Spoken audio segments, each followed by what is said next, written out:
HarperCollins presents My Mother the Liar by Anne Troop, read by Jenny Bede. Chapter 1. Rachel's mother had been fond of blanket statements that set others indelibly in their places. Proud of her insights into the characters of others, she had set out her children's traits like a script. As if they were pickles in jars, all three of her daughters had been permanently labelled and preserved by her assertions. Frances was the clever one, Stella was useless, and Rachel was just downright difficult. Did all parents like to define their offspring, leaving their children floundering in typecast? Rachel felt imperfectly moulded by her family, an inconvenient bit-part player in the sometimes drama that had been her life. It had made her bitter. Now, her mother was dead. Valerie was no more, and Rachel wasn't feeling much of anything except antipathy.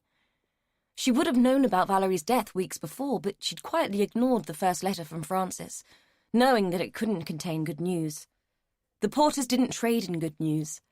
The slanting, deeply etched handwriting on the envelope had said enough. Frances could ooze anger even when writing a simple address. She'd used green ink, which Rachel was inclined to think had been distilled from her sister's bile.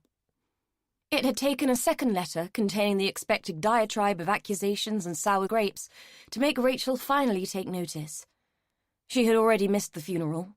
Frances had been brutal and unforgiving about that. Rightly so in Rachel's mind.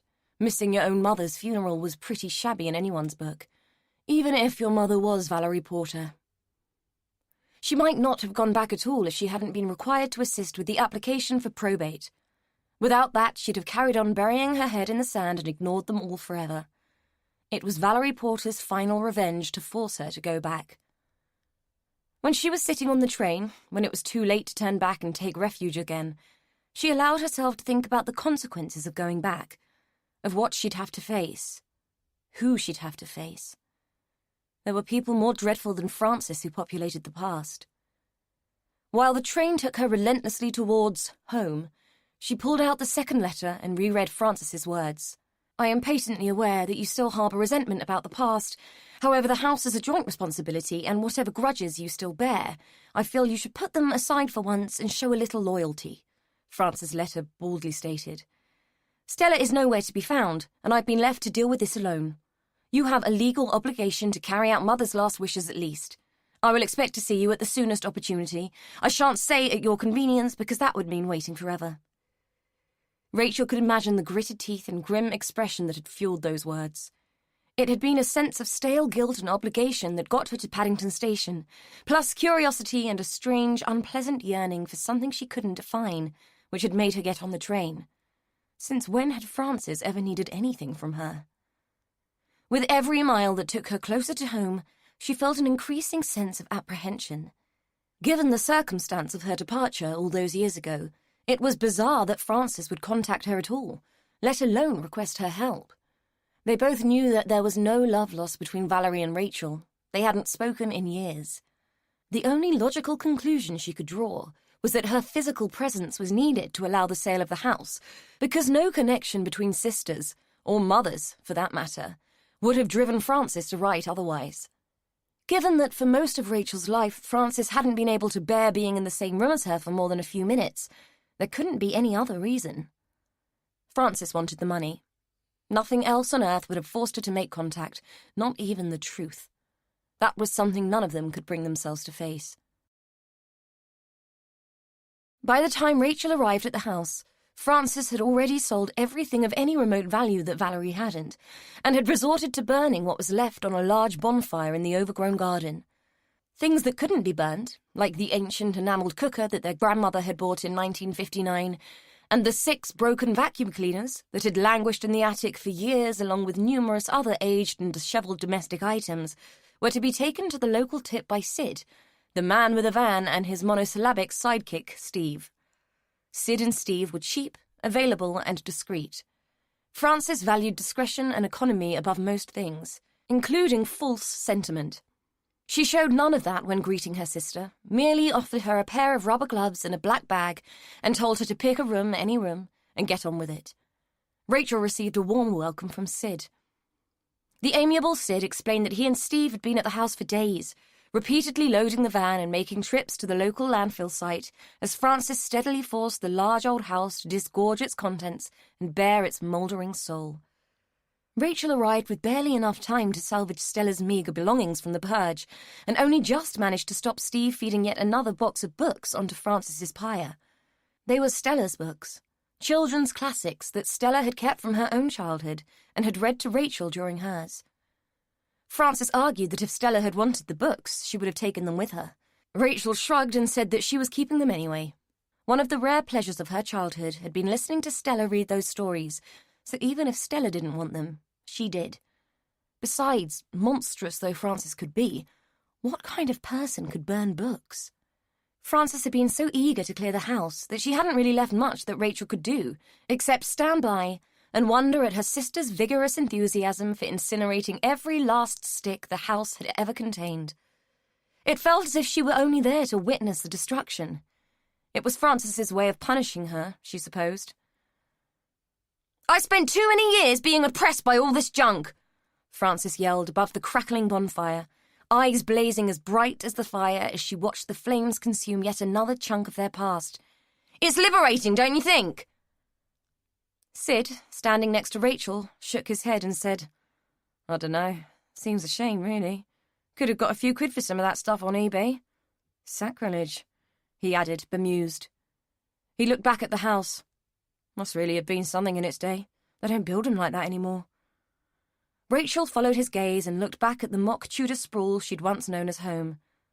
"Probably," she said, her voice dull. Not that she could ever remember it being anything other than dark, damp, cold and gloomy. By the time she'd been born, the Limes was already suffering from serious neglect. Valerie had been too mean to heat the rooms they didn't use, and mildew had taken hold, running riot over the walls. The negligence had been an open invitation for rot and decay to come on in and have a ball. Even in winter, it had sometimes been warmer outside than in. A childhood full of blue noses, chilblains, and chipping the ice from the taps had left its mark on Rachel.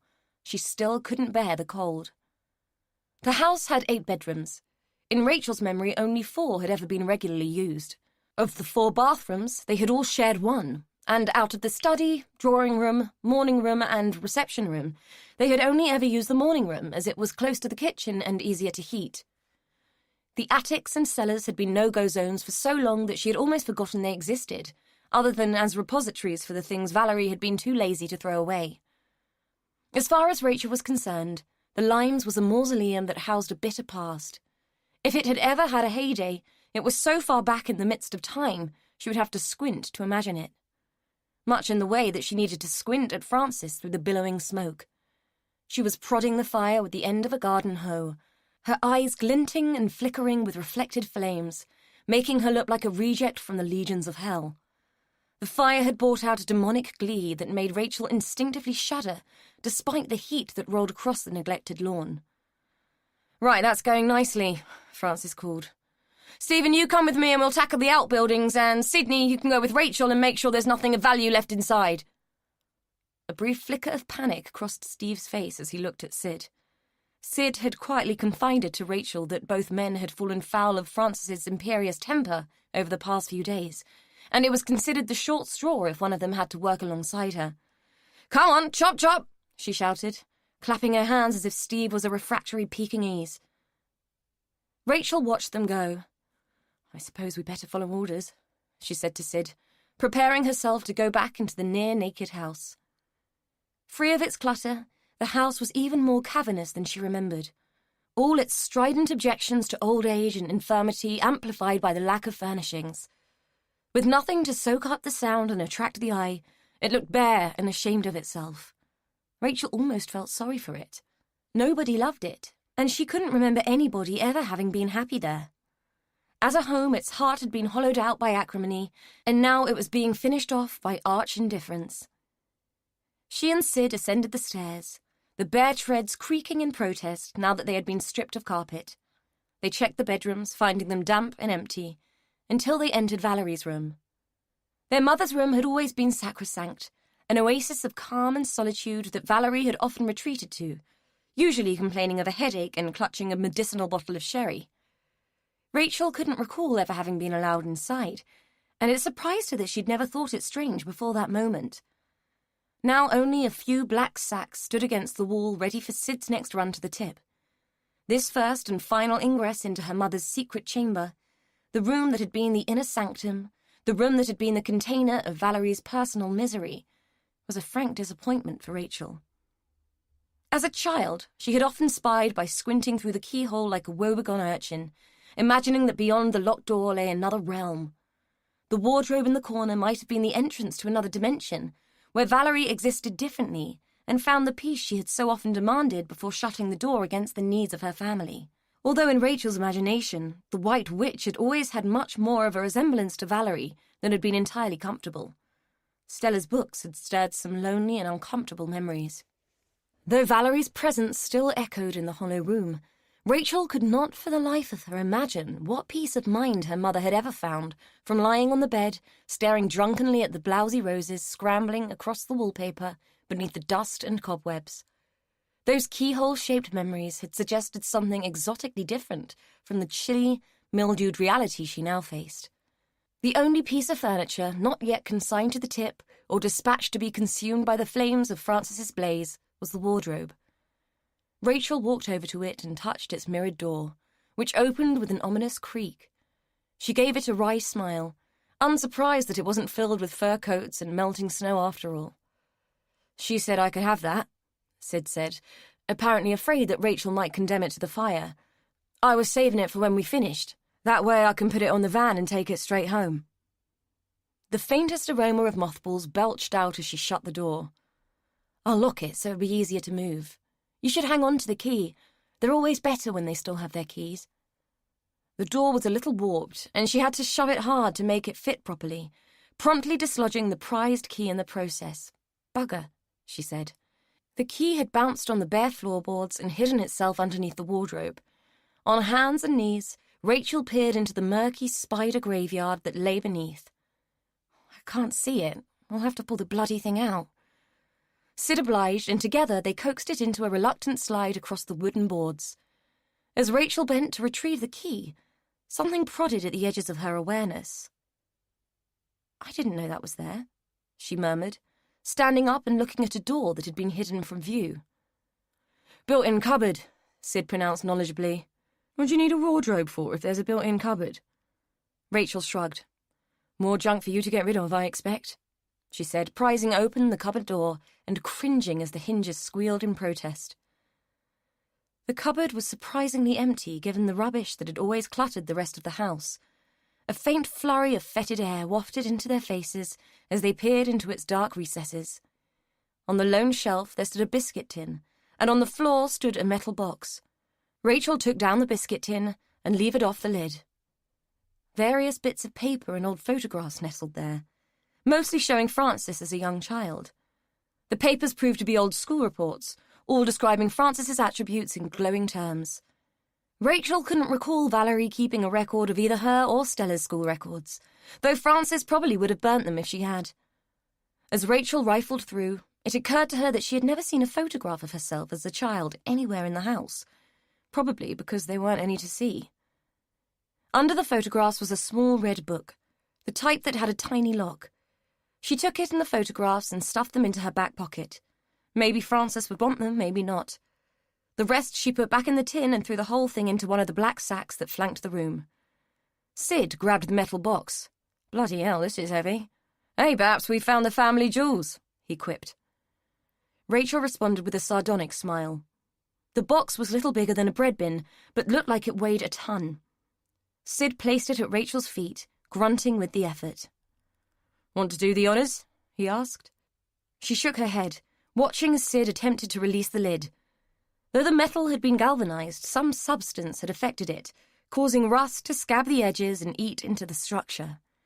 Sid took out a Swiss Army knife and used the screwdriver bit as a lever, giving a satisfied grunt as the orange crust gave way. He lifted the lid, revealing the contents. "It's full of sand," he said, puzzled. "Sand? Hang on. There's something poking out of it." He tugged, dislodging a torrent of dry, gritty matter as the object shifted. It was some kind of parcel, wrapped in dirty cloth. Sid unwound the material, causing more sand and grit to fall and litter the floor as each layer of fabric came away and disintegrated in his hands. "What is it?" Rachel asked, peering over his shoulder at what appeared to be some type of shriveled, leathery doll. Sid didn't speak. His skin had turned a ghastly shade of grey, and all Rachel could see as she peered at his stricken face was his Adam's apple, bobbing up and down like a fishing float as he fought for the words to describe the thing that was now lying on the floor. Francis's scream was so piercing, it rattled the glass in the rotten window frames, buffeting Rachel's eardrums and snapping Sid out of his shocked stupor as effectively as if it had taken tangible form and slapped him in the face. Once the sound receded, everything became horribly quiet, as if there had been a sudden solar eclipse, and the birds had stopped singing in deference to the dark. Time became elastic as seconds extended themselves into blurry, suspended pockets of disbelieving minutes. Sid's mobile phone began to ring, the tinny, incongruent tones of My Way shattering the silence and staring him into action. When he finally answered the thing after fumbling for it in every pocket, Rachel could hear Steve's high-pitched voice. With escalating panic, he told Sid about the scene outside. Rachel doubted that Steve had ever uttered so many words in one hit before, which was probably why he sounded confused. She could have sworn she heard him say that they'd found a dead body in the shed. Chapter 2. Rachel didn't know who to deal with first. The paramedics who had arrived by speeding up the drive, sirens blaring, or the police who were wandering around shouting things into their radios and telling everyone what to do. Sid still didn't look a good colour and was being tended to by a pretty detective constable who had given him a blanket and a cup of tea. Steve wasn't faring much better. He was standing in the middle of the melee, staring at his blood-stained hands like a confused Lady Macbeth. Francis was out cold and was being loaded into the back of an ambulance, and all Rachel felt able to do was watch the barely credible scene unfold. Steve was trying to explain that Francis had taken one look at the contents of the trunk in the shed, had staggered backwards, tripped over a black bag, fallen backwards, and bashed her head with a sickening thud on the edge of the door. Only when he dragged her out and put her in the recovery position had he realized that the blood on his hands was coming from a patch of her exposed skull. He had finally lost the plot when he had spotted a piece of hairy scalp dangling neatly from the latch of the shed door. At that point, he had regurgitated his lunch all over Francis's cashmere sweater. Incongruously, all Rachel could think of was that it was a good thing Francis had been unconscious at the time. She could be a bit obsessive about things like that. Apparently spotting Rachel's bemused demeanour, the DC left Sid and gently led her into the kitchen. "You've had a bit of a shock, love. Let's get you a cup of tea," she said, her voice soft as she took Rachel's trembling hand. Rachel never drank tea, but accepted a cup anyway, and sat there in the tired kitchen staring into the tea's murky depths as if scrying for an improved view of her world. The last time DC Angie Watson had set foot in a house like this had been 10 years before, when her history teacher had dragged a group of them around some National Trust pile. Angie had found the whole thing so stultifying that she couldn't even remember the name of the place now, but she did remember that it had been a lot like this, only bigger and much, much cleaner. The only nod towards the 20th century in the limes was the kettle she had used to make the tea. Everything else in the room was straight out of a museum. Angie's taste in kitchens and furniture leaned more towards IKEA than Antiques Roadshow, and she looked around the room with barely disguised distaste. No wonder these people always appeared to have money. By the looks of it, they never bloody spent any.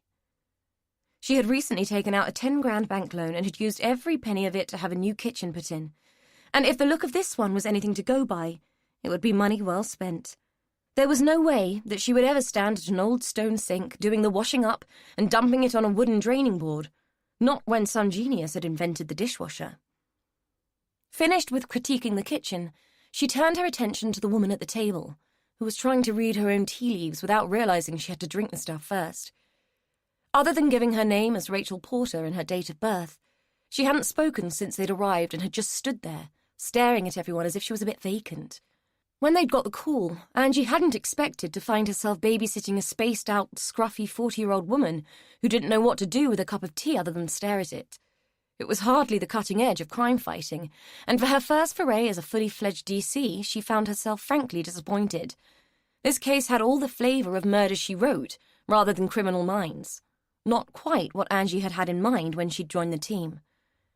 God, she hoped she didn't end up looking like Rachel Porter by the time she was 40. No makeup, shapeless clothes, and hair that hadn't seen the good edge of a pair of scissors for God knows how long. It was a nice colour, though. Brown, the shade of conkers. Those split ends needed to go, she thought, absently running a hand through her own straightened and highlighted hair. She might get the shit jobs, but at least she could look smart while she did them. Rachel was skinny, as if she hadn't had a decent meal in years, which always made women look haggard and drawn in Angie's opinion. This observation made her feel better about her own propensity to gain weight by merely thinking about food. It might at least save her from looking a wreck in years to come.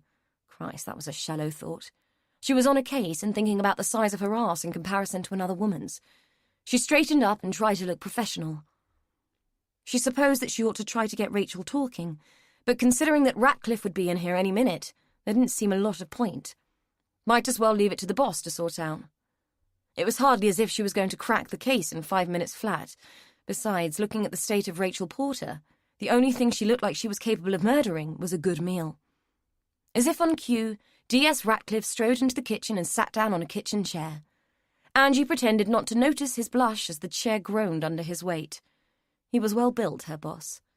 He smiled at Rachel and introduced himself. "Miss Porter, I'm Detective Sergeant Mike Ratcliffe. Would you like a fresh one of those?" He looked hopefully at Angie whilst nodding towards the kettle. Rachel shook her head. "It's gone cold." "I know. Would you like another?" To his obvious disappointment, she shook her head again. He sighed as Angie set the kettle down and shot him a smug look. "Your sister should be fine. We've contacted her husband and he'll meet her at the hospital. I'm sorry you weren't able to go with her, but we do need you to answer some questions." Rachel nodded at him, then turned her gaze back to her tea. If Angie didn't know better, she'd have sworn the woman was stoned. "Do you know how we can contact your other sister, Stella?" Rachel shrugged. "She's gone. She should be here. Stella's always been here." "When was the last time you saw her?" "October 19th, 1996. "That's both very precise and a very long time ago. I'm told that your mother recently died. Did you see your sister at the funeral?" "No, I haven't seen either of them since 96. I didn't go to the funeral." "Why not?" Rachel showed surprise at the boldness of his question. "We had a row. I was excommunicated from the family. It happens. I don't even know what I'm doing here now, to be honest. I should have stuck to my guns and stayed away." "Why are you here now?" Ratcliffe asked. Angie thought it odd and a little mercenary to ignore the funeral but turn up to pick over the family bones. It was more than obvious they'd been clearing the house. Maybe this would turn out to be more interesting than she'd first thought. "Francis asked me to help sort out the house. I wanted to see it again, see if it was as awful as I remembered." She paused and looked around. "It is." Angie had to agree with that. The house was oppressive and gloomy, not exactly a place anyone would want to call home. Ratcliffe wanted to know why they had all fallen out. "Money. Always money, isn't it? My aunt died. She left me her flat and some money. My mother and Francis thought I should share and share alike. I didn't want to, so we fell out." Her answer had been too trite, too neat for Angie's liking. She hoped her boss would pursue it. "What about Stella? What did she think?" Ratcliffe asked. "I can't recall her being given the chance to say what she thought," Rachel replied. "Does any of this have anything to do with the fact that dead bodies seem to be popping up all over the place?" Ratcliffe leaned back in the chair. Angie heard it moan again as the weak joints adjusted to the shift in weight. She could see him thinking and wondered if he shared her thoughts. Her guess would be that Rachel had been a kid when someone had murdered an adult and a baby, covered them in sand, and hidden them away. Still, that didn't quite explain Rachel's flippant and detached response to the situation. "Yes, about that," Ratcliffe said, tapping the table with the tips of his fingers. "The bodies. Do you know who they are?" Rachel wasn't looking too good. Her face was ashen and a slick of sweat was making her forehead shine like oiled alabaster. Angie watched with mounting concern as the frail woman put her head in her hands and said, "I don't know," in a voice that was almost slurring. It looked as if she was physically trying to swallow down the distress and confusion of what was happening. Angie had never seen someone turn so grey so quickly. Without warning, Rachel's eyes rolled back and she slid off the chair onto the floor, where she began to jerk and twitch like a thing possessed. No one had been expecting that. "Get Ferris in here now!" Ratcliffe yelled, a sound that sent Angie scurrying for the door. Angie knew Julia Ferris as a woman more accustomed to dealing with dead bodies than live ones at that stage of her medical career, but she was still a doctor and immediately recognized that Rachel was having an epileptic seizure. "She's having a seizure," she said with her usual cool detachment. "Given that she's wearing a medic alert bracelet, I suspect she suffers from epilepsy." "Aren't you going to do anything?" Angie asked, worried that they'd be sued for negligence if Rachel was injured. They already had one damaged Porter's sister on their hands. "Other than move that chair so she doesn't smash her face on it, no. She'll be out of it in a minute or two. Just let her settle and give her some water. She'll probably be a bit sleepy too, so let her rest if she needs to. You can check with her whether she carries medication and has taken any today. Now, does anybody mind if I get back to the dead guys now?" Ferris said peevishly. Angie knew she would have to get garbed up in another paper suit to go back to the crime scenes, and she'd have been pissed off too in Ferris's shoes. Angie was a little shocked by the doctor's nonchalance, but Ratcliffe just appeared relieved that Rachel wasn't having a stroke or a heart attack. So far, they had 2 dead bodies, 1 witness in hospital, a potential suspect who was fuck knows where, and a second witness who was writhing on the floor like a demented snake. Just as Angie's anxiety was beginning to rise again, the rigours torturing Rachel's thin body started to lessen, and slowly she stopped jerking and grew progressively limp. "Get her some water, will you?" Ratcliffe asked as he bent down to help Rachel sit up. "You had me worried for a minute or two," he said, helping her into a sitting position.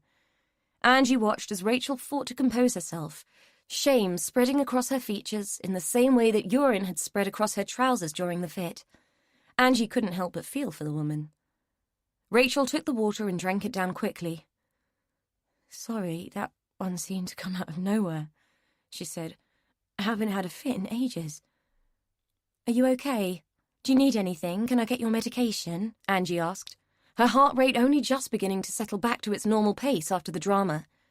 She passed Rachel the blanket that had slipped off when she fell, hoping to at least help her preserve some dignity in front of Ratcliffe. She might have encouraged the poor woman to go and change, but the house was practically empty, and it was clear there weren't any clean clothes lying around.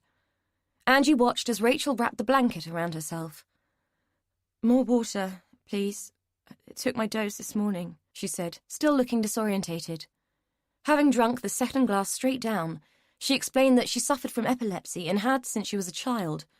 Though usually well controlled, the fits could be brought on by stress. "I think you would agree that my day has been stressful," she said to them both with a feeble laugh. "Just a bit. Look, if you need to take a break, we can pick this up later," Ratcliffe said, genuine concern showing on his face. "No, I'm fine. I'll be fine," she insisted. "I want to get this over with as soon as possible and get back to my room, please."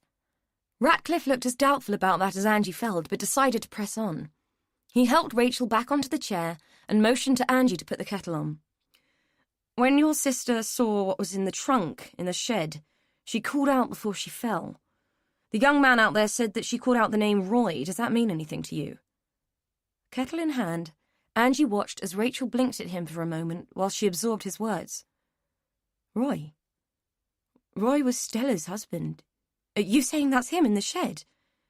she asked, screwing her eyes up in an attitude of dazed disbelief.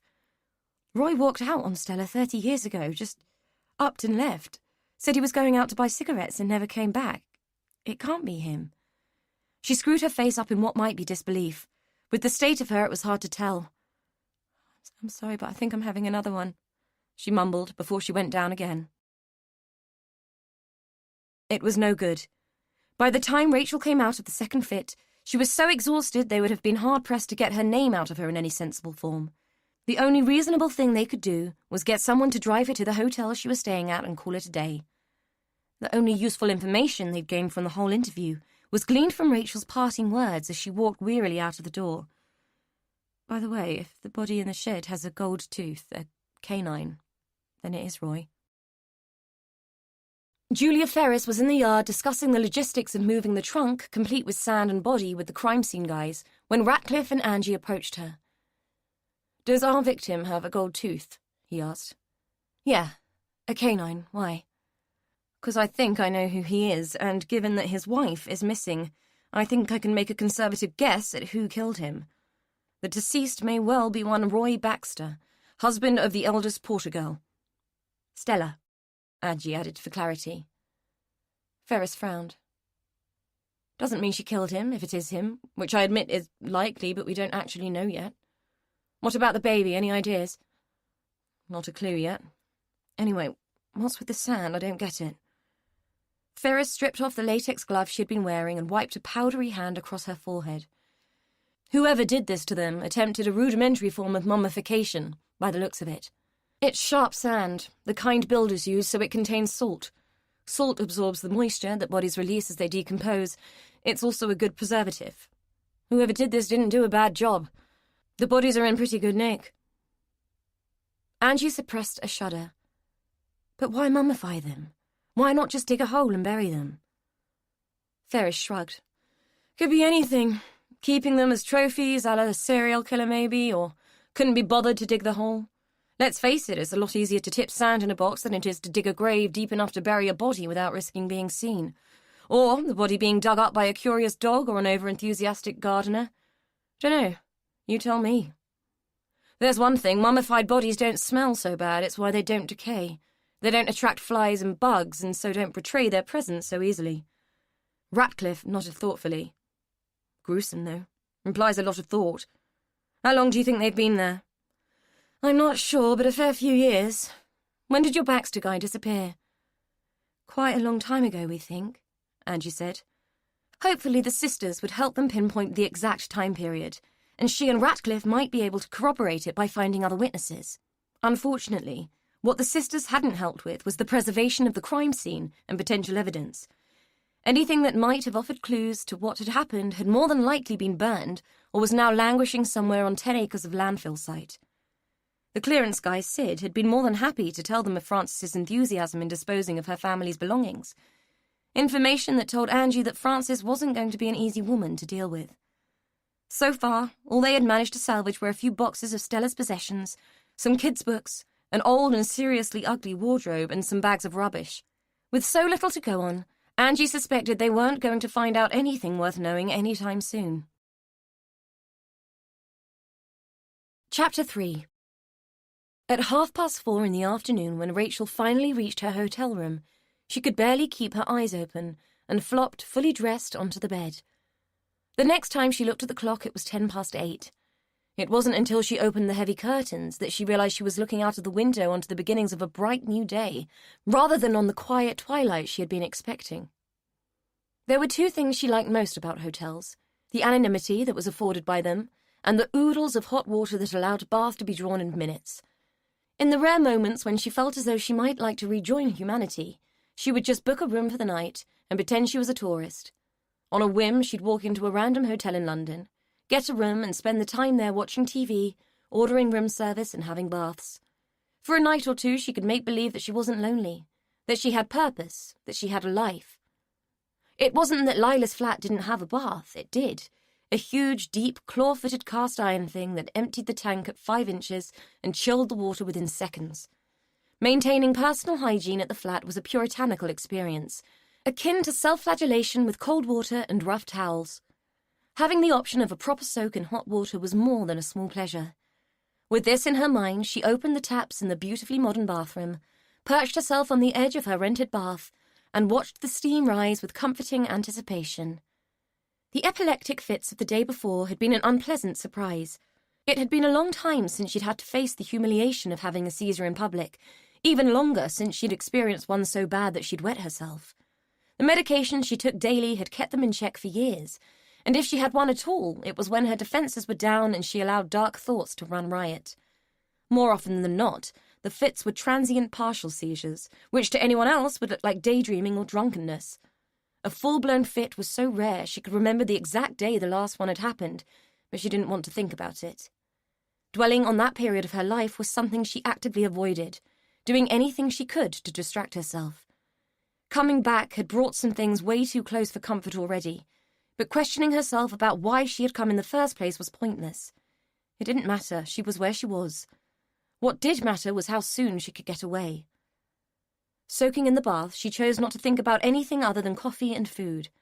Fits made her hungry, and she needed caffeine before the headache that had begun to niggle at her turned into a full-blown howler. She bathed quickly and only half-dried her hair before she dressed and went out of the door in search of breakfast. As she wandered up Westgate Street, towards the cathedral and to the only cafe she could remember, she thought of Stella and wondered where she had gone and why. Perhaps Frances had finally managed to drive her out. As an accomplished escape artist herself, Rachel didn't question why her sister had disappeared. Anyone who had known their family would have been able to answer that. However, she was utterly puzzled as to where Stella might have gone.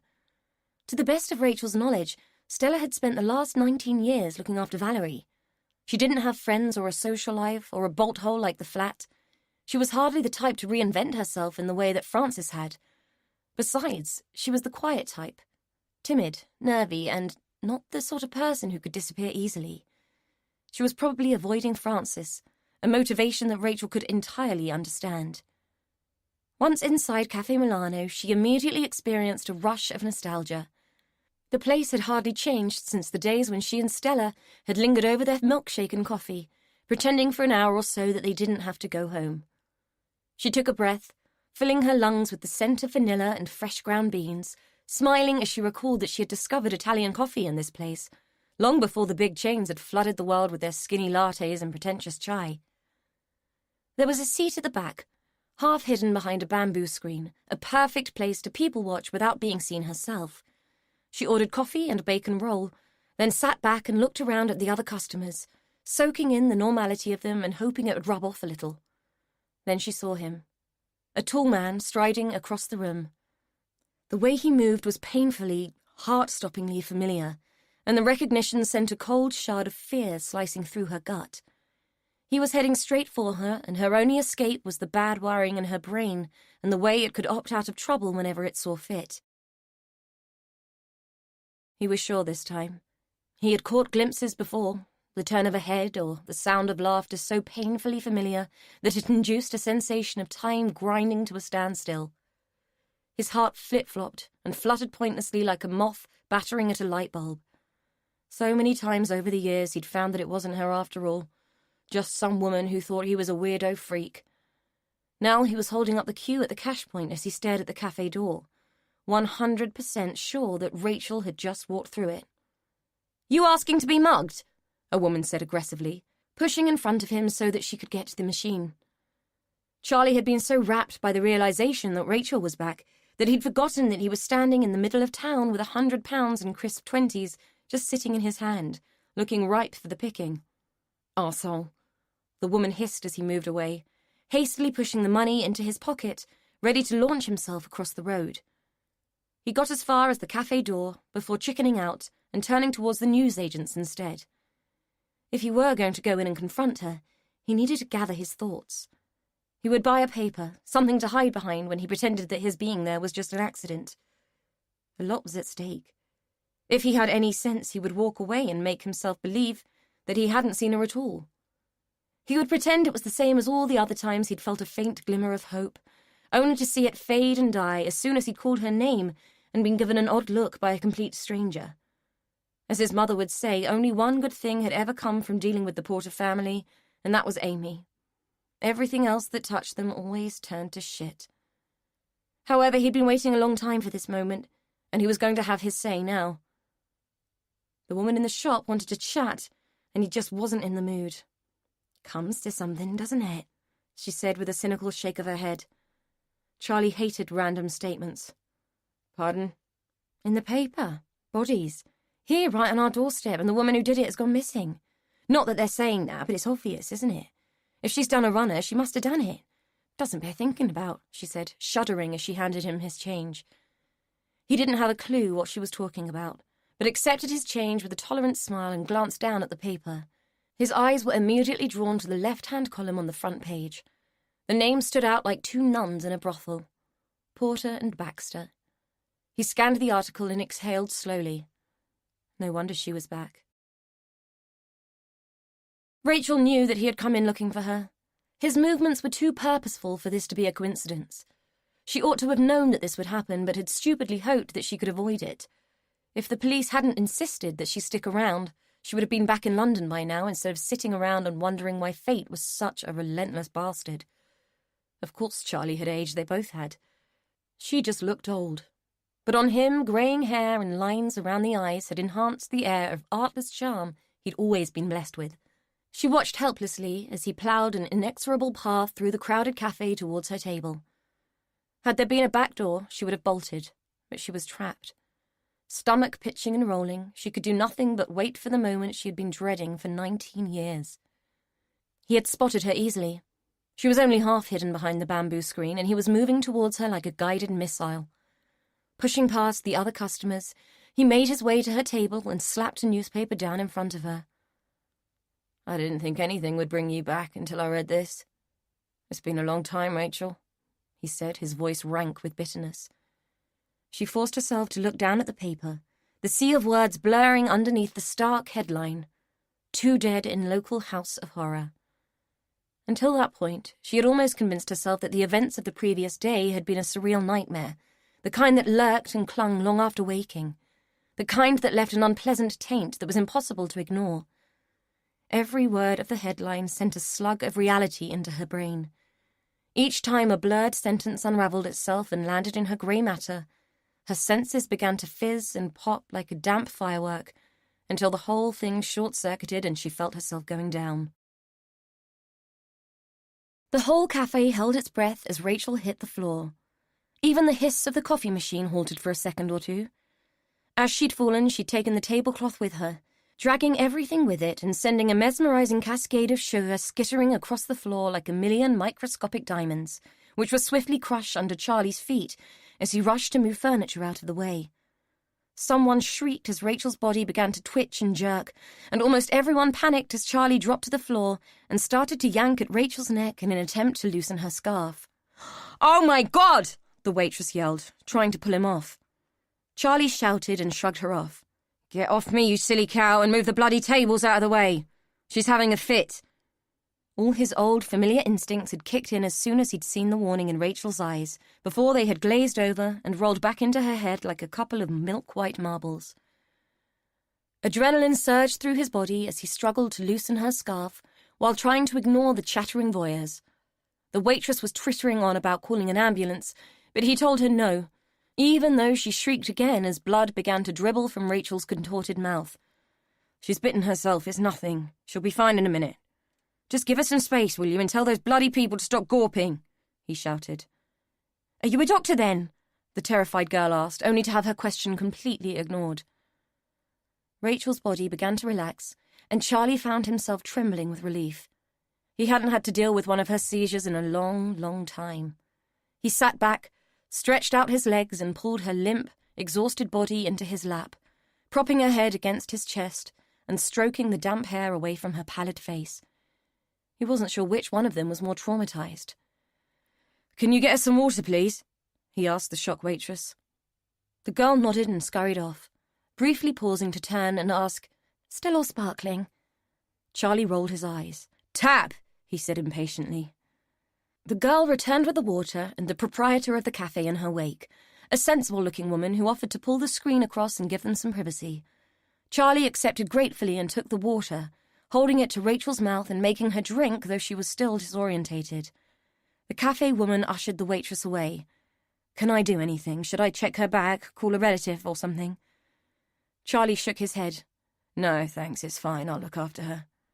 The cafe woman frowned, looking unsure of him. "Not being funny, but do you actually know her?" she asked, shifting her posture to demonstrate that she wasn't to be trifled with if he turned out to be some random weirdo. Charlie closed his eyes for a moment and sighed. He supposed it did look somewhat strange. "You could say that I do." The woman peered at him, suspicion rippling across her face. "Are you a relative?" He looked down at the pale, thin woman who lay against his chest, giving everyone the perfect impression of a limp rag. To this day, he still didn't understand how they'd come to this. All those years, and here she was, still able to hurt him with a single look. "I'm her husband," he said. Chapter 4. When the doorbell rang, Delia Jones peered through the net curtains and smiled with grim satisfaction at the predictability of the police. Since reading the morning paper, she'd been waiting for them to call with as much patience as a woman like her could muster, which wasn't much at all. On opening the door, she smiled at them both, listened as they introduced themselves, and perused their warrant cards with unnecessary scrutiny. When she felt she'd annoyed them enough, she adopted an air of weary disinclination and said, "I suppose you'd better come in." Ratcliffe followed Angie into Delia's cluttered sitting room and formed his first impressions while Delia lowered herself into a very fat armchair and took her time settling in. The whole room was stuffed to the gills with cheap china and whimsical little ornaments. It was the kind of room that could send a grown man slowly and steadily crazy over time. He looked at her smirking from her fat chair. Delia Jones struck him as the kind of woman who probably knew that and coveted her collection even more for that reason. "I know why you're here. I read the paper. But if you're looking for my son, he doesn't live here anymore. Besides, whatever you lot think, he's no killer.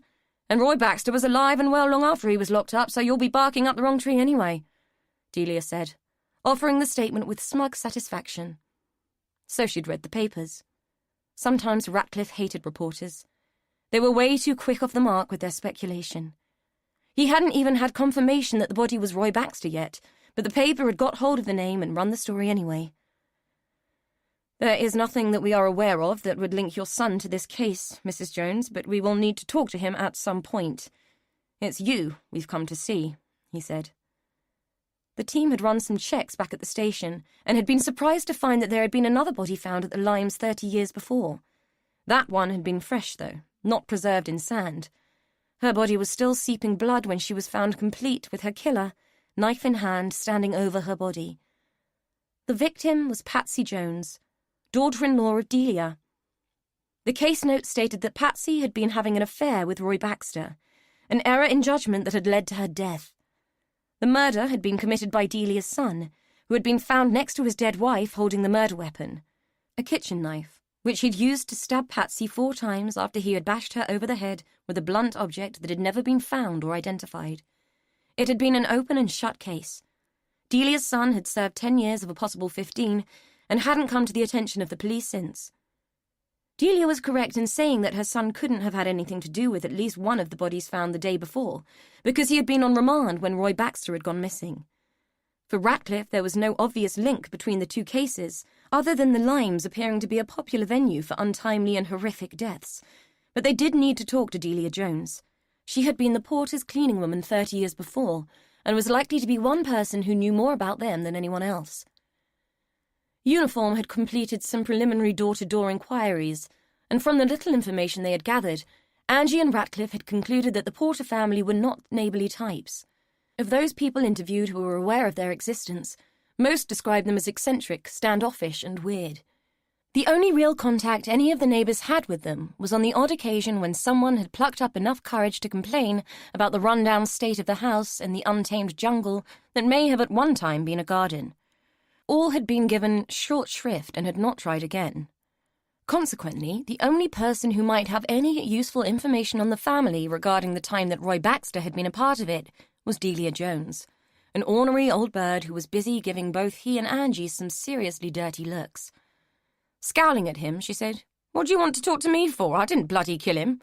Though if I had, Charlie wouldn't have had to pay for something he didn't do. If you ask me, Roy Baxter got everything he deserved." Angie stepped in, going for the woman's touch, Ratcliffe guessed. It wouldn't work. Nothing did with Delia's type. "How did you and your son know Mr. Baxter?" she asked. "I would have thought you already knew that. I was their cleaner and Charlie worked for Roy. He was a builder, he gave Charlie work and only did it to piss Valerie off. She wasn't keen on Charlie." "Why not?" Ratcliffe asked. Delia laughed and shook her head. "Valerie Porter didn't like anyone much." Ratcliffe didn't buy it. He looked at Angie, and by his guess, neither did she. "What do you mean?" Delia shifted in her seat. She was a bitter woman, a dried-up old stick who liked to make other people miserable when she could. She was always the same, even when she was a kid. A nasty, spiteful bitch who thought she was a cut above everyone else. Put it this way, it takes more than a posh house and a good name to shift a reputation like hers. "She must have liked you. She gave you a job," Angie said. "Huh. She gave me the job because I was the only person stupid enough to do it for the lousy money she paid. Liking didn't come into it. Besides, she enjoyed the fact that someone she knew worked for her, made her feel important," Delia said bitterly, obviously still suffering the indignity of her lot. Why stay if she was so unpleasant, paid so little? Angie wanted to know. Delia looked her up and down, obviously taking in the smart suit and the air of self-assurance. I don't suppose a woman like you would know what it's like to be left on your own to bring up a kid. I left school at 14, got married when I was 17, had Charlie when I was 20 and was widowed at 22. I had no money and a roof to pay for. Wasn't quite so easy to go to the social, cap in hand then. I had to work and I had to go somewhere I could take Charlie with me. Needs must, Constable. She paused and pointed a fat finger at Angie. You should be glad the world has changed. If it hadn't, you wouldn't be sitting there in your nice suit calling the shots. You would have been chained to the sink with a load of snotty-nosed kids around your ankles too, just like all the other women I knew back then, so don't judge me, lady. I wasn't too proud to earn my own living, even if it was cleaning up someone else's muck. At least I wasn't raking through it like you lot do. Angie was taken aback by the level of venom in Delia's tone, but Ratcliffe was unfazed by the attack. He liked to think of himself as thick-skinned, like a suit-wearing rhino. Give her time and Angie would be the same. She had potential. He wouldn't have given her the time of day if she didn't. He'd spent his career hearing bullshit from the likes of Delia Jones and he could take it. He had a decent brain on him. Wasn't exactly a people person, but got the job done through determination and stoic patience. Ignoring Delia's defensiveness, he ploughed in. You may have read that there was a second body found. A baby. Can you tell us anything about that? He said, not looking at Delia, but studying her crowded mantelpiece instead. A photograph had caught his attention. A pretty, dark-eyed girl smiled out at him from the confines of a cheap silver frame. She looked familiar. Delia saw where his gaze fell. Well, you're not going to get an answer by looking up there, are you? Sit down, for God's sake. You take up too much space, she said irritably, watching with grim amusement as he perched his big frame on the edge of another fat chair. I don't know anything about a baby, but I wouldn't put anything past that family. They like their secrets, she added enigmatically. What secrets? Angie wanted to know. Well, if I knew that, they wouldn't be secrets, would they? Delia countered with a satisfied smile. Look, I walked out of there the day Patsy died and I never looked back. I don't know anything about what you found there and I've had no contact with any of them since. I can't help you. Ratcliffe glanced back up at the photo. What about Rachel? Did you have contact with her? Delia shrugged. For a while. Couldn't help her family, could she? Anyway, I haven't seen her for getting on for 20 years. She moved away, cut herself off. Didn't even go to the funeral. Did you go to the funeral? Angie asked. Delia pursed her lips. I did. Wanted to make sure the old cow really was dead. Ignoring this comment, Ratcliffe pressed on. Why didn't Rachel go? It was her mother, after all. Delia looked away from him. Her eyes flicked rapidly from side to side before she answered. They fell out. Don't ask me why, because I don't know, but I think it was over money. Valerie's sister-in-law died, left the lot to Rachel, which was when she buggered off to London. Rachel lives in Lila's old flat now, as far as I know. Look, they were a weird lot. Stella wouldn't say boo to a goose. Frances was so far up her own backside she thought her shit didn't stink. And Valerie wasn't much better. She made Maggie Thatcher look like a pussycat. I just worked there. A long time ago. Ratcliffe sighed. This was going nowhere. Is there anyone else you can think of who might have known the family? Delia shrugged again. Not likely. They weren't exactly the kind that had friends, and before you ask, no, I don't know where Stella is. Ratcliffe had called it quits. They were getting nowhere fast with Delia Jones, but they both knew that she was holding back. He could see her now, staring at them through her net curtains as they climbed into the car. Angie rammed the key into the ignition and said, Oh, she was like a breath of rotten air, eh? What now, boss? He gazed out at the windscreen, looking at nothing in particular, while she waited for him to answer. She had fast-tracked through the force on a degree program that meant quick promotion and instant status, but if he was honest, she was a bit out of her depth sometimes, especially around blokes like him. Older male coppers intimidated her. The only way she had learnt to deal with it was to refine a cool, detached persona that she hoped others saw as enigmatic and intelligent, and pepper it with the odd bit of edgy humour. The truth was, she was confused and often struggled to find a way forward, especially in cases like these. Everything she had learned in college flew out of the window when she was faced with someone like Delia Jones. The theory was there. She knew what she was supposed to achieve, but she just hadn't developed the knack of engaging reluctant witnesses. Ratcliffe just plugged away at them like an unstoppable force. He just didn't go away until they gave in. We'll talk to Charlie Jones, then go back and see his mummy, until one of them gives us what they know, but first, we go to the hospital and visit Francis. Chapter 5. The first thing Rachel saw when she woke was Charlie sitting on a chair, feet up on the dressing table, watching the TV with the sound off. She didn't say anything at first, just watched him and tried to accommodate her shame and confusion. The aftermath of a fit was always the same: severe exhaustion and a strange sensation of derealization. She couldn't remember much of what had happened, other than she had been in a cafe and Charlie had walked in. Slowly, she realized that she was back in her hotel room, in bed, stripped down to just her bra, pants, and t-shirt. Charlie must have found her key, brought her back, and undressed her. The thought made her wince with more shame, and the wincing made her hurt. Her mouth was sore as hell, and she could taste the slight tang of blood where she had bitten her cheek during the fit. "Feeling better?" Charlie asked. Rachel hadn't noticed that he was looking at her. "Thirsty," she croaked. Charlie pointed to a glass of water standing ready on the bedside table, and watched her as she took a long gulp. "How's your mouth?" It was raw, causing her to wince again.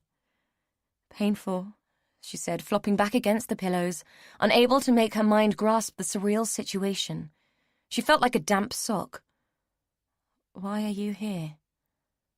Charlie didn't say anything.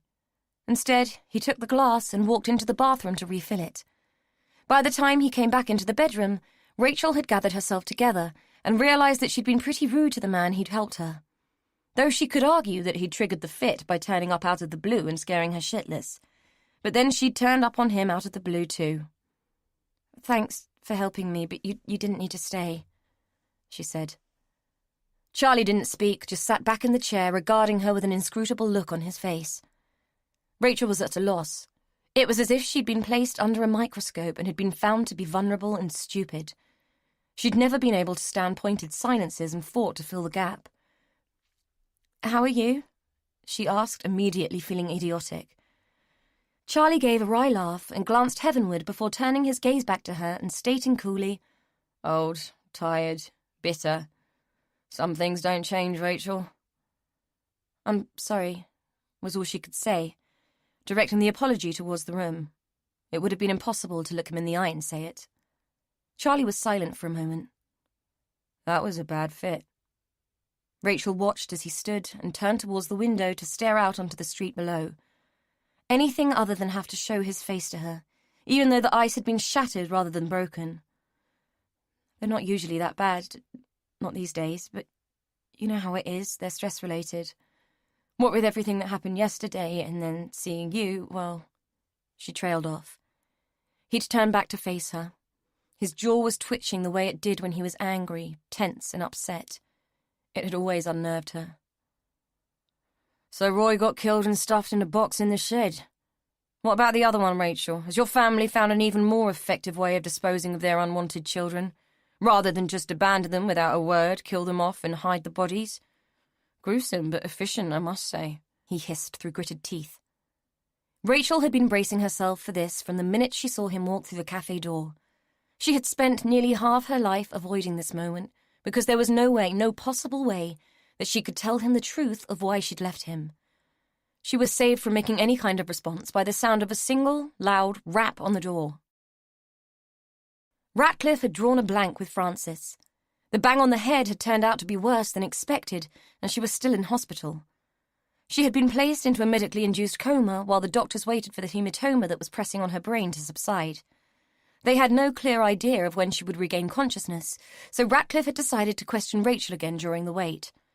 His boss, D.I. Benton, had conveniently extracted herself from the case, leaving him, Angie, and a few others to rake over the ashes of this bizarre and soulless case.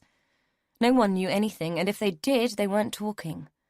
His instinct told him there were hidden agendas, evidenced by the fact that no one cared about the 2 desiccated bodies that had given him some distinctly disturbing dreams the previous night. No matter how many years policing he had under his belt, there were some things it was impossible to unsee. The tiny, wizened body of the baby would haunt him forever. Despite Francis's predicament, he had managed to speak to her husband, Peter Haynes, a supercilious man in Ratcliffe's opinion.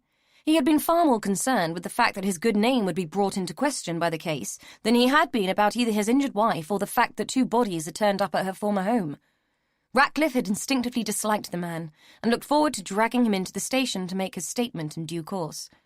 In the meantime, some gaps needed filling in. He hadn't bargained that Rachel would have company, so he was completely wrong-footed when a man opened the door.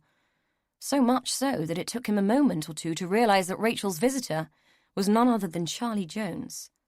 "Well, well, well," he said, pulling out his warrant card and pushing it under Charlie's nose, as if Charlie didn't know exactly who he was already. "It's not often we get to kill 2 birds with 1 stone." The fact that Rachel Porter was sitting up in bed, half-dressed, and Jones was looking decidedly shifty, told him that whatever had been happening in that room wasn't something that they would want to share. For some strange reason, the sight of her like that, dishevelled, half-naked, irked him more than it should. "I don't believe in coincidences, Mr. Jones. Perhaps you'd like to tell me why you're here." Charlie patiently explained that he had bumped into Rachel that morning, that she had had another fit, and that he had helped her get back to the hotel. It was as simple as that. Ratcliffe wasn't buying it. He glanced at Rachel, sitting up in bed, her eyes wide as if she was auditioning for the part of Bambi. "Really? As simple as that? I didn't have you down as the Good Samaritan type, Mr. Jones," he said, his gaze settling once again on the woman in the bed. The fact that Rachel's mouth was swollen bothered him, but he wasn't there to talk about that. "We've been to see your sister, Rachel. She's not well, not at all." If he expected a torrent of concern to flow from Rachel's mouth, he would have been disappointed. Her reaction was to ask what was wrong, nod her head, and reassure him that Frances would no doubt survive the ordeal. "Frances is tough," Rachel said sagely. What was it with these people? Ratcliffe leaned on the edge of the dressing table opposite the bed, forcing Rachel to edge away from him and pull the covers up to her chin. "Rachel, I need to ask you some questions about Stella, but as you are currently indisposed, perhaps you'd like me to give you a few minutes to get dressed?" "If you wouldn't mind," she said with a blush and a look that encompassed Charlie too. Ratcliffe hadn't forgotten him. He was just biding his time to see what would come out of this bizarre situation. Both men stepped outside the room and Ratcliffe heard the lock on the door click into place in their wake. Rachel was taking no chances and he couldn't blame her. "I should go," Charlie said, discomfort rolling off him in waves judging by the way his jaw was twitching, and the fact that he was clenching and unclenching his hands. Ratcliffe was curious. It came across as a big reaction for a Good Samaritan. "Might as well stay. I'd like to talk to you too, so no reason we can't kill 2 birds with 1 stone. For now." Charlie stared at him, tension locking his features into a mask of what looked like impatience. "Whatever," he said. Ratcliffe put his hand up in a gesture of peace. "It's just a chat, nothing formal. Not yet. I wouldn't be here on my own if that was the case." His words didn't do anything to alter the other man's demeanour. Ratcliffe heard the lock click back. Rachel was dressed and standing pensive, but with the door wide open. "Tell me about Stella. What's she like?" Rachel looked from Ratcliffe to Charlie, taking her time in constructing a suitable answer. "Stella is quiet, nondescript and timid, really. She cared for my mother after her stroke, which wasn't an easy task. The fact that she's gone surprises me. She loved the Limes. I didn't think she would ever leave. I don't know what to tell you, really. She might have changed. I'm not sure I would know her at all anymore." "You said, 'my mother.' That's an odd thing to say. What do you mean?" The distinction in her words had sprung out at him. Rachel sighed. "Stella is my half-sister. She's Valerie, my mother's stepchild. Stella's mother died when she was young. Our father married Mother when Stella was 12. She had Frances already, and I came later. The Limes was her birth mother's family home, so Stella always had more of a connection to it than the rest of us, I suppose. I think she felt it was more hers than ours. Our father inherited it when his first wife died, and Mother got it after he went." "So Frances is a half-sister too?" Ratcliffe asked. Rachel nodded, her face tense. He guessed that Frances might be a sore subject. "What happened to your father?" "I never knew him. He died when I was a baby. We didn't talk about him. Mother wouldn't, and Stella wasn't allowed to. The past was always the past with Mother." Ratcliffe turned to Charlie. "Do you remember him?" "Before my time. Never knew him. My mum mentioned him from time to time. She didn't think much of him. Having met Delia Jones, Ratcliffe wasn't surprised at this. Other than her own son, Delia didn't seem to have a high opinion of anyone. He turned back to Rachel. Have you managed to remember anything about where Stella might have gone? Friends or relatives she may have decided to visit? He asked. Rachel shook her head. There are no relatives and no friends. Stella is a shy person, so she never had friends. Our mother didn't encourage friends, but I've not seen them for a long time. Maybe that changed. Despite his questions, Ratcliffe knew more about the family than he was choosing to let on. Angie had done some homework on them. What about the shop? Didn't Stella work in the family business? Might she have met people there? The Porters had owned a haberdashery, closed for years now, but Stella had worked there. I really don't know. I think the shop closed when our mother got ill. I haven't seen them for so long. I don't know. I'm sorry, but I'm really not much help. He turned to Charlie. What about you, Mr. Jones? You knew her. Where do you think she might have gone? Charlie shrugged. Don't ask me.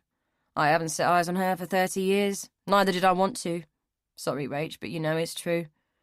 Ratcliffe knew it was true, too. The last time Charlie Jones had clapped eyes on Stella Baxter was the day she had given evidence against him in court. He sighed. Why the hell did none of these people know anything? Rachel, do you have a photograph of her? Rachel laughed as if surprised by the request. No. We didn't do photos, unless Frances has one. There are pictures of her wedding, I think. Ratcliffe nodded. Typical. Okay, now, can you tell us anything about the body that you found yesterday? The child. It was the first time that Rachel had shown any real emotion in front of him. Her eyes began to fill with tears as she shook her head. I don't know, I really don't. I didn't even know that there was a cupboard there until yesterday. Oh my God, I can't believe that someone would do that to a baby, she said, her voice trembling. Ratcliffe noticed Charlie's body stiffen at Rachel's words. People are capable of some terrible things, he said, looking straight at Charlie. Charlie looked away. He asked a few more generic questions and got no further forward.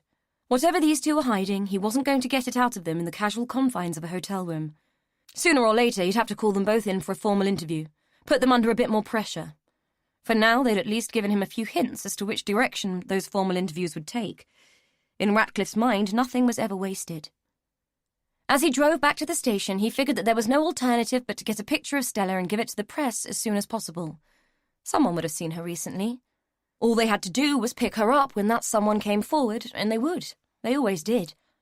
Whatever had gone on in that house over the years, Stella was the one who would know. Ratcliffe was convinced of it. Strangely, it still bugged him that Charlie had been in Rachel's room. The air between them had been crackling with tension when he had walked in, and whatever their agenda was, it was surely loaded with something more than curiosity. It hadn't taken him long to work out that there was more between Charlie Jones and Rachel Porter than met the eye. Charlie's links to the Porter house went further than his past criminal record. The fact that his mother owned a photograph of a girl who was the spit of Rachel had sparked Ratcliffe's instincts, and he'd been more than a little smug when the team had turned up a marriage certificate and a birth certificate. Maybe Rachel and Charlie assumed that he already knew that they were married, but neither of them had volunteered it, and there had been no mention of their child. Though Jones had balked when Rachel got upset about the dead baby.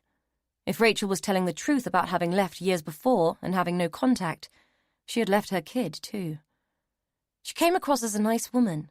Shy, worried, but nice. Could a woman who'd left her own child be called nice? It depended on the circumstances, he supposed, but Charlie Jones had been convicted of murder, and quite frankly, Ratcliffe wouldn't have left Delia Jones in charge of his dog. To leave a baby with those two would be a determinedly odd thing to choose. Rachel Porter needled him. She wasn't what she appeared to be, and there was far more to that situation than met the eye, and he was going to find out what it was. Back in the incident room, he picked up a message to call Ferris. News was in on the bodies. All he wanted at that point was a decent cuppa and time to think, not a visit to the morgue. Why couldn't these forensic people just send a report? He never had understood the necessity of having to be shown the gruesome evidence in all its glory laid out on a slab. What was he supposed to do with the mental images? Chat about them to his wife over dinner? Although it might make an interesting change to Maria Ratcliffe's usual moaning. Not that he could blame her for getting hacked off. She was a good woman who had had to put up with a lot from him over the years. Ferris had completed a basic exam on both victims. Her initial conclusions were that Baxter, whose identity she had confirmed by discovering his wallet still intact inside his rotting clothes, had still been alive when he was placed in the trunk. She showed the detective the feeble scratch marks that scarred the underside of the lid. "I don't think he was alive for long, and I don't think he had much strength left when he made these marks. There is some considerable damage to the skull. I suspect that he was hit repeatedly with something heavy and hard. He would have died from a combination of those injuries and suffocation. There was a substantial amount of sand in his throat. Now that he is out of the sand and out of an airtight box, he's going to deteriorate rapidly, so I needed to find out as much as I could as soon as I could. I also found something clutched in his hand." She held up a bag containing a small gold earring, shaped like a teardrop. "My guess is that it belongs to whoever killed him." Ratcliffe took the bag and examined the earring. It wasn't an uncommon design, nothing special at all. Still, if someone could identify it as belonging to Stella, it might strengthen his thoughts on the case. "What about the baby? Anything there?" Ferris sighed. Hardened as they both were to the nature of their jobs, kids were always a tough call on everyone. "I think he was dead before he was put in the box. It looks like he was stillborn. To be honest, it's difficult to tell. From the skeleton, the size of the skull, and the length of the long bones, it looks like he had congenital problems. We did manage to salvage this, though." She passed him another bag containing several thin strips of material. It was what he was dressed in. Through the clear plastic, Ratcliffe could see a name embroidered on the fabric. "Daniel," he said aloud. "At least the poor little thing had a name.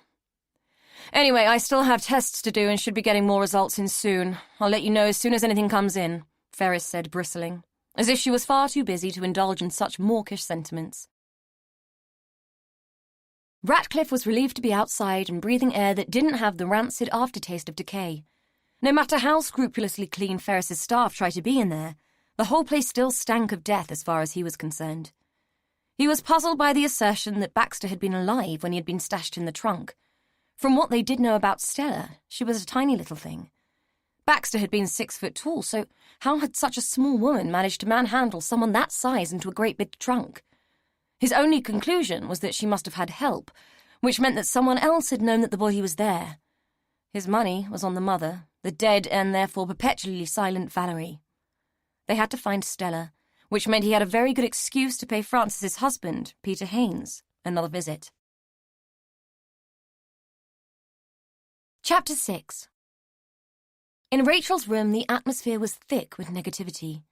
Waves of tension were washing across the room, fixing them both into the moment and forcing an uneasy silence. D.S. Ratcliffe had only just left, but his questions glowed neon bright in Charlie's mind, as if displayed on an imaginary autocue. "How well did you know Stella? What kind of person is she? Did she ever discuss her relationship with her husband with you?" Stella's evidence against him in his trial for Patsy's murder had ensured his conviction.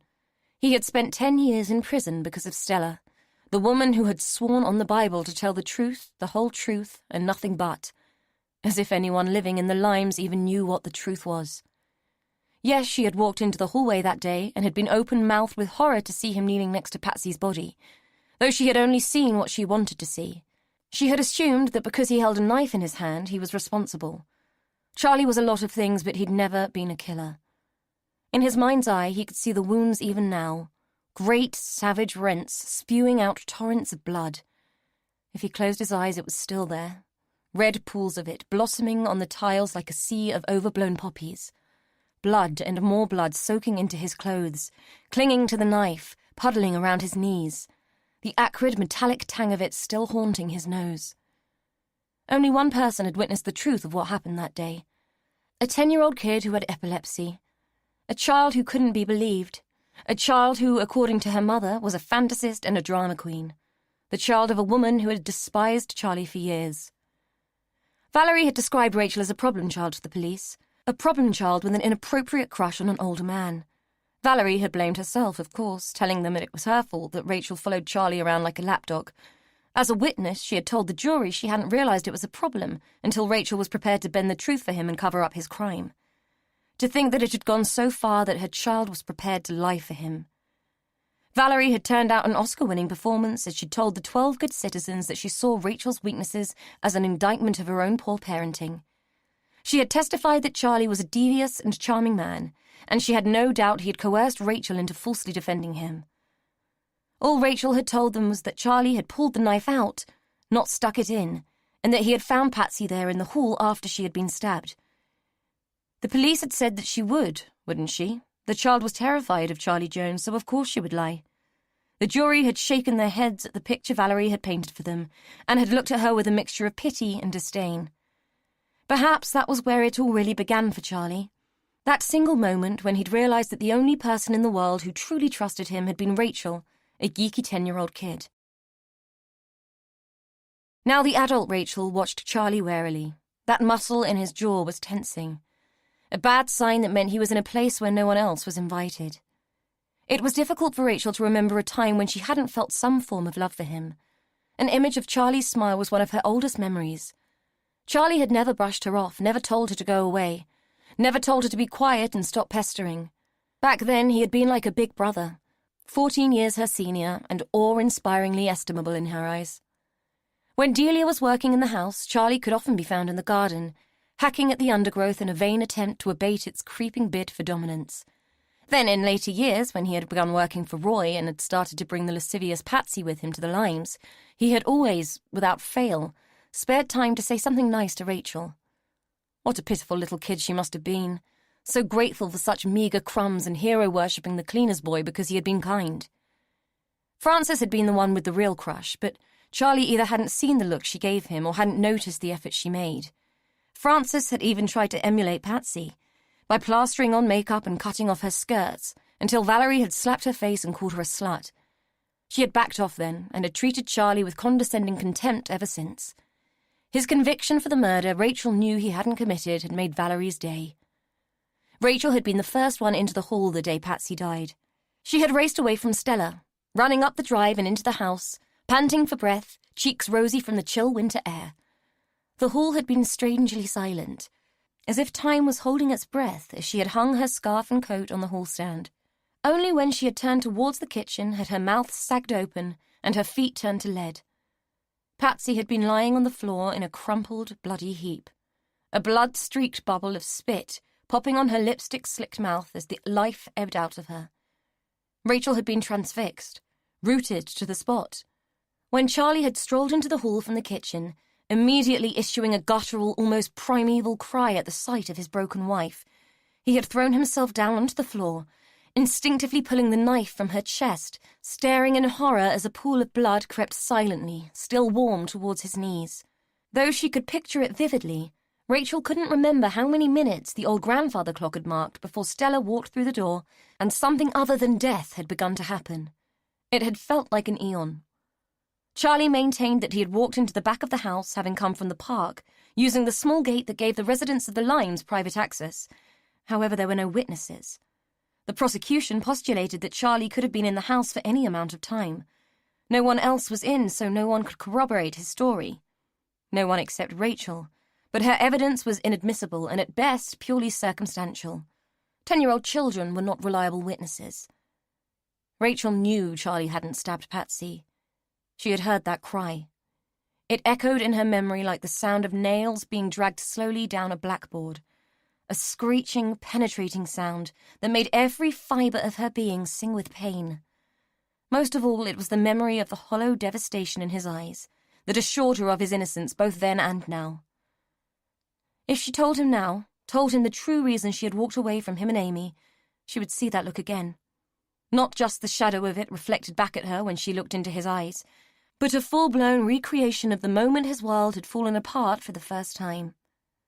Patsy, the woman who had brought them together, and the woman who still stood between them. Patsy had been a magical creature, the only person Rachel remembered in colour. On the rare occasion she allowed herself to look back at her childhood, everyone else either appeared in black and white or materialised as a faded, jaded representation of their younger selves. The 70s had been like that, dull and leached of colour. But Patsy had been vibrant and alive, like a bird of paradise among a flock of lesser creatures. When Patsy was in a room, she'd had the effect of magnifying everyone else's mundanity. Stella had become smaller and dowdier. Valerie became more pinched and bitter, and even more like an indignant bird of prey than had been usual. Francis's arrogance became whiningly petulant, and Roy had puffed himself up like the peacock he pretended to be. Rachel had felt even more insignificant in Patsy's presence, like a drab cuckoo chick in a borrowed nest. Only Charlie hadn't changed. Charlie never changed. Rachel's thoughts were still consumed with the memory of Patsy lying on the hall floor like roadkill when Charlie finally broke the silence. "So here we are, pulled together again by your damned family. Like always, eh? And you haven't even asked me about your daughter, remember her? Amy, in case you've forgotten. For what it's worth, she thinks you're dead. I never had the art to put her straight and tell her she wasn't wanted, and you walked away towards the money. Her life's been hard enough without having to know her mother is a bitch. I guess you're just like the rest of them." She tried to speak, but the prickling had started in her head again, making her brain feel like an overshaken Coke. "Oh, that's it, have another fit. Opt out again, why don't you? It's what you do best." The venom in his words was pulsing through her like liquid fire. She deserved every ounce of it. She would take it and take it again rather than tell him the truth. He was hurt enough. "I'm sorry, I can't help it, I'm so sorry," she mumbled, already slurring. When the seizure had abated, and Rachel lay once again in a deep sleep, Charlie rifled through her bag, found her medication, and saw that the day's dose had been taken. He looked in her purse and found a card with the name and contact number of her neurologist and made the call, all the while feeling like an utter bastard for losing it with her. Mr. Parnell, consultant neurologist and Rachel's doctor for the past 19 years, was deeply concerned that her epilepsy had intensified so dramatically. He needed to see her, soon. Could Charlie bring her back to London as soon as possible? Charlie didn't have a choice. There wasn't anyone else who could take her, and he hardly had a solid reputation for dealing with wifely welfare. Besides, everyone was better off if she went back to London, especially Amy. Of all the things that Rachel had brought back with her, memories, regrets, hurt, confusion, the threat to Amy was the worst of them. If she found out that her mother was alive, she would never forgive him or her grandmother. Christ, he'd spent years taking her to a bloody graveyard once a year to put flowers on some complete stranger's grave just to maintain the lie that Rachel had died. Thank God for common names. He should never have allowed the lie to stand, but his mother had convinced him it was for the best. He'd been so angry and so hurt by Rachel leaving, he'd gone along with it. Like an idiot, like a sad and stupid man. He looked down at the sleeping woman, unsure of how he felt now. Guilty, mostly. He had bullied her and caused the fit. But angry, too, still angry. Still confused. Still hurt. Chapter 7. By the time Rachel woke up, groggy and hungover from the overactive neurotransmissions that were determined to destabilize her brain, Charlie had packed her bag, paid her bill, and was waiting, keys in hand, to drive her back to London. She couldn't have looked more relieved if she'd tried. He was relieved too, but her eagerness to leave stung a little.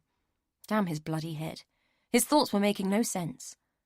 The drive to London was silent and strained. Charlie didn't say much, and Rachel spent the journey with her head resting against the window, eyes closed against the overhead lights that blurred and streaked across the evening sky as they sped past. Charlie let her rest, figuring it was better just to keep his thoughts to himself. He didn't want to trigger off another fit, not in the van, and she'd made it clear she wasn't willing to talk about the past. He had debated phoning his mother to tell her he wasn't going to be calling round that night, but two things stopped him. If Delia knew he was with Rachel, she would probably blow a gasket, and the last thing he wanted to have to deal with was his mother having a stroke on top of everything else. Besides, at 52 years of age, it was hardly necessary to call his mother and check in. The second reason was Amy. He just couldn't contemplate having to explain why he'd been such a shit dad and lied to her for her whole life. He'd stayed out before. It needn't be a big deal if he just played it cool. He glanced at Rachel and tried to work out what on earth he was feeling. Any other man would have just walked away and disappeared, but not him. What kind of mug was he? He must be some kind of masochist going back for more. She was the woman who had just about broken him, but she was also the woman who had given him the most precious thing he had, their daughter. Amy was all grown up and looking far too much like Rachel than was good for his mental health, and still believing that her daddy was her hero. Her daddy felt like a coward and knew he was a liar. Not that anyone had ever stated Rachel's supposed death as a fact. It had been something Amy had assumed. There was a vague memory of her asking Delia about it. Amy would have been about 5, had just started school, and she had asked outright if her mummy was dead. Some snotty-nosed kid in her class had said that if she didn't have a mum, it must be because her mum had died. Delia had heard these innocent words and had looked at him, raising her eyebrows as if that unknown kid had presented them with the perfect solution. Then she had soberly lied and told Amy that, yes, her mummy was dead. Charlie had never had the guts to disabuse her of the notion. His mother had been right, it had been an easy solution at the time. Even though he'd had to search the county cemetery records to find a grave with the same bloody name when Amy had asked at age 10 if she could take flowers for her mother. It had been excruciating, standing by the grave of some other R. Jones, and watching his little girl put flowers there and tell her mummy what had happened at school that week. He'd felt like the worst scumbag on earth. That was the trouble with lies. They always came back and bit you in the arse eventually. He knew for a fact that over the years Amy had excused his lack of meaningful relationships, his need for solitude, and his moody silences as chronic grief. That was Amy. She could always take something dark and weave it into a bright, shiny ideal just by deciding it was the way things should be. Charlie wished he found it so easy to put such a spin on life. The romantic fantasy that Amy had manifested had satisfied her enough that she hadn't pressed Charlie for details about Rachel. She didn't want to cause him pain. That was his girl. If only she knew, he thought, his face contorting into a wry grimace. Charlie had never had the guts to shatter Amy's illusions about him. An act of cowardice that he was only just beginning to realize had been a big, no, a huge mistake. There had been other women over the years, he wasn't a monk. He had never taken any of them home, didn't want Amy to meet them, and didn't want them involved with her. So all he had managed was to establish a few brief liaisons that had fizzled out quicker than a damp match. He could honestly say that overall it didn't bother him. It wasn't as if his track record with women would stand up to much scrutiny. Something of the kiss of death had followed him where partners were concerned. Not that Rachel was dead. Far from it. Though there had been times over the years that he'd wished she were.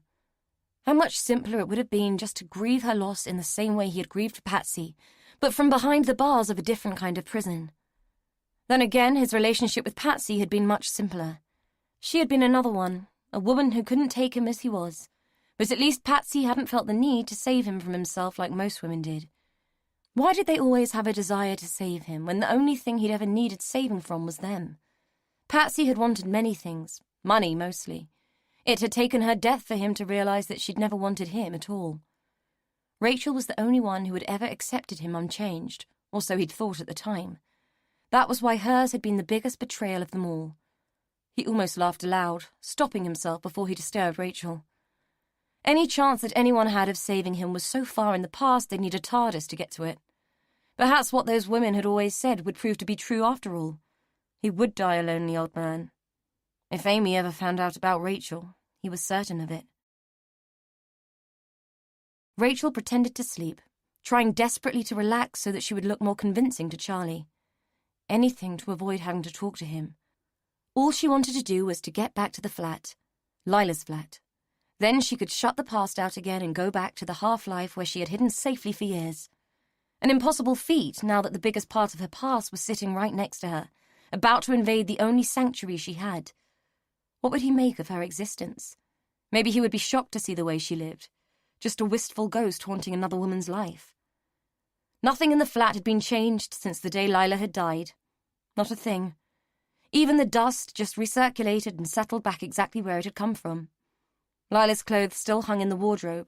Her perfume still sat on the dressing table. Her rings remained on the mantelpiece, all as if she had just stepped out of the room.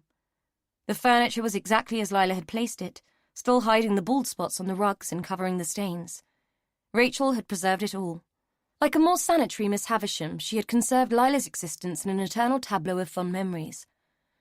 There was no bitterness in her desire to maintain Lila's home intact, just a need to hang on to something old, familiar and warm. Lila's flat was a home in the way that the Limes never had been, or could have been. Lila had been happy in her London flat, away from her dysfunctional family and all that had come with it. Rachel tried relentlessly to preserve that happiness, constantly hoping that the essence of it would magically transfer itself to her one day. The flat was her bolt hole, her sanity. To someone else it would look precisely the opposite. Hard evidence of her instability, proof of her inability to cope with real life. Would anybody else understand that if you could force time to stand still and preserve a perfect moment of tranquility, that you could step in and out of that place at will? Lila, or strictly speaking Lillian, Porter, had been the polar opposite of her brother. From what little she'd been told about her father, Rachel had deduced that where William had been dull, Lila had been a bright beacon of life. Where he had been mean-spirited, she had been generous to a fault. Where William had resented, Lila had embraced. In Lila's company, everyone felt alive. Even Valerie had grudgingly liked her until Lila had died and had left everything to Rachel. After that, Valerie hadn't liked anyone much. Frances had needled Rachel to sell the flat. It was London real estate worth a small fortune, life-changing in the right hands.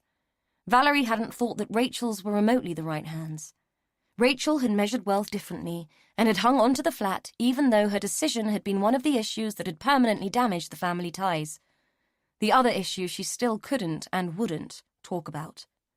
Ever. Chapter 8. Delia tried Charlie's mobile number and listened to the dull, uninspiring voice on the message service for the umpteenth time. There was no point in leaving yet another message. He hadn't bothered to pick up the last 3. Why the bloody hell did people bother having mobile phones if they were always going to leave the bloody thing switched off? In frustration, she slammed her own phone hard on the table, dislodging the battery cover in the process and sending it skipping over the tabletop and onto the floor. "Sod it," she hissed, bending to retrieve it and groaning at the stiffness in her back. She couldn't be bothered to fiddle with it to reattach it to the body of the phone, damn thing. A horrible sensation was unfurling in her gut, an instinct that something was about to go horribly wrong. Charlie was incommunicado and Rachel bloody Porter was back on the scene. Adding 2 and 2 together, she was coming up with nothing other than 4, no matter how hard she tried to make it 5. If she was right and he was with Rachel, they might well have another dead body on their hands by the time she caught up with him and throttled him for his foolishness. She was too old for all this, and so was Charlie. He was a bloody idiot where that girl was concerned. Always had been, always would be. Delia just had to hope that Rachel wasn't as big an idiot. If she was, then God help them all. By the time Ratcliffe and Angie reached the hospital that evening, having been told that Frances had been woken, she had lost consciousness again. According to her doctor, she hadn't said anything of note during the short time that she had been lucid. Ratcliffe's only conversation had been with Peter Haynes, Frances's rather urbane yet supercilious husband, whose main concern remained the worry that his good name was being linked with something as tawdry as murder. Haynes was adamant that he didn't know where Stella had gone, but had reluctantly agreed to supply a photo of her, though he couldn't guarantee a recent one. He had only conceded to their request because Ratcliffe told him that his wife's purge of the limes had been so meticulous that they had failed to turn up even the remotest clue as to Stella's whereabouts, or her intentions. Even with a photograph and the help of the press, they would be clutching at straws. If a person as nondescript as Stella wanted to disappear, it wasn't particularly difficult to make a thorough job of it. Thwarted by Frances's insentient state, Ratcliffe called it a day and sent Angie home. God knows they all needed a decent night's sleep. This case was getting harder by the minute, and he wanted to face it head-on and fresh in the morning. He'd switched his phone to silent earlier, as per hospital policy, and hadn't thought to check it until he got into his car. He assumed that the message he'd received when it had vibrated in his pocket was from his wife, nagging to know when he would be home. It wasn't. It was from Charlie Jones, informing him that he'd had to take Rachel back to London to see her doctor. As a man, Ratcliffe saw that as a very good idea. The woman was apt to flake out all over the place in his experience, so some medical attention would be a fine thing. As a copper, he saw it as yet more buggeration. He hadn't quite finished with Miss Porter. Having her back in London was going to be an almighty pain in his arse, as if he didn't have enough of those already. Surprisingly, there was a parking space right outside the flat. Instinctively, Charlie reversed in and switched off the engine, only afterwards thinking that he should just drop her and drive away. Just the same as all those times long ago when he stood on this very pavement, looking up at her windows with his courage failing and forcing him to leave things well alone. He had always driven away. "Are you going to come in?" she asked, the tremor in her voice informing him that she was fervently hoping that he wouldn't.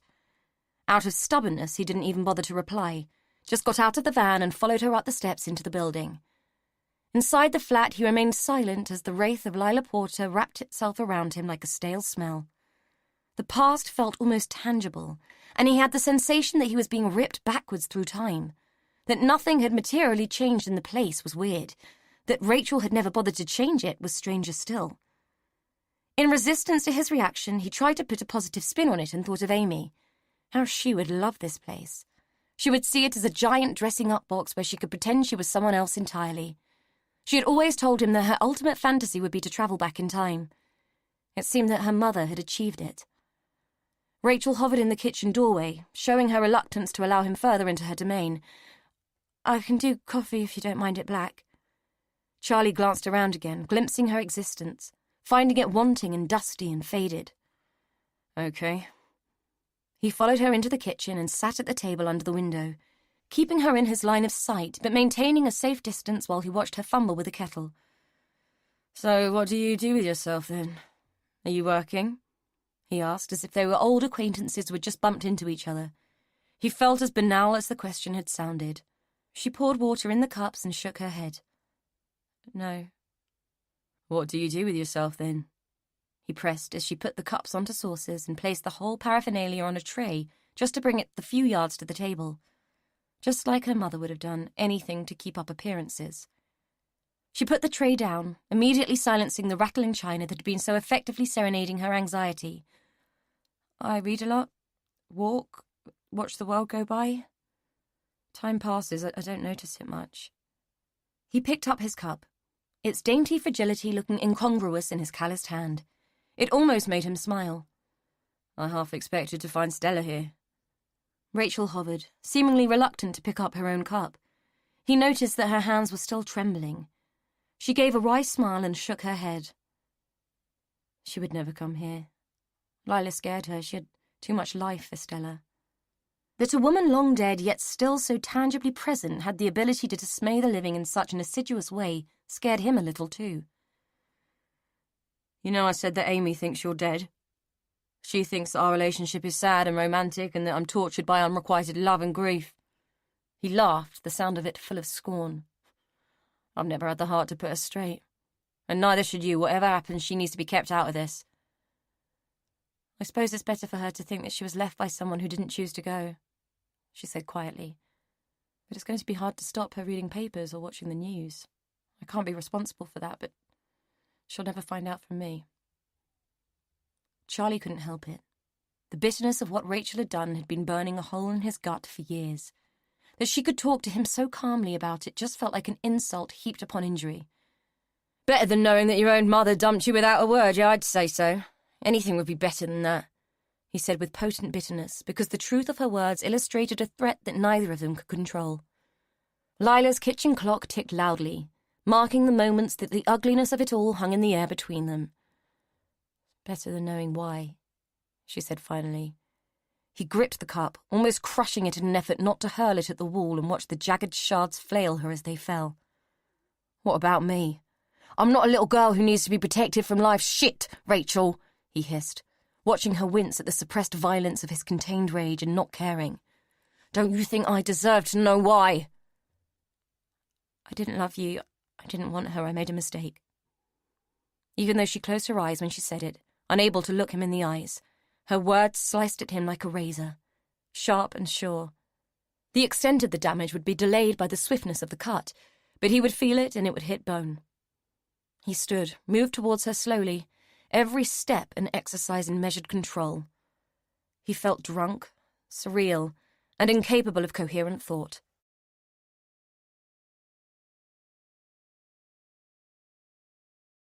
Chapter 9. Peter Haynes stared down at the unconscious form of his wife and wondered if he loved her. Wondered if anyone could truly love a woman like Frances. She was admirable in many ways, cultured, elegant, and formidable. Qualities quite desirable in a partner, but traits that could hardly be termed as lovable. This was the first time he had ever observed her in a state of relaxation, albeit enforced. She looked different, not soft, just less determined than she normally did.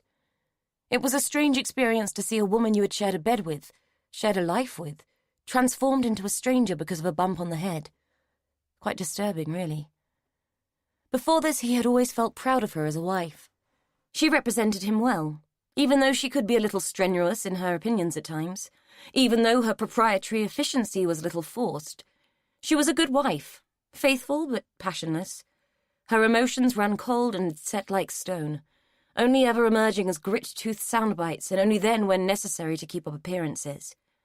Children might have helped. However, they had never come along, and if he were honest, he wouldn't have known what to do if they had. He wasn't a man able to tolerate mess and chaos, so maybe it had been for the best. He had no memory of being a child, couldn't relate to what it was like at all. Even in his mother's house, proudly populated with pictures of decreasingly younger versions of himself, he couldn't make the connection.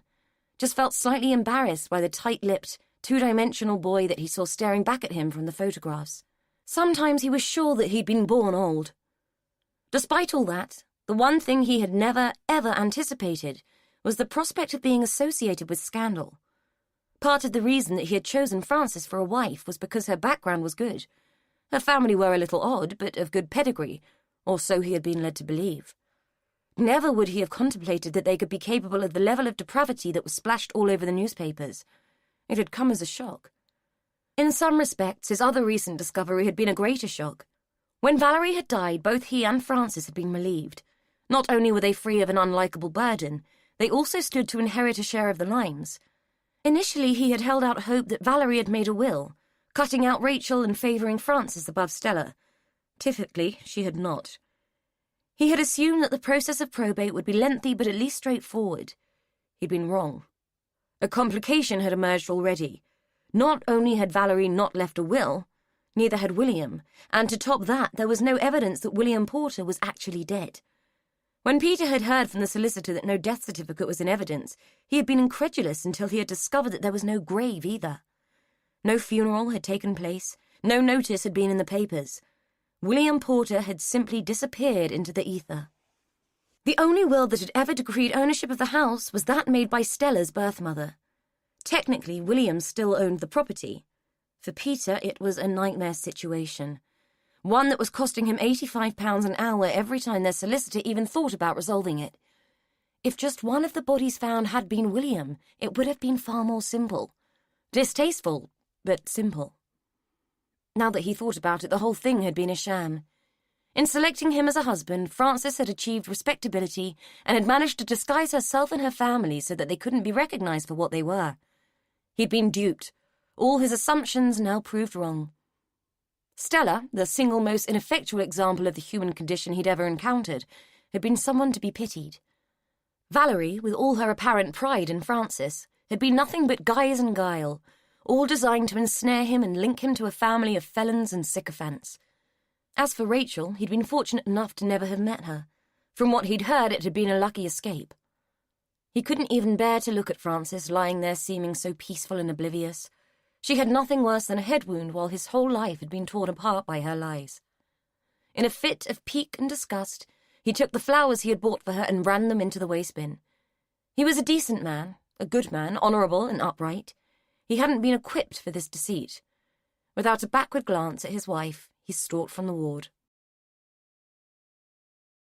Amy was well and truly pissed off. Sent home from her nurse training placement early, she had caught a train home and had been desperately trying to phone her dad since.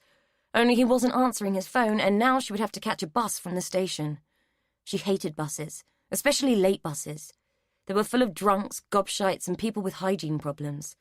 Some had passengers that combined all three traits.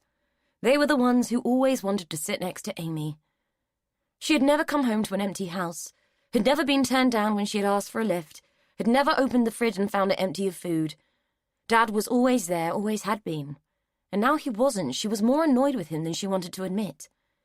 It was his fault she was now standing at a freezing bus stop next to a person who obviously had failed to see the relevance of the I in iTunes. Tinny music was leaking from his earphones and intruding into her already abrasive mood. Where the fuck was her dad? They needed to talk. About what was in the papers. About why he was in the papers. She had been in the office writing up patient notes before handover, when the other student, that supercilious wanker Nick Gribble, had slapped a newspaper down on the desk. Everyone had looked up as he'd said, "Never told us your dad was a criminal, Amy." Mortification hadn't been the word for it. She'd told him to fuck off and had got bollocking from his supervisor and sent home. The prospect of bouncing off the walls in the nurse's home hadn't appealed, so she'd come home, and no one was going to be there. What made her most angry was the fact that if something like a bank had gone out of business and money was at stake, the fucking papers wouldn't have even thought about raking something up that happened over 30 years ago. Money always trumped people in a news story. There was a photograph of Charlie taking up half the page, because a woman who'd gone missing, and who had probably killed her husband and kid, had been a witness at her dad's trial. Didn't put a photograph of her in there, did they? How fair was that? Neither he nor Gran had ever talked about why he'd been in prison. She'd always known he had been, ever since her second day at school, when Lee Price, a noxious kid who always had dried snot on his jumper sleeve, had said, "My mum said your dad is a murderer. He chopped your mum into little pieces." She stared at him in disbelief, trying to equate what he had said with her big, strong, lovely dad. She'd been horrified and angry and had yelled, "At least I've got a hanky. I don't want bogies on my clothes." She still felt stupid when she thought about it. Gran had picked her up from school that day and had been shocked to see a bandage on her hand. Lee Price had stabbed her with a pencil over the snot jibe. The story had come out in a tearful torrent, and Gran had told her that it was true that her dad had gone to prison, but that it wasn't true that he'd killed anyone. His first wife had been killed, but not by him. Amy had taken this on her 5-year-old chin because if Gran said it, the it was gospel. She had never since questioned his innocence, even though on occasion, mostly when she was pissed off with him, like now, she had been haunted by the thought that he did seem to have a habit of marrying people who had suffered untimely deaths. After that, Gran wouldn't discuss it, and Amy had been warned on pain of death to ask her father about it. Even so, the story ate at her. The dead first wife became the antagonist in her nightmares, and she'd had no choice but to find out what had happened. When she was 13, she'd gone to the library and had mastered the mysteries of the microfiche machine, and had read the reports of what her father was supposed to have done. It didn't stand up in her mind. The words frenzied attack in the same sentence as her father's name was so incongruent she had laughed. Still did. In her imagination, she had packed the whole thing away in the same box as her mother's death. It was all in the mental filing cabinet labelled romantic tragedies, along with other things that were too difficult to think about very often. As far as Amy was concerned, the fact that bodies had been found at the limes proved that her dad was innocent beyond doubt. Whoever had been killing people in that house, it hadn't been him. Whoever the killer was, they had more than likely framed him. Simple. At least that's what she believed on good days. That's what she would tell someone if they asked. On not-so-good days, when the world felt full of impending doom, she saw it differently. She was torn then, between what she wanted to believe and what her logical mind suggested to her. The conviction that her father was incapable of being a frenzied murderer was absolute, but the suspicion that he might be capable of great passion, immense rage, and deep hurt created a worm of doubt that wriggled in her brain from time to time. She knew for a fact that he'd done anger management courses over the years, yet he'd never once lost it with her. All she could base her darker thoughts on were the facts that her father loved her with a devotion that bordered on obsession, and he still loved her mother. If Gran didn't stay with him, he would have locked his child in the house for life just so he could keep her safe. She wouldn't just be wrapped in cotton wool, she would be buried in it. He never had curbed her freedom, but she could tell he wanted to. Only the voice of reason stopped him taking her to a desert island where she would be safe forever. She knew he still loved her mother because he never talked about her, and if anyone asked him, his face would cloud with hurt so intensely that no one dared ask him again. That couldn't be anything else but love, could it? If he had loved the first wife as much, would he have killed her rather than lose her to someone else? Amy knew for a fact that he would kill anyone who threatened her safety. He had said so often enough. A few years before, she had shared her worries with her best friend Kaylee. Kaylee had said that the only way to find out if he had killed the first wife was to ask her via spirit. They had hidden themselves in Gran's bedroom and made a Ouija board out of Scrabble tiles and had invoked the spirit of Patsy. Gran's room had been a good choice of venue. After all, how scary could anything be if it was experienced on a bed of quilted pink satin surrounded by kitten ornaments? Bloody terrifying, as it turned out. They had scared each other shitless. Kaylee had led the proceedings. Her mother owned a deck of tarot cards, and she was familiar with the ritual of such things, having been witness to many a prediction of handsome strangers and sudden windfalls. Kaylee had laid the letters out in a circle and had written yes and no on 2 pieces of paper. On a third, she had written goodbye. She placed them in the circle. In the middle, she put a glass tumbler. They had debated the glass. It had a picture of Blackpool Tower on it and didn't seem a serious enough object to use in the circumstances, But it was all they had to hand, and neither of them thought that any restless spirit would be too concerned about a bit of kitsch. Kaylee had said that any spirit manifesting in Delia's bedroom would have to be oblivious to Tat, otherwise they wouldn't bother coming at all. Amy had laughed with her, but had felt mildly offended all the same. They had both said the Lord's Prayer, just in case, before each putting a tentative digit on the upturned glass. "Is anybody there?" Kaylee had asked, sounding like Boris Karloff in a bad horror film. Amy had nearly fainted when the glass started to move. She'd pulled her finger away, accusing Kaylee of pushing it, which she strenuously denied, saying, "If you're not going to take this seriously, I'm going home." There had been pouting and umbrage taken. Amy had reassured her that she was deadly serious, and they had tried again, watching as the glass propelled itself under their fingers. The first few words it spelt out were nonsense, not even real words. Only when Kaylee asked for Patsy to communicate with them did anything significant happen. "Are you Patsy?" Kaylee asked the air. Amy had shuddered as the glass moved towards the slip of paper bearing the word yes. "Were you murdered?" was the next question. Again, the glass moved to yes. Kaylee had stared at Amy, eyes wide. "Who murdered you?" Amy had been barely able to breathe as the glass had moved around the circle in undecided moves, finally spelling out the words, "Not him." "See?" Kaylee had said, pleased with herself. Scared and unconvinced, Amy had asked the question again, but nothing happened. The glass hesitated and quivered under their fingers. "Did my father kill you?" she demanded, desperate for a reiteration that it wasn't him. The glass moved again, sweeping around the circle again and again in dramatic arcs, then stopping abruptly in front of the slip of paper which said, "Goodbye."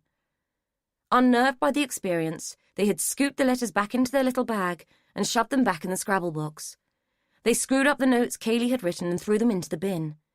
Kaylee was convinced that Amy had conclusive proof that Charlie was not a murderer. Amy wanted to believe it but wasn't sure. Her logical mind refused to allow her to accept that they had just communicated with a dead woman. But what else could it have been? "What's up? You scared?" Kaylee had asked. "No," she'd lied. "I was just wondering if we could do it again, see if we can talk to my mum." They had agreed to try again the next time they had Gran's house to themselves, probably Tuesday when Delia would be out at bingo again. They did, but absolutely nothing had happened at all. The glass hadn't even attempted to move. Kaylee had explained that it was because Rachel's spirit was at rest. She had passed peacefully and wasn't earthbound like Patsy. Delia had put an end to any further forays into the paranormal. She had found the screwed-up words in her bedroom bin and had instantly worked out what they had been up to. Her attitude towards dabbling with the unknown had been expressed with enough fear and anger to dissuade Amy from trying it again for a very long time, especially when she had insisted that she couldn't sleep soundly in that room afterwards. Amy would never tell Delia whose spirit they had been trying to talk to, and suspected that her Gran's insistence that the bedroom was tainted by their activities was just an excuse to get Charlie to redecorate the other, larger room and move her things in there. Delia had even gone so far as to burn the Scrabble game, just in case it was tainted too. Her Gran could be strange sometimes. Amy hadn't kept in touch with Kaylee, not since they had left school and gone their separate ways. She missed her. There was no one else she could be as open with, or who knew so many of her secrets. However, given her experience with Nick Gribble, maybe that was a good thing. The less people knew about her, the better. The bus finally arrived and she climbed aboard behind the iTunes idiot and found a seat at the back. She tried her dad's number again just to let him know she was on her way home. The call went straight to voicemail. When she finally made it home, she found the house quiet, dark and empty. Her first task was to turn on all the downstairs lights, then switch on the TV and crank up the heating, if only to drive the shadows and dark thoughts away. She had half hoped to find a note from her father explaining where he was, but he hadn't been expecting her home until the weekend. It was an irrational desire on her part, yet she was disappointed. "You are not the centre of the universe, Amy," she said, speaking out loud as if the sound of the words would have a greater chance of admonishing her selfishness than if she'd merely thought them. For one lonely moment she thought about ringing Gran, but would have to explain why she'd been sent home in disgrace. It wasn't worth the hassle. Instead, she wandered out into the kitchen and began to rummage in the cupboards for something to eat. She found a pot noodle lurking at the back of the cupboard, but rejected it on the grounds that, appealing as it was in principle, it would taste of reconstituted cardboard. They always did. Eventually, she settled for a microwave pizza. She picked at it, nibbling at bits of the topping as she watched TV mindlessly, trying to decide whether to have a bath or ring round to see if anyone wanted company. In the end, she decided to work on an essay, a case study on one of the patients at Tinings, the elderly care unit where she had her placement. Bill had been the wrong patient to choose in a way. She couldn't examine his past as nobody knew about it. He had been a street drinker until the police sectioned him and he was admitted to the unit. Then he had been diagnosed with Wernicke-Korsakoff syndrome, an alcohol-induced dementia. Because it was a rare diagnosis, he had seemed like an interesting case to study at the time. Now that she had to produce 15,000 words on the man, it was her worst choice ever. Bill wasn't even a pleasant character. He was dirty, rude, and he gave her the creeps. But it was too late to change now. The essay was due in a week, and she would just have to make the best of it. The doorbell rang, jolting her out of her reverie with the subtlety of a brick. A plump woman with a vaguely familiar face stood on the doorstep. "Sorry to bother you, love. Is Charlie in?" "He's not in at the moment. I can get him to ring you when he gets back," she said politely. If your dad was a builder, it wasn't unusual to have neighbours you didn't know banging on the door because they'd locked themselves out and wanted to borrow a ladder, or they had a leak, a blockage, or some emergency they couldn't fix themselves. "Oh, no, don't worry. I only wanted to drop this off to him, only I thought it might be important." She reached into her pocket and handed a broken SOS bracelet to Amy. "I think your mum must have dropped it when she had that fit in the cafe today, poor woman. I hope she's feeling better now. Quite a thing to see when you're having a quiet coffee of a morning and minding your own business," she said with a laugh. "I didn't find it until after they'd gone, or I would have given it to her then. But I remembered seeing a dad's van parked on the drive, so I thought I would drop it off on my way home. It's lucky, really. I wouldn't have had a clue what to do with it if I hadn't recognised your dad. He did a lovely job on my sister's extension. Anyway, I must be off. Hope your mum is better, love," she said as she waddled off down the drive. "Thanks," Amy said. The word was so quiet it wafted into the night unheard. She shut the door and stared at the bracelet, puzzled. Perhaps the woman had the wrong Charlie Jones. But she couldn't have. She said she'd recognised him. It dawned on her that maybe he did have a girlfriend, one he hadn't told her about, one who had a habit of having fits in public places. Perhaps that was where he was now, in hospital with this sick woman, whoever she was. She pried open the bracelet to get a look at this woman's details. If her dad had met someone, she had a right to know her name at least. She had to look twice at the tiny piece of paper. The name inside the identity bracelet belonged to Rachel Jones, with the Jones crossed out and Porter scribbled in next to it. But it couldn't be. That was the name of her mother, and her mother was dead. This couldn't be right. The truth didn't dawn. It hit her full pelt like a punch, leaving her reeling from the impact. She felt sick. She threw the bracelet across the hall as if it was a toxic, physical lie. Staring at it, she half hoped it would dematerialize and take itself away from her like it had never existed, but it remained on the bottom stair, tauntingly real. The address had said Bayswater. She shook her head and went back into the lounge. She would prove this wrong. At most, this would be a coincidence. Her family couldn't have lied to her about this. It wasn't possible. They weren't that cruel. She had discovered that the internet was a wonderful thing a long time ago. You could find out pretty much anything if you knew where to look, and 192.com was a good place to start. All you needed was a name and a vague idea of location. Then you could find out someone's phone number, address, and even whether they were registered to vote. Rachel Porter had no phone, but she was on the electoral roll. She did exist. Amy still wasn't quite convinced that this Rachel Porter was the same Rachel who had married her father and died in childbirth like the tragic heroine of her fantasies. There would have to be a death certificate, a record of her mother's demise, and she knew exactly where to look. Her dad had a trunk at the end of his bed where he kept his personal things. If the evidence she needed was anywhere, it would be in there. Dispassionately, she headed for the stairs, fully prepared to break into his privacy without a second thought. Most of what she found consisted of old business accounts, copies of VAT returns and the like. There were drawings and Father's Day cards that she had made for him over the years, all wrapped in the shawl she had used as a baby. Before this, she would have thought how sweet he was to cling on to such things, but at that moment in time she was so angry with him she wanted to tear everything to shreds. At the bottom of the trunk was a tin box, its hasp sealed with a small padlock. She had never picked a lock, wouldn't have had a clue how to do it, and didn't fancy spending hours pissing about with a hair grip and getting nowhere. Neither was she prepared to waste time looking for the key. Her father was a security-conscious man and had spent too long in the company of felons not to be, so wherever the key might be, she would be unlikely to find it easily. Instead, she ran down to the garage, taking the box with her, and broke it open with a pickaxe, the contents exploding all over the concrete floor on the third blow. The box was ruined and she couldn't have cared less. She was only interested in the contents. Sure enough, she found her own birth certificate and his and Rachel's marriage certificate. No death certificate, just a pile of letters addressed to HM Prison, Dartmoor. She opened one and realised that they were the letters her mother had sent to him in prison. She opened more, scanning the handwriting and seeing that some were from her gran, too. Only one envelope stood out from the others. It was stiff and large, addressed to their house, so more recent than the rest. It was from a London solicitor, from Rachel's solicitor, warning Charlie not to contact or visit, or they would have no alternative but to apply for an injunction against him. "My client has no wish for further contact with you," she read. The letter was dated 15 years ago when Amy had been 5. Rachel had been alive and hadn't wanted to see them. Hadn't wanted to know her own daughter. The woman had gone so far as to threaten legal action if Charlie even tried. If Amy's mood had been angry before, this discovery only served to fuel the flames. Now she was incandescent. Her mother was alive, and it looked like she was a complete bitch. What kind of woman walked away from her own child? Anger gave way to a swathe of hurt that scythed through her and nearly took her off her feet.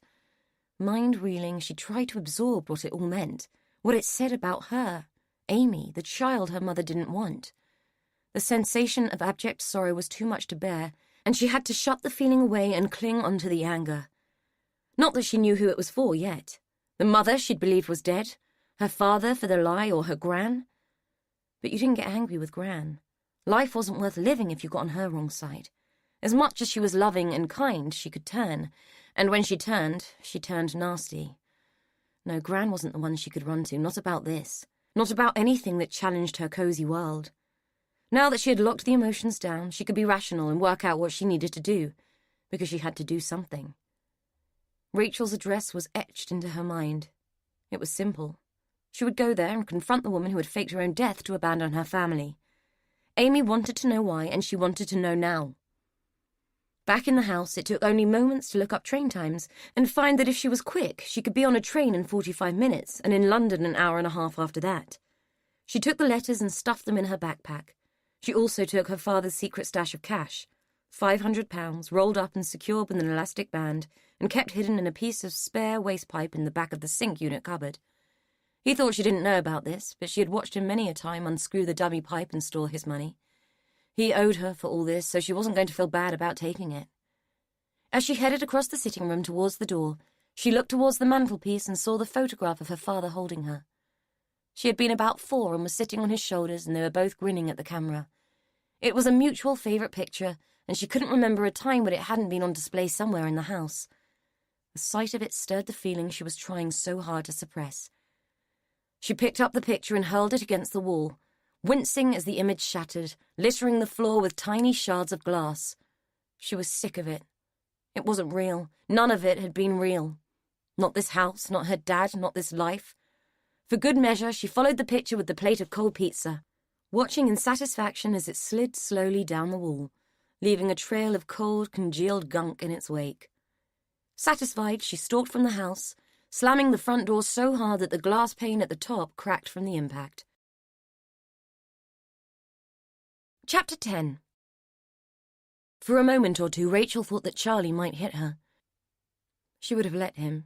It would be well deserved. He was breathing hard, gritting his jaw and biting down against all the things he so obviously wanted to say.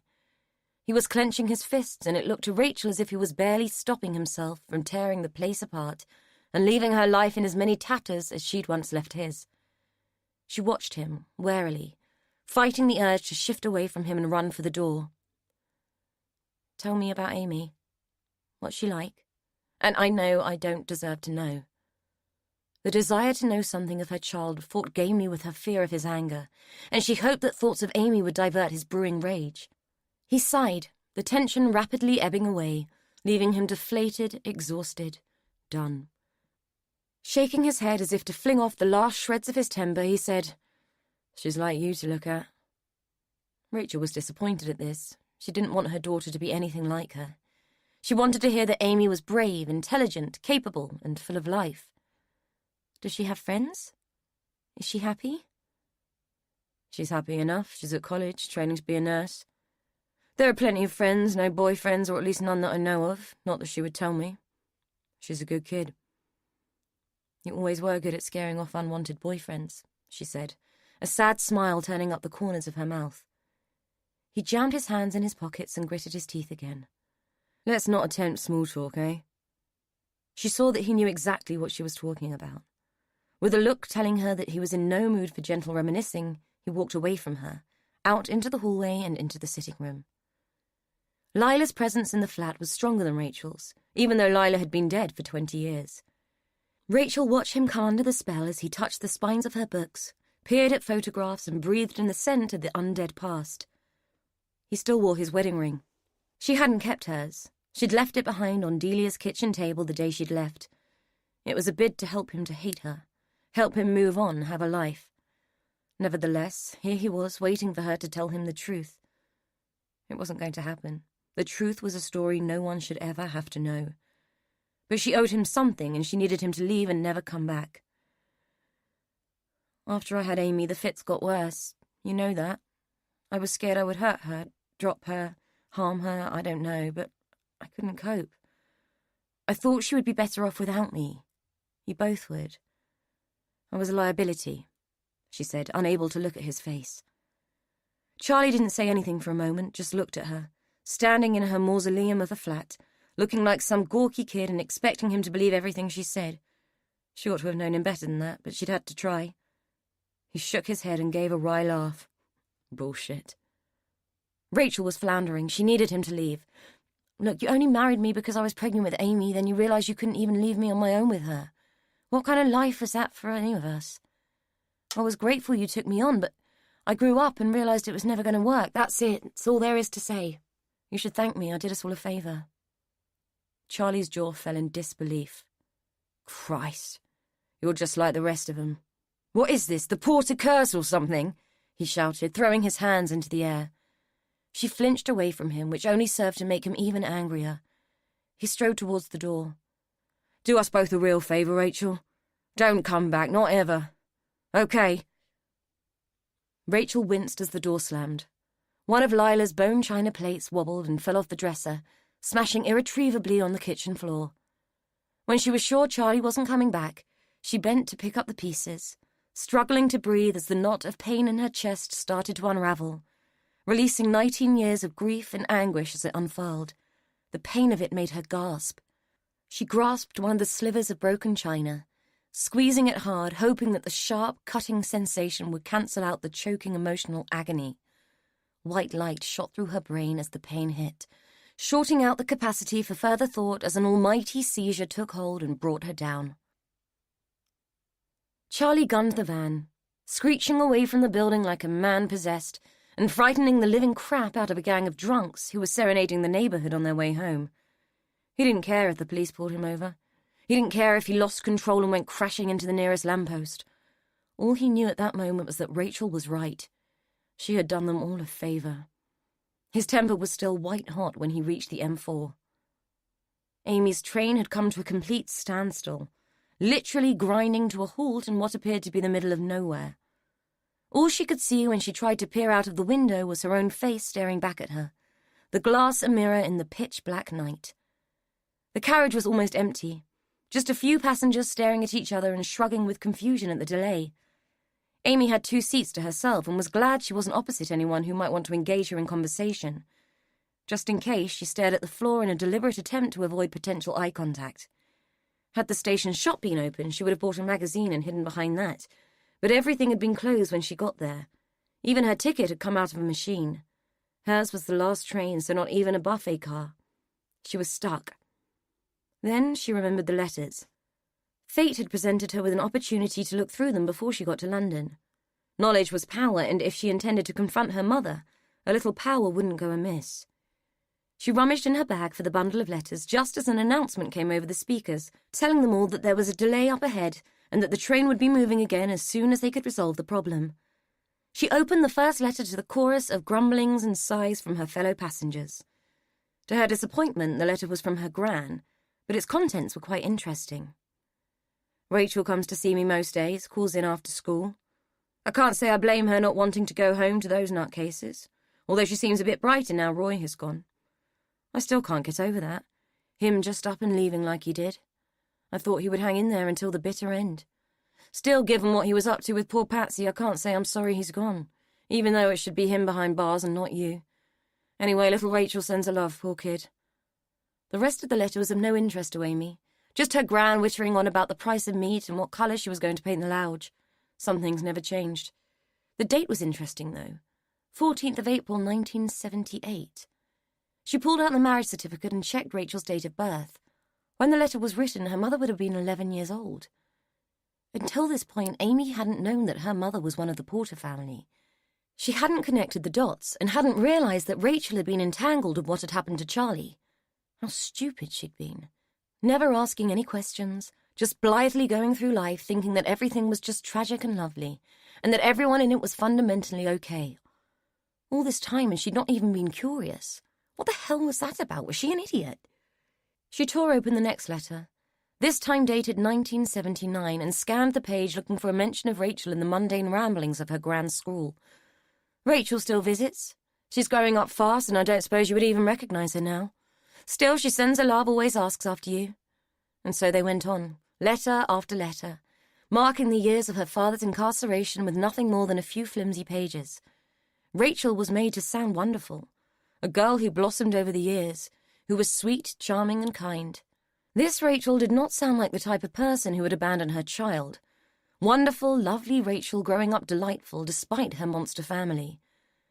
Then the last letter, when Rachel was 18. I can't tell you how upset I am. Rachel came today. It had been raining, came down in bloody buckets, so by the time she got here she was soaked to her skin.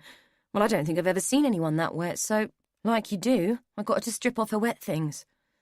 Well, I probably shouldn't tell you this, but I'm that upset I have to tell someone. Anyway, I made her take her blouse off, and you never seen anything like it. That bloody bitch of a woman has been beating her with a belt. That poor kid has scars all over her back. You can see the buckle marks where the skin is broken. I couldn't believe it. I knew Valerie Porter was a bitter woman, but I never thought she would do that to a kid. I tell you, it was all I could do to stop myself going round there and taking the belt to the old bitch myself. Amy stopped reading, her head full of the picture that her gran had described. Then she turned the page, only to find that the prison censor had blocked the words out in a heavy black ink. The whole page had obviously been screwed up at some point and then smoothed back out. She guessed that was her father's doing. He must have read it and lost his cool, being stuck in a cell where he could do nothing about it. There were no more letters because in 10 years he'd only kept those that mentioned Rachel. Amy didn't want to dwell on it. Something about a grown man, her own father, being that fascinated by a kid bothered her. She stuffed the letters back in her bag and stared back at the window, trying to look beyond her own frowning face. If she did the maths, her dad was 15 years older than Rachel. That would be like her going out with Chris Hemsworth or Sam Worthington. It didn't seem quite so perverse when she thought about it like that. Plenty of girls went out with older blokes. One of the girls in college was knocking off a lecture, and if looks were anything to go by, her dad had a good 10 years on him. Still, she wasn't related to them. What did it matter anyway? It wasn't the reason Rachel had abandoned her, and it wasn't the reason her gran and Charlie had lied to her. The only thing that was clear was that her gran had loved Rachel, and so had her dad.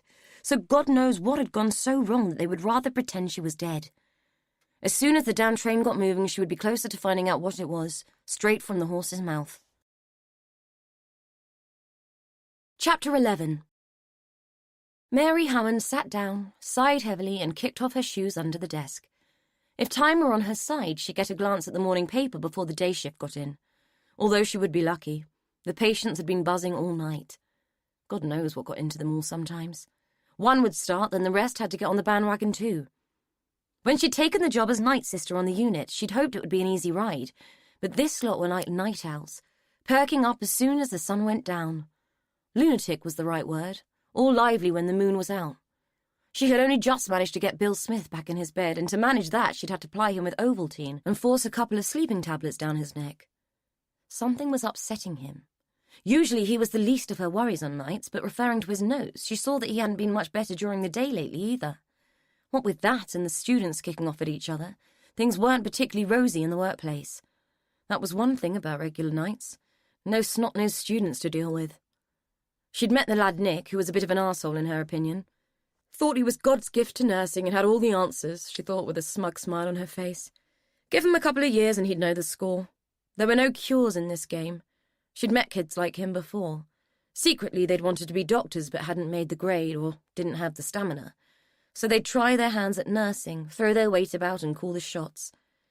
Mary had a good cure for uppity students. She'd send them around the wall with a trolley full of enemas, then send them back half an hour later with the bedpans to deal with the fallout. That usually shut them up. It gave a whole new meaning to a shit day at work, she thought with a chuckle.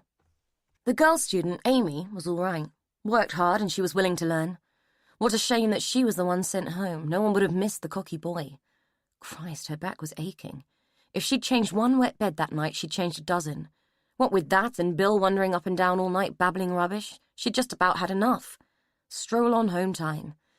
Still, she had better write up the case notes while she had the chance. It didn't look like she was going to get to the paper after all. The trouble with trying to get your brain to work at 5 in the morning was that it always wanted to wander off and think about things that weren't relevant to what you were trying to do.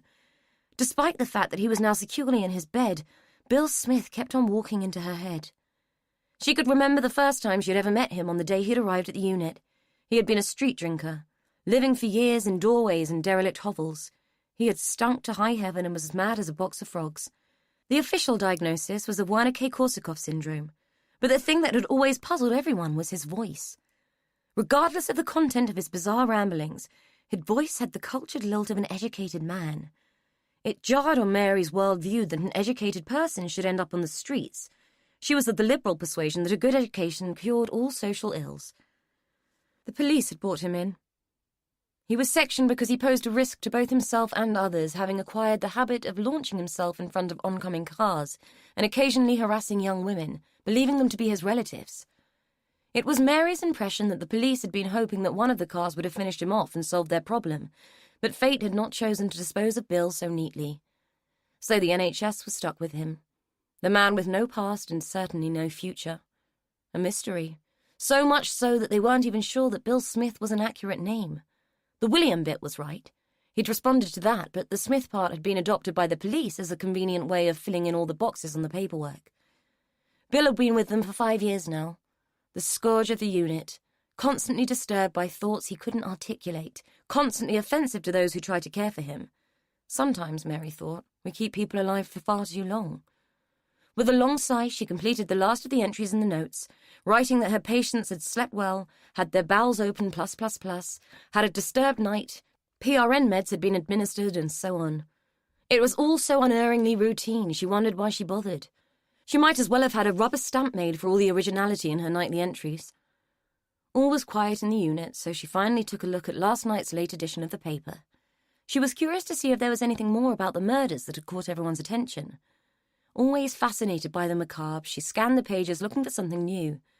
Given that the most gruesome thing she ever got to see these days was the aftermath of a dose of laxatives, she figured she could be forgiven for taking an indecorous interest in murder cases. The newspaper was critical, reporting a lack of progress in the case. Though DNA material had been found with the body of the man, which might lead to the identification of the killer, the investigation was lacking, the reporter had written. That was the trouble these days. People watched too much TV. Everyone was forensic savvy thanks to shows like CSI and Silent Witness, even the criminals. The thought of it all gave Mary a quiet thrill. On the next page was a grainy photograph of the missing woman, Stella Baxter. A picture so old it would be hard to identify anyone from it, but Mary studied it carefully nonetheless. Stella was mousy and nondescript, hardly the face of a callous murderer in Mary's opinion, but then again, it was always the quiet ones you had to watch. A side story caught her attention. Of course. The row between the students. Mary had been told that Amy's father had been tied up with the case in some way.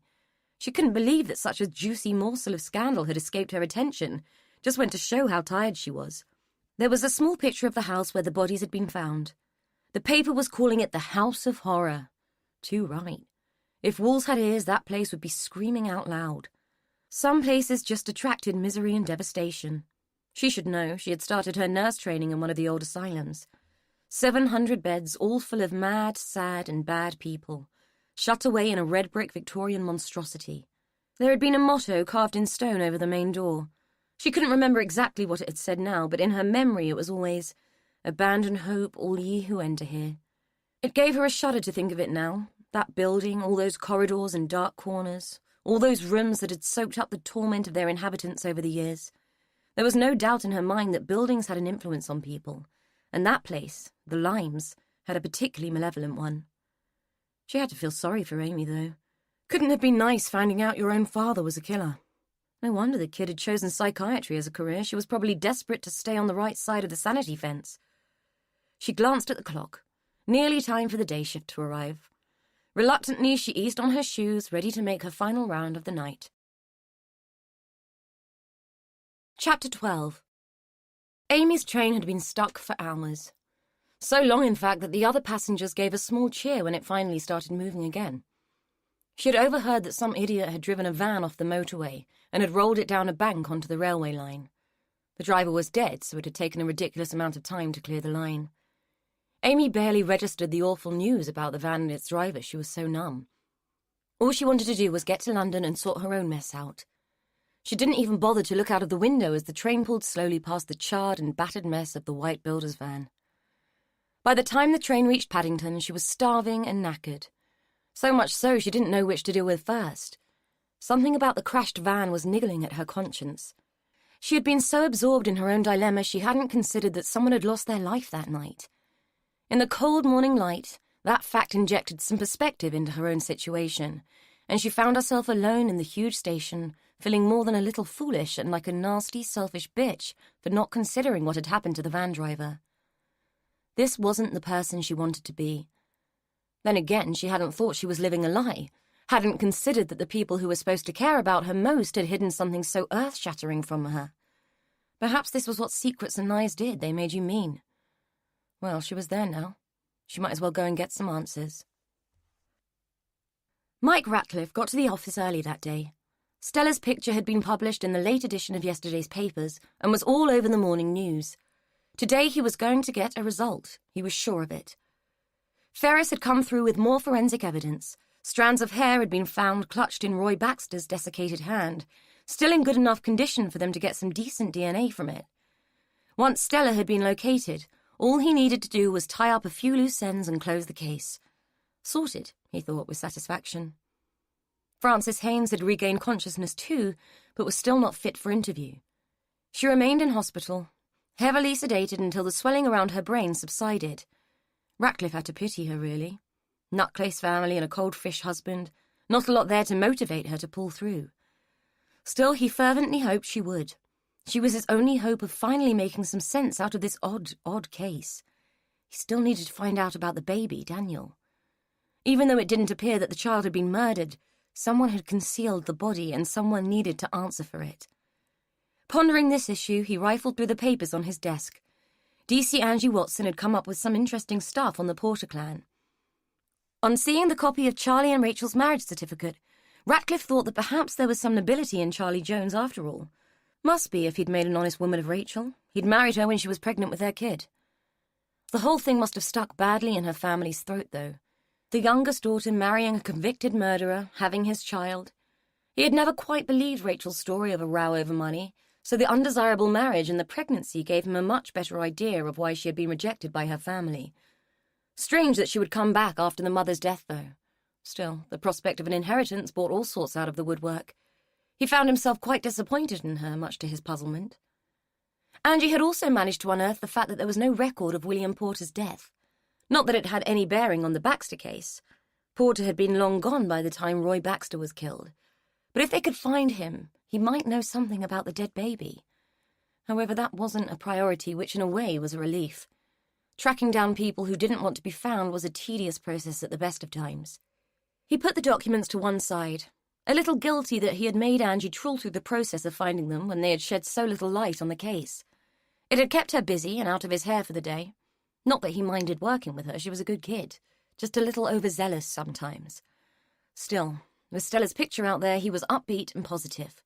Today would be a good day. He could feel it in his water. Delia was worried sick. Charlie still didn't have his phone switched on. There was no choice. She would just have to go round to the house and find out what the hell was going on. As she trudged the half-mile to his house, she grumbled to herself. She was too old for all this. Her legs couldn't take it, and her heart couldn't take it either. You spent your whole life worrying about your kids, assuming once they grew up the bother would be over. Not for Delia. With Charlie, the bother just kept getting worse. There was no doubt in her mind that his lack of communication had something to do with Rachel. No doubt at all. Not that Rachel was likely to spill the beans, but Delia couldn't be too careful. Better to be safe than sorry. As she reached the gate, she fumbled in her bag for her key. Charlie's van wasn't on the drive. Typical. He was obviously avoiding her. Well, she would just sit tight until he came back home. Her first thought was that the house had been burgled with all the smashed glass and food down the walls. She had her hand on the phone, ready to dial 999 when she noticed the bracelet, instantly recognizing it as the one Charlie had bought for Rachel when Amy was born. When she looked around the room again, it was clear that nothing was missing, so not burglars. The computer was on. Delia was not au fait with technology, but knew if she clicked the mouse thing, something would happen. It did. The screen flickered into life and showed her Rachel's address in London. Had he lost the plot and gone chasing up there again? Next to the computer, the answer machine was flashing. She pressed the button, expecting to hear the usual work inquiries. As Amy's voice filled the room, she had to press her hand to her mouth as 2 and 2 clumped together into a great big 4 in her mind. Amy had been here. She had come home. It wasn't Charlie who had gone looking for Rachel. It was Amy. "Oh, my God. What am I going to do?" she said, aloud into the empty room. Charlie would kill someone for this. It had been her idea to allow Amy to believe Rachel was dead. The child had asked the question, and it had all been simple at the time. Better than trying to tell her some other lie about why her mother had left. Simpler for Charlie, too. It closed the door, meant he wouldn't have a good reason for chasing after the impossible anymore. Delia knew better than anyone that any relationship with Rachel was impossible for all their sakes. It was why she had helped her to leave, had taken Amy for her, had kept her wedding ring to prove to Charlie she had gone for good. It was for the best. It was the only way, but this? Amy going up there would ruin everything. Neither of them would ever forgive her. For the first time in more years than she could remember, Delia wanted to cry. Chapter 13. Mary was knackered. All she wanted to do was get through the handover, go home, have a quick bath, and go to bed. So the fact that Laurel was reading her paper while she was talking was really pissing her off.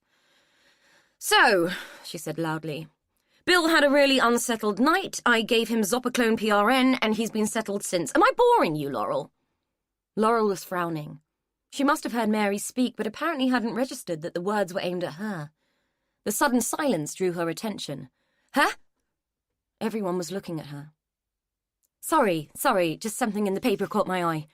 Sorry, Mary, carry on." "Thank you so much," Mary said, her weary tone loaded with sarcasm. "As I was saying, someone needs to have a word with the doc about Maisie. Get him to change her script, will you? That laxative needs to be given in the morning, not at night. We've got enough to do on nights without having to bath her at 2 in the morning because she's covered in shit. Right, I'm done. I'm going home. You can keep the paper, Laurel, as it's a source of so much fascination to you."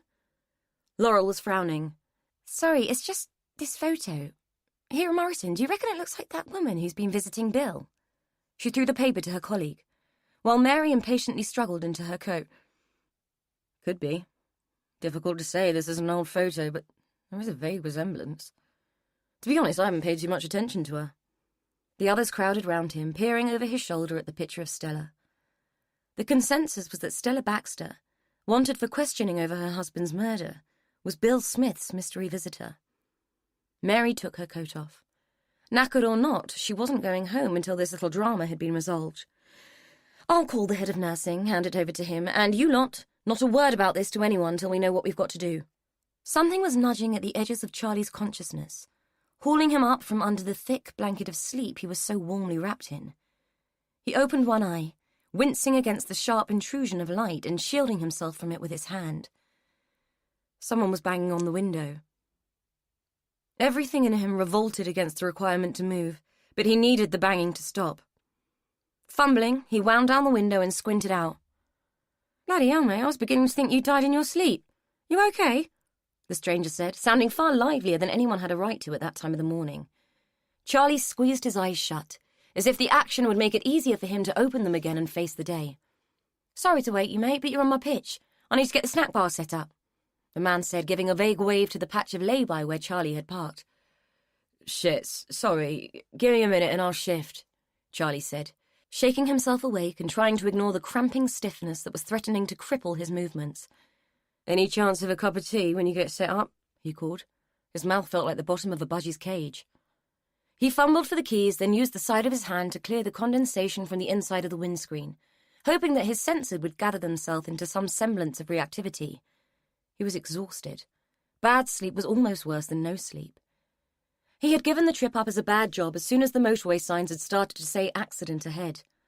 Figuring that the combination of foul mood and tiredness was a good indicator to pull off and take a break, he'd parked up in the nearest lay-by off the motorway and had intended to shut his eyes for half an hour and give himself the chance to catch up and calm down.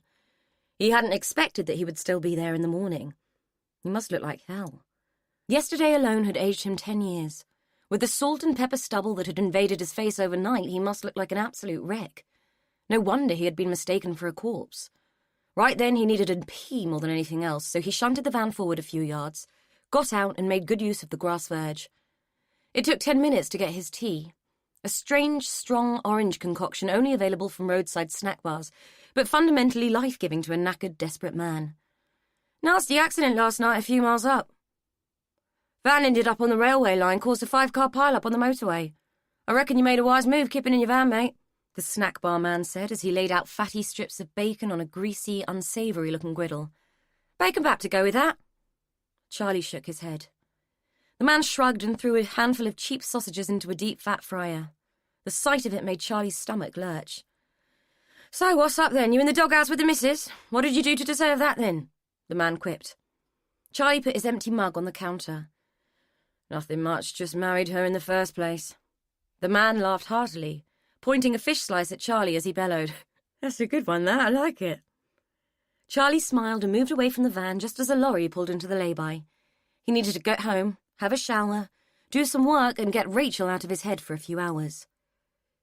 He still wasn't in the best of moods when he finally got there, so the last thing he needed was to see his mother sitting on the sofa with her arms crossed, looking just about ready to explode.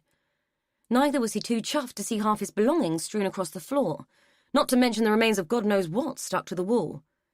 "Where in the hell have you been? I've been worried sick!"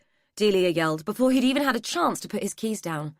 "Don't start. I'm a grown man and where I've been is my business," he shot back as his eyes took in the scene in front of him. "What the hell happened here?" Delia was on her feet now. "You might well ask." He spotted Amy's bag on the floor. "Oh my God, where's Amy? What happened? Where is she? Is she all right?" he demanded, adrenaline surging through his system and making his heart cringe with fear. "How should I know? This whole bloody mess is all your fault!" Delia cried, hurling Rachel's SOS bracelet at him so that it hit him square in his chest. "She could be anywhere thanks to you, you stupid sod!" Charlie bent to pick up the bracelet. "Where did you get this?" His voice was a hoarse, tight whisper. "I found it on your coffee table, and before you ask, I don't know where Amy got it from, but I'm pretty damn sure she worked out who it was and who it belongs to. Look on the computer, she found out where Rachel lives," Delia said desperately. "She's been in your box upstairs too. I found this in the garage." She showed him the ravaged tin, empty of its contents. Realization dawned on Charlie, draining the colour from his face and robbing the strength from his legs. "Fuck, she's gone to look for her, hasn't she?" he said, staggering towards the sofa and collapsing onto it. Glass crunched under his feet. He picked up the shattered picture frame. Oh, God, everything was in that tin. Letters, the marriage certificate, Rachel's ring, everything. She knows we lied. Oh, God. Well, he isn't going to be much good to us, is he? Delia said, her anger ebbing away like the tide, leaving her looking like the tired old woman she really was. Charlie leapt to his feet and lurched towards the kitchen, where he flung open the cupboard door and saw the false pipe hanging loose. "What the hell are you doing now?" Delia called. "She's got 500 quid in cash. She's gone to London," he said, already back in the lounge searching for his keys. "I'm going to get her." You think she's going to want to see you after this? Delia demanded, waving her hand across the room, framing the chaos for him as if he hadn't noticed the significance of it himself. I'm not prepared to give her the choice. Besides, it was you who told her Rachel was dead, not me. I didn't have a choice but to go along with it, did I? Delia set her mouth into a grim line. It was for the best, she said defensively. Charlie slammed on the door with his fist. What, so she could find out like this? Did you honestly think Rachel would stay away forever, that one day it wouldn't all come out? He yelled, making Delia jump. Don't you bloody well blame me for this mess. All I did was help make the best of a bad job. Clear up after yet another of your balls-ups. She agreed. The day she left, she agreed Amy should think she was dead. It was the best way, the only way. If it were up to her, she would never have come back, but you had to keep pushing it, going up there, pushing her and pushing her. You're like some filthy dog, having to go back again and again to smell your own shit. Charlie stared at her, confused. What did you say? The day she left? What about the day she left? Delia looked away from him. Her temper had got the better of her and she had said too much. Charlie leapt across the room, grabbing her by the arm, pinching the loose flesh and shaking her. You saw her, didn't you?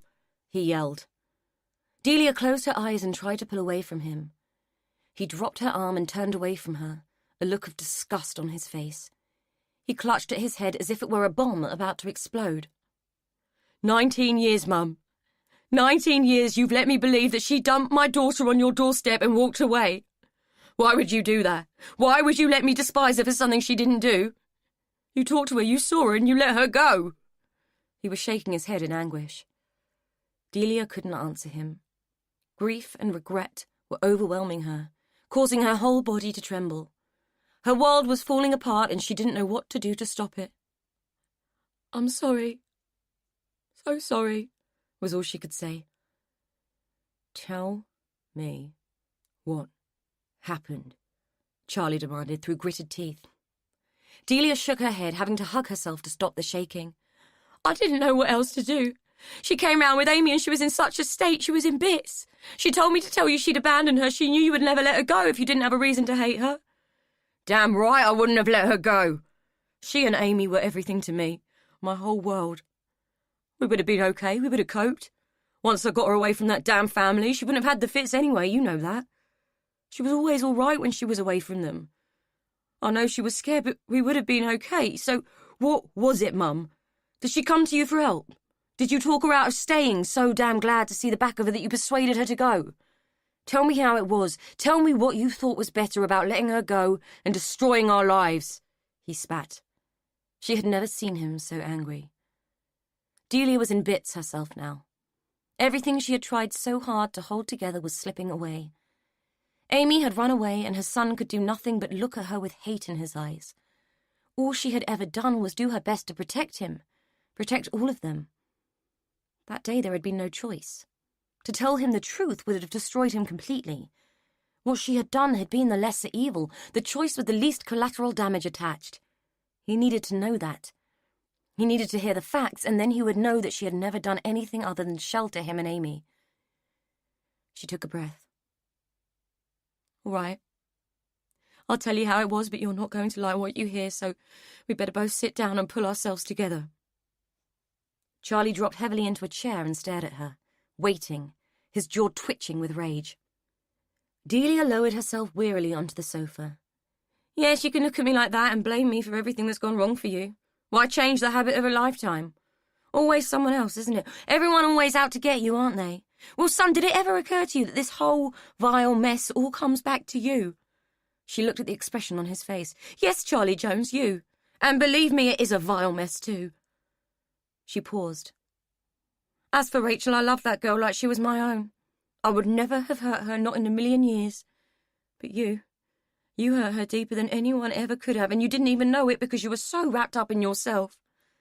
If anyone has a right to be bitter and hard, it's that poor girl, and she was the one left alone to shoulder the lot, while you screwed your life up feeling sorry for yourself. She shook her head in a gesture of weary resignation. Charlie sighed. Are you ever going to get to the point, or would you just like to carry on digging at me? Delia rounded on him. Shut up, you arrogant sod. You have no idea what you're asking me to tell you here, so shut up and have the decency to hear me out, or by God, I will slap that look off your face once and for all. I'm 77 years of age and about to tell you about the hardest thing I've ever had to do in my life, so show me some damn respect, you little shit. You might be the big man in your own mind, Charlie Jones, but you're still a kid in mine. She took a breath and crossed her arms. That day Rachel had gone back to the house to tell them that you and her were married, that Amy was yours, and that she was leaving for good. You knew that. You were the one who wanted her to do it. Stand up to them, remember? Yes? So don't sit there looking all innocent. Anyway, I got a visitor that day. Her ladyship herself deigned to call, and she had something very interesting to say. Oh, yes. Valerie came round. Got your attention now, have I? Good. She took another deep breath, her face creasing in distaste as she went on. She had a tale to tell, all right, quite a tale. You see, Charlie boy, it turns out that she isn't Rachel's mother after all. Frances is. Yes, Frances. Your little playmate way back then. Pregnant at 14. Of course, Valerie couldn't face the shame of it, so she took Frances away and came back telling the world that the baby was hers. Remember that? Yeah, thought you might. No one was any the wiser, were they? Charlie looked bemused. Yeah, a bit of a shocker, admittedly, but what does it have to do with Rachel leaving? He asked with a shrug. Makes no difference to me who her mother is. The fact that it's not Valerie is a bonus in my mind. Delia shook her head from side to side several times. See, there he goes with the arrogance again, she said, looking heavenward. So how do you think she reacted when she found out who her father was, eh?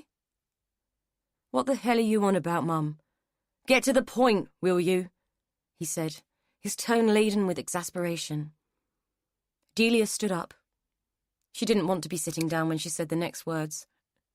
Put it this way. How do you think Rachel felt when she heard that she and Amy have the same father? Nothing happened for a minute or so. No sound intruded save the ticking of the clock. Nothing stirred except the shifting look of horror that crossed Charlie's face again and again.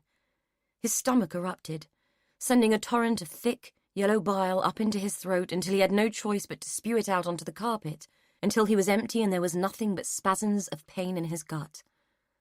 I'm sorry, son. I never wanted to tell you, but you gave me no choice. Perhaps now you'll understand why she left, Delia said eventually. Charlie, head hanging over the side of the chair and gulping in air to stop the retching, turned to her. I was a 14-year-old kid, Mum, he gasped. I know.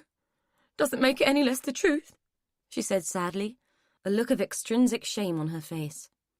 Charlie gripped the arms of the chair, anchoring himself to its structure because it felt so much more solid to him than his own body did. Truth. Truth. I can't remember the last time I heard a word of that from anyone's mouth. Are you telling me you actually believe what that poisonous old bitch told you? That I had got Frances pregnant? He felt feverish, he felt weak. The implications of what he had just heard were bombarding his brain like a swarm of angry hornets. Sweat beaded his forehead, and a sense of panic was wrapping itself around him like a straitjacket. Delia didn't speak. Like I said, I was a kid.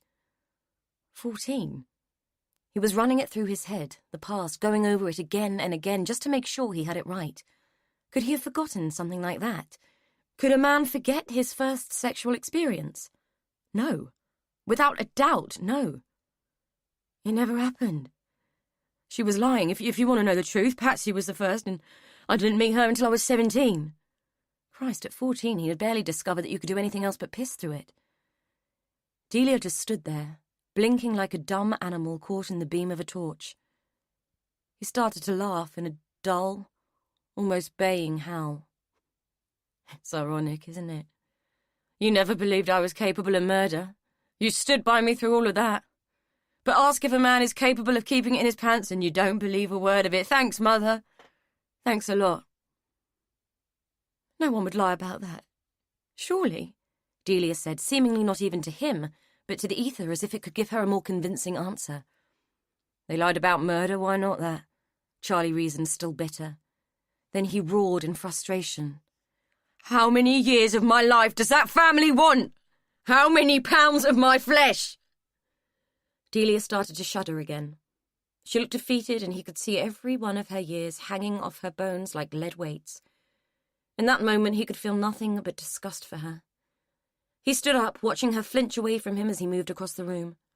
"I'm going for a shower. I need to think. When I come out, I want you gone." "What are you going to do?" she whispered, her voice trembling. "Go and find my daughter and my wife and fix this mess."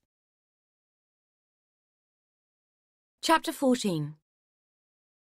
Of all the calls from people claiming they had seen Stella Baxter, only one warranted a follow-up in Mike Ratcliffe's opinion. Putting anything in the papers always brought the cranks and the hoaxers out of the woodwork, but a phone call from the NHS didn't fit that category. There was a chance he might have caught two birds with one stone. He had a reasonable suspicion that he had tracked down William Porter too, only he was known as Bill Smith now. Which was odd, as Ratcliffe remembered Bill as a sozzled old tramp who'd been just one of the banes of his life when he'd been in uniform. The old vagrant hadn't crossed his mind in years, yet Ratcliffe could picture him now as clearly as if he'd seen him yesterday. Ferris had completed her workup on Roy Baxter and was currently awaiting the DNA results on the hair that was found on his body. With a bit of luck, they'd be able to close the file soon, and he could get D.I. Benton off his back and take a bit of time off. A fishing trip, alone and away from home, might be a good idea. A beatific smile came to his lips at the thought. "Looking smug, boss? What's making you so happy?" Angie asked, placing a mug of tea down in front of him. Ratcliffe grinned at her.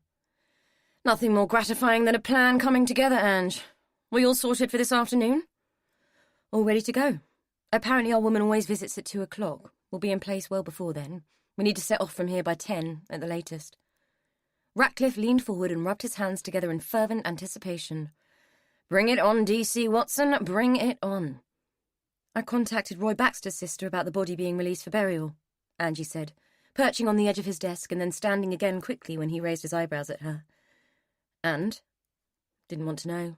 In fact, her exact words were, 'You can shove him in a bin bag and stick him on the local tip for all I care.'" "Nice woman," she added with a wry grin. "I think we can safely say that he was not a popular man then. Better contact the relevant authorities and get them to sort it." "What about the baby? Doesn't seem like anyone wants to sort that out either." "Same goes," Ratcliffe said with a resigned shrug. Angie nodded, though putting an innocent child into an unmarked mass grave didn't seem right to either of them, judging by the look on her face. The director of nursing didn't want either his staff or his patients involved in the arrest of the suspect. He insisted that whatever intervention the police were planning, it must take place outside the unit. Given that the unit couldn't be accessed without a key code, it wasn't likely that they would miss Stella, if she was Stella, when she arrived. The plan was to intercept her calmly as she made her way to the building. 2 officers would be inside the building just in case, and uniformed units were stationed discreetly at all exit points. As they were dealing with a small, nondescript, middle-aged woman, Ratcliffe didn't anticipate too many problems. After all, she was hardly likely to pull a gun on them and start shooting, but it was best to be prepared because you never knew what was going to pan out. It always paid to be one step ahead of the game. The staff on the unit informed him that her habit was to arrive at around 2 o'clock. She always signed herself in as Barbara Smith, never engaged in conversation with the staff, and left promptly an hour later. The biggest risk of the day was that she would have seen the media coverage and would know that she was likely to have been recognised by someone. Ergo, she wouldn't turn up, and Ratcliffe would have to justify some expensive policing to the powers that be. But the unit staff had said she looked very similar to the photograph, just older, so it didn't seem that she had gone to any great lengths to disguise herself. Having arrived early, they had attempted to interview Bill Smith, but had been unable to get any sense out of him at all. He hadn't even remembered that he'd had a visitor, let alone who she was. Peter Haynes had told them that William Porter died in 1970, leaving his family practically destitute, having lost the family money through bad management and ill temper. Their only means of support was the income from the haberdashery shop run by Stella. It had been closed down when Valerie Porter had suffered a stroke and needed Stella to care for her. Peter had urged them to sell the house and put Valerie into a nursing home, but Stella had refused to budge on the issue. Even Francis had been surprisingly reluctant, according to Peter, who'd explained that his wife hadn't been close to her mother. Of course, it was now apparent that if Bill Smith were in fact William Porter, then the house couldn't have been legitimately sold, notwithstanding the fact that someone had concealed dead bodies on the premises.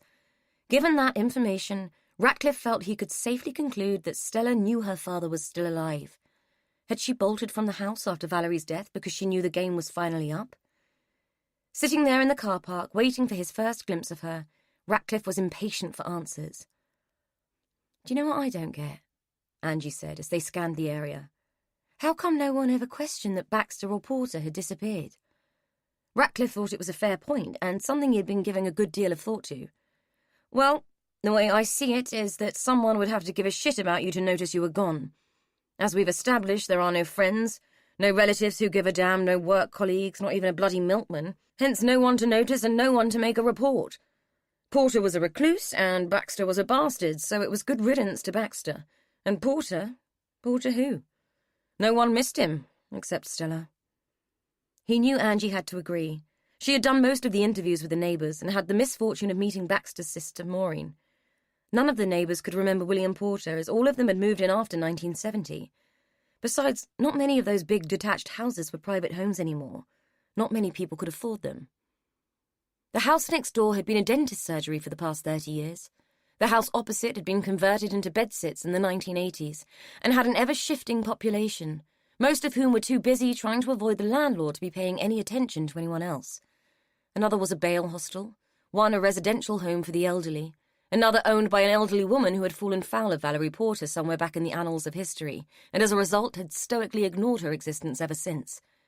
Nobody knew, and nobody cared. Even the family GP had to get the medical notes out of long-term storage, and couldn't recall ever having seen any of them. His predecessor was the one who had treated Rachel's epilepsy, and there was no mention of any maternity care for any of them. Stella had done all the shopping, banking, and paying of bills, and she had been so faceless that people had struggled to place her at all. As for Roy Baxter's family, they had a good riddance to bad rubbish attitude. He had left home at 16 and hadn't kept contact since. The few people Angie had managed to track down and talk with who had known him as an adult had all repeated the same story. That he had left his mousy little wife for pastures new, and no news was good news. One or two people still claimed he owed them money, so they had figured this no-show was par for the course. In any case, he had never been a popular man. Angie had said that she found it hard to believe that people could live like that, almost completely devoid of contact with others. The only ones who appeared remotely normal were Francis and Peter. They had successfully distanced themselves from the rest of the family right up until Valerie's death. From what Ratcliffe could surmise, they'd only got involved then because Haynes had thought the house would be worth money, but he was being solidly unhelpful since he'd found out that William Porter might still be alive. Ratcliffe was sure that Rachel knew more than she was letting on too. It was a bit too convenient that she sparked out every time the questions got tough.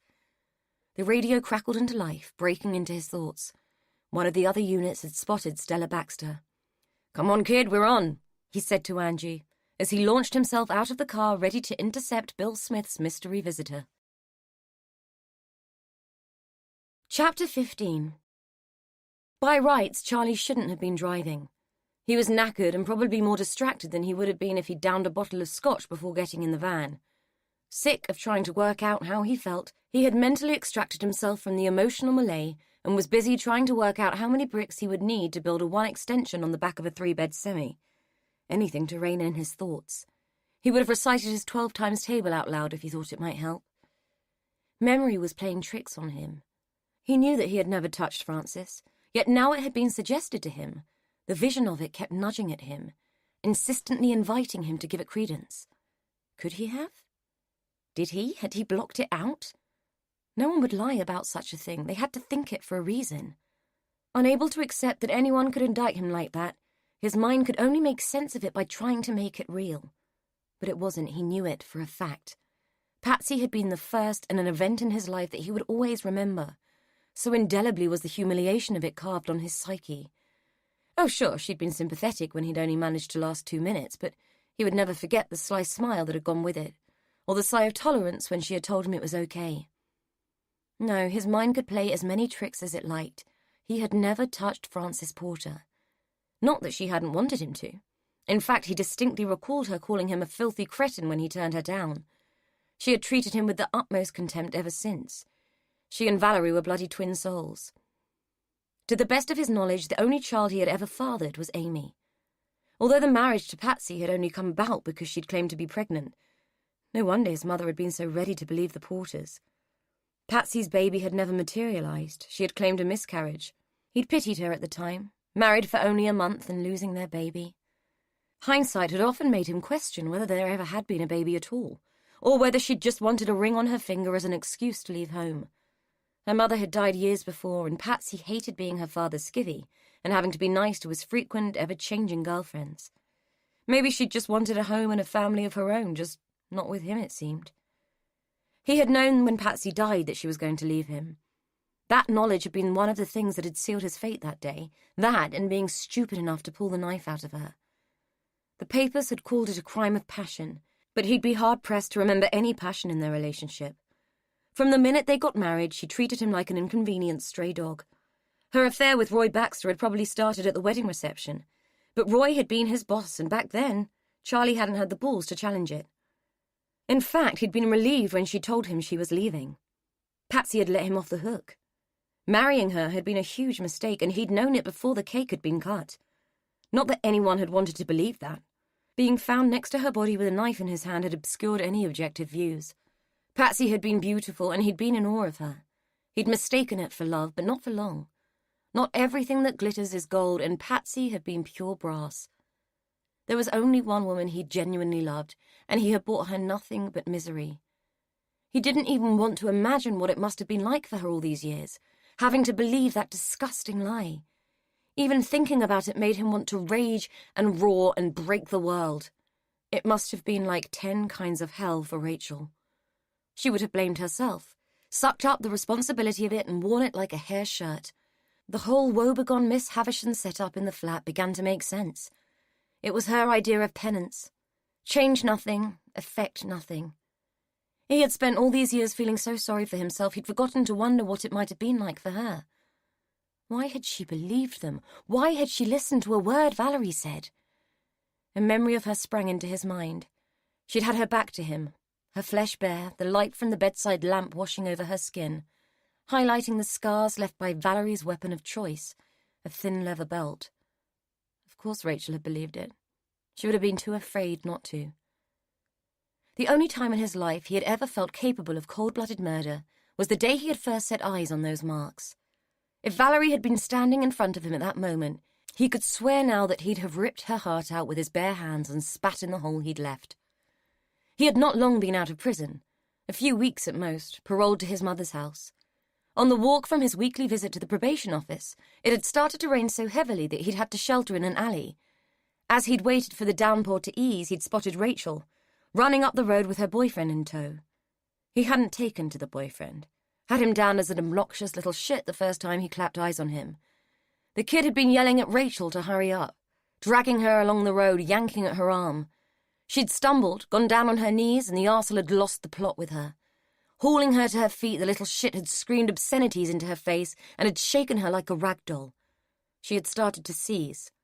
Charlie saw her head go back and her body stiffen as the guy dropped her right into the gutter. He'd wanted to move then, instinct taking over. It wasn't the first time Charlie had had to deal with her having a fit. When she'd been a little kid, he had often been the one who had had to see her through it. If Stella wasn't around, no one else had cared. The boyfriend didn't. He'd looked around, checking to see that no one was watching before he'd kicked her in the ribs. Something primal had risen inside Charlie's head. 10 years in prison, and an ingrained abhorrence of injustice took over and propelled him across the street, balled his hand into a fist, and sent it smashing into that pompous, evil, spotty, arrogant little face.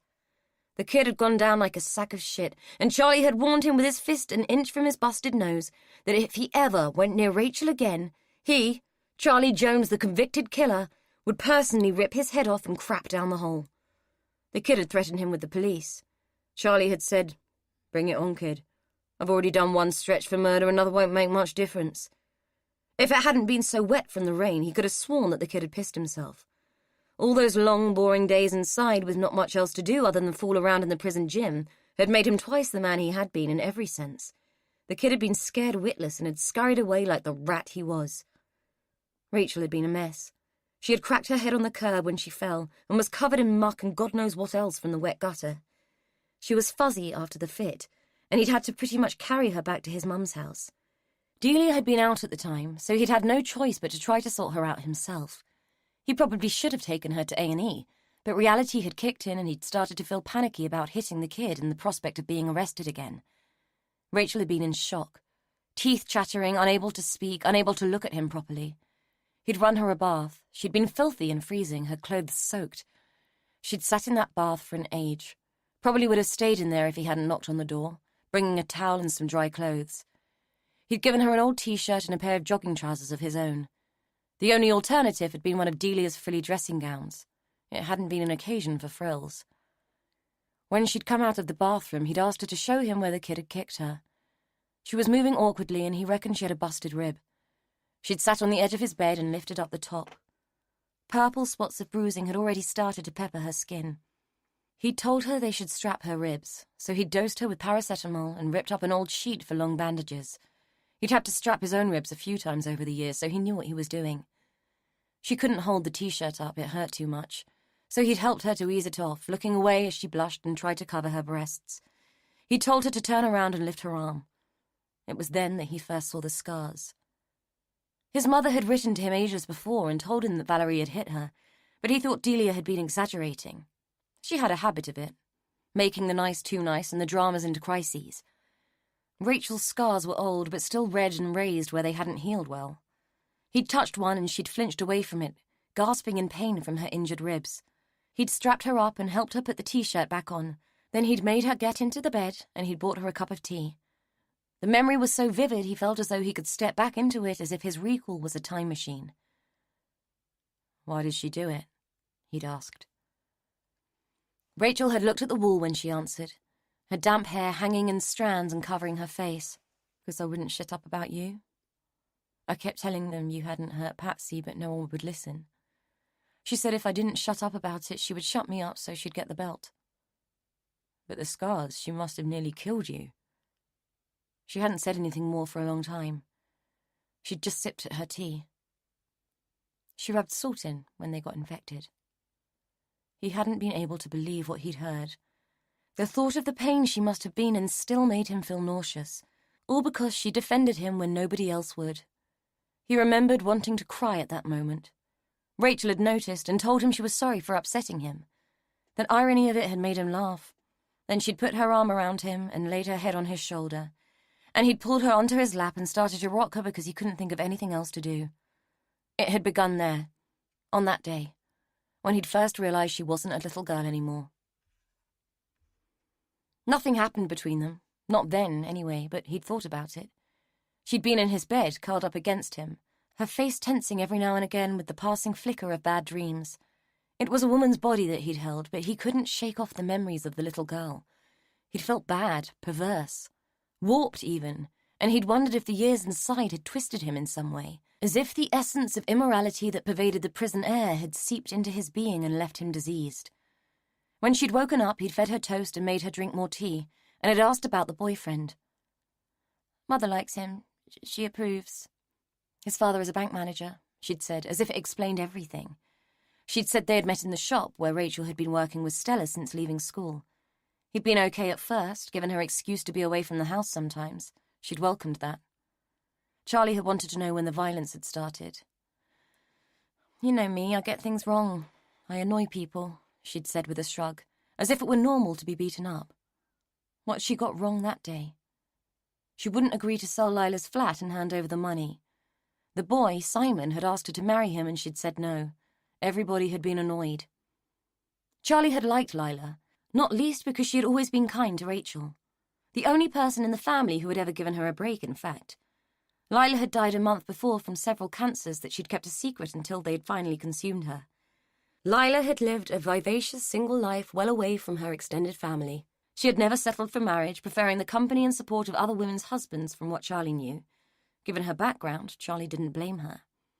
He didn't think Lila had ever worked. There had been some kind of benefactor who had given her independence and a flat in Bayswater. When she died, leaving everything to Rachel, it turned out she had owned the whole building. She had conducted her fiscal affairs with the kind of business acumen that through some genetic fluke had completely bypassed her brother William. Rachel had become a wealthy woman overnight.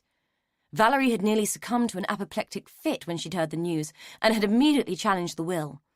Lila had been a shrewd woman and the will was watertight, so Lillian Porter had the last laugh on her greedy, needy sister-in-law. Valerie had given Rachel an ultimatum. Sell the property and release the money to the family, or leave. Rachel had chosen to leave. Simon had sided with Valerie, had made his move, even bought a ring. He hadn't been a lad who took rejection well, and that day had been dragging Rachel back to her mother's house to talk some sense into her. He had never coped well with her epilepsy, and had called her a retard. She hadn't argued with him, Rachel didn't do arguments, but she had stuck to her guns about her intentions. "So what are you going to do?" Charlie had asked after hearing the story unfold. "I don't know. I don't think I could cope with London. There are too many people. It scares me. I don't really know what to do." He'd told her she could stay with him and his mother until she'd made up her mind. Anyway, Delia was out most of the time. She'd met a bloke, Howard, and was half shacked up with him in his 3-bed semi across town. So Rachel had stayed. He'd let her have his room, sleeping instead in his mother's garish boudoir under her pink nylon sheets, with the smell of her perfume preventing restful sleep. He'd blamed the constant insomnia on that, though the truth was that his nights were dominated by thoughts of the girl in the next room. He would lie there every night, hemmed in by Delia's kitsch, a row of sinister-looking china dolls on a shelf peering down at him like some Toy Town jewelry, their chubby china fingers pointing and their glassy goggle eyes full of accusation. The memory of them made him shudder. He had never once bought Amy a doll. Though his mother had foisted a few on her, Delia had argued that it was normal for little girls to have dolls. He hadn't dared to tell her that it wasn't normal for grown women to have them. His mother could be strange at times, happy, loving, and the soul of kindness one minute, and the shortest of fuses the next. He'd learned over the years that it was better to just keep her happy and let her have her way. If it looked like a happy family, it was a happy family in Delia's mind. Charlie just wanted a quiet life. Looking back, he saw that he and Rachel had been the same back then, 2 prisoners released into a world they weren't equipped for.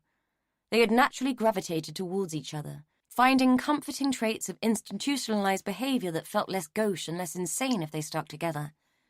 Nights in front of the TV, eating food that came in tins, drinking copious amounts of tea, going to bed at 10:30. Lights out. Neither of them went out unless they had to, Rachel almost never. She didn't want anyone to know where she was. Charlie stayed home because he didn't know where else to be, despite his probation officer pushing him to look for work. They existed like that for weeks. Rachel bought new clothes, ordered from Delia's catalogue and paid for with Lila's money, but mostly she slopped about the house in Charlie's old t-shirts. She'd said that it was like wearing a comfort blanket. He had been secretly chuffed, though he'd told her she looked like a reject from a concentration camp in his oversized shirts. Things got near the knuckle one night when they had been watching some ridiculous old horror film. Like bookends, they had been sitting at either end of the sofa, nursing mugs of tea and sharing a packet of custard creams. As the atmosphere of the film grew more tense, she had edged her way towards him, curled into a tight ball, and watched the film from almost behind him, clinging to his arm and peering out from time to time. Eventually, he had to turn around very slowly and scared her half witless by yelling, "Boo!" reducing her to a screaming heap of hysterical laughter. She'd clung to him, tears streaming out of her eyes. He'd been about to kiss her, had her face in his hands, an inch away from giving in to the moment. Then his mother had walked through the front door and they had sprung apart. But Delia hadn't missed the look on his face or the blush on Rachel's. She'd frowned at him and cornered him in the kitchen after Rachel had gone to bed. "What's going on with you and her, then?" she had demanded. "While the cat's away, the mice will play." There was a meanness to her tone that surprised him. He'd always thought she was fond of Rachel. "Don't be stupid, Mum, nothing's going on. We were just having a laugh watching a film, that's all." "I believe you. Thousands wouldn't," she said, her lips pursed with doubt and disapproval. Delia stayed home that night and he'd been relegated to the sofa. At least there'd been no accusatory doll eyes to disturb his peace. The cushion he'd laid his head on had smelled of Rachel, and that was enough to make for a very uncomfortable night. His mother left again the next day, the law of her social life greater than the pull of her conscience. "Watch yourself, she's half your age," she said in the hallway as she'd put on her coat. "Not quite, Mum, she's a grown woman." Delia had looked at him for a long moment, a hard frown creasing her brow. "It's your funeral," she'd said. "Just remember what she comes from. I don't want any more of these messes, Charlie Jones. I like things just the way they are." He knew she meant it. Delia didn't like things she hadn't engineered, but she also knew he could be stubborn and would do as he wanted. That night he'd gone out for the first time since he'd left prison. He hadn't explained, had just told Rachel he was going to the pub, and had ignored the look of disappointment on her face. He'd stood in the bar, grinding his teeth, wondering when the foul-tasting beer he'd been drinking would kick in and make him relax. It was surprising how vile alcohol tasted when you hadn't had any for a long time. A woman had come up to him, vaguely familiar, wearing too much makeup and too few clothes. "Charlie Jones, as I live and breathe," she'd said, hands on her hips, shaking her head from side to side in a slow appraisal of him. "You're looking well. Very well indeed." "You too," he'd said, bemused. He hadn't a clue who she was. She had laughed at him. "You don't remember me, do you? Sadie. Sadie Phelps. We went to school together. You used to give me wagon wheels if I showed you my knickers behind the bike shed." She had laughed again at his blush of embarrassment. "Bloody hell, don't worry about it. We were only kids. You going to buy me a drink then, or what?" He had bought her a drink, Cinzano and lemonade, as he recalled. "I'd heard you come out. It was in the papers," she'd said, putting a slim hand with long red nails onto his arms. "Yeah, well, ancient history," he'd said, tense again. "Still, we don't have to talk about that, do we?" she'd said, squeezing his arm and stepping closer. They had ended up back at her flat, where she paid her babysitter and poured him a whiskey before wedging herself next to him on the sofa and kissing him. She'd tasted of lipstick, fags and booze, but he had kissed her back, determined to exercise his sexual demons. It hadn't worked. She had been down to her bra, her skirt up around her waist, had started to undo his belt. His shirt was already off. Then a kid had started crying. "Jesus fucking kids," she'd said. "Won't be long." By the time she got back, he was fully dressed. Left alone in the lounge, he had looked around him, taken in his surroundings, noticed that his shirt was lying on a dirty carpet that had emitted a faint but pervasive odour, an offensive mixture of ammonia, grease and dirt. The walls were stained yellow from nicotine, and on the coffee table sat an overflowing ashtray and a rolled-up, dirty, disposable nappy. "Now where were we?" she'd said with a voice full of promise, her face dropping as she'd realised the game had changed. "What's wrong?" "Nothing, just got to get back home," he'd said, his gaze dropping to the dirty nappy. "I see," she'd said, her tone taking on a tinge of spite. "So I've got kids, not a crime, is it?" "I've got to go. Thanks for the drink," he'd said, striding towards the door. He didn't quite hear what she yelled as he shut the door behind him, but it sounded like she'd called him a fucking arsehole. She was right. He was. Back at the house, he had let himself in and had headed straight for the shower. He'd wanted the scent of Sadie Phelps off his skin and the image of her in her dirty flat out of his head. She'd been another Patsy, or who Patsy might have become if she'd have lived. The thought of touching her made his skin crawl, and he'd scrubbed himself raw with Delia's loofah to rid himself of the sensation. When he was done, he'd wrapped himself in a towel and crept downstairs. He'd sat on the edge of the sofa in the dark, looking at the shifting shadows that played across the walls. Then he had started to cry. He didn't know where it had come from, but he couldn't stop. He'd pressed his fists into his eyes to make it end, had fought against the racking sobs that were making him shake like a fool. Cool hands had taken his face, wiping away the tears, pulling him in. "Shh, it's all right, she'd said, and he'd believed her and let her kiss him.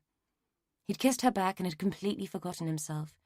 It had happened then, and he'd been lost in her from that moment. He had never come back. The best part of him was still somewhere inside Rachel. Ugh! Chapter 16. The previous evening, Miss Lucille Barnes-Harmon had nearly jumped out of her skin when the door had slammed upstairs and Miffy, her aged bison frise, had started to bark with such vigour that her little feet left the floor with the exertion of it. Scooping her up, Lucille had gone to the window, and though she was not a curtain twitcher under ordinary circumstances, she had allowed herself the minor indignity of observing the door-banger leave the building. That man again. She had observed him many times over the years, standing across the street, staring up at Miss Porter's windows, but not for a long time now, so she had been mildly surprised to see him again. Secretly, she had always thought him to be a rather fine-looking man, and had never understood Miss Porter's absolute refusal to have anything to do with him. Emotional dysfunction appeared to be the mainstay of modern relationships. The mere thought of the energy required to sustain such animosity exhausted Lucille. So much less draining to own a dog on which to lavish your affection. Miss Porter was a strange sort at the best of times. Too quiet, too timid even for someone of Lucille's sensibilities. It had been hard to get much more than a quietly civil good morning out of the girl for the last 20 years. Not that Lucille would have encouraged more. She had always preferred the company of dogs to that of people, but it was disappointing to be faced with someone even more socially inept than oneself. However, they had been good neighbours, happy and comfortable to leave each other alone. This suited Lucille well. Even the rent, which gratifyingly had never increased since Lillian's death, was still paid monthly to the solicitor, so all in all no meaningful contact was strictly necessary. Had a visitor of the rather less urbane Mr. Samuels, the tenant of the third-floor flat, slammed the door, Lucille would almost certainly have complained about the disturbance. However, he was away, and even when he wasn't, his visitors were rare and usually civilized sorts, though she did have a suspicion that he might be homosexual, which wasn't a subject she allowed herself to dwell on for any length of time. Much too confusing for someone who had barely come to terms with her own sexual being. She wasn't entirely convinced she'd ever possessed one. The door-slamming incident had disturbed her equilibrium to the extent that she had needed to resort to a small sherry in order to settle her nerves. Miffy had remained excitable all night, and had persisted in whimpering by the door for several hours afterwards, until Lucille had raised her voice to her and shut her in the lounge. After all the ruckus, she'd had no choice but to attempt to sleep with earplugs in. Miffy was still unhappy when Lucille got up, and had scratched the paintwork on the door in her efforts to get out. Most unlike her, she was usually such a docile little thing. Lucille had found herself quite upset by the change in her little pet. Miffy had even urinated on the kitchen floor, an event previously unknown and something that came as a most unpleasant shock, and would necessitate the purchase of new carpet slippers. Even then it hadn't occurred to her that something might be wrong. Not until she had dressed herself and had Miffy on her leash ready for their morning walk did she realize that the dog had sensed a problem. Not even then, until Miffy had tried to run up the stairs, rather to the front door.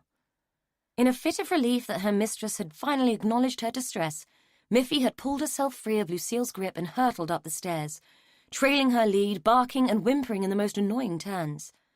When Lucille reached the top of the stairs, the dog had disappeared inside Miss Porter's flat. The door stood ajar, the latch set. Confused, Lucille called out to Miffy, who came running out, tail wagging, tongue lolling, jumping up at her skirt. "Down, Miffy!" she commanded, annoyed that the dog's paws had marked her dry-clean-only tweed. She brushed at the marks, then stared in horror at her hand. She looked at the floor, where Miffy was excitedly turning circles, leaving perfect blood-red paw prints all over the parquet. Amy took a taxi to Glengarry Terrace, realising £7.50 too late that she could have walked it from Paddington in a matter of minutes. She gave the cabbie a tenner and told him to keep the change. It was her dad's money, what did she care? She was still livid with him. But now that she stood outside Rachel's flat, the wind was fast dropping out of her sails. There was a small cafe opposite, so she went in and ordered herself a coffee, glad of the cheery atmosphere that smelt of normality and bacon. She found a seat by the window so that she could watch the flat. Maybe her mother would come out and she would at least be able to get a look at her before whatever. A plump, friendly, Mediterranean-looking woman brought over her latte and followed her gaze through the window to the building across the road. "There you go, love," she said, putting the drink down. "Right old to do over there this morning. I only just got my pinny on when this old dear comes running out of there yelling her head off, covered in blood." The woman shook her head as if to tell Amy that she didn't know what the world was coming to. "Turns out some woman who lives there was attacked or something. Of course I called 999 and all hell broke loose. Police, ambulances, you name it. I wouldn't have been surprised if the bloody Coast Guard had turned up just for good measure," she added with a cheery laugh. "Poor old dear that found her was in a right old state, though. Kept babbling on about some bloke turning up last night in a white van, banging doors. Reckon he'd done the woman in. Mind you, there was a heck of a lot of blood. Had the police over here going through my CCTV tape. Got to have it these days, see, there's some rough sorts up Queensway. And sure enough, there he is, bold as brass, on camera, screeching off in his van. On my CCTV, can you believe it? Tell you what, love, you see it all round here. Never a dull moment." The cogs in Amy's brain started to click and whir. "What kind of van was it?" she asked, heart lurching. "Well, put it this way, the bloke won't get far. It was a builder's van, had his name plastered all over it. Bloody fool. C. Jones, General Builder, even had the bloody phone number. Might as well have left a calling card. Hey, you all right, love? You don't look so good." Chapter 17. Apprehending Stella Baxter had gone like a dream. So smoothly, in fact, that there had been a frisson of disappointment among the team. Some had been hoping for something a little more exciting. But Stella had just come quietly. So quietly she hadn't said a word since. Inside the interview room, Ratcliffe took a long look at the benign little woman who sat opposite him. She came across as comfortable in her own skin, calm and resigned, not what he had expected at all. He reminded her of her rights. She sighed, examined the back of her left hand, then turned it over and examined the palm. "Do you understand, Mrs. Baxter?" "Stella," he said, sharing a weary, wary glance with Angie Watson. Stella sighed again. "Yes, I understand, and no, I do not wish to seek legal representation or take legal advice. I have done nothing wrong. I am aware of my rights, and I am happy to answer your questions." Well, that took the wind out of my sails, Ratcliffe thought, loosening his tie and shifting in his seat. He cleared his throat. "Okay, let's begin with an explanation of your whereabouts for the last week." Stella nodded. "I've been staying in the flat above the shop." He could feel Angie staring at him, and he knew exactly what she was thinking. Shit. No one had thought to ask if there was a flat above the old family shop. They would need to check it out, and soon. Embarrassed, he nodded to the amused-looking WPC who was standing by the door and told the tape that Officer Harper had stepped out of the room. Nothing more was said until she came back in, when he announced to the tape that the interview would continue. "Were you aware of the discovery of 2 sets of human remains at your old home, the Limes?" Stella gave him a wan smile. "I would have to be deaf, dumb, and blind not to be. I have read the newspapers." "So you were aware that we were searching for you?" "I wasn't very far. You could have found me easily enough," she said with a nonchalant shrug. "Why didn't you hand yourself in when you knew we were looking for you?" "Because I was wanted for murdering my husband, which I didn't do. And I had things I wanted to sort out." Ratcliffe chose to ignore her assertion of innocence for the time being. "What things?" "I had affairs to settle. People I wanted to see." "William Smith?" "Yes." "How long have you known or suspected that William Smith was your father?" She laughed. "I've known he was my father since I was born, Detective Sergeant. And before you ask, yes, I knew he was alive. I have always known that. Who do you think has been financially supporting him all this time?" She paused. "Look, why don't I just tell you everything I know and you can ask me questions when you feel it's necessary?" It wasn't the kind of process Ratcliffe was used to. Though he much preferred to play the nice cop in these situations, he wasn't used to being told how his interviews were going to be conducted. "Why don't you do just that, Mrs. Baxter?" he said, folding his arms and settling back into his chair. This would be interesting. Stella had been anticipating this moment for days. She'd even rehearsed what she might say. Now that the time had come, she felt a sense of relief. "I'd like to start by explaining my background to you. I know you may already have this information in factual form, but it's important to me that you understand how things were for us as a family. Facts do not explain context. My own mother died when I was very young. She suffered from tuberculosis and spent a great deal of time away from home in a sanatorium. No one told me when she died. I was allowed to continue to believe that she was getting better in some clinic. In fact, I didn't find out she wasn't coming back until my father married again." She paused, checking their faces for a response. Ratcliffe nodded. "Go on." "I was sent to stay in London with my Aunt Lillian. When I came home, my father had married some local slut, I had a new sister who I hated, and my world had changed beyond all recognition. My father was never a man who found it easy to take responsibility, and by then he preferred to view the world through the bottom of a bottle. I went to a small private prep school. I was happy there. It was the one constant in my life, but there wasn't much money, and Frances was considered brighter than me, so she took my place. I was 8 years old." She checked their reactions. "Please, don't misunderstand me. I'm not looking for pity. I just want to paint a picture of what life was like in that house. My father was too busy messing up his business and losing all the family money to be too worried about me. And his new wife was not a happy woman. She hadn't realized things were such a mess. I think she felt she'd been cheated, and she became bitter. Very bitter. I think she blamed me to some extent, or at least she took it out on me. I think the only person she cared about was Frances. You see, I was small and plain and too much like my mother, and I don't think Valerie could tolerate any of those things. She despised my father for letting her down. He had promised her a better life, and she'd ended up worse off. Anyway, in order to save money, she persuaded my father to sell his stocks and shares and bought the shop. It never occurred to her that the shares were worth more. The house was mostly shut up to save on bills, and we had a pretty meagre existence, but she still managed to find the money to pay a cleaner, she said, still bitter herself. Delia Jones, Watson interjected. Yes, Delia. Anyway, I will spare you the details, but life was not pleasant at home. I left school at 16 and worked in the shop. I wasn't considered much good for anything else, and it saved on wages. Frances stayed on at school. Delia's son Charlie went to the same school as me, and he used to spend the holidays at the house. Valerie hated him. I don't know why, but she absolutely despised him. There wasn't a lot she could do about it, though, because she needed Delia, and nobody else would have been willing to work for us, not for the money she got, anyway. We weren't exactly a conventional family. To be honest, I think she resented Charlie because she had always wanted a son. I think she had a couple of miscarriages when I was younger. Eventually, she had a hysterectomy, and it sent her a bit strange. She blamed my father for it. In fact, I think she had a bit of a breakdown. Could I have some water, please? Angie passed her a glass of water, while Ratcliffe asked, "What about Rachel? You haven't mentioned her yet." Stella sipped her water. "Rachel wasn't born at that time. But you said Valerie had a hysterectomy," Angie said, confused. "Yes, she did. Valerie wasn't Rachel's mother." Ratcliffe leaned forward. "Sorry?" "Valerie wasn't Rachel's mother." "Then who was?" Watson asked. Stella sighed and cast her gaze around the steel-grey walls of the interview room. Then she inspected her hand again, both sides, like Lady Macbeth. Finally, she answered, "I am. Rachel is mine."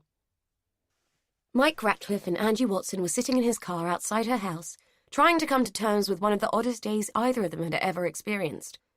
"You want to come in for a drink, boss?" Angie asked, undoing her seatbelt. He glanced at his watch. It had been a long day, and the wife would complain that he was late again. "Sure, why not? But don't call me boss." "Okay, Gov," she said with a grin. He laughed. She could be quite funny when she wasn't being overzealous. Inside, she offered him a beer, deftly cracking off the cap on the side of the sink. He was impressed. "Party trick?" She shook her head. "No, I lost the bottle opener." "Cheers," she said, raising her bottle to her mouth and taking a good long slug. Ratcliffe grinned and followed suit. "So here we are, drinking beer in your kitchen." He was sure he shouldn't be. He should have been going home to Maria and at least attempting to be a decent husband. But if he was honest, Angie was better company, and Maria would have made him drink the beer from a glass. Angie shrugged. "You can drink it in the lounge if you want. I have chairs." He followed her through and perched himself on the edge of a large leather sofa. "Nice place." "Thanks. Is it me, or have we just had a bloody strange day?" "Oddest I've ever known. Mind if I recap? You can correct me if I'm wrong." "Fire away, Gov, fire away." "Okay, let me see if I've got this right. The mother was barking, lost the plot. The father is a drunk, a waste of space. Frances is a spoilt bitch. Stella is the Cinderella character, right?" Angie nodded and handed him another beer. "Porter had been interfering with Stella for years, and the mother turns a blind eye to it. There has been one pregnancy when Stella was 13, which explains our dead baby. Ferris says stillborn. Stella said smothered at birth by Valerie. The clothes he was found in were the clothes intended for Valerie's child, the one she miscarried. When Stella is 16, there's another baby, Rachel.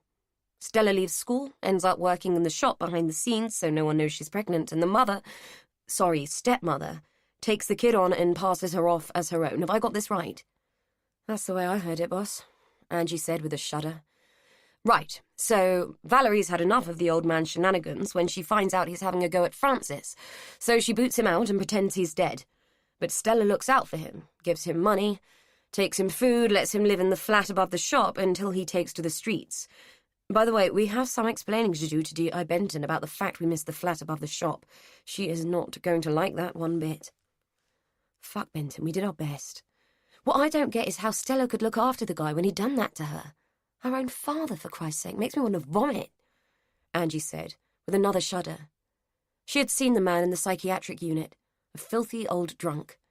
In her private and unprofessional opinion, he should be shot, and she'd said as much to Ratcliffe more than once that day. I know, difficult to stomach. The only thing I can think of is that he was the only one left out of her old life. Let's face it, she is one seriously fucked up individual. Whatever the truth, we aren't going to get a conviction out of this, so she'll be going to Broadmoor." "Well, at least we know what happened to the baby, poor little sod. I don't know about you, but I don't believe that Valerie smothered him. I think Ferris is right. Besides, if Valerie wanted a boy, she would have kept him and smothered Rachel, right? And why did she keep Rachel?" Ratcliffe pulled a face. "Don't suppose we'll ever know. Besides, it's all semantics, really. Even if Stella is telling the truth, there isn't anyone to bring to book." "What about Roy Baxter? Do you buy her version of events there?" Angie wanted to know. Ratcliffe rubbed his forehead and exhaled slowly. Don't know, but she's still the prime suspect even though she insists it wasn't her. I kind of want to believe her, though, he said, looking at Angie for affirmation of his instincts. Angie scoffed. What? You want to believe all that about him having a fling with Charlie Jones' wife and planning to leave and her being relieved? I mean, come on. She claims that Valerie practically sold her to Baxter with the promise of money he soon found out didn't exist. I can accept it was a loveless marriage and all, but her story isn't exactly an alibi. In fact, it's more of a motive than anything else. I think she genuinely believed that he left her. She hated him, all right, and I can't say I blame her, but if she is a killer, why not kill Valerie? She made her life more of a misery than Baxter ever did. Angie threw herself back in the chair, defeated. I don't know, Gov. I can't make head or tail of any of it. It's the weirdest story I've ever heard, that's a fact. You're not wrong there, kid. Got any more of that beer going? Yeah, but you're driving, aren't you? He gave her a sly grin. Thought I might commandeer your sofa tonight. Angie shook her head and fetched him another drink. No wonder your wife doesn't bloody understand you. Stella contemplated the meal the custody sergeant had just deposited in front of her. A shriveled beef burger, some congealed beans and a scoop of mashed potato, all served unceremoniously on a paper plate. He handed her a plastic knife and fork and she thanked him. Though it was possibly the most unappetizing food she had ever been faced with, she ate it anyway. Better to force it down than stay hungry. She had a morbid fear of hunger. Withdrawing food had been one of Valerie's favourite punishments. After she had eaten and placed the plastic cutlery neatly on top of the plate on the shelf near the cell door, she lay on the hard bunk, rolling up the blanket to make a pillow. They had taken her shoes, her coat, and her belt, anything that she might have used to hurt herself with. Curling herself into a tight, fetal ball, she went back over what she had told the police that day. She had told them the truth. Of course, they were shocked about her relationship with her father. Nevertheless, she loved him. Despite all his faults, she loved him. And he loved her, though now he didn't even know who she was. Was it so wrong to seek comfort in the people one loved? By the looks on their faces, it was. She had always known that other people wouldn't understand. Her father had told her that. They would impose wrongness on it, he said. He was right. They had. Valerie had never prevented it, but she must have known. Wasn't it her jealousy of it that had driven her to do the things she did? It must have been, or she would never have taken the babies the way she had. The first one had been a shock. She had known that something was happening to her body. She was getting fat, which was hard in a house where food was a bargaining chip. No one had noticed, not until the pains had started, and she thought she was going to die. Valerie had made Frances hold a rag in her mouth to stop her screaming during the birth, and there had been a lot of pain and a lot of blood. She had never seen the baby. It had never cried, and neither had she. She didn't even know it was a boy until she had read the paper. She had cried then, had whispered it into her father's ear the next time she saw him, but he had just stared at her, his eyes blank. Rachel had been different. She had known then what was happening, had hidden it too, but had known what was making her belly swell. Valerie had noticed more quickly that time, had pulled her out of school, had fed her and made her rest, and then taken the baby for her own, stealing her away in the night and keeping her for herself. They were such hazy memories now. She often wondered if any of it had happened at all. Her father had not been pleased. He had turned away from her and wouldn't look at her. He just drank. He wouldn't speak to anyone, only Frances. Stella had hated Frances even more for that. She hadn't been allowed to touch the baby, and she wasn't allowed to see her father. Then Valerie threw him out because she had found him in Frances's room. He had stayed in the flat for a while, taking her money, eating the food she took for him, drinking the brandy she'd left by the door. But he didn't love her anymore. Wouldn't even look at her. Valerie had found out about the flat and had made him leave. He'd lived on the streets then, but she'd still looked after him. Until he disappeared. It had taken her years to find out where he'd gone, but she'd gone to him as soon as she'd found out. They hadn't believed her about Roy, she knew that for sure. They still thought that she'd killed him. It wasn't true, though she had thought about it a few times. Valerie had made her marry him because he'd thought they had money. Valerie had thought vice versa. She was easily taken in by a well-cut suit and a flash car, but that was all there was to Roy. Just a car, some clothes, and a temper. He had been a builder, had taken Charlie Jones on as his little acolyte, enjoying the role of teacher and mentor, enjoying the fact that he could seduce Charlie's girlfriend with practiced ease. Patsy hadn't been the first, and she wasn't the only one either. Even Frances had chased after him like a lovesick puppy, giving Stella snide glances as she flirted with him. She'd flirted with Charlie, too. It hadn't bothered Stella, as long as they all left her alone. She had stood in court and given evidence against Charlie Jones, not just because it was the right thing to do. She had seen him kneeling by Patsy's body holding the knife, after all. No, it hadn't been just that. She had been angry, too. Roy had been planning to leave with Patsy, and she had wanted that, wanted to be free of him. And in killing Patsy, Charlie had robbed her of that freedom.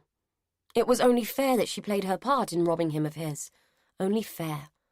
Life was as fair as you made it, Valerie had always said. When Roy disappeared a few months later, she had felt nothing but relief. She had never questioned his leaving.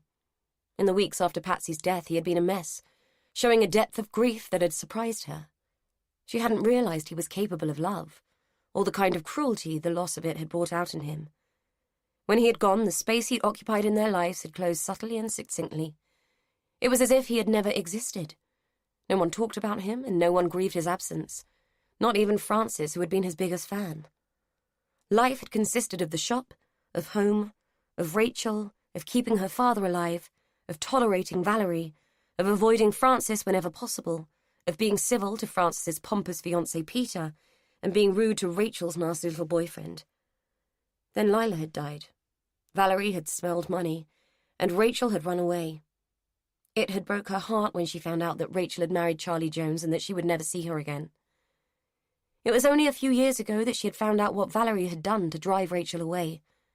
Valerie had been particularly unpleasant to deal with. Her health was failing and she was eaten up with bitterness. She would goad, push, and poke at Stella at every opportunity.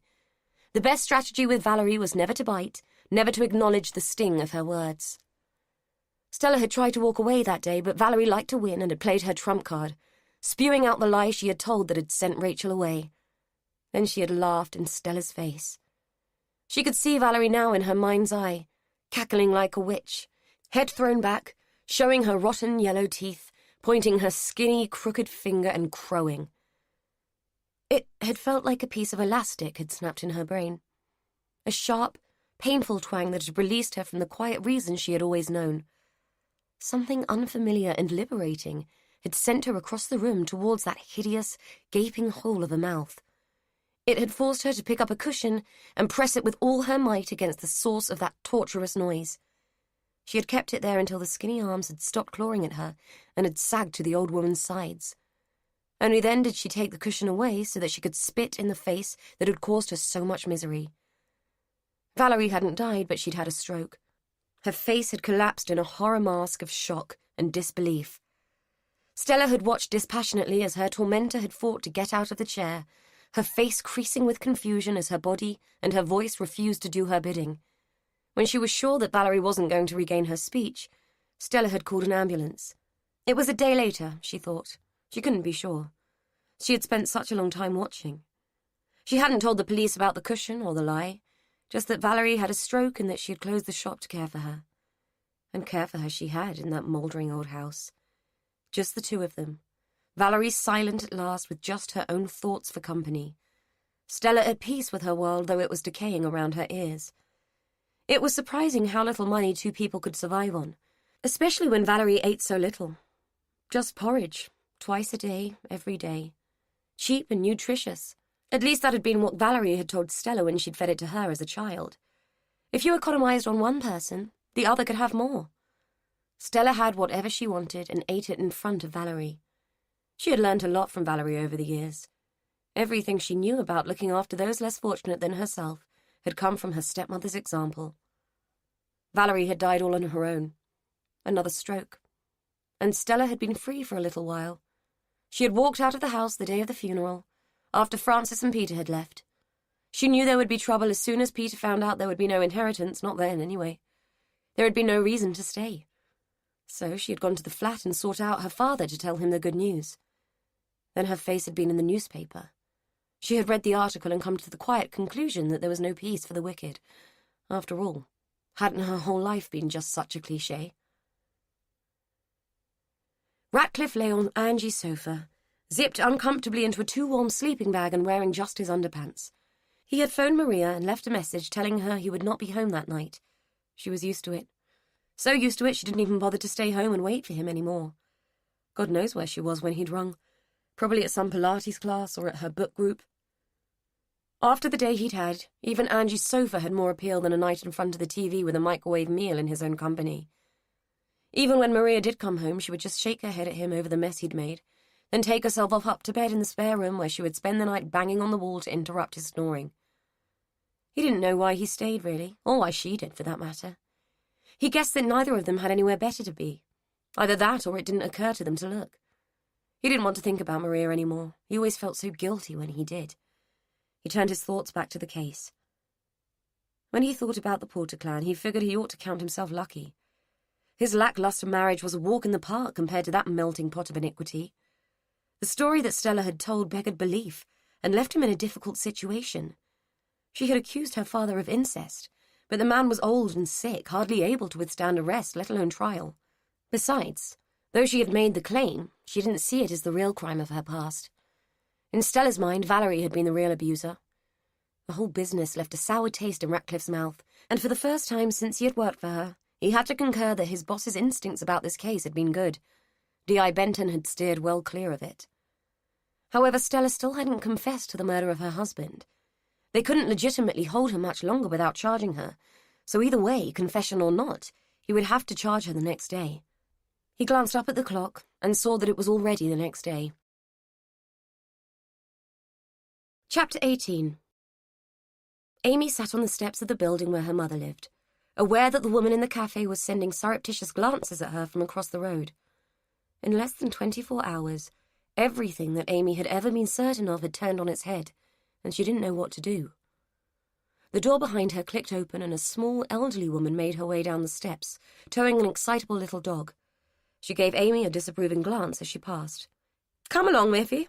We shall go for our walk in the park where there are benches for people to sit on," the woman said loudly as she made off down the road, her raised chin showing an indignant profile.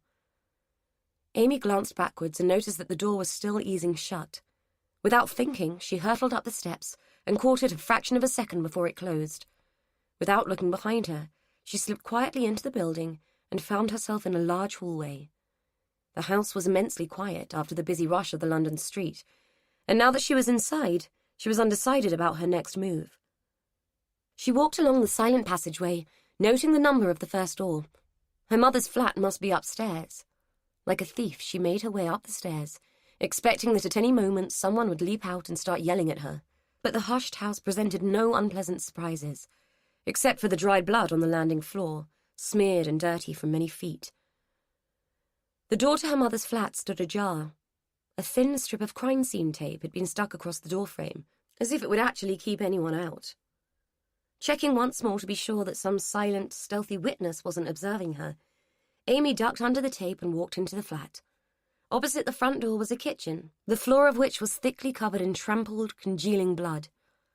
She stared at it for a long time, unable to establish the name of any emotion she could attach to the scene. The blood looked so incongruous, juxtaposed as it was against a backdrop of faded 1950s domesticity. All china and chintz, it looked like a murder scene from a ropey Agatha Christie film.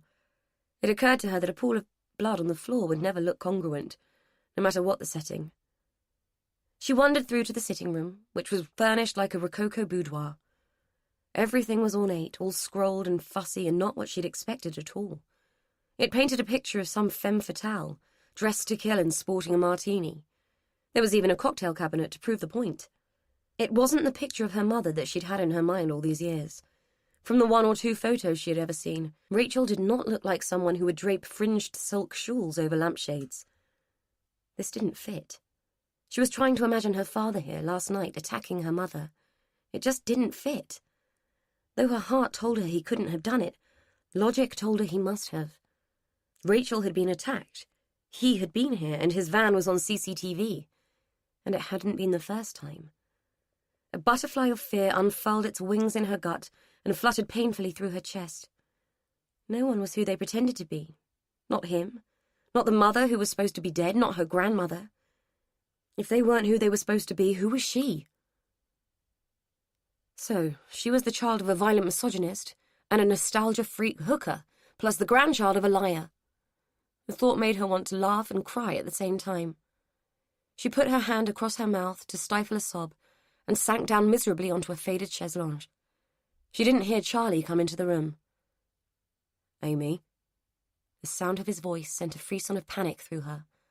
She scrambled backwards and screamed. "Don't come near me!" she shrieked.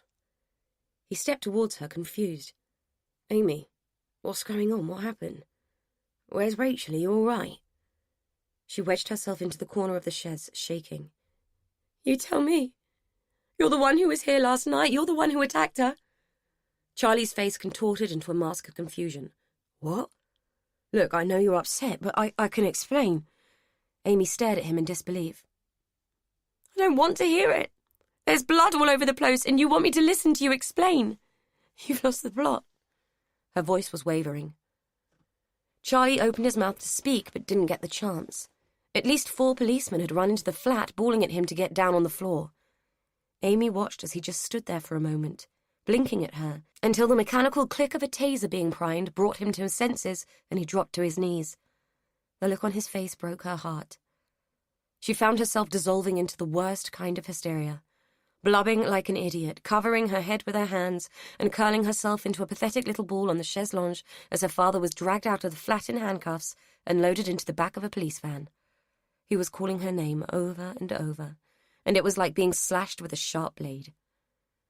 When she was brought out, still shaking, her arm held in the firm grip of a huge policeman who looked as if he was geared up for a riot, she saw the woman from the cafe and the lady with the dog staring across at her, their expressions loaded with concern. Out of shame, she looked away. Rachel's head felt like a lead weight, and she was vaguely aware that pain was travelling through her right leg and all the way up into her right arm, where it throbbed and peaked into a searing heat in her hand. She tried to sit up, but the effort of it became diverted, and it came out of her mouth as a feeble groan instead. Opening her eyes, she ascertained from the glimpse of faded green curtains and whiteness that she must be in hospital. She managed to turn her head to the left and saw a bag of blood hanging from a drip stand, feeding itself steadily into her left arm. She had been bound almost from head to foot in bandages, and the sensation of it on her limbs made her feel as though she'd been mummified. A nurse came into view and fiddled with something on the line and smiled. "You're back with us, then? Good, I'll fetch the doctor."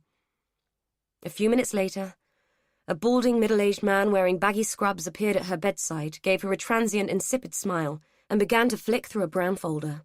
She watched as he scribbled something down. "Narrow escape, I should say, Miss Porter," he said with another insipid smile. Rachel blinked at him. "A narrow escape from what?" "Yes, you've had several pints of our very valuable blood today." "Why?" she rasped. Her mouth felt like she had been force-fed dry cream crackers. "I'll get the nurse to bring you some water, but take it easy. We could do without you being sick." Again, the smile. Did he think he was being amusing? "I imagine you will need to stay with us for a while. You'll be taken up to the ward as soon as we are happy that everything is stable. We've managed to repair the damage to the blood vessels in your leg, but it will be a painful recovery, and I expect you'll have some extensive scarring from the wound. Your hand has been stitched, your blood has been topped up, and in a few days you should feel much better. I am told that there are 2 police officers waiting to talk to you, so when you are feeling up to it, let the nursing staff know and they'll send them in. I'll be along to check on you later." He gave her a curt nod and moved away. Leg? Blood? Police? What the hell had happened? Detective Sergeant Sally Morgan was a tired-looking woman, with dry hair and a cheap polyester suit. Her young apprentice, D.C. Matt Bulmore, was an altogether smarter proposition. He stood at the end of Rachel's bed looking deadly serious, legs apart, feet firmly planted on the floor. His hands were loosely clasped in front of him, and he looked like he should be wearing mirrored shades and be guarding a president. Rachel's fuddled mind invited her to laugh, but she bit the urge back. Everything hurt too much. D.S. Morgan pulled a chair up to the bed and sat down. "How are you feeling?" "Sore, confused. What happened to me?" "We were hoping you'd be able to tell us. Do you remember anything at all?" Rachel raked back through her memory. "I cut my hand on a broken plate. I was upset, I think." "Who had upset you?" "I'd had a bad day," she said simply. She didn't have the energy to explain. "Do you remember Charles Jones being in your flat last night?" Yes, he brought me home. I wasn't well, I have epilepsy. How did the plate get broken? Rachel screwed her eyes up, concentrating on recalling what had happened. We argued. He slammed the door and it fell off the shelf. Did Mr. Jones cause your injuries? Rachel stared at her. What, Charlie? No, of course not. So how do you explain your injuries? D.S. Morgan asked wearily, as if she were tired of stupid females covering up for violent men. I don't know. I know I cut my hand, but Charlie didn't do anything. He'd gone by then. So how do you explain the bruising to your face and the stab wound to your leg? Rachel was starting to feel mildly panicked. I don't know. I must have done it myself. Had a fit or something, but it wasn't Charlie. Honestly.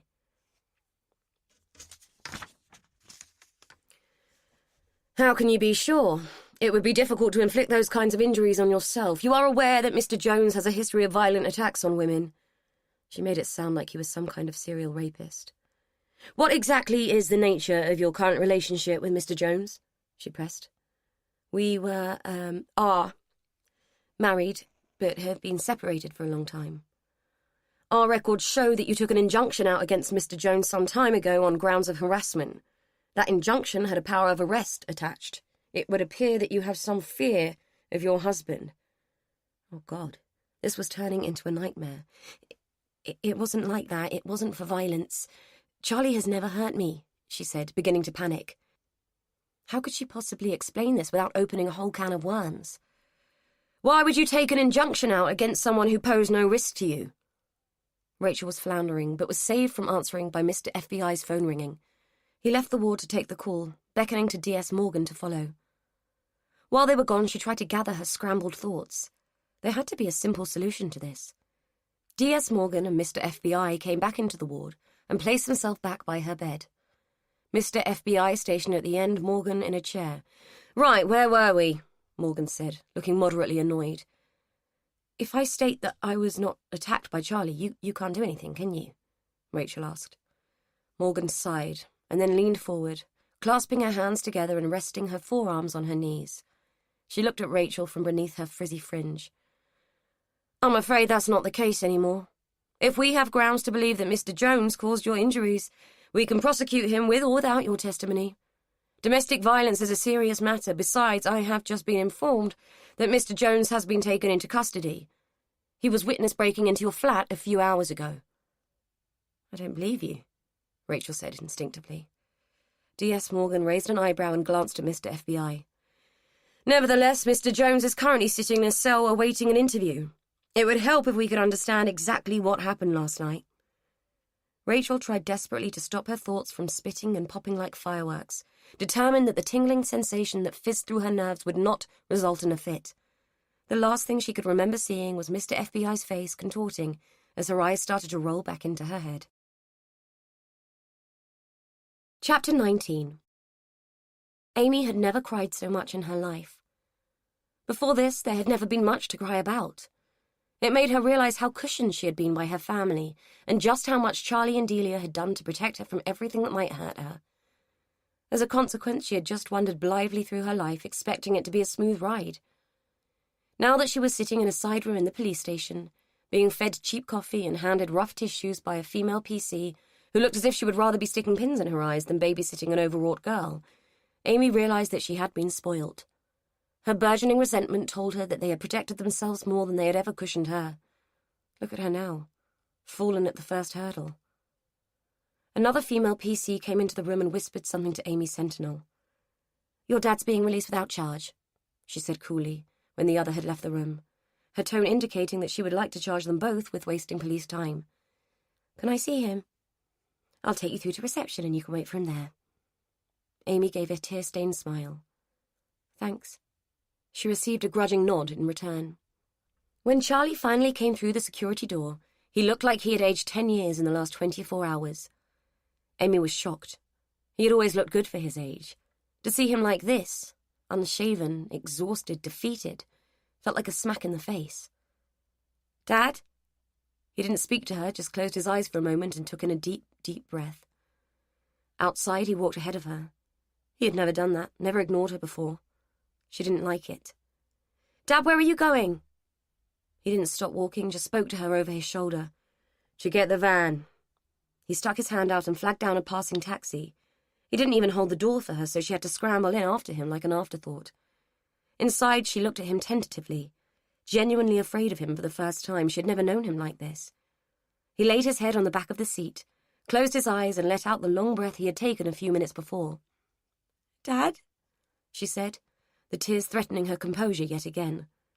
He didn't open his eyes.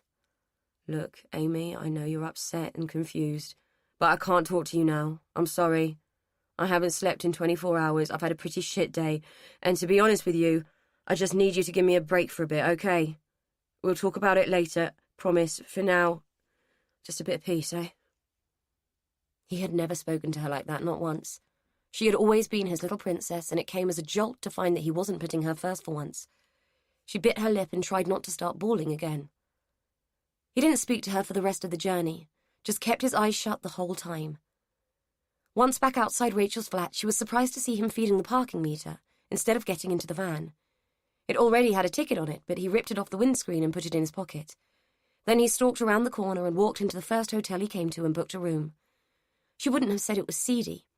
At £150 a night, it couldn't have been that bad, but from the snide looks the young male receptionist kept giving them, she figured it wasn't exactly the Savoy. Under normal circumstances, she would have countered his sly looks with a haughty, "I'm his daughter, actually," but today she just wanted to disappear into the nearest hole. Besides, she could see his point.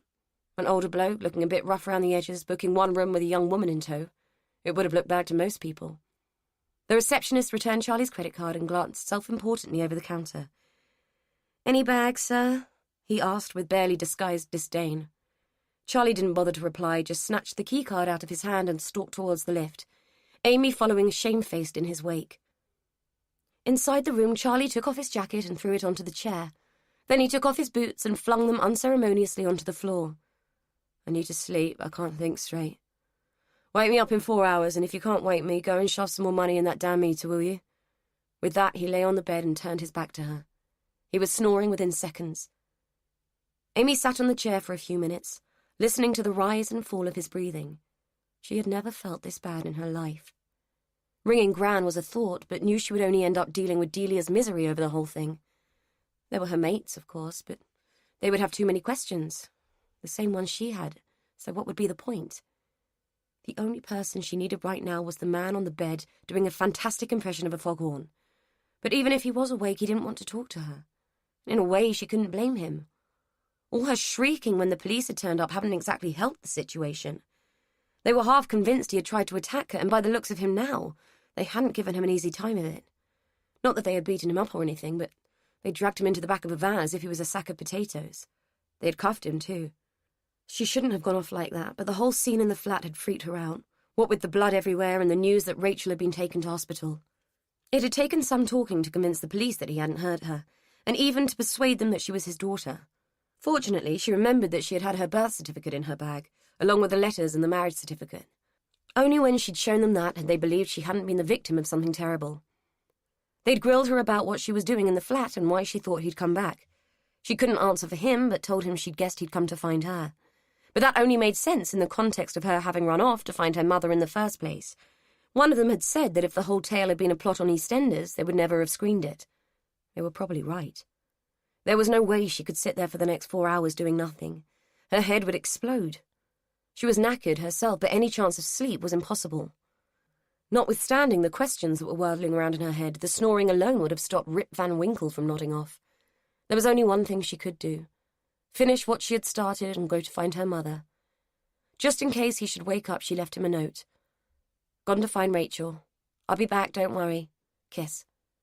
She set the bedside alarm to go off in 3.5 hours just to be on the safe side. She hoped she would be back by then, but she had to find Rachel first. After the seizure, they had given Rachel some pretty heavy sedatives. She had been sleeping for hours and woke in a darkened side room that she didn't recognize and which disorientated her for a moment. Everything was hurting more than it had before, which she discovered to her cost when she tried to sit up and failed miserably. The last thing she could recall was the frizzy-haired policewoman telling her that Charlie had attacked her. Anything could have happened in the hours she had been sleeping, and her immediate thoughts, other than how much everything hurt, was for Charlie. He mustn't be allowed to take responsibility for this. The call bell for the nurse was on her right side. She tried to reach across with her good hand, but the pressure on her leg as her weight shifted caused her so much pain that she nearly passed out with the effort. There was no choice. She would just have to sit it out and wait for someone to come in. As she lay there with the twilight sending creeping shadows across the bland walls, she wished that they hadn't found her at all and that she had just faded away on the kitchen floor. Then they might have tried to say that Charlie had killed her. Oh, God, would it never end? No matter what she did, trouble just kept coming. Even in death, Valerie was having the last laugh. She should never have gone back. Should have ripped up Frances's letters without ever having read them. Everything would have just gone on as it had before, and she wouldn't have hurt anyone again. Maybe she had grown complacent over the years. Curious, even. It had been so long since she had seen Frances. There had been a strange compulsion in her to go back and study her. Work out why she had been cast off by her and given to Valerie. Maybe she had been looking for redemption, though she should have known she would never get it from Frances. When she had arrived at the house and Frances had been purging the place, there had been no acknowledgement of the albatross around Rachel's neck. Frances had just greeted her as a feckless younger sister who needed to share the load. Then other things had taken over, had muddied the waters, had led them to this. A point where for anything to change, the truth had to be told. The door swung open. "Look at this. Let's put the light on, shall we? We don't want you lying here all on your own in the dark, do we?" the nurse said, flicking the light switch and forcing Rachel to screw up her eyes against the sudden intrusion of light. "Just come to do your checks," the nurse added, wrapping a tight cuff around Rachel's arm and sticking an electronic thermometer into her ear. The cuff on her arm began to inflate, to the point where it was causing her more discomfort than the injuries. "That all seems fine." "What happened to the police? Are they still here?" "Oh, no, love, they're long gone. Hasn't anyone been in to tell you?" Rachel shook her head. "Oh, right. Well, never mind. No, they went after they'd spoken to Mr. Parnell, her neurologist." "What did they say to him? What did he tell them?" "Well, from what I can gather, he seems to think you might have done this to yourself. He spoke to the surgeon who patched up your leg, and he seems to agree that it didn't look like the kind of thing someone else might have done to you. It looked to him like you'd managed to lacerate yourself during one of your seizures." Rachel gave a huge sigh of relief. "Did the police believe him?" "I don't know. Must have done, I suppose. They haven't been back, anyway." "So, what happens now?" "Well, Mr. Parnell has completely reviewed your medication, and we're trying you on a new regime. You'll be allowed home as soon as we know it's working and you're up and around on that leg. Did yourself quite a bit of damage there." "It must have been the broken plate. When the seizure started, I had it in my hand. I must have gone down and managed to ram it into my leg," Rachel mused. The nurse paused what she was doing and looked down at her. "Look, I know it's not my place to say, and I'm not saying that their explanation isn't possible, but I've seen the marks on your back, and you've got bruises, old ones and new ones. If you are in a violent relationship, there are always ways of getting out. I'll bring you some leaflets, pop them in your bedside drawer. You can have a read and give it some thought, eh?" she said, patting Rachel's hand. Why was it that people thought the cruel ones were always men? The scars on her back had healed a long time ago, as would the one on her leg. The wounds in her mind had never healed, and no man had caused them. There were so many hospitals in London. Amy had almost used up her minutes for that month ringing hospitals to find out where Rachel had been admitted. After she had finally managed to track her down, she felt mildly stupid when realising that St. Mary's was only a stone's throw away. Outside Rachel's room, she hesitated, unsure of what she would find when she went inside. She had an ominous sense that she could be about to make a bad day considerably worse. There was hardly a clearly defined etiquette for visiting your injured, estranged mother. Bracing herself, she pushed open the door, walked in, and regarded the woman who was propped up in the bed with her eyes closed. How could everybody manage to sleep through this horrendous situation? "This is my mother. This hollowed-out, fragile, injured woman is my mother." There was something about hospital beds, drips, and machines with displays and alarms that had the effect of reducing people to a shadow of their real selves. It was something Amy had noticed during her nurse training. Illness and dependency diminished people. The woman in the bed was just that, an older, diminished version of herself. Looking at Rachel's careworn face, she realised how few of her father's features her own face held. People had often said that she must look like her mother, but until now she'd only had a few old photographs for comparison. To be confronted with this faded version of herself was a shock. "I am not like you," she told herself. "I would never walk away from my child." Rachel was aware of another presence in the room. She could smell perfume, so knew it wasn't a nurse. Whoever was there wasn't moving, but she could feel their eyes on her, sense the appraisal.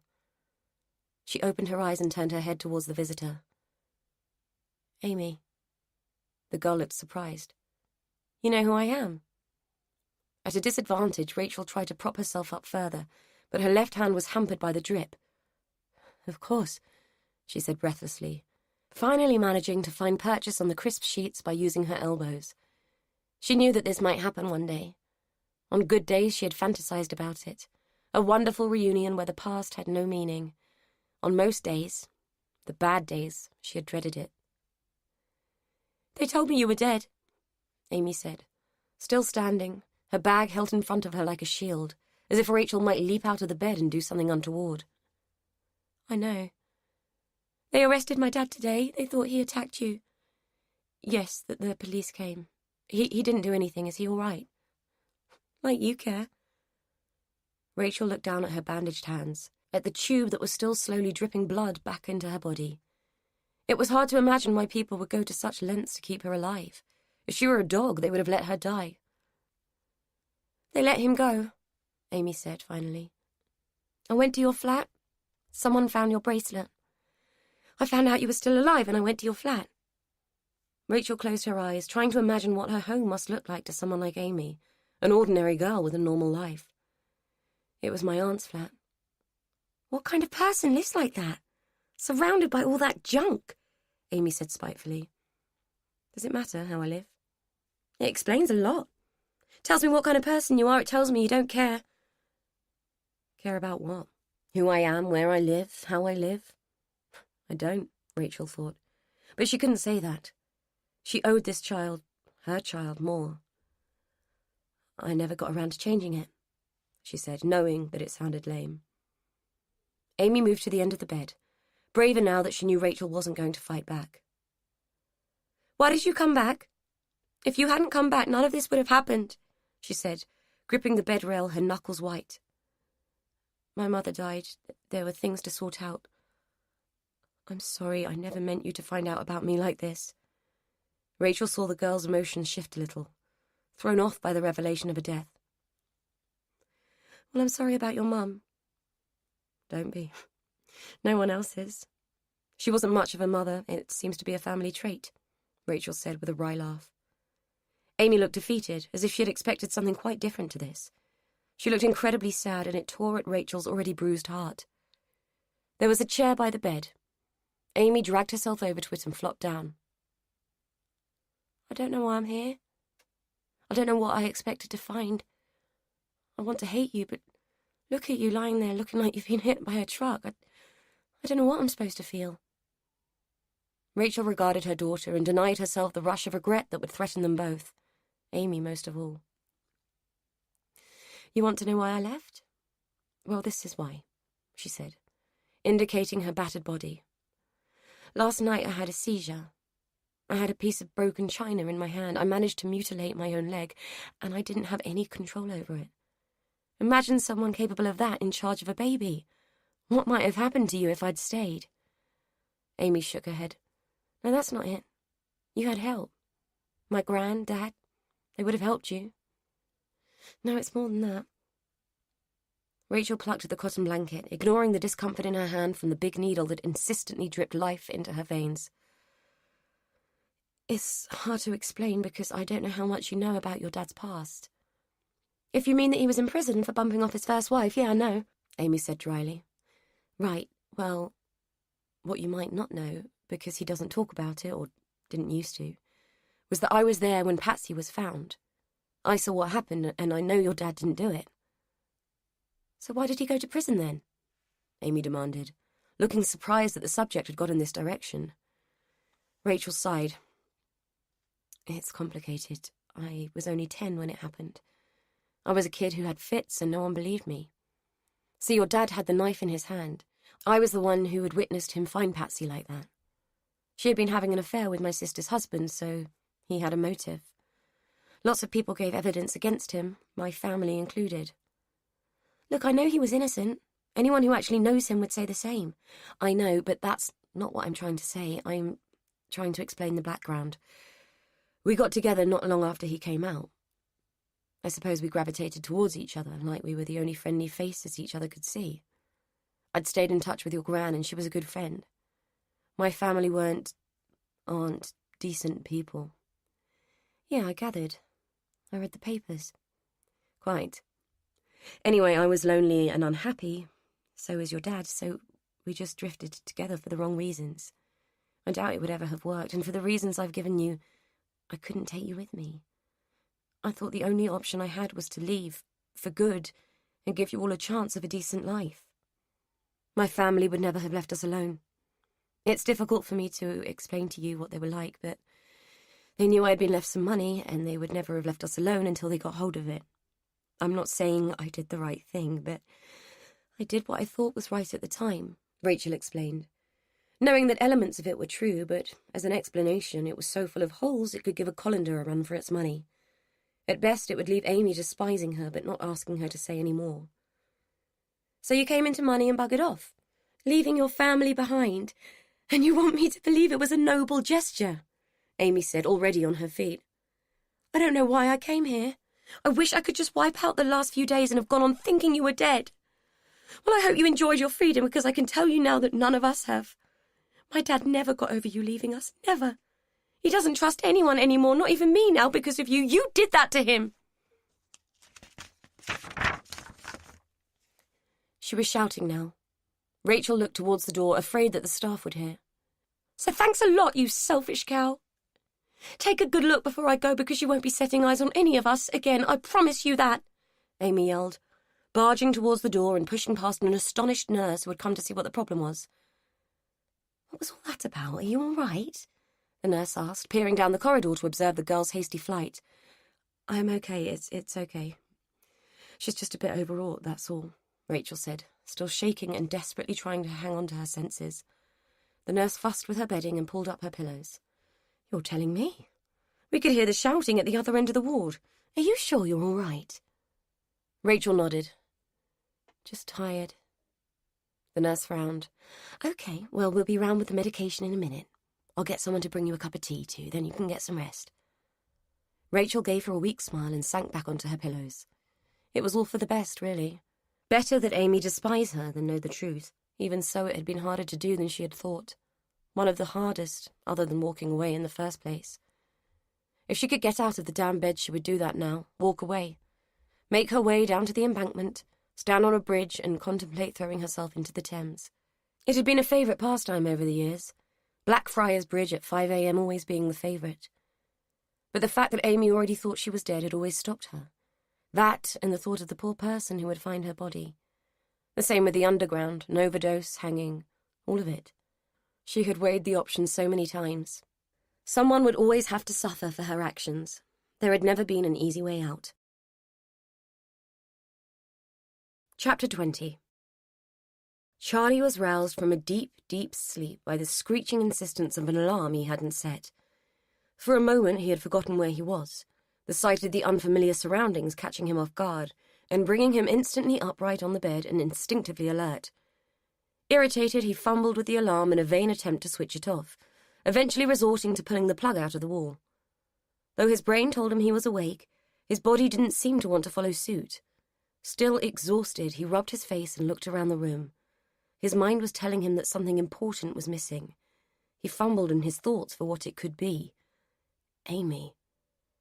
Energized by an abrupt shot of anger, he leapt to his feet looking for his shoes. Only when he went to retrieve his jacket did he see her note. Oh, for God's sake, he said out loud, dropping back onto the bed, then, fuck, the bloody van.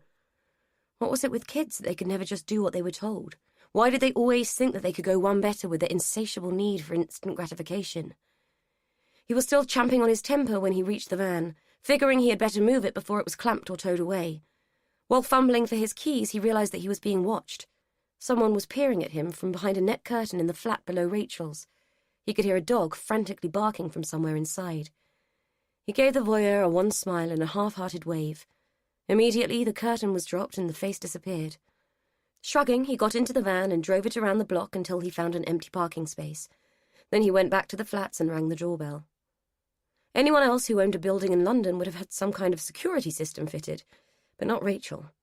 The front door was solid, but anyone could have got in if they'd had half a mind to. Besides, both he and Amy had been able to walk into the flat that morning. Not even the police had thought to release the latch on Rachel's front door. He rang the bell again and saw a dim light through the glass. Someone was coming, but they didn't open the door. "If you do not leave immediately, I will have no choice but to telephone the police," came a tremulous yet imperious voice from behind the door. "Please, I need to speak with you about—" "What happened? I need to explain," he called loudly, both to penetrate the glass of the door and to rise above the persistent yapping of the dog. "Please leave immediately," the woman shrieked. "Dad, what are you doing?" Amy was at the bottom of the steps, peering up at him. He gave up on trying to persuade the woman to let him in. He was getting nowhere. "I was trying to get her to let me in. Someone needs to clear up that mess upstairs." Amy looked aghast. "You're what? I don't believe you. After all that woman's done, you want to go in and clean her kitchen." Charlie reached the bottom of the steps and sighed. "You don't understand. There isn't anyone else to do it, and I can't let her come back to that," he said. "Oh, my God, you're honestly telling me that after everything, you still care about her? Are you mad?" Amy said, incredulity written all over her face. Charlie felt his anger flare again. "Don't you dare speak to me like that. You don't have a clue about what's going on, so don't even pretend to have a valid opinion on my actions." Amy blinked in surprise. He hardly ever raised his voice to her. "She pretended to be dead. You lied to me, and now you don't think I have a right to be upset." Charlie's anger fizzled out like a cheap indoor firework. Okay. I think we both need to calm down a bit. I know you need an explanation. We need to talk. But I need some food first. I'm absolutely bloody starving, and it's making me irritable. There's a Burger King round the corner. We could get takeaway. Go back to the room. That's the best thing I've heard all day. Come on, but you'll have to pay. I put the last of my money in the parking meter, he said, finally relenting and putting his arm around her shoulder. No problem, I'm loaded. I nicked your stash from under the sink. I know. You're not supposed to know about that. Anyway, what the hell are you doing wandering around London with that kind of money on you? Anything could have happened. Christ, Dad, look at the state of me. Any would-be mugger would probably take pity on me, not rob me. They were at the door of the burger bar. What you having, the usual? They took their food back to the room, past the suspicious gaze of the hotel receptionist, and ate it sitting on the bed. Charlie propped against the headboard, Amy sitting cross-legged at his feet. "Why does crap food always taste so nice?" she asked, cramming the last mouthful of burger into her mouth, mayonnaise dribbling down her chin. "Because you've had to survive my cooking for 20 years. It was true. At best, his culinary style could be described as rustic. Was she a good cook? Amy asked. It was a good in, he thought. They needed to get to the subject of Rachel sooner or later. He laughed. Rachel? Cook? She was abysmal. She could burn water. Amy tried to smile, but it wouldn't happen. I saw her earlier. I went to the hospital. Charlie nodded. I got your note. What did she say to you? That she couldn't cope, that you and her would never have lasted because you were together for all the wrong reasons. Charlie frowned and nodded slowly. We didn't deliberately lie to you about her. It was just an untruth that was more convenient than it ought to have been. I'm sorry, I should never have let it go on so long. I get it. It's okay. Better than growing up knowing your own mother didn't want you, I guess. He raised his eyebrows. If that's what she told you, she was lying. What else could it be? Yeah, sure, I know the story, the epilepsy and all, but if she loved us at all, she would have stayed. I mean, life wasn't easy for you, but you didn't bail out on me when it got tough.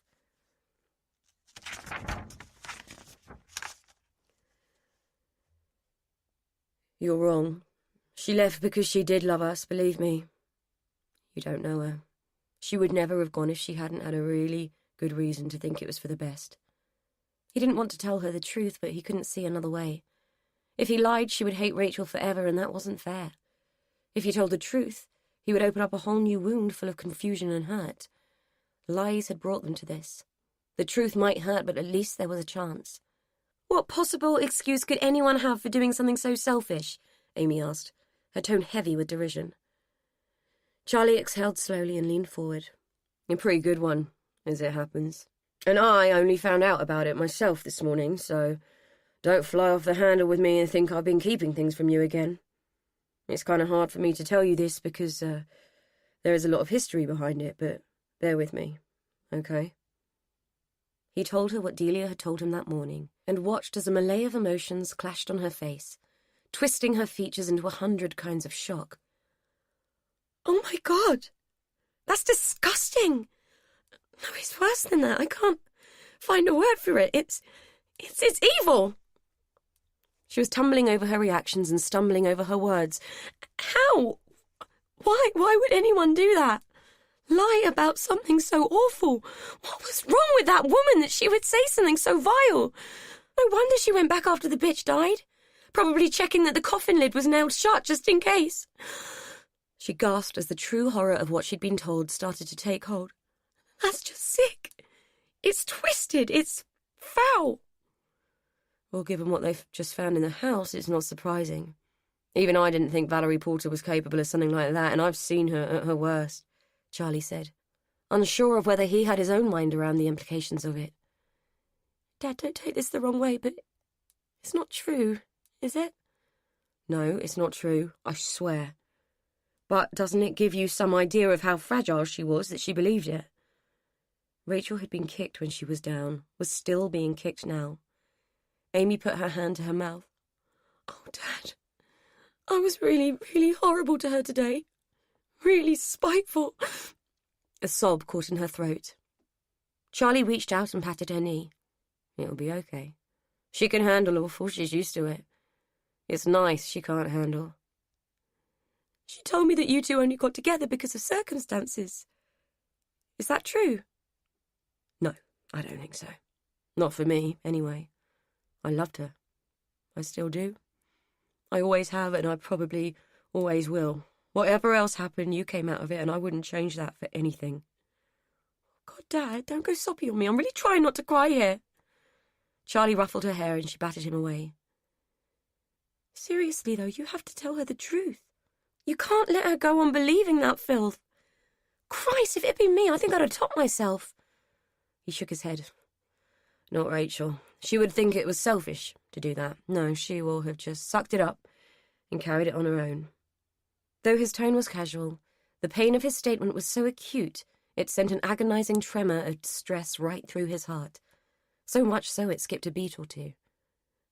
That flat. The way she lives, it's as if she's an intruder in someone else's life. At first I just thought she had tacky taste, but like Gran, but it's not that, is it? Charlie had to smile at the insult to Delia. No, it's not that. She has money, in fact she's loaded. I think that's the reason Valerie did what she did. I think she never changed the flat, never made it her own home, because without you it meant nothing to her. Home is where the heart is, and her heart was always with you. I think it's why I kept going back, trying to make sense of what she'd done. I could understand why she left me, but never why she left you. Okay, I've heard the epilepsy excuse a million times, but I never bought it. I mean, we could have paid someone to help care for you. It's never made sense. Amy nodded in agreement. And it would have meant contact with you. Under the circumstances, I suppose she couldn't risk that. I think she really loved you. Oh, God, her life must have been absolute hell. Tears filled her eyes. Oh, Dad, I don't think I've ever felt so sad in my life. She began to cry. Charlie eased himself towards her and started to rub her back. She was right. He had never felt so sad either. But he would mend it. The very next day he would mend it once and for all. Chapter 21. Lucille Barnes-Harmon had had enough. If that man persisted on ringing her doorbell one more time, she would take a stick to him herself. Just because the police couldn't be bothered to deal with his type effectively didn't mean that elderly women should be terrorized in their own homes. She would tell him one more time, and that was that. If he carried on, the worm would turn. She marched resolutely towards the front door, clutching in her trembling hand a large marble rolling pin, the nearest thing to a stick she'd been able to find. Miffy gamboled excitedly at her heels, eager for action. "I've told you before, go away! I have to warn you the police are on their way and I am armed!" she called down the hallway, brandishing the rolling pin in a wild act of bravado. "Miss Barnes-Harmon, it's me, Rachel. Can you let me in, please? I don't have my keys." Lucille stared at the door in disbelief. It couldn't be. Rachel had been carried out on a stretcher. There had been too much blood. It was impossible that she had recovered enough to be allowed home. In fact, Lucille was having a hard time coming to terms with the reality that Rachel had survived her ordeal at all. Typical of the NHS, sending people home who were barely alive. She had always favoured private medicine. A much more civilised system in her opinion. Though it was true of all life, really. You only ever got what you paid for. Fortunately, she had always functioned with the best of health and some good British stoicism. That and a fundamental mistrust of men who were far too handsome for anybody's good, like the one who had attacked Miss Porter. The doorbell rang again. "Are you there? Please open the door. I really don't feel too good. Miss Barnes-Harmon?" Shaken from her reverie by the fragile tone in Rachel's voice, Lucille plonked the rolling pin on the hall table and made for the door, and was shocked at what she found when she opened it. Rachel was leaning against the wall of the porch, her face drained of colour, her hair stuck to her face by the glaze of sweat that clung to her pallid skin. Instinctively, Lucille put out her arm to help the girl inside. Rachel clung to her gratefully and hauled herself through the door. She was limping badly. "Good grief, Miss Porter! Look at you, I can't believe they've allowed you to come home in this state." Lucille was genuinely shocked. Rachel was wearing a blood-stained T-shirt, the same one she had been wearing when Lucille had found her, and a pair of blue cotton trousers, the kind that surgeons wore. Both her hands sported dressings, and on her feet she wore only slippers. She looked like death warmed up. "Oh, I'm fine, just a bit sore. They needed the bed, you know how it is," Rachel lied. In fact, she had just had an unholy row with the on-call doctor who had point-blank refused to agree to discharge her. In the end, she had threatened to walk out wearing nothing else but her hospital gown. The doctor had grudgingly relented and had signed a prescription for her medication, telling the nurse in charge to give her some clothes to wear. He had made her sign a detailed disclaimer, absolving the hospital of all responsibility for her welfare. The A&E staff had cut off her trousers, but fortunately there was still a £20 note in the pocket, a little blood-stained but still legal tender. The cabbie had been happy to take it when he realised that he was going to get to keep the change. He hadn't helped to get her out of the cab, though, and had just driven off, leaving her to haul herself painfully up the steps to her house. Despite her gung-ho attitude in the hospital, she really did feel like death. "I'm sorry to have disturbed you, but I didn't have my keys," she said wanly, trying to reassure the frightened old lady. "My dear child, let me get you inside properly," she said, supporting Rachel's weight on her thin shoulders and half carrying her to the stairs, muttering all the while about gross neglect and abject negligence. She wanted to help Rachel into the flat, but Rachel refused, insisting that she would be all right. Both stoically ignored the rust-brown blood that still stained the floor, though Miffy sniffed at it and licked it with unreserved interest. Rachel thanked Lucille profusely for her help, and remained clinging to the doorframe until she heard the door to the downstairs flat click shut. Once alone, she hobbled into the flat, just about ready to pass out. They had given her painkillers and stronger anticonvulsants, and she needed to take both. Unable to face the mess in the kitchen, she hauled herself into the bathroom and took the drugs with handfuls of water from the cold tap, clinging all the while to the edge of the basin for support. Unable to move another step, she sank down onto the toilet, straightening out her injured leg, which was stiff and swollen, the sutures pulling painfully with every movement. Only then did she dare to breathe and let her mask slip, allowing her face to crumple into a contorted agony as her desperate tears began to flow. When the tablets kicked in, she would pack a bag. Now that Amy had been and she was exposed, she had no choice but to leave. She didn't have a clue where she would go. One of the other flats, perhaps. Lila had owned quite a few. She was sure that one or two would be empty. She'd have to call her solicitor and find out who he was using as an agent these days. In the meantime, there was always the hotel option, one with a huge walk-in shower preferably, where she could wash away the tide of guilt that was threatening to make her smash her head into the bathroom tiles with the next wave. Angie woke her boss and presented him with a cup of coffee. She was already washed and dressed, having spent a sleepless night spent wondering what the hell she was doing, getting her boss drunk and letting him spend the night on her sofa. It was dangerous ground, and she knew it. At the station, it was common knowledge that his marriage was a farce.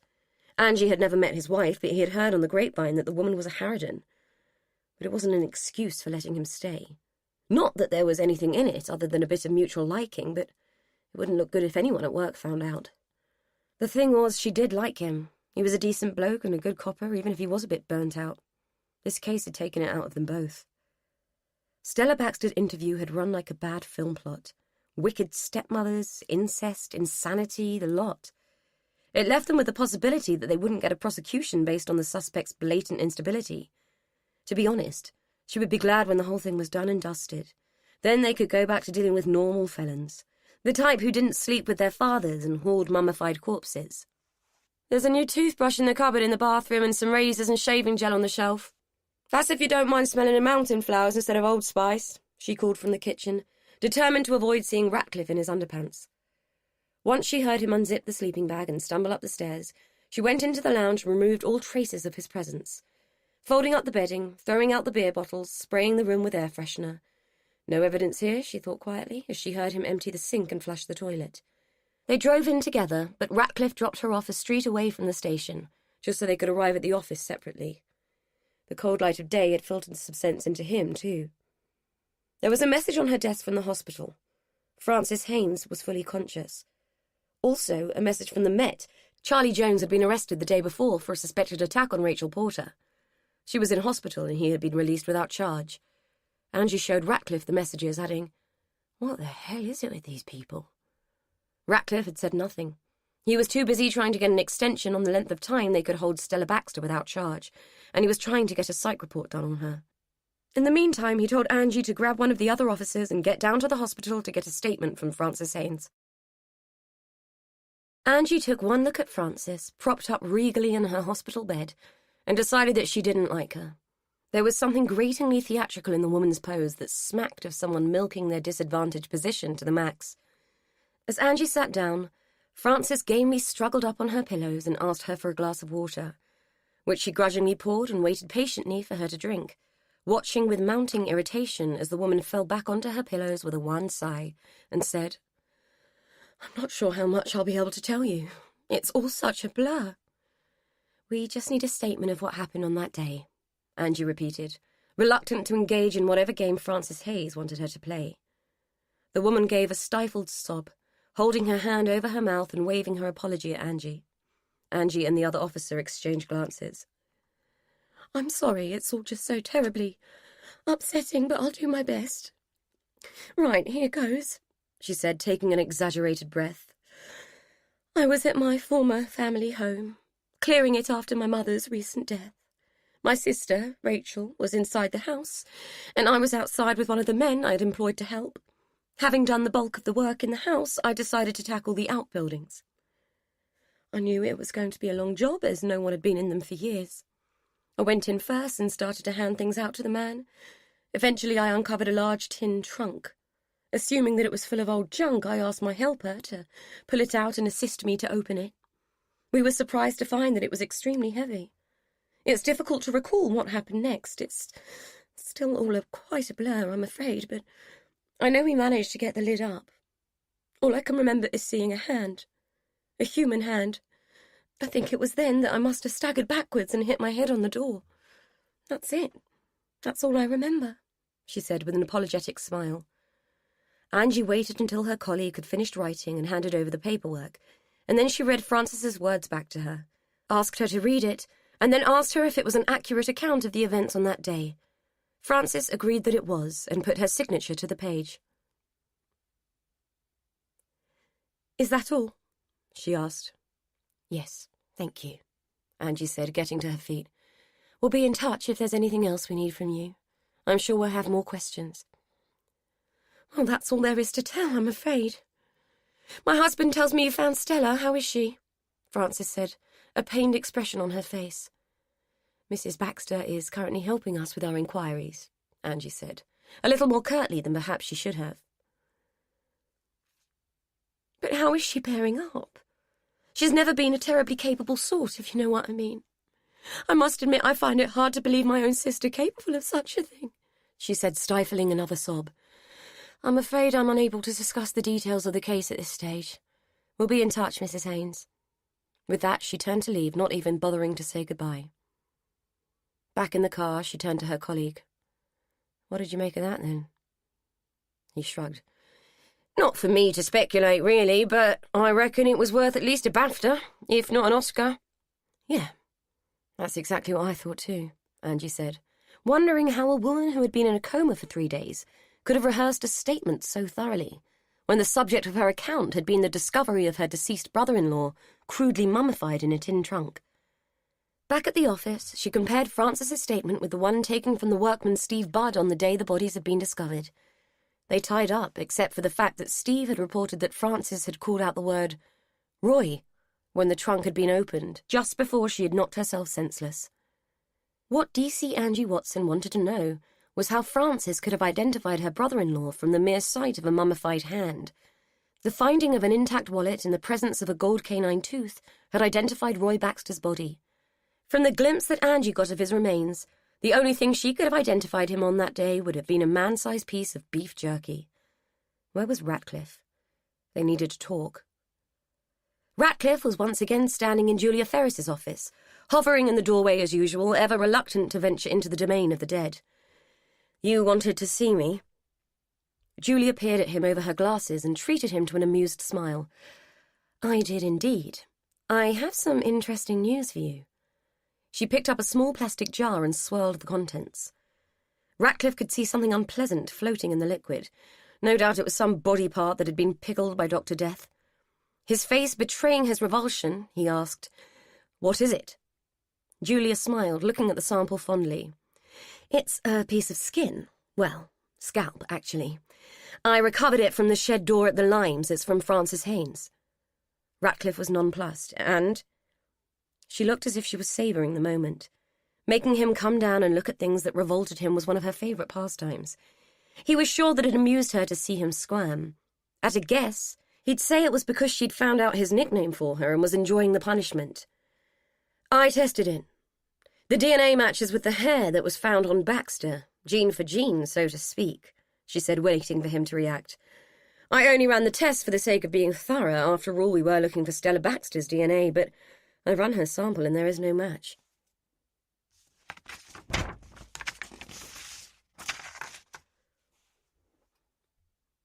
Ratcliffe's face fell. "Methinks you have the wrong sister," Ferris said. Ratcliffe's mind was processing 19 to the dozen, but like every good computer, he was able to convert it to a background activity. "What about the baby? Does Stella's DNA check out with that?" Julia shook her head. Not able to get a sample, he was too far gone. There's not a lot on a baby that would withstand the process he was exposed to, or would last that length of time. But I ran Rachel's sample against Stella's, and there is a match. It's not complete, though, and to be honest, it's a bit confusing. It proves they're related, but not that Stella is Rachel's mother. So my guess is she could be telling the truth about the baby, but there's no way of proving it, I'm afraid. And what about the father? Do you have any idea how much all these tests cost, Ratcliffe? Or more to the point, do you care? Well, Benton does, and she's after your hide for all this. But in answer to your question, William Porter is Stella's father, but is not Rachel's. I took the liberty of requesting Stella's biological mother's medical records. She didn't die of TB, she died of syphilis. By the way, I've not met Stella Baxter, and I only have her DNA on a slide, not a blood sample. Tell me, is there anything odd about her eyes and the way she moves? Now he came to think about it, Ratcliffe supposed there was. Well, she kind of shuffles around a bit, like her joints are stiff, and she squints a bit, but I'd put it down to probably needing glasses. Why? She could have syphilis too, but I'd need to do other tests to be sure.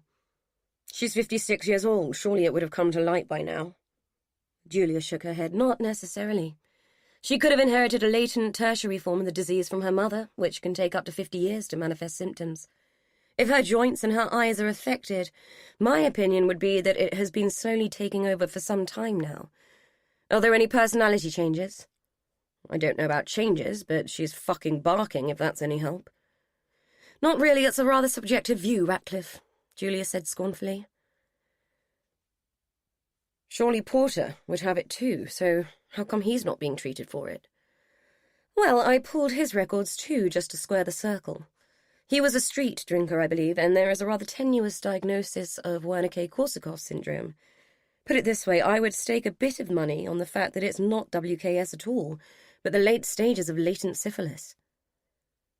But surely the unit would have tested for that, and his own doctor would have found it. Julia sighed. He's an old man in an underfunded psych unit. They don't run tests unless they have to. All they ever did was a blood count, which showed him to be nutritionally deficient, which is consistent with chronic alcoholism, and liver function tests, which show cirrhosis. All typical. You only look for a disease if you suspect it's there. The WKS diagnosis didn't come about through clinical evidence, merely by a psych speculation based on the history and the presentation. You do well to remember that everything comes down to budgets, Ratcliffe. Joking apart, he'd figured that the Porter clan were rotten to the core. Now he had proof. And they seemed such a nice family, he quipped. What about Rachel Porter? What's her clap status? Julia shook her head in despair. You're getting your STDs in a twist. The clap is gonorrhea. I think it's the pox that you are so ineptly alluding to. As for Rachel, I don't know.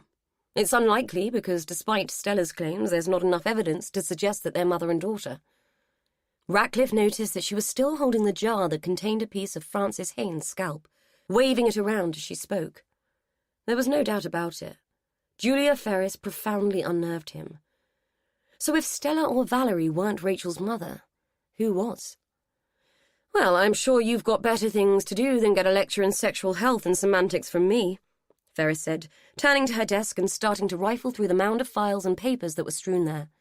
Summarily dismissed, Ratcliffe made his way back to the office.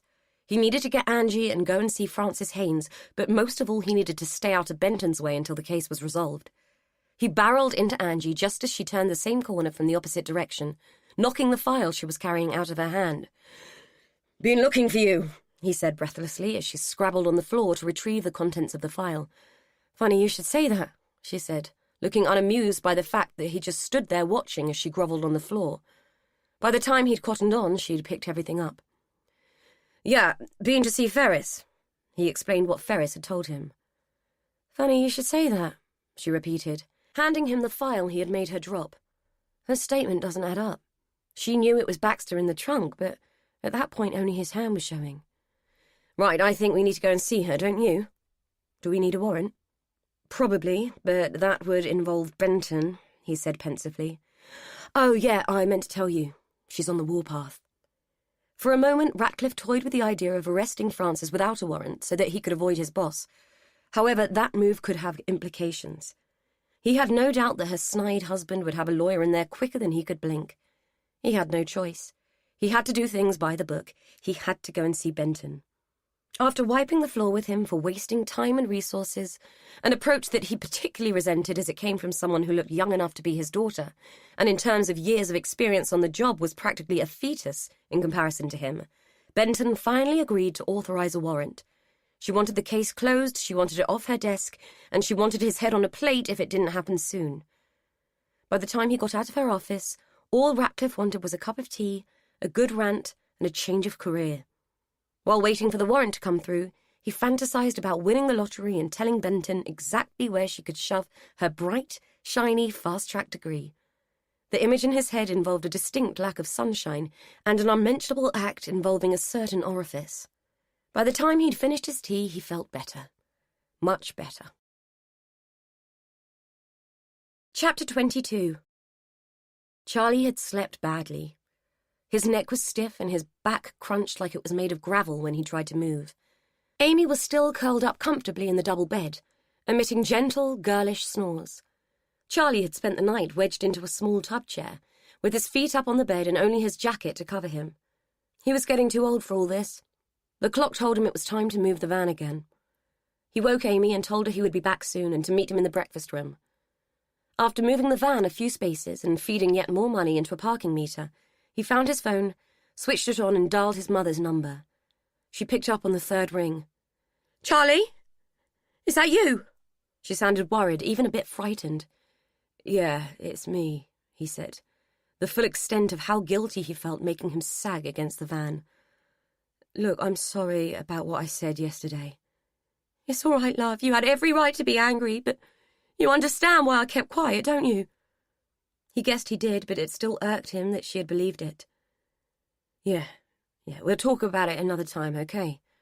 I found Amy, and before you ask, she's all right, but she went to see Rachel." He explained that Rachel was in hospital and that Amy had visited her there. He left out the part about being arrested. He'd had enough grief already. She didn't say anything for a moment. "What about you? Have you seen her?" "Not yet. I'm going this morning." He heard her take a sharp intake of breath.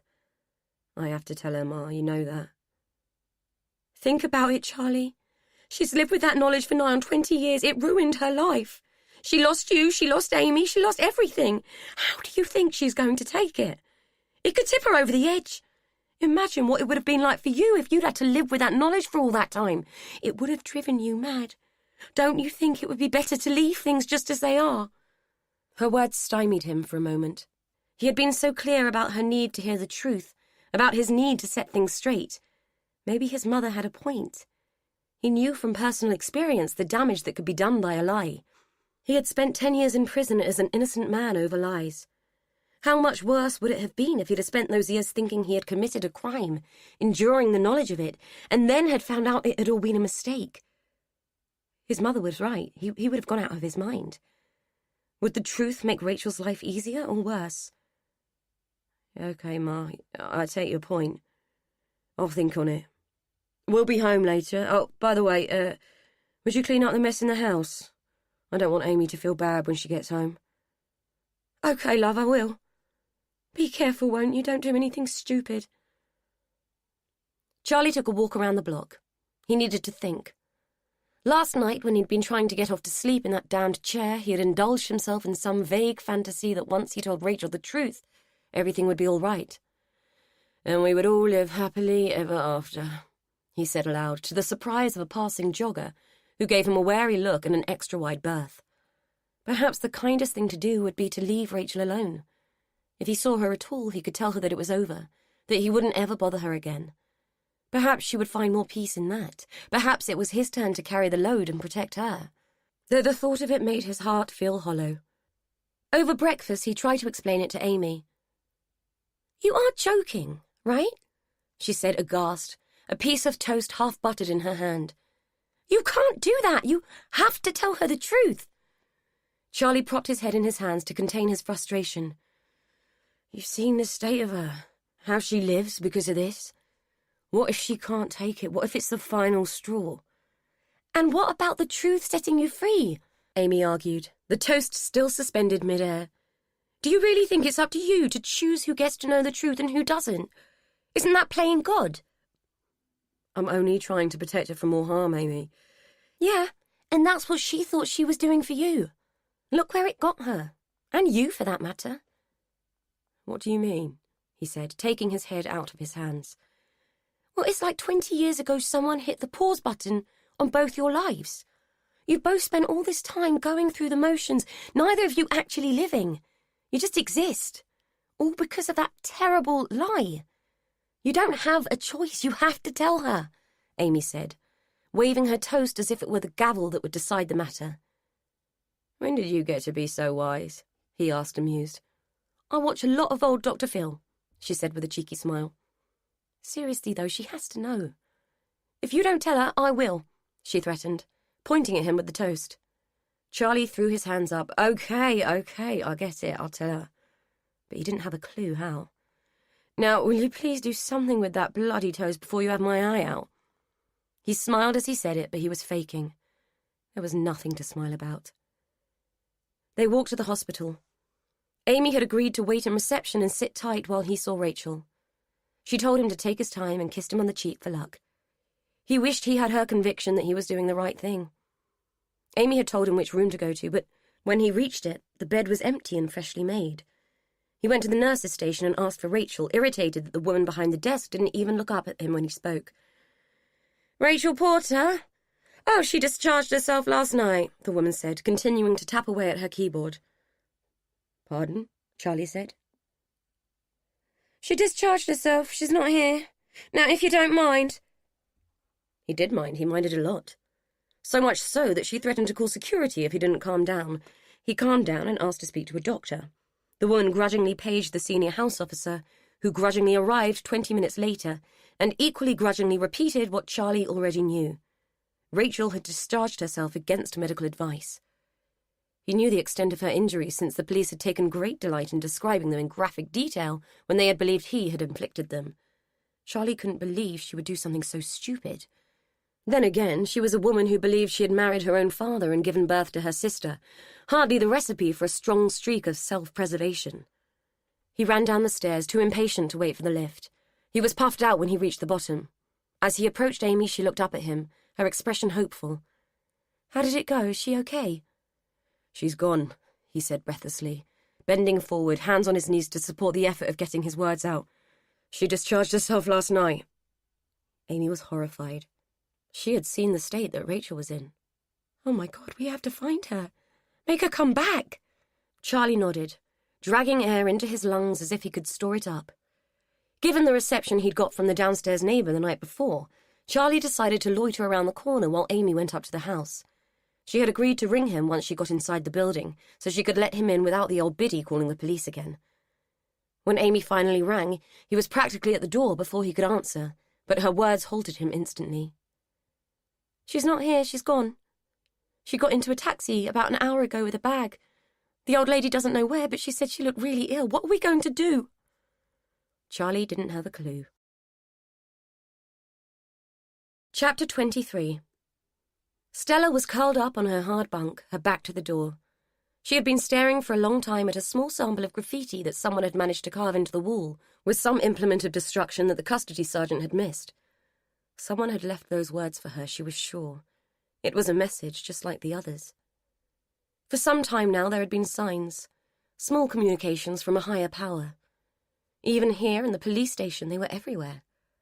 Yesterday, when they had led her down the corridor to her cell, there had been a message written on the floor, disguised as a pattern in the tiles. SOS in Morse code, 3 dots, 3 dashes, 3 dots repeatedly. As she had walked, the floor had spoken to her. Yesterday the floor had said, "Save our souls." Today the wall said, "Peccavi peccavisti." I have sinned, you have sinned. It was literally the writing on the wall, the final instruction indicating a course of action that had been spelling itself out for months now. As she finally figured it out, she heard a sigh of relief from outside the door. They must be pleased that she finally had it right. This was confirmed for her a short time later, when the cell door opened and she was told that she was free to go. All those months trying to decipher the meaning of the messages, the days of consternation when she had consistently had it wrong, the derision hissed in her ear for her failure. The presenter on the local evening news had been the most aggressive, staring straight at her every night as her colleague delivered the daily epistle, turning away in disgust when Stella just hadn't understood. How tired they must have been of her lackluster efforts. Of course, they had checked up on her, whispering outside her door at night, sending men to watch her in such paltry disguises. Come to read the meter, indeed, as if a fool would believe that. She had been cautious not to speak too loudly in the hall after that, sure that the spy in uniform, with the obviously faked ID, had used that strange gadget he had brought with him to program the electric meter to record her every word. The pressure had mounted after that, the communication subtle but relentless. Examples were set on a daily basis. In fact, every time she turned on the television, opened a newspaper, or looked at a magazine, someone was trying to show her what she had done and what she had to do about it. Now that she had a solution, she could have kicked herself for being so stupid. It had been happening for years and she hadn't grasped the message. Shouldn't it have been obvious when the daughter in EastEnders found out that her sister was her mother? Or in that other soap, when a man's wife had killed him for sexually abusing their daughter? It went on day after day. In stories, in magazines, my husband tried to kill me, my ordeal at the hands of my mother, my secret love child. All messages, all for her. Hadn't Jeremy Kyle yelled her sin at her every morning for years now? The newspapers had been battling with her stupidity for months, but they'd worked out that subtlety didn't work with stupid Stella. Finally, they had published her picture to make sure she finally understood. The headline had spelled it out in black and white. Is this the inconspicuous face of evil? When the police had found her, she had almost rejoiced. Yes, I am the inconspicuous face of evil. That's why she had sought out her father, to check with him that she had interpreted the messages correctly. He hadn't made much sense, had refused to know her for a time. Not that she blamed him. Then one day he had looked her square in the face, his eyes clear with recognition, and he had said those words, Peccavi, peccavisti. Now that she finally understood, everyone was being nice to her. The policewoman who returned her belongings smiled and held the door for her. The man who had told her he was a doctor smiled at her and wished her luck, told her that he would arrange for her to have a check-up with a consultant for the following week. He was pleasant about it, but there was a clear warning there. They would be checking up on her. No room for mistakes this time. After leaving the police station, she had wondered where she should go. She thought about the flat above the shop, but it wasn't the right place to do what she needed to do. She knew that she was being followed. People were looking at her. Until she took the road that led to the limes. Then she was alone. No followers, no disapproving whispers. All alone. She knew that this was the right place to go. Home. Everything had already been prepared for her. The police had left signs telling other people not to enter. The house was empty, cleaned of its contents so that there were no distractions for her. She was angry with herself. She should have worked it all out weeks ago. But no matter, she was here now. The sense that everything was finally going to be solved was a balm to soothe her soul. Stella felt peaceful, serene and serendipitous, and very far from stupid. Chapter 24. Diana Lovell had been surprised to find Rachel waiting for her when she got home from the library that day, even more surprised to see the state of the girl. She had dropped her books and lurched forward to catch her just as the expression on Rachel's face had mutated from relief at Diana's arrival to pallid dread as her legs gave way. Diana had managed to get her inside the house and into a chair. She'd wanted to call an ambulance or at least a doctor, but Rachel had insisted and told her she'd just been discharged from hospital the night before, that she had medication but just needed someone to help her out for a few days. Would Diana let her stay? Diana had instantly agreed. There was no way the girl could cope on her own, and Diana knew that there was no one else to look after her. After she had tucked her up under a quilt on the sofa, made sure she had taken her medication and waited with her until she fell asleep, Diana contemplated the nature of their friendship. She had first met Rachel on Blackfriars Bridge, on a cold and foggy February morning 5 years before. Diana had always loved the London of early morning, when the city was magnificent and quiet, its dirty beauty unhampered by the bustle of the day and unsullied by the hordes that swarmed its streets like voracious termites. Just after dawn was the only time Diana could almost guarantee she would not hear a police siren, a scream, or a cacophony of arguing voices. So that was when she walked. The few people she did see on her dawn constitutionals she ignored, and they ignored her. They were either too busy getting where they wanted to go, or still too drunk from the night before to be bothered with the niceties of being polite to strangers. At first, she had walked past the girl on the bridge. Though Rachel was 40 now, she'd always been a girl to Diana.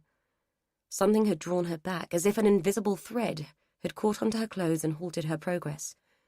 She had paused a few feet away and followed the girl's gaze to the water below. Tempting sometimes, isn't it? She'd said. Never quite tempting enough, Rachel had said, taking a step backwards away from the balustrade that edged the bridge. Did you know that, years ago, there were people specifically employed to dredge this river for bodies? I've always thought that it must have been a particularly oppressive occupation, Diana had mused. There was something peculiarly compelling about this lost soul. I was just about to treat myself to a full-fat latte macchiato, my pre-breakfast tipple. Would you care to join me? Rachel had glanced behind her briefly, as if Diana had been issuing the invitation to someone else. There's a rather pleasant little cafe just over the bridge in Southwark. It opens early, just me and a few of the more discerning cabbies, usually, she added, as if the extra information would act as some kind of inducement. Rachel had looked at her dubiously. Diana had smiled and flapped her hand. Oh, ignore the dog colour. I'm not trying to save you. Just offering to buy you a cup of coffee. In fact, to be honest with you, I'm having rather a crisis of faith at the moment. God and I aren't seeing eye to eye. Then I'm the last person you should be talking to, Rachel had said. But she had accompanied her anyway. And over the years they had become friends of sorts. Diana had developed a great deal of affection for Rachel, mainly because Rachel demanded so little from her, had no questions that demanded answers beyond Diana's knowledge, wanted nothing in exchange for her company. In fact, the request for help and shelter was the first thing Rachel had ever asked for, yet she had given Diana so much, though she would never acknowledge it. That first morning, as they sipped their coffee, Rachel had asked, "Are you a vicar?" Diane had shaken her head. "No, merely a curate.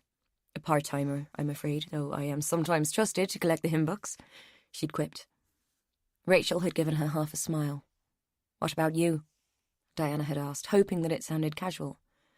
"Me? Oh, I'm nothing much. A bit of a curate's egg, if you like," Rachel had replied, with the other half of the smile. "I'm all bad, but you'll be too polite to say so." Diana had never found out which bit of Rachel was bad. She'd had to assume that it must mean the epilepsy, but knew that it was not.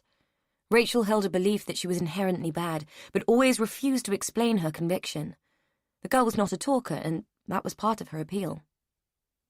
The pieces of her history that Diana had managed to glean had been information Rachel had accidentally released in occasional lapses.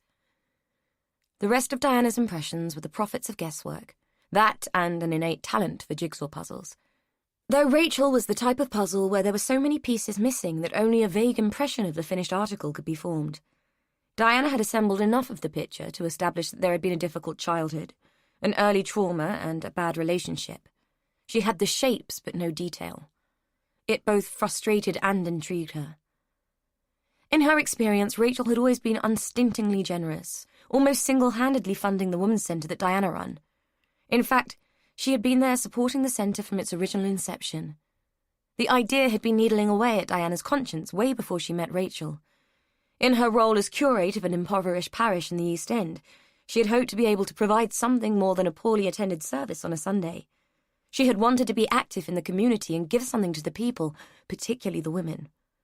The church, or more specifically the bishop, whose incumbents were somewhat of a burden to him, had not supported her ideas or her efforts. After that, Diana had left the church, realizing that her crisis of faith had been with the church, not God. At her lowest ebb, God had provided. He had sent Rachel to her. Not only did Rachel financially support the centre, but through her property portfolio she had provided good quality housing for many women who had suffered domestic violence or were just down on their luck with no way out. As far as Diana was concerned, Rachel was a saint, and she didn't see her nearly often enough. To see her so pale and ill was heartbreaking in the extreme. It was impossible to imagine what it must be like to suffer from an illness that could cause so much direct harm. It was equally impossible to know what she could do to help. But Diana's home was Rachel's home for as long as it was needed. In fact, as Rachel owned the house, it needed no consideration at all. Though Diana knew where Rachel lived, she had never visited. Rachel's privacy was sacrosanct, as was Diana's faith. It was an unspoken rule and mutually unquestioned that neither would ever cross the line. However, it didn't stop Diana from being curious and wanting to complete the picture. As she prepared vegetable soup for them both, Diana pondered on the circumstances of Rachel's injuries. Something must have triggered the fit. Rachel's epilepsy was erratic, but rarely that bad. It was one of the few subjects that Rachel was prepared to talk about, so Diana was well versed in the path of the illness. For instance, she knew that stress was a major trigger for Rachel. To an extent, it was pointless to speculate. Rachel wouldn't tell her. In fact, it would be hard enough to get her to have the soup, let alone disclose her secrets. Diana had never known someone so indifferent to food. In her world, there were two great comforts in life: faith in God and a good dinner. "Rachel, I brought you some soup," she said, placing the tray on the coffee table before gently shaking Rachel's shoulder. Rachel uttered, her reactions bleary. I'm not hungry, but thank you." "I don't care whether you're hungry or not, you're going to have the damn soup. Now sit up and eat," Diana demanded in a tone that brooked no argument. Rachel looked as if she knew when she was beaten and took the soup. Diana wished the girl would tell her all the things that had happened in the last few days, but she knew that she was Rachel's only friend and she dreaded alienating her by pushing too hard. So she swallowed the wish down with her own bowl of soup. Amy was distraught, adamant that they had to find Rachel. "I have no idea where to start, Amy. What do you want me to do?" Charlie pleaded, completely at a loss. He was worried too, but Rachel had always been a law unto herself. She could be anywhere. There were close to 9 million people in London, and Amy's expectation was that he could just wander through the morass of the city and pluck her out of the crowd. Someone must know where she's gone. She must have friends, contacts, something. We can't just not know where she is. You didn't see her, Dad. She was a mess. It's all my fault. If something happens to her, it will be my fault, she cried, tears bulging in her eyes. That did it for Charlie. He never could stand seeing her upset. Okay, we'll try, all right? We'll try. Amy wiped her face and sniffed loudly. We could ask in the local shops and stuff. Someone's bound to know her. Charlie nodded. If he knew Rachel as well as he thought he did, it would be a dead end, but if it kept Amy happy, they could try. Amy attacked the task with unbridled enthusiasm, waltzing in and out of the shops in Queensway, hoping to find someone who knew her mother. No one did. She soon concluded that no one knew anyone in a place like this, especially when the person in question didn't want to be known. Charlie had trailed after her with an apologetic look on his face when she bombarded people with questions. You're not exactly trying very hard, Amy told him outside yet another shop where she'd had no luck. Charlie shrugged. Look, why don't we take a break from it? Get a coffee or something and rethink tactics. Amy looked as if she was going to argue just for a second or two. Then she agreed. Charlie led her into the nearest cafe, a seedy place that smelled of old grease and burnt spices. At the counter he ordered their coffee and paid, then loitered impatiently. As it was, he wasn't that fussed about the coffee, but his feet ached from trudging the streets and he just wanted to sit down. It wasn't possible to just grab a coffee these days, not even in a greasy spoon joint like this. Waiters were now baristas who had to turn the simple act of producing a hot drink into a virtuoso performance. He tapped his fingers on the edge of the sticky counter and looked around. Next to him on the wall was a cork notice board with a variety of yellowed business cards and curling notices attached. Minicabs, locksmiths, masseurs, French lessons, all the usual. A letter of thanks for a fundraising effort was pinned there. It didn't seem like the kind of place where charitable efforts were rife, so the letter caught his attention. Apparently, the cafe had raised £452 for a woman's centre in Southwark. It struck Charlie as odd that a Bayswater cafe would be raising money for a charity in Southwark. As he absently scanned the page, he noticed a familiar name in the small print, right at the bottom of the page. The chairman of the charity was none other than R.L. Porter. Gotcha, he said, to the surprise of the man who was trying to present him with 2 cups of milky froth. When the man had disappeared behind a grubby bead curtain, Charlie looked around, saw that no one was paying him any attention, and ripped the letter off the board. He shoved it into his jacket pocket, grabbed the coffee, and made his way over to Amy. Chapter 25. Ratcliffe and Angie arrived at the hospital with 2 uniformed officers. Just as Peter Haynes was helping Frances into her coat, the ward sister told Ratcliffe that Mrs. Haynes had just been discharged. That made his task even easier. He made his way down the ward with an air of gusto, a sardonic smile on his face as he spied his prey. "Good afternoon, Mrs. Haynes," he said, watching the look of consternation that flickered briefly across her sharp features. "Was there something else you needed? Only I've been discharged. We are about to go home," she said, her face now suffused with an expression of helpful concern. "Yes, as a matter of fact, there is. We have a few more questions that we would like to ask you. Would you mind coming down to the station with us?" Frances glanced at her husband. "As I told your colleagues earlier, I really have nothing else to add to my statement. I really don't see how I can be of any help." "Oh, I think you can help us a great deal, Mrs. Haynes," Ratcliffe said, extending his arm as if to usher her out. "Now, look here," Peter Haynes interjected angrily. "My wife is going nowhere except home. She has just been discharged from hospital, and she is in no fit state to be interrogated about something she has no knowledge of." Ratcliffe glanced at Angie and raised his eyebrows. "I have spoken to the doctor, and he assures me that there is no reason why your wife can't accompany us. I would prefer it if you agreed to come voluntarily." Underneath the thin veneer of pleasantry, Frances was as imperious as her husband. "And if I refuse?" "Then I will have no alternative but to arrest you." The gasp of shock came from Peter, not Frances. She just stood there, swaying slightly. "On what grounds?" Peter demanded, aware that every pair of eyes on the ward were turned to him.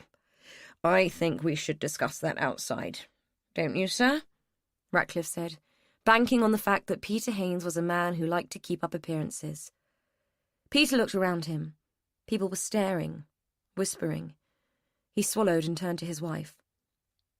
"Do as they say, we don't want a scene," he hissed. Francis looked at him with a mixture of dismay and disgust. "What?"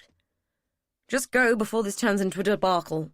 I'll get Nigel Latimer to come. Just don't say anything stupid before he gets there. In fact, don't say anything at all."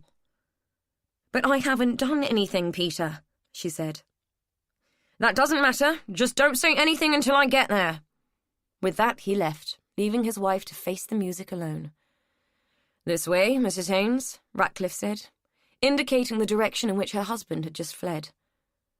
Frances set her jaw, raised her head and walked out of the hospital with an air of what was, under the circumstances, admirable hauteur. Ratcliffe observed her demeanour and was concerned to see certain similarities between Francis and his wife Marie. The aura of indignation and specious innocence was tangibly familiar, so much so that it sent an unpleasant thrill through his gut. Not that he would have considered Marie capable of murder, but it occurred to him in that radical moment of truth that his wife was an exceedingly unpleasant woman too. When Frances had been safely confined to the back of the patrol car, Angie turned to her boss. "What's up?" Ratcliffe rubbed his eyes wearily. "Nothing. Any chance I can hijack your sofa for a few nights?" Angie frowned. "Why, is something wrong?" "Far from it. In fact, everything is great. Just having a little epiphany, that's all." "Okay, if you say so. Should we discuss this later, perhaps, after we've dealt with Francis Haynes?" His phone began to ring. He took the call and turned towards her. "Detour," was all he said. Francis would keep. A few hours sitting in an interview room on her own would do her no harm at all. Curling, toxic plumes of smoke billowed down the drive of the limes, making the firefighters into masters of the disappearing act as their forms were blurred by thick clouds of the stuff. Both Ratcliffe and Angie had to squint and cover their mouths as soon as they got out of the car. Angie managed to locate a spare fireman. She showed him her warrant card and asked him what the deal was. "Difficult to say what caused it yet. The chief is thinking it was deliberate. It started inside anyway, and given the pattern of combustion, I'd say he's right. But no way of knowing till we get in there, and we're a way off that. We've broken the back of it, but it'd be a while before it's completely under control." Angie's eyes were streaming, the acrid air burning her throat. "Anyone in there?" "No one that we managed to get out, anyway," he said, more casually than perhaps he should have. "Put it this way, if there is anyone in there, they won't have survived. We'll let you know." Ratcliffe emerged from nowhere as if he were walking out of a fog. "Call came in from the dental surgery next door," he said, before coughing heartily into a handkerchief. "Come on, let's go." Angie wasn't going to argue with him. All they were doing was cluttering up the place. "Do you think Stella was in there?" she asked when they were back in the car. "More than likely. She gave this place as her home address when she was released. I think she probably caused it." They didn't talk again after that, not until they got back to the station. Angie couldn't speak for him, of course, but she wondered if he was feeling the same sense of creeping guilt that was crawling through her conscience. They should have sectioned Stella Baxter. She had been unstable and unreliable. They should have used the Mental Health Act and taken her to a hospital. Perhaps then the limes would still be standing, and they wouldn't be waiting for a call to tell them that Stella had been inside. Peter Haynes was waiting for them, antsy in the company of his solicitor. "I'd like to take my wife home now. You have no right to keep her here, and since taking legal advice, we have decided that she will not be giving you an informal interview," he said, his weak chin jutting forward. Ratcliffe signed. "Okay, Mr. Haynes. Take a seat while I talk to Mr. Latimer for a moment." Peter looked nonplussed, undecided whether to sit down as instructed or stand his ground. He sat down. Ratcliffe took the solicitor to one side while Angie hovered within earshot. "I'm going to arrest her." "On what grounds?" Nigel Latimer asked. "The murder of Roy Baxter. We've got DNA evidence," he said wearily. "Do you want to talk to her again before we see her? You know I'm going to advise her to make no comment, don't you?" Of course he was. They always did. And they would have to sit in a room going through the motions for hours on end because of it. "You do your job. I'll do mine." Angie felt quite proud of him. Latimer nodded. "Okay, just so as we know where we stand. By the way, I hope you're going to change that suit before we go in. You smell like a barbecue." Ratcliffe sniffed his jacket sleeve. It was rank with acrid smoke. "Yeah, you might like to inform Mr. Haynes there that his inheritance has just gone up in smoke." Pardon? The limes, the family pile. They're still trying to put it out. Latimer rolled his eyes as if this was all he needed. As long as he has enough to cover my fee, he said. Angie was pissed off. She had done a lot of the donkey work on this case, and now Benton had breezed in at the last minute and insisted on doing the interview with Ratcliffe. It wouldn't do her much good. Angie had seen clams with looser lips than Francis Haynes. Not that it mattered, since they could safely leave this one to the court to decide. All the evidence they needed for a conviction had been found clutched in the stiff, dead hand of Roy Baxter. There would be some backup work, of course. That was no problem. She enjoyed that part. Better than sitting in an interview room for hours on end, listening to some dodgy bitch repeatedly say no comment. Nah, D.I. Benton could carry on driving her desk. It would be Angie and Ratcliffe who got this one sorted, despite how it would look on paper. It was unfortunate that Stella was out of the picture, and given that a body had been found in the charred shell of the limes, she was pretty sure that was the case. Not that Stella would have been much help in a courtroom. It would have been like throwing a pork chop to a bunch of hungry dogs. But she would have been useful for background. Not like Frances or the other one, Rachel. She didn't relish having to talk to Rachel Porter again, not after the last time. All that thrashing about and foaming at the mouth. She felt like she would be better off approaching a woman with a first aid kit and a portable defibrillator just in case. That was pending being able to track her down. God, this family were good at disappearing. If they weren't missing, they were uncontactable. It was as if no one had told them they were living in the 21st century, where normal people had mobile phones, emails, and addresses where they could be found in residence. Rachel Porter didn't even have a landline. Angie was sure they had told her to let them know what her movements would be, but all she had managed to do so far was to contact a particularly unhelpful neighbour, who spoke as if she had a gob full of plums, only to be told that Rachel Porter was away. Not only did she have all that on her plate, but there was also the prospect of Mike Ratcliffe taking up residence on her sofa. Finding Rachel Porter was a much more appealing prospect than dealing with her boss in his midlife crisis. It was obvious that he was going to bail out on his wife, but why he had to choose Angie as a repository for his marital misery was beyond her. She was too nice for her own good sometimes. Chapter 26. Amy was bouncing around like a ping-pong ball in a bingo machine. Since discovering that there might be a way to find Rachel, she had become like a thing possessed, all of which was completely unnerving for Charlie. He sat in the back of the taxi, arms folded, watching her as she harangued the driver to get a move on. Too much time spent with his mother, he supposed. That and youth, which was full of expectations and the need for instant gratification. He knew she meant well. She wanted to find Rachel and make everything better. So did he. Even if they did track her down, they had every chance of just making things worse. All they had was a name on a piece of paper, and there was a good chance that there was more than one R.L. Porter in London. He was inclined to think that his mother was right. Finding out the truth might make Rachel's life difficult, but not knowing it would leave it just the same. Miserable, lonely, and irretrievable. Rachel had been trapped and pinned by a lie. Like a butterfly on a board, she'd been held ransom to a moment in time that she couldn't move forward from. All through malice. Charlie had been stuck too, but his life had redeeming features. The lively girl next to him, for one, even though her current behaviour was a mite embarrassing. Rachel might fall apart at realising her life had been a mockery, but it might give her a chance of building a relationship with Amy. That had to be something on their side at least. There could be no going back for him and Rachel. How did two people move on from something like this? She was hardly going to welcome him with open arms and say, well, that's a relief, where were we? Besides, she had told Amy that their relationship had been founded on desperation. He had never seen it like that, but if she did, it had been wrong from the beginning. Charlie shook his head and ran his hand over his face, as if the cobwebs of the past could be so easily wiped away. Maudlin thoughts about things that could not be undone would get him nowhere. He had to focus on the present, work out what could be changed. "We're here, Dad," Amy called, launching herself out of the cab and leaving him to pay the fare. "You do realise that this may be nothing to do with her, and I might have just spent 25 quid on a wild goose chase," he said as they stood outside the women's centre. "You can be wrong, Dad. Sometimes. Honest." Diana was faced with a dilemma. Two people she had never heard of were looking for Rachel. Unfortunately, one of the volunteers had already told them that Rachel had links to the centre, so denying all knowledge wasn't an option. She needed to run another session on confidentiality because the message clearly wasn't getting through. Looking through the glass panel in her office door, she surreptitiously surveyed the pair of them. A young girl who looked like she needed a decent night's sleep, and a man whose appearance told her that he'd forgotten what a decent night's sleep was.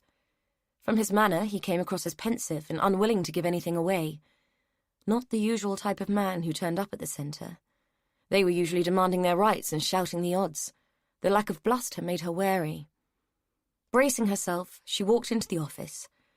"Hello, I'm Diana Lovell. How can I help?" she said, not offering to shake their hands, but sitting behind her desk and smiling helpfully. It was the girl who spoke first. "We're looking for Rachel Porter. The woman out there said you would be able to help?" Diana kept smiling and folded her hands on the desk. "Might I ask who you are?" The girl looked anxious and glanced at the man. His expression was still inscrutable. "I'm Amy Jones, and this is my father, Charlie," she said, as if it was supposed to mean something to Diana. Diana sighed and put her hands flat on the desk. "I get a lot of people here asking for the whereabouts of certain women, as you can imagine. Given the nature of what we do here, I'm not in the habit of disclosing much." The man unfolded his arms and leaned forward. "We understand that. We're concerned about Rachel. She had an accident and discharged herself from hospital. We just want to know if she's safe."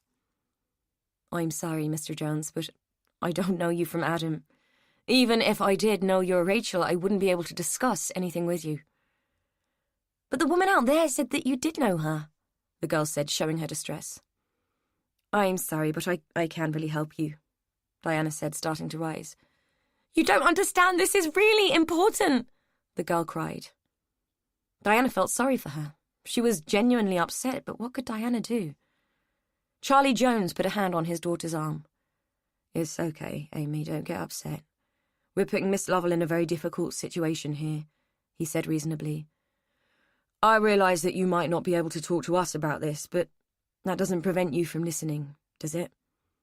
If I were to explain our situation, you might at least be able to take a message. Is that possible?" Diana was curious now and settled back in her seat. "I'm happy to listen." Charlie took a breath. His daughter reached out and held his hand, a brave little smile on her face. "Rachel is my wife, and Amy is our daughter. A few weeks ago, Rachel's mother died, and certain events came to light as a result of the family home being cleared. It appears that Rachel's brother-in-law had been murdered, and his remains were found in the house where she grew up. As well as that, she saw me. We had been separated for a long time, and it was a bit of a shock to her, which resulted in her having several epileptic fits. I'm trying to cut a very long story short here, so please bear with me. Anyway, one of those fits resulted in quite severe injury and landed Rachel in hospital. She discharged herself, has disappeared from her home, and is in no fit state to look after herself. We are both very concerned about her welfare and only want to know if she's safe." "And there is something really important we have to tell her," Amy added eagerly. Diana sat back in her chair and studied the two of them. It would be a bizarre coincidence that the Rachel they were looking for had epilepsy and had been in hospital. Stranger things had happened. She felt sorry for them. They were genuinely concerned. "I'm very, very sorry. I can see how upset you both are, but I really don't see how I can help. I think you have the wrong place. There is a Rachel Porter who is a patron of the charity, but I don't think she's the same person you were looking for," she said apologetically. The girl looked crestfallen. The man just frowned. "This has to be the right place," the girl said. "She lives in flat 2, number 12 Glengarry Gardens, Bayswater," Charlie said, pulling out his wallet and extracting something from inside. "This is a photograph of her. It's old, but she hasn't changed much." He handed it to Diana. She took the picture and studied it. A young Rachel holding a small baby, smiling. Rachel's smiling was not a familiar sight, but it was definitely her. Diana's mind was reeling with possible and impossible explanations. She handed the photograph back. "Would you mind giving me the long version of your story? I think I might need to hear it." Charlie told her everything except that Rachel thought he was her father. As Diana had said, they didn't know each other from Adam. "Well," Diana said when Charlie had finished. She paused. The tale he had told certainly filled in the blank that was Rachel's history. It had even explained her reticence, but only so far. There was more to this, Diana was sure of it. Whether she had a right to know was a different matter. I can understand your predicament, but I'm still not able to discuss this with you. The fact that she has not made contact since Amy's visit to the hospital suggests that Rachel has made a conscious choice not to communicate. Much as it might be difficult, I think you have to respect her decision. The only thing I can do is to assure you that she is well and is being cared for. Amy lurched forward in her chair. So you know where she is? Diana hoped that her face looked impassive. Charlie stood up and took Amy's arm. Come on, Amy. We've done everything we can. Amy pulled her arm away. No, we have to see her. You have to tell her the truth. She turned to Diana. You've got to tell us where she is. Mrs. Lovell doesn't have to do anything, Amy. Pull yourself together, Charlie said, his voice firm. Amy's eyes flashed. Then she'll have to tell her for us. She turned to Diana, mouth open, ready to speak. Charlie's voice stopped her in her tracks. Enough! He shouted, making both women jump. It's not yours to tell, Amy, he said quietly, a heavy warning in his voice. Amy opened her mouth to argue, but he silenced her with just a look. He turned to Diana. Thank you for your time. I appreciate it, even if my daughter doesn't. I wonder if you, see Rachel, could you please pass on a message? Just tell her it's not true. If she wants to contact me, she knows how. Diana nodded. Of course. With that, he led his daughter out of the office and out through the building. After they had gone, Diana sat back in her chair and stared at the door for a long time. Whatever it was that wasn't true, it was the something that was holding Rachel back. Finally, Diana gathered her things ready to go home. It might be a very long evening. She sent up a little prayer as she left the building, just in case. Amy was fuming. How could he? They had been in a prime position to track Rachel down, and he had blown it. Bad enough that she had been denied her mother for 20 years already. Now he had taken her away for a second time. At that moment, she hated him. He was nothing but a selfish, stubborn pig sometimes. Unable to vent at him, she sat in silence as their cab made its way back to Bayswater through the heavy traffic. She would never forgive him for this. That woman wasn't going to pass any message on to Rachel. She had made that patently clear. Well, Rachel had to go back home sometime, didn't she? And when she did, Amy would find her and sort this mess out once and for all. Charlie could sense Amy's temper. It was coming off her in waves, emanating like an emotional sonar and showing him up as the tangible object of her displeasure. He knew he was right and that she was wrong. He also knew that there was no point in trying to argue it. She would calm down soon enough. Charlie was nothing if not a patient man, at least in his own mind. His phone rang. Startled for a moment, he answered it. Hello? Hello, Mr. Jones, this is DC Angie Watson. I'm trying to track down Rachel Porter. Is she still with you? No, she's not. In fact, I don't know where she is. It's crucial that we contact her. Do you have any idea where we might find her? None, I'm afraid. Has something happened? There was a pause. Yes, look, I don't know if you're telling me the truth or not, but I'm going to give you the benefit of the doubt. We need to speak to her urgently. If she doesn't contact me on this number in the next 2 hours, I'm going to have to report her as missing. If it's in her interest to contact us, Mr. Jones. Charlie pondered for a moment. Okay, I hear you. I'll do my best. He guessed the game had changed. DC Watson rang off. He turned to the taxi driver. Change of plan, mate. Can you take us back to Southwark? The cabbie mumbled something unintelligible, but by his tone it was unpleasant, and he turned sharply down a side street, throwing Amy across the seat against Charlie. What's going on? She said huffily, pulling away from him quickly. He told her what Angie Watson had just said. Oh, so we have to find her now since the police want her. Well, that's just great, isn't it? Don't worry about what your daughter wants, but the police say jump and you jump, she said sulkily. Charlie had to smile. That's about the size of it. She'd learn. The cab finally dropped them outside an internet cafe. Initially, they had gone back to the women's centre, but had found it closed. Charlie had asked the very disgruntled cabbie to drop them at the nearest internet cafe. He didn't know this part of London at all well, but the 10-minute drive was spitting distance from the centre. He supposed it was what you got for hacking off your driver around here. A backstreet mystery tour and a hefty bill. "Now what are you doing?" Amy asked temperamentally. "Taking a leaf out of your book. Finding out where Diana Lovell lives." "Do you think she's there?" 80% sure. Inside they found a free computer and logged on. It was shockingly easy to find people. Diana Lovell was, and they had her address in minutes. The next task was a map search for Diana's street in relation to their location. "It's miles away, Dad," Amy protested, but Charlie insisted he wasn't going to get in another cab again that day.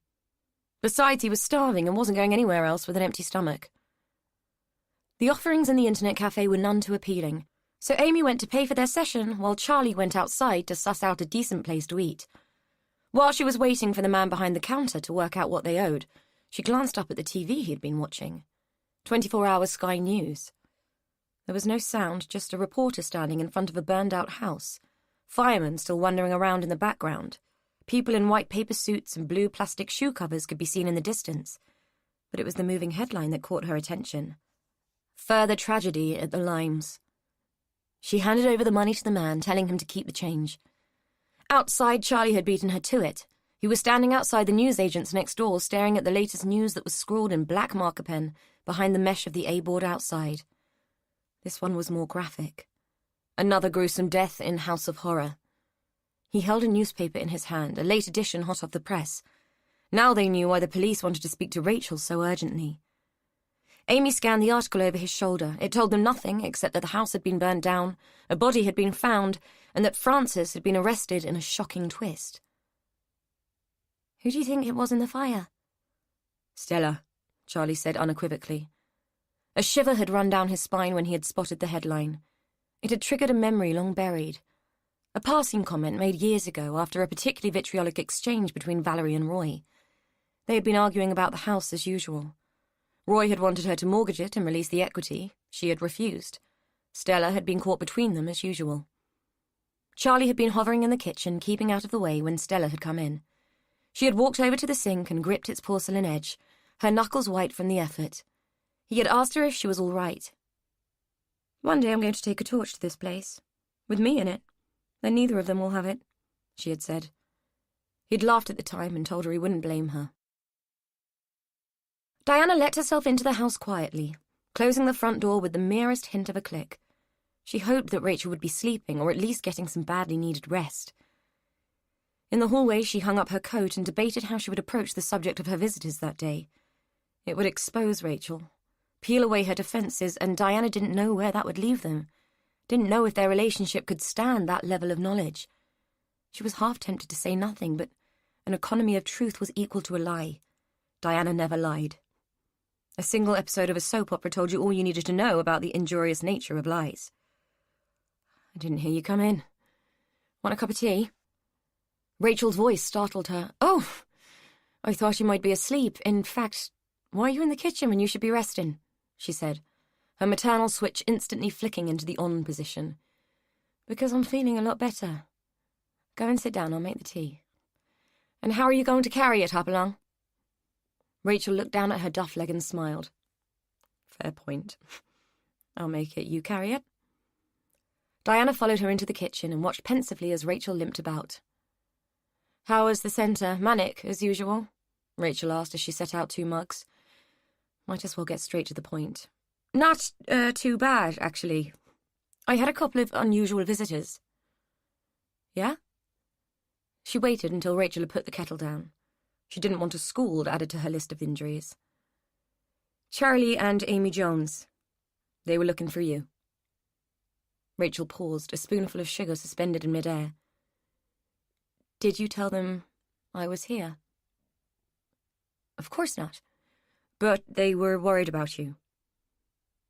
"So, you know who they are, then?" Rachel said, depositing the sugar in the mug with more precision than Diana had expected. Charlie explained the situation. He would. "Can you bring these? I think we should sit down." Diana picked up the mugs and carried them through to the lounge. She waited until Rachel was settled on the sofa and passed her the tea. "How did they trace me to you?" "From a letter. He said it was pinned up in a cafe. One of our fundraiser thank you notes. Your name is on the bottom. Rachel nodded slowly. What else did they say? That they were worried about you? That you had discharged yourself from hospital. Diana noted the flush of shame that swept Rachel's cheeks. And that there was something important you needed to know. What? She hadn't looked at Diana directly since Charlie and Amy had been mentioned. Her tone was defensive, and Diana could see the walls going up with every second that passed. I don't know what it means to you, but he said to tell you. It's not true. He insisted it was important, Diana said, wondering what Rachel's response would be. Rachel just shrugged. No idea what it means either. So, how do you feel now, knowing that I kept the truth from you, that I abandoned my husband and my child? Diana looked at her friend and felt a rush of sorrow for her. Rachel, this is me you're talking to. I don't judge, you know that. I spend my life with women who make difficult decisions because of difficult circumstances every day. Of all people, I know that everyone has their reasons for what they do. I respect your privacy just as much as I ever did. Yes, I have questions, but I'm not going to ask them. Yes, I'm concerned for you, but I'm not going to force the issue. The thing I'm most upset about is knowing that you jeopardized your safety by leaving hospital too soon. It hurts me that you care so little about yourself. Rachel stared into her tea. I know, and I'm sorry. I had my reasons for all of it. They sat in silence for a while. Diana knew that Rachel had no intention of elaborating on Charlie's story, knew that there was good chance she would be out of the door as soon as her back was turned. Desperate women did such predictably self-destructive things. Have you eaten anything since I left? Diana finally asked. She knew when to leave things alone. I'm not hungry, Rachel said. Diana resolved to feed her anyway. Food was the only thing she could impose on her. Just as she got into the hallway, the doorbell rang. I'll get it, she called. Her face dropped as soon as she opened the door. This really is a step too far, she said sharply, instantly shutting the door and finding it blocked by Charlie's outstretched hand. Wait, please, it's not what you think, he called. What I think seems to have no impression on you at all, Mr. Jones. Now, please take your hand away from the door. This is harassment. It wasn't the first time she'd had to deal with an upset male in pursuit of a missing spouse, though it wasn't often that they cornered her on her own territory. But just in case, she kept 2 items behind the front door, a baseball bat and a panic button. She braced her foot against the door and reached for the bat. She was just about to press the button, which would summon the police, when he called out again, Something's happened. The police are trying to contact Rachel. They phoned me and the only thing I could think of was to find you. It's urgent. Please. Something in his voice made her relax her grip on the bat and pull her finger away from the button. She glanced back towards the lounge. Rachel was standing in the doorway. Diana raised her eyebrows and nodded towards the front door. Rachel frowned and nodded back. Let them in, she said quietly. Diana took her foot away from the door and opened it. Thank you, Charlie said. He looked stressed. Amy stood behind him, chewing on a fingernail. Diana realised how much she looked like Rachel now that her young face bore the marks of anxiety. I really am sorry to bother you at home, but I didn't know what else to do. I didn't explain properly before, but the police need to speak to Rachel urgently about the murder case. There have been some events that she really needs to know about. Do you know where she is? Diana held the door wide. You'd better come in. No, it's fine. If you know where she is, I'll just give you the number of the officer in charge and you could pass it on. I don't want to bother you any more than I have done already. He was reaching inside his jacket to get the number. There's no need, Rachel's here. She stood back to let them in, watching as Amy surged forward, the anxiety in her face quickly replaced with eagerness as she realised that her mother was inside. Charlie let her pass and gave Diana a weary smile. Thank you, he said, as she closed the door behind him. Amy was already in the lounge.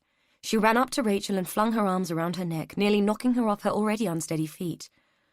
Oh, God, I'm so glad we found you. I've been so worried. I'm so sorry for the things I said to you. I'm so sorry. I didn't mean it, she babbled, clinging onto her mother like a large, hysterical monkey. Chapter 27. Rachel felt tears that were not her own on her face. This sudden onslaught of human contact caught her completely off guard, and she froze for a moment, unable to respond, unable even to breathe. A cacophony of emotions jostled for space in her mind, and her body was suffused with a rising panic. She felt sure that the pounding in her chest would deafen the girl. Then some instinct took over, some bizarre primal response that took her by surprise. She found herself putting her arms around this other human being and holding her in return. Some untapped part of herself was intuitively murmuring words of comfort into her daughter's hair. Her good hand began to rub the girl's back, and her body started to rock gently. Both she and Amy clung on until the taut emotions started to ebb, and Rachel could command herself again. Charlie must have noticed the shock and confusion on her face. This was all too much for her. He reached out and gently pulled his sobbing daughter into his own arms. "Come on, love, let's sit down. Your mum's not too steady yet, remember?" he said, as Amy buried her face in his jacket and sobbed uncontrollably. Rachel stood trembling, her mouth silently forming the word mum, as if it were utterly foreign and she was searching for its meaning. She started to sway. Diana shot forward, catching her by the arm and guiding her to the sofa. "Let's get you sat down before you fall down." Amy pulled herself away from Charlie, wiped her face on her sleeve and glanced sheepishly at Rachel. "Sorry." "Amy, why don't you come with me? I'll find you some tissues and we'll get you and your dad a cup of tea," Diana said, before the emotions in the room reached critical mass again. Charlie gave Diana a grateful smile and gently pushed Amy towards her. When they had gone, he took the chair opposite Rachel. "You okay?" She could see that he was searching her face for signs of the fugue state that always presaged a fit. She felt dazed, but she didn't have the kind of vacancy in her senses that he had been searching for in her features. "Rachel?" She shook her head, as if fending off a cloud of annoying insects. "I'm okay, I just wasn't expecting that," she said. "I'm not sure Amy was either. She'll be mortified that she showed herself up," he quipped. "She called me Mum," Rachel said absently. "Well, that's what you are." She shot him an unexpectedly cold look, and then turned her head away from him. "You told Diana the police needed to talk to me. What did they want?" "D.S. Watson phoned me earlier. There have been some developments. Have you seen the news?" Rachel shook her head. She didn't own a TV, didn't read papers. Life was oppressive enough without the media piling on the misery. "No. Why?" He took a breath. "They've arrested Frances. I don't know the details, but it seems there is some new evidence that links her to what happened to Roy." He paused, waiting for her reaction. Rachel raised her eyebrows in surprise. "Frances?" "Yeah. Like I said, I don't know the details. And there's something else." He took another breath and told her about the limes and Stella. "No one has confirmed it's her," he added, but they both knew it couldn't be anyone else. Rachel pushed her fist into her mouth to stop herself from crying out. Stella was the only one she had ever cared about, the only one she had ever felt guilty about leaving in that bloody house. "Oh, God. Stella!" she groaned, her gut wrenching with grief and regret. Charlie put his hand out to touch her arm, offer his support, but she recoiled from him as if he had given her an electric shock. "Don't. I'm okay," she said sharply, instantly back in control. Charlie sat back in his chair. She was holding her arm where his fingers had brushed her skin, and there was a battle going on in her head. He had to tell her. He couldn't stand to watch her like this anymore. Diana couldn't have passed on the message, or she would already know. There's one more thing," he said, praying that Diana would have the prescience to keep Amy in the kitchen. "There's something I need to tell you. I know why you left, and it's not true." She was still holding herself and staring at him with abject confusion on her face. "It's not true, Rachel. It was a lie. Valerie lied." She pulled her head back, her brow creasing with uncertainty. "What are you saying? I don't know what you're trying to tell me," she said, sounding irritated. "I'm not your father, Rachel. They lied. Frances, Valerie. They lied. It's not true." Her face contorted as his words sank in. He could see the pain it was causing her, and it squeezed his heart. His own reaction had been gross, but this, what the knowledge was doing to Rachel, was torturous. The colour had drained out of her face, and she looked as though she was about to vomit. He shot forward, just in time to stop her falling as the inevitable happened, and she descended into another fit. When she came to, it was to find Diana at her side, ready with the water. Rachel tried to speak, but Diana hushed her. "It's all right. Let's drink this. Give yourself a minute, then I need you to take your meds." Rachel did as she was told, swallowing the water, then the drugs, and settling back onto the cushions of the sofa with a deep sigh. "I know what happened. Amy told me I think she needed to tell someone, so don't get angry," Diana said, as Rachel turned her face away from her.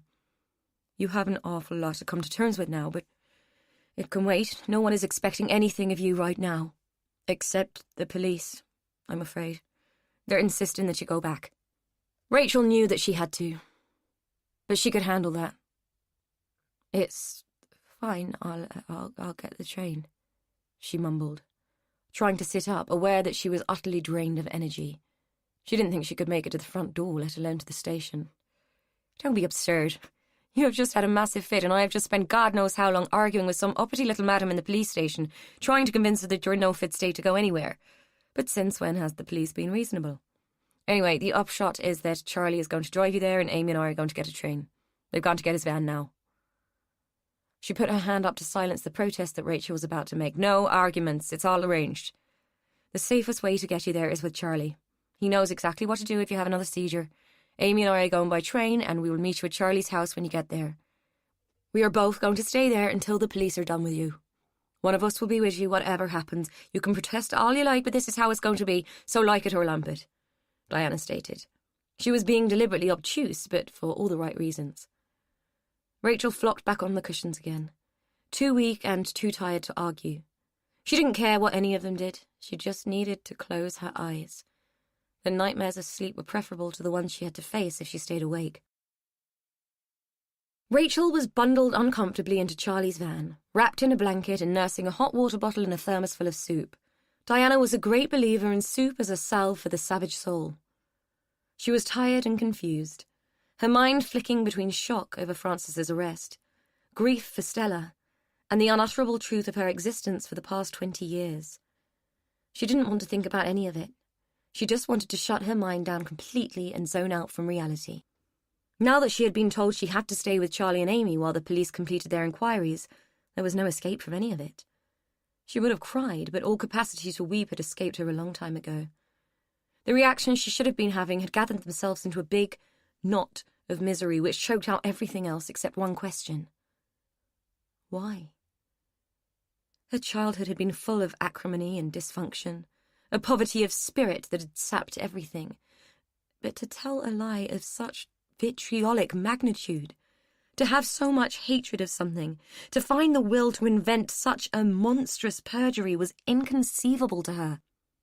Whatever possessed her family, whichever demon, it was hell-bent on destruction and had achieved its aims. Francis had killed a man.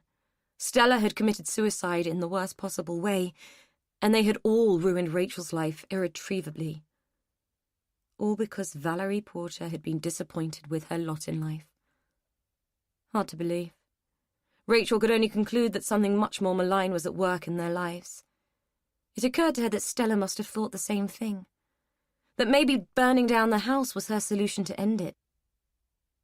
Though everyone kept telling her that it might not be Stella who had set light to the house, that it might not be her charred remains that had been found, Rachel was certain. Who else could it be?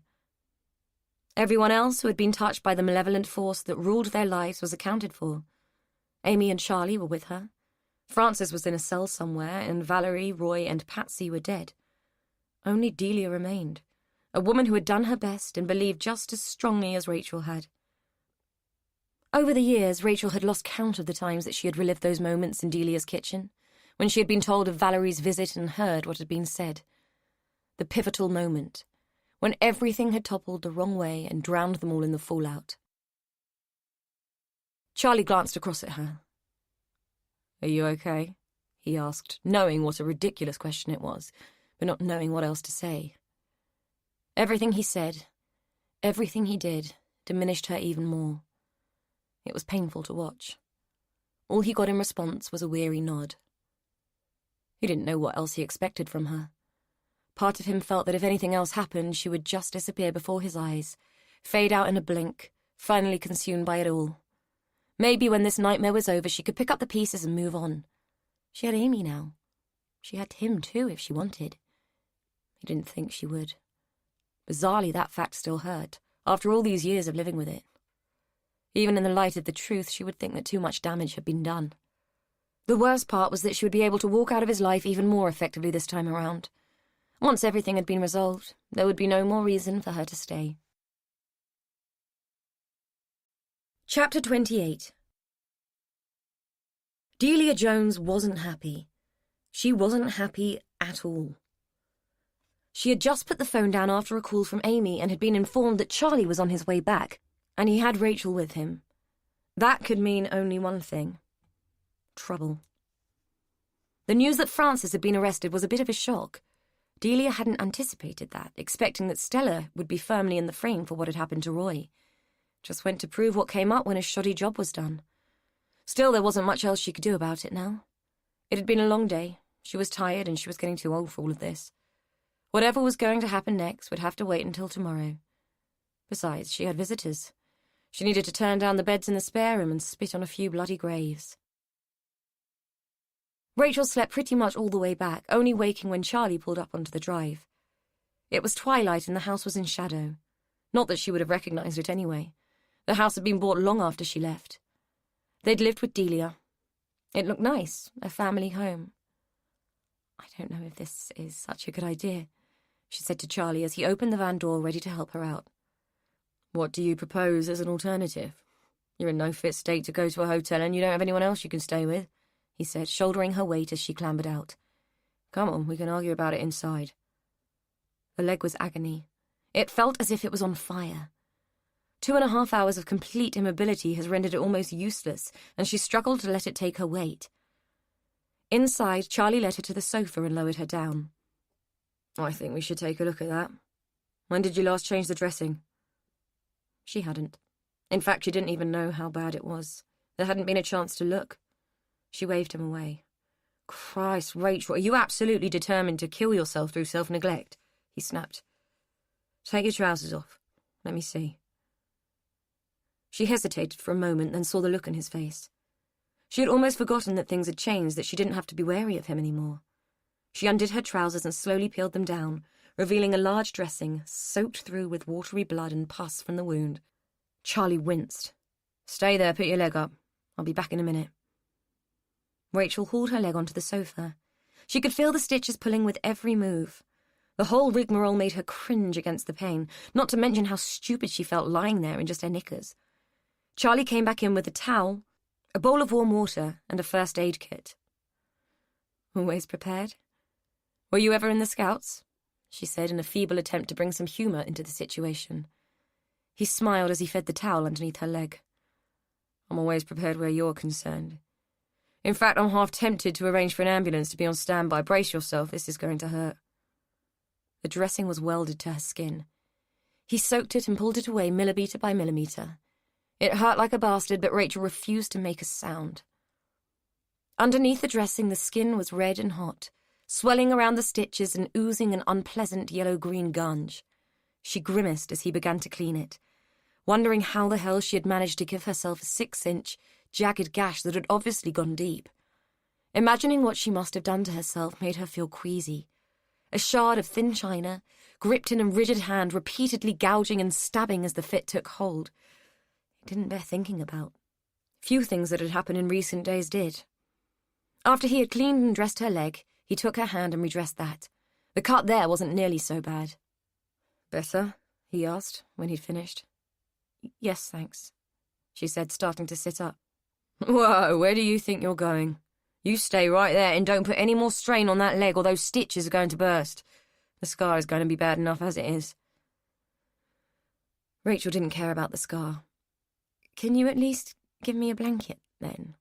I'm feeling a bit exposed and Amy might walk in any minute." "Fair point. Charlie said. He kept a patchwork quilt behind the sofa for the times when he didn't want to spend a night in bed alone. It was old and well used. He shook it out and spread it over her. Where are the meds they gave you at the hospital? In my bag. He rifled through, finding the antibiotics she hadn't bothered to take. He shook the box accusingly in her face. Take 2, now. Dutifully, she swallowed the pills and took the anticonvulsants that he had also retrieved from her bag. He pulled out the single change of clothes that she had taken to Diana's. Not planning to stay anywhere long, then, he said, holding up a worn T-shirt and a faded pair of combat trousers. With all that money, you could at least buy yourself some new clothes. I could have sworn you had that T-shirt when Amy was born. Rachel lay back and closed her eyes. What did it matter what clothes she wore? The money was still an issue for him. When she had left a check for him. Enough to buy a house just like this, one for him and Amy. He had never cashed it. A while ago, she had invested the money in a trust fund for Amy. It would mature when she was 21. Her solicitor had written to Charlie to tell him, but had never had a response. That was before she'd known that her daughter thought she was dead. It might have been easier to give it to Amy if she had been. There was a good chance Amy didn't even know that on her 21st birthday she would have enough cash to buy her own house outright. Other than that, the money just kept accumulating. Rachel had always let the solicitor deal with it. Apparently, she had a stockbroker who she'd never met, an accountant who she knew by name only, and a London property portfolio that could needle the Duke of Westminster if he'd known about it. Rachel saw it as a giant game of Monopoly. As a child, when she and Stella had played the game, Rachel had always favoured the cheap streets, buying up Whitechapel and the Old Kent Road and building tiny houses on them. Frances used to scoff at her, and said she'd never win if she played the game that way. It had turned out that the cheap streets were where it was at. They weren't cheap anymore. She opened her eyes to find Charlie standing over her, a mug of tea held out in his hand. You should eat something too, he said. It was pointless to argue.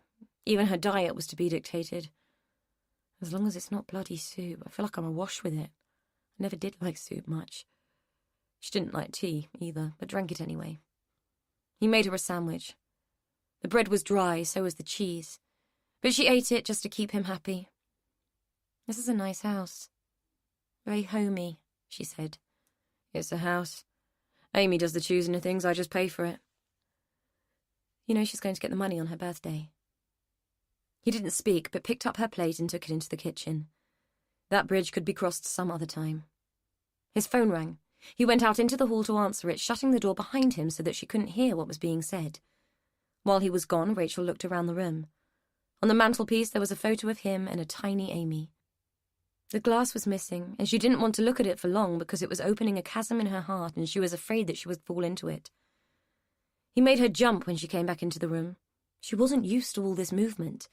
It was hard to adjust and be around people so much. Change of plan. Amy and Diana are going straight to Mum's. They're going to stay there tonight. Rachel felt a flutter of panic. Why? I only have 2 bedrooms. Amy has decided you should sleep in hers tonight. I'm okay here, on the sofa, she protested, the panic beginning to take a more solid shape. No, she's right. You need a proper night's sleep in a decent bed. It's going to be a tough day tomorrow. Please, it's okay. I'll stay here, she pleaded, her voice cracking. It felt like the final straw. How could she explain the need to avoid it? Amy's room, her things, her memories, her personality displayed all over the walls, her clothes, her books, maybe even her old toys. She had coped with what had happened at the house. She had managed seeing Charlie again, absorbed what he had told her. She could even contain the impact of what Stella had done and Frances's arrest. But being forced to digest everything she had left behind, everything she should have been part of, everything she had been deprived of by being immersed in Amy's space, would be too much. It was bad enough just being in this nice little house, in this family home. Since she had come through the door, she had been looking at it, subliminally trying to find a Rachel-shaped space so that she could see if she was missing from the picture. It wasn't there, because she had never been there. Hot tears prickled and stung her eyes. Don't make me do this, she said, her voice cracking with the grief of it all. It hit Charlie like a brick in the face. He'd been so relieved at Amy's change of heart, so relieved to find Rachel in one piece and so determined to get her where he could look after her. He hadn't spared a thought for how it might feel to be here, looking at where you'd never been, Desperate to relieve her of the burden of the lie, he had forgotten his initial reservations. I'm sorry, I didn't think. Amy didn't think. I expect she wanted to make you welcome, make a gesture. Rachel was shaking. I know, I don't think I can face it. Charlie pulled a tissue out of the box on the table, knelt by the sofa and took her hand. Here, wipe your eyes. He was nervous of touching her, of offering something more than wound management, unsure of how she might take it. You can have my room. I'll go in the princess's parlour tonight. She pulled her hand away instantly. It's okay. There's nothing up there but a bed and a wardrobe, no knickknacks, no trinkets, no memories that you don't share. It's just a room with a bed. She still didn't look like she believed him. Look, you need to rest that leg properly. You can't do that on a sofa. If you rip those stitches, you're going to end up back in hospital. Eventually she nodded. I know it sounds stupid, but I've had to put certain things out of my mind. My instinct is to run, but I can't, so I have to hide. I have spent all her life trying not to imagine what she was doing, how she was feeling, trying not to look in shop windows and imagine the things she would like. I shut her out because I had to. I shut you out too. Please, just let me deal with it a bit at a time. That's all I'm asking. He'd forgotten she hadn't been fighting for them all these years, just fighting to stay away. Okay, one step at a time. The first of which is to get you upstairs and into bed. He had to half carry her up. She didn't seem able to put much weight on the leg at all. He got her into the bedroom. See? Nothing here. Just a room. He sat her down on the bed. Don't bend it, keep it straight. I don't have any nightclothes with me. I didn't think, she said. He opened a drawer, picked out a t-shirt, passed it to her, thinking about the one he kept in the chest at the bottom of the bed, the one she had worn on that very first night. You get sorted, I'll fetch your antibiotics. You need to take a couple more in a few hours. Can you help me into the bathroom? Once inside, she locked the door, keeping her eyes firmly focused on the sink, ignoring the personal things that littered the room. She managed to rudimentarily clean her teeth using her finger and wash her face with her hands. The towel smelled of Charlie. The room smelled of Amy. Out on the landing, she gasped for air and limped back to the bedroom, shoulder against the wall for support. She dare not breathe them in and make them a part of herself again. She would be undone. Charlie was right. The room that was his was a blank canvas, just a room. No ghosts, no fodder for the imagination. She eased herself onto the bed and under the cover, hoping that the bed would smell of washing powder, just like the t-shirt. To her relief, it did. He knocked, surprising her. "Okay?" she called. It wouldn't have felt right to give him permission to come into his own bedroom. He made her take another handful of tablets. "Any Mogadon in there?" she asked in a lame attempt at humour. "Worried you might not sleep?" It was a stupid question. How could she sleep with all that had happened washing around in her head? He sat himself down on the end of the bed and she shifted herself away from him, only slightly, but enough for him to realise that no bridges had been built yet. "What do you do with yourself up in London?" She didn't want to talk about it, really, but it was as hard as ever to refuse him. "I walk, mostly. Look at things, hang about in the museums, libraries. I help Diana out at the centre sometimes." It was an approximation of the truth. She did all of those things. But mostly she studied other people, constantly trying to figure out the traits that made them normal, functional human beings. What she had gathered was that normal people did not live in flats that were like an ark to someone else's past. They did not wear their clothes until they fell apart, or buy the first thing that fitted in the first shop they found. They did not live on packet sandwiches and take-away coffee. They did not avoid eye contact because they were sure that everyone would be able to see their secrets. They did not marry their fathers and bear them children. But then again, their lives were based on some semblance of the truth. Charlie was watching her. "I have to ask, why did you believe it? Why did you think I would have done such a thing and never told you?" Rachel sighed, massaged her brow with the fingers of her good hand. She could see so much pain in his face. "Why wouldn't I? Is it the kind of thing anyone would lie about?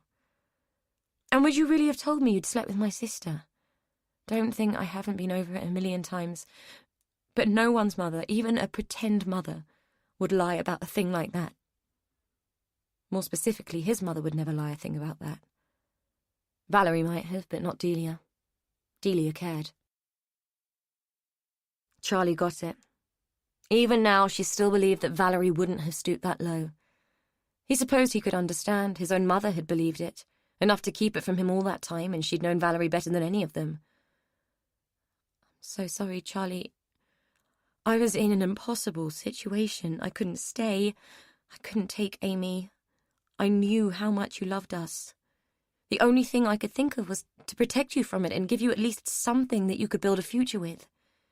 If I'd told you the truth, or what I thought was the truth, then all our lives would have been ruined. I know I hurt you, but it was the lesser of two evils. Charlie almost laughed. The irony was pitiful. Don't go. Charlie was at the door. You need to sleep, to rest. But I'm not going to, and we both know it. What am I supposed to tell them tomorrow? How can I possibly explain how things were? He shut the door and walked back to the bed and lay next to her on top of the covers, his arms behind his head. Answer their questions, tell them what you know. I don't know what I know, since everything I knew is gone. Undone by one lie after another. I thought Valerie was my mother. I thought Frances was my sister. Then that changed, and now I don't know anything. Is Frances my mother? It might not have been you who got her pregnant, but did someone else? If she did have me, why has she always treated me as if I'm an offensive smell under her nose? Why does she bring me back here if she hates me so much? If she is my mother and knew what I had been told, why risk this situation and the truth coming out? Actually, that last was a fair point. Charlie had already puzzled over Rachel's sudden reappearance. It was as if Frances didn't know why Rachel had left. I've been thinking about that. I figured she needed you back to do something about the house, sell it or whatever. I don't know, but you're right, it doesn't make sense. Do you think she did kill Roy? No idea. I was in prison at the time, remember? You were there, what do you think? It came out with more grit than he had intended. Rachel turned her head away and bit her lip. Sorry, I didn't mean that to come out the way it did. I meant, what do you remember about when Roy went missing? He had a hair trigger where the past was concerned, and his manner always ran away with his mouth. The answer was, not a lot. One day he was there, the next he was gone. After... She hesitated. Well, after Patsy, he kind of lost the plot. I suppose I just figured he'd left. Let's face it, no one was sorry to see him go. He wasn't missed, I never questioned it. You know what it was like in that house. No one asked questions, we just made the best of it. She turned her head towards him. He'd fallen asleep while she'd been talking. Charlie? That was all it had ever taken for him. His head on a pillow for a few minutes. Was that how sleep happened for people with a clear conscience? Chapter 29. Diana didn't like Delia Jones. Fact. It had taken just a few seconds for her to form her first impression of the woman, and it hadn't gone well. First, Diana didn't hold with kitsch. Delia's house was full of it, and she had the distinct impression that it was a front. There was so much junk in the house that every item jostled with the next, clamouring for attention. On first sight, Diana had noticed a hard streak in Delia Jones, which clashed with the way she presented herself, as if the little trinkets and ornaments that cluttered every surface were a distraction from the woman's real nature. Diana was an excellent judge of character. She had to be. She dealt with difficult people on a daily basis and had honed her ability to sum people up into a fine art. Delia Jones did not pass muster. Second, Diana noticed that Delia was instantly wary of her and didn't appear to like the fact that Rachel had an ally. She had gushed a little too strenuously about how pleased she was that Rachel had found friends in London. Third, Delia served cheap tea, made from cheap tea bags in chunky china mugs. Anathema to Diana, who would rather drink pond water from a jam jar than tolerate a poor-quality tea bag. It was an idiosyncratic thing, and she would normally have let it go. But in this instance, it sealed her opinion of Delia, who was relegated to the category of all fake fur coat and no knickers. Given that Diana was a guest in the woman's house, it did not bode well for the stay. a fact categorically confirmed by Delia's decision to put her in the peach and grey-themed bedroom, which sported a very soft and noisy bed, which had been made up with slightly damp nylon sheets. The combination of the colours in the room and the sensation of the bedding against her skin put Diana's teeth firmly on edge all night. Consequently, she did not sleep well and was uncharacteristically grumpy in the morning. Delia's idea of breakfast was a cup of the abysmal tea and 3 Benson and Hedges. Amy had helped herself to sliced white toast with margarine and offered some to Diana, who refused, claiming that she wasn't a breakfast person, though she could have murdered a cup of Earl Grey and a bowl of All-Bran. Not that she considered herself a snob, well, not much of one. It was just that she felt that it was important to appreciate good quality food. It was doubly ridiculous to her that a child died of starvation every 3 seconds somewhere in the world, so that the people of the West could eat sliced white fluff spread with copious quantities of axle grease. "So, Di, how do you think Rachel will bear up today when the police start questioning her?" Delia asked, while slowly exhaling a stream of smoke that hung like toxic fog over the table. "It's Diana. I'm hoping she'll cope well. After all, it's not as if she hadn't had considerable practice at managing stress," she replied with forced politeness, battling the urge to wave her hand like a fan and clear the air. "So that's why you're here, is it? To support her?" "Yes, that's right. I think she needs people in a corner, don't you?" Amy was looking from one to the other, a piece of limp toast poised in her hand. Diana surmised that she might have picked up some of the thinly veiled animosity that was prickling the air between herself and Delia. "In fact, I think I'd like to get round there and see her as soon as possible. Are you coming, Amy?" Delia raised an eyebrow and took another puff on her cigarette. Diana was up, gathering her things, whilst Amy crammed toast in her mouth and tried to catch up. "Thank you so much for letting me stay. It was very kind of you," Diana said, with as much grace as she could manage on an empty stomach. "Any time," Delia said, stubbing out her cigarette and immediately lighting another one, much to Diana's disgust. Amy ran upstairs to collect her bag, leaving Diana waiting impatiently by the door, basic etiquette dictating that she couldn't leave and wait outside. Delia pointed her cigarette at her. "Just a word of warning, Di. I've known Rachel a long time. She has her problems. She doesn't, well, how can I put it, always see things the way they are. I suspect it's to do with her having fits and that. Must do something to your head over time." Diana narrowed her eyes and frowned. "What exactly are you saying?" "Just that things aren't always as they seem, that's all," Delia said with a shrug, just as Amy came down the stairs. "Right, I'm ready," Amy said, hauling her bag onto her shoulder and heading for the door. "See you later, Gran. Thanks for letting us stay." Delia smiled at her granddaughter, but her cold stare was directed straight at Diana. Diana could only conclude that Delia had spotted something in her, some quality that she didn't like. Probably the fact that Diana had made no secret of the fact that she wasn't falling for the sweet old granny act. Delia Jones might be a lot of things, but sweet old granny she wasn't. Since the moment they had met, each had instinctively been testing the other's mettle. One thing Diana was sure about was that Delia Jones was not concerned about Rachel's welfare, and she had more than a vested interest in the outcome of the girl's return. Diana had met many Delias over the years. They were hard women who had lived hard lives. They were a breed apart, and their motivations weren't always immediately clear. From what she'd been able to gather, Delia's history was closely woven with Rachel's and that of her family. Amy had told her a lot on the train journey yesterday, but not enough for Diana to have a completely accurate picture of what had led Rachel and her family to this point. Besides, it had been the Delia version. Amy had stressed that Charlie never talked about the past. According to Amy, her grandmother had been the single stable influence in the dysfunctional Porter family, her loyalty and hard work being the only things that had kept the household functioning at all. Valerie had been a neurotic drunk, Stella a mental case, Frances a prima donna of delusional proportions, and Rachel a poor victim of all their machinations. Amy explained that her grandmother had agreed to work for Valerie as a favour, an act of support for an old childhood friend who was down on her luck. She had stayed because she was worried what might happen if she left. Charlie had just been sucked into the family as a matter of course, and Delia had painted herself as the old family retainer who had been ill-paid for her efforts. Diana didn't buy it.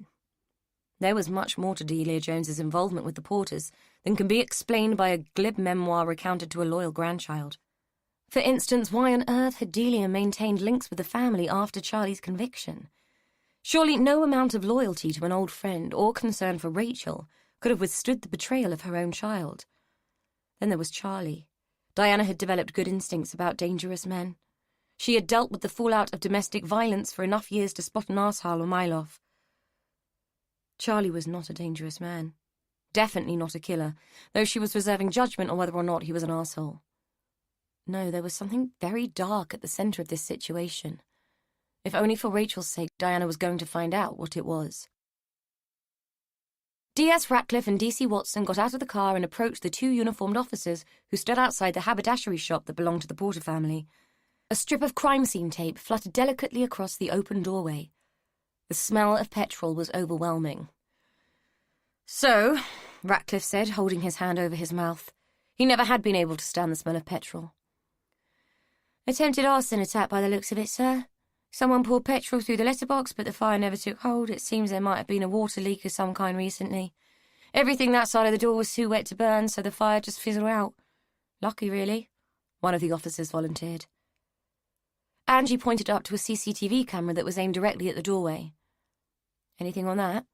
The other officer shook her head. "Not even connected, just here for show, I'm afraid." "And no one saw anything," Angie added. "We're still checking, but nothing so far. You might want to take a look upstairs in the flat." Ratcliffe ducked under the tape and held it up for Angie to follow him. They walked past the fire-scarred door and practically paddled up the hallway to the stairs, their feet squelching on the sodden carpet. The mingled smell of petrol and damp was nauseating, and Ratcliffe anticipated the second coming of his breakfast if it kept up. The report of the attempted arson attack on the shop had been on his desk first thing that morning, along with a note from Ferris that the body at the Limes had been confirmed to be that of Stella Baxter. It stood to reason that if Stella had set fire to the Limes, she might have had a go at the shop too. What didn't stack up was the fact that the house fire had taken place during daylight, the shop later. After all, the shop was on the high street, this side door just off it. It was unlikely that a burning door would have attracted the attention of at least one member of the public. The fire brigade hadn't even been called. The flames were all out by the time the milk delivery driver had noticed the damage and had told the manager of the next-door mini-mart whilst handing him a tray of semi-skimmed. The owner of the mini-mart was a conscientious man and had reported it to the police immediately. As soon as the operator in the call centre had typed in the details of the incident into her computer, the machine had done its magic and cross-referenced the address with their case. He'd been meaning to investigate the place anyway.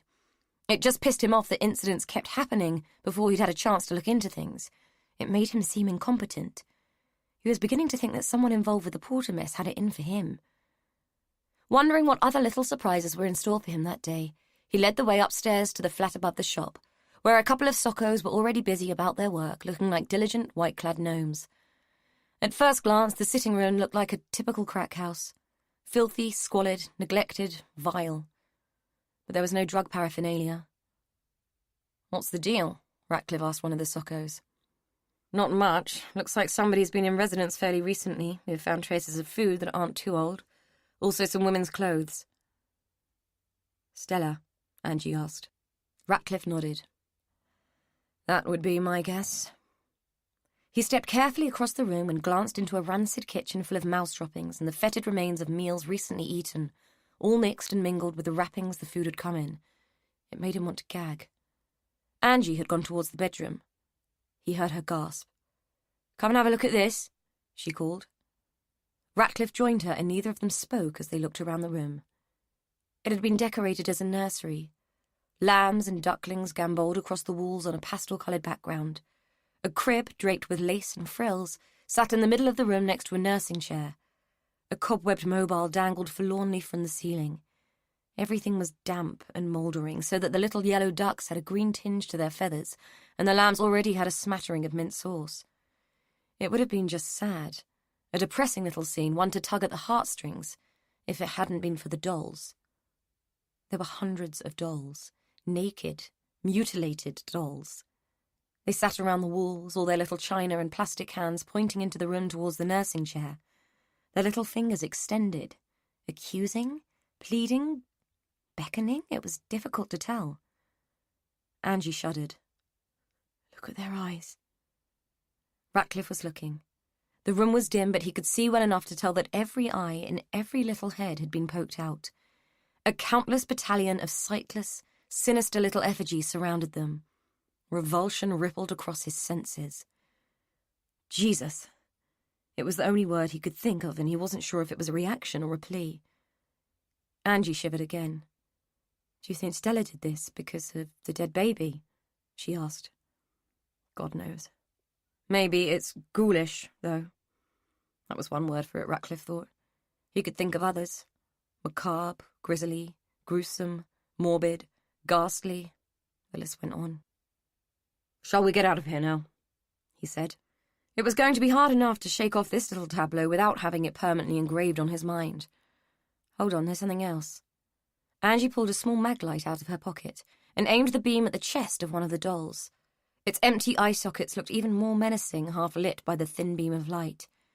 It was like Play School meets the Blair Witch, Ratcliffe thought with grim humour. It didn't help lighten the situation. "What have you found?" "Something's been written on the chests." She swung the beam around, randomly illuminating the tiny bare torsos. Ratcliffe squinted. "What does it say?" "I'm not sure. I think it says Peccavisti. What the hell does..." Allow yourself a moment of stillness, where time slows and the world feels gentle for just a breath. Let me get away. Yeah, I'm running. Yeah, I'm running.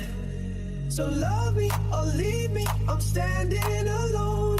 Can't shake the feeling that lives in my bones.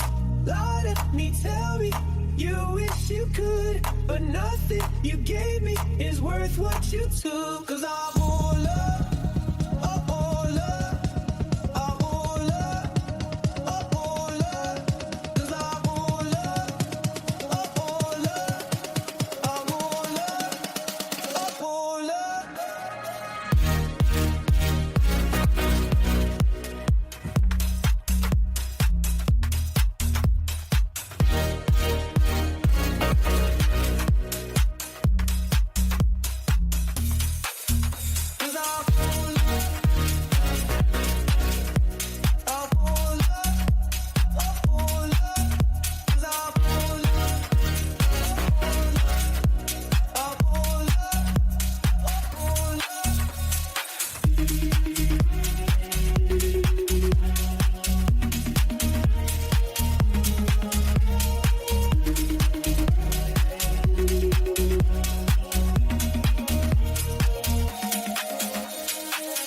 Slowly beating in, some towns out alone, hood keeps wheeling, the mother willows, I can feast my time. Yeah, I'm running, yeah, I'm running. So love me or leave me, I'm standing alone. Can't shake the feeling that lives in my bones. Lie to me, tell me you wish you could, but nothing you gave me is worth what you took. 'Cause I won't love, I won't love, I won't love, I won't love. 'Cause I won't love, I won't love, I won't love, I won't love.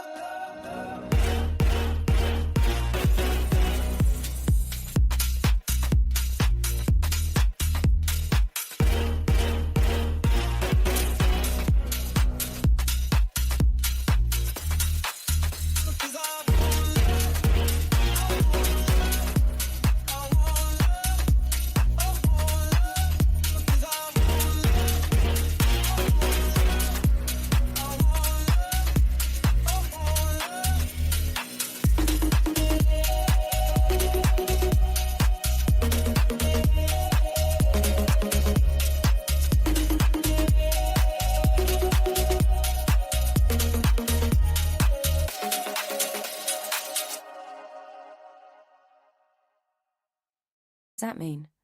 It means you have sinned. It's Latin and a bit melodramatic, don't you think? The sudden insertion of Julia Ferris's dulcet tones into the creepy atmosphere of the room made them both jump. "Sorry, chaps, didn't mean to startle you," she said with a smile. "Ooh, this is a macabre little setup, isn't it?"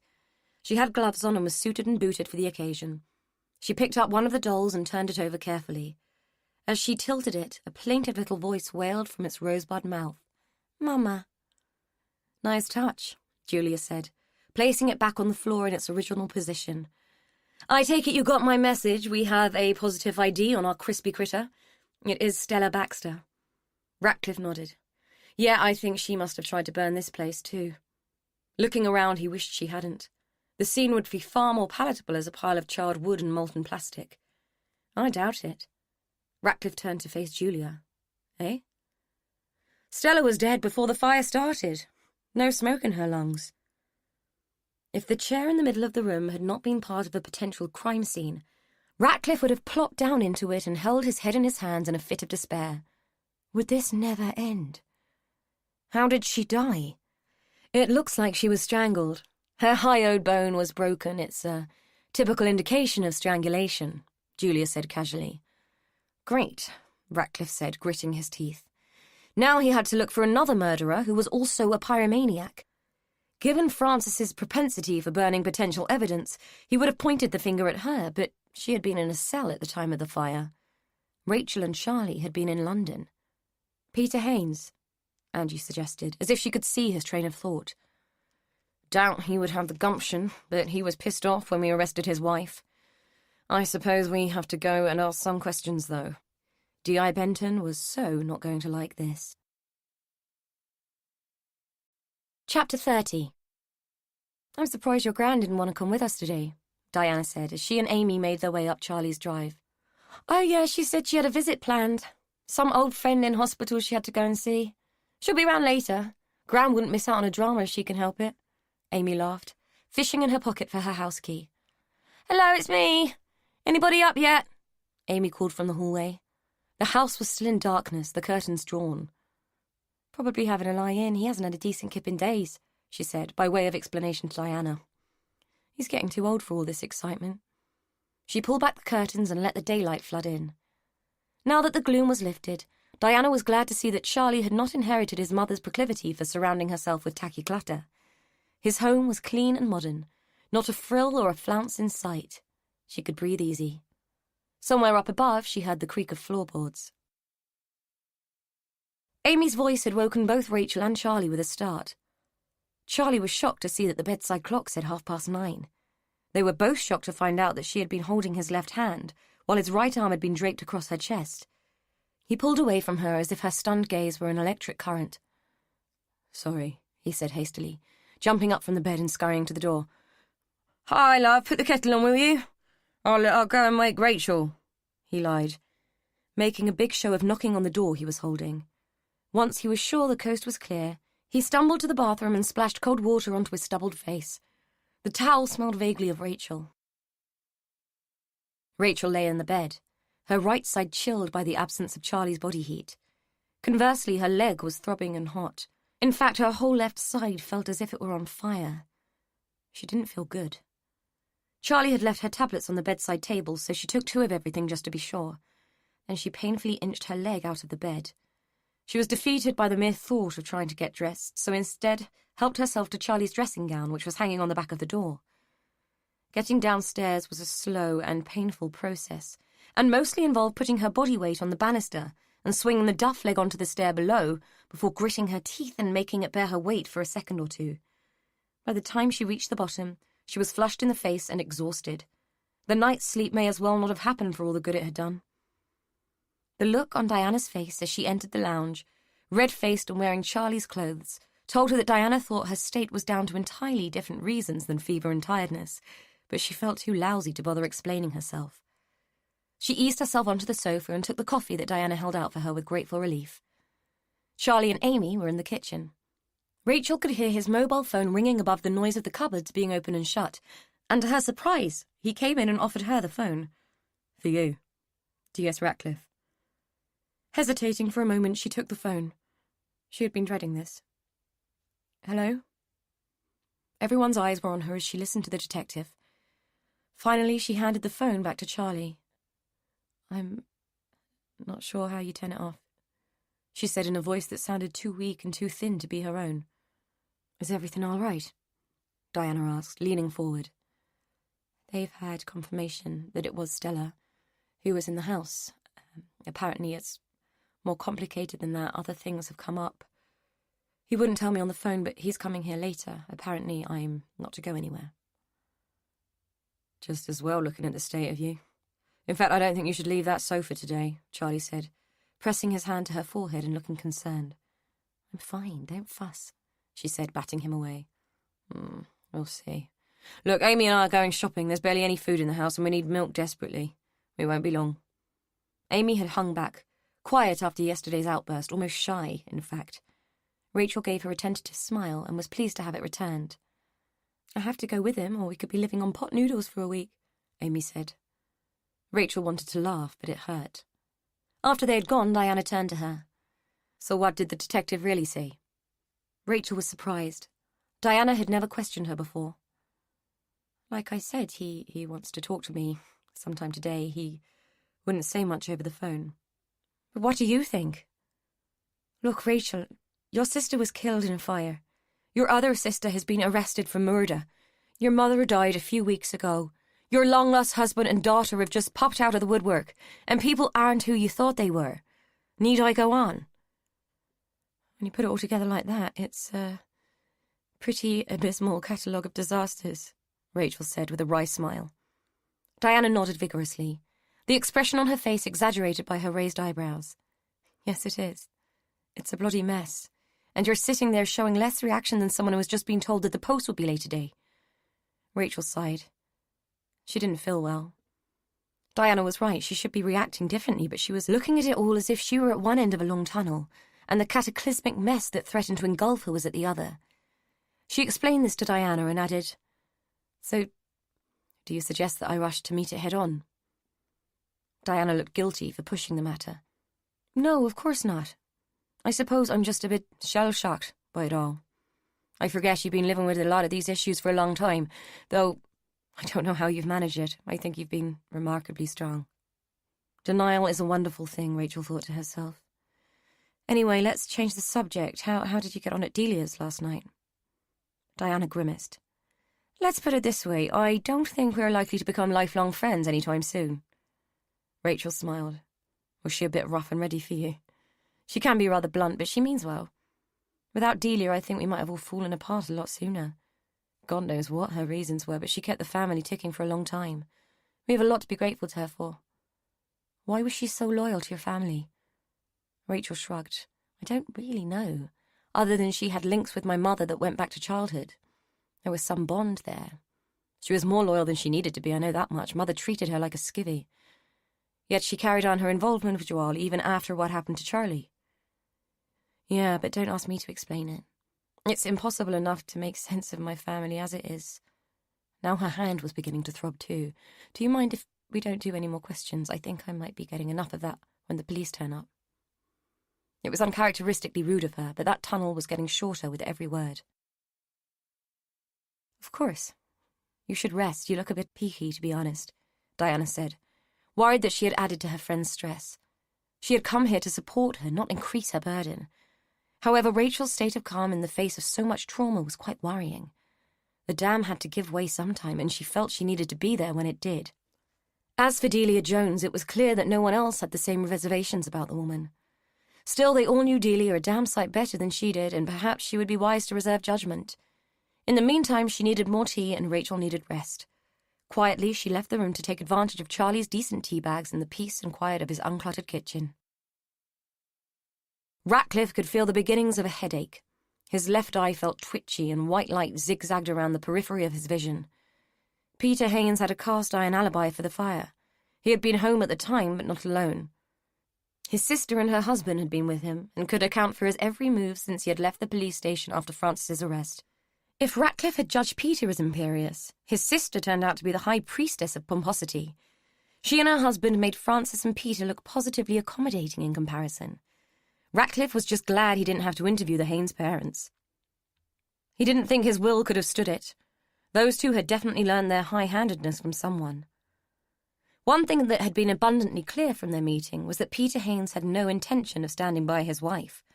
Bail for Francis was out of the question, and Haynes had been relieved about it, using the reprieve from his wife as an opportunity to get the hell out of Dodge. The only satisfaction Ratcliffe had from the meeting was in finding out that the limes had not been insured. Fate had made doubly sure that Peter Haynes wouldn't see a penny from the place. "Rough justice," Ratcliffe had commented to Angie as they left. She didn't seem to get it. She was still wittering on about the Dolls of Satan scene back at the flat. They had no clear suspect for Stella's murder. His only chance was to see if Rachel could shed any light on who may have wanted to bump Stella off and burn down the family home. Given that she claimed she hadn't spoken to any of them for 20 years, it was a long shot, yet it was the only chance he had. He might have put Charlie Jones in the frame if he hadn't been with Rachel the day of the fire. Charlie had motive. Stella's testimony had put him away, and he might have had a claim on the house if his marriage to Rachel had panned out. If Stella had ever told him the story she had recounted at the police station, he might have had even more reason to bump her off in a fit of fury. However, Charlie wasn't there and hadn't done it, so all this mindless conjecture was useless, though it was better than thinking about D.I. Benton having his head on the block. By the time they reached Charlie's house and pulled up on the drive, his head was pounding. "Got any paracetamol?" he asked. Women always had stuff like that. Angie rummaged in her bag and passed him a pink box. "Will these do?" "Feminax, what the hell are they?" he said, peering at the box and reading that they were for the relief of menstrual cramps. What the hell, pain was pain. He ripped open the box and took 2, swallowing them down with tepid coffee from a polystyrene cup. He had visions of them doing more than dealing with his headache. If he found himself worrying whether his arse looked too big in his suit or discussing the price of leg waxing any time soon, he would swing for Angie Watson. "Ta," he said, handing the box back and ignoring her grin. A woman Ratcliffe didn't recognise opened the door. He held up his warrant card. "D.C. Ratcliffe and D.C. Watson to see Rachel Porter." "She's expecting you, come on through," the woman said with a warmer smile than either of them were used to receiving when they knocked on a door. "And you are?" Angie asked. "Diana Lovell, friend of Rachel's." She extended her hand, obligating Angie to shake it. Rachel was supine on the sofa, wearing a man's dressing gown. She looked like shit. The past few days had taken their toll on her. Her hair was dull, her face puffy, her breathing rapid. Her skin looked clammy, as if she was running a fever. Ratcliffe had quite fancied her when they first met. Now she looked a wreck. "Hello again, Miss Porter, or can I call you Rachel?" She nodded. "Have a seat. I'm sure someone will make you both a cup of tea." Ratcliffe looked hopefully at the others in the room. Charlie Jones, Diana Lovell and the daughter. Amy, looking more like her mother than her mother did at that moment. Charlie Jones didn't look like he was preparing to go anywhere. He was leaning against the mantelpiece with his arms crossed, but the woman, the so-called friend, had cottoned on and ushered the girl out of the room with her. Ratcliffe sat in the chair closest to Rachel, Angie on a dining chair, which she pulled to the end of the sofa so that she was looking directly at Rachel. They both watched as she pulled herself into a sitting position.